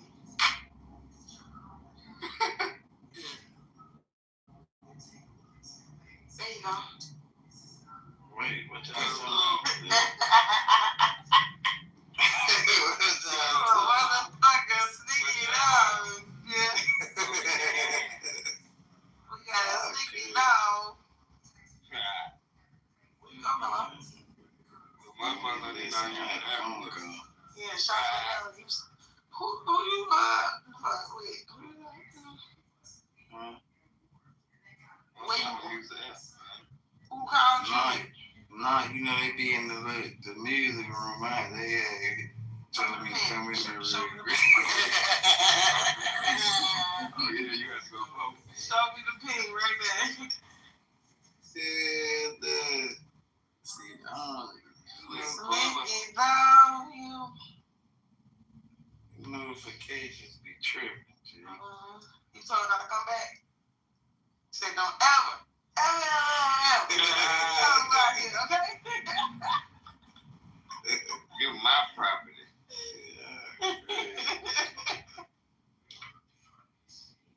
Bro. What they say in the chat? Look at White Greg. You can't read that word, babe. No. He can't read that.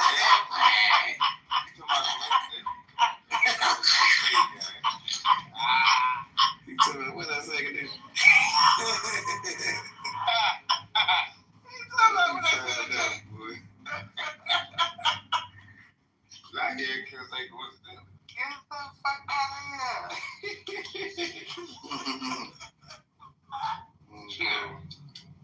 Hey, why he got the accessibility? That shit there.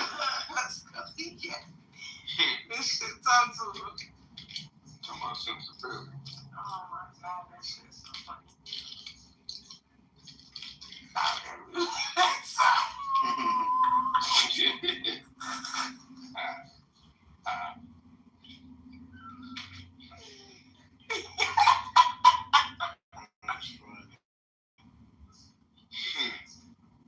See, y'all get we as fuck.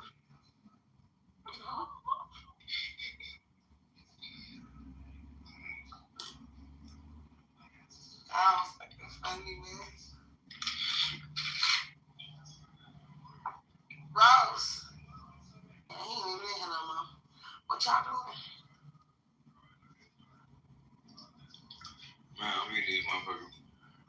This motherfucker do a dash and see what I'm finna tell him to send me.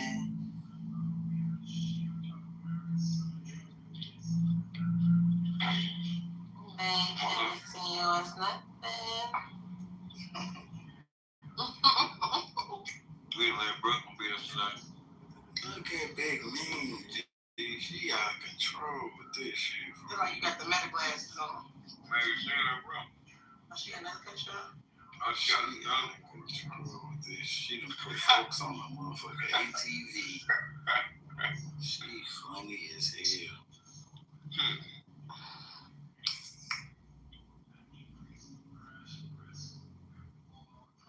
She on that y'all shit.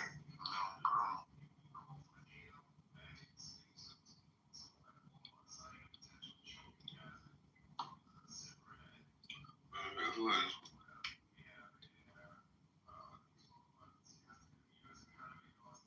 I ain't getting this bitch. I ain't getting this bitch.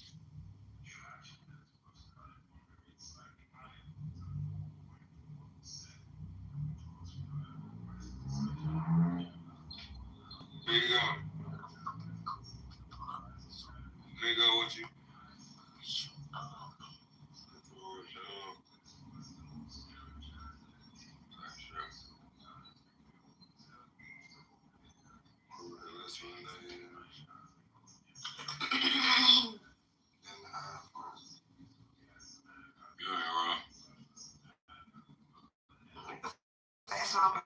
on gas.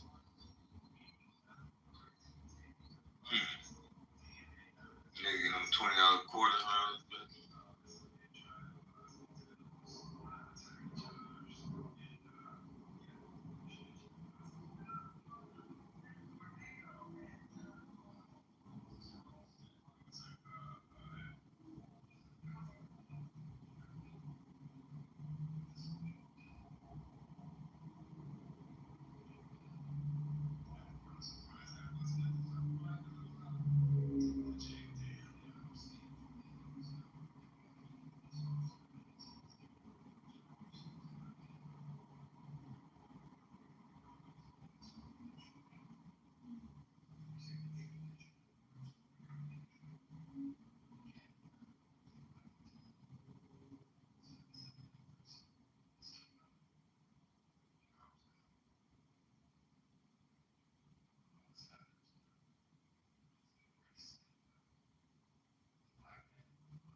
in war, spending all this money, doing all this shit.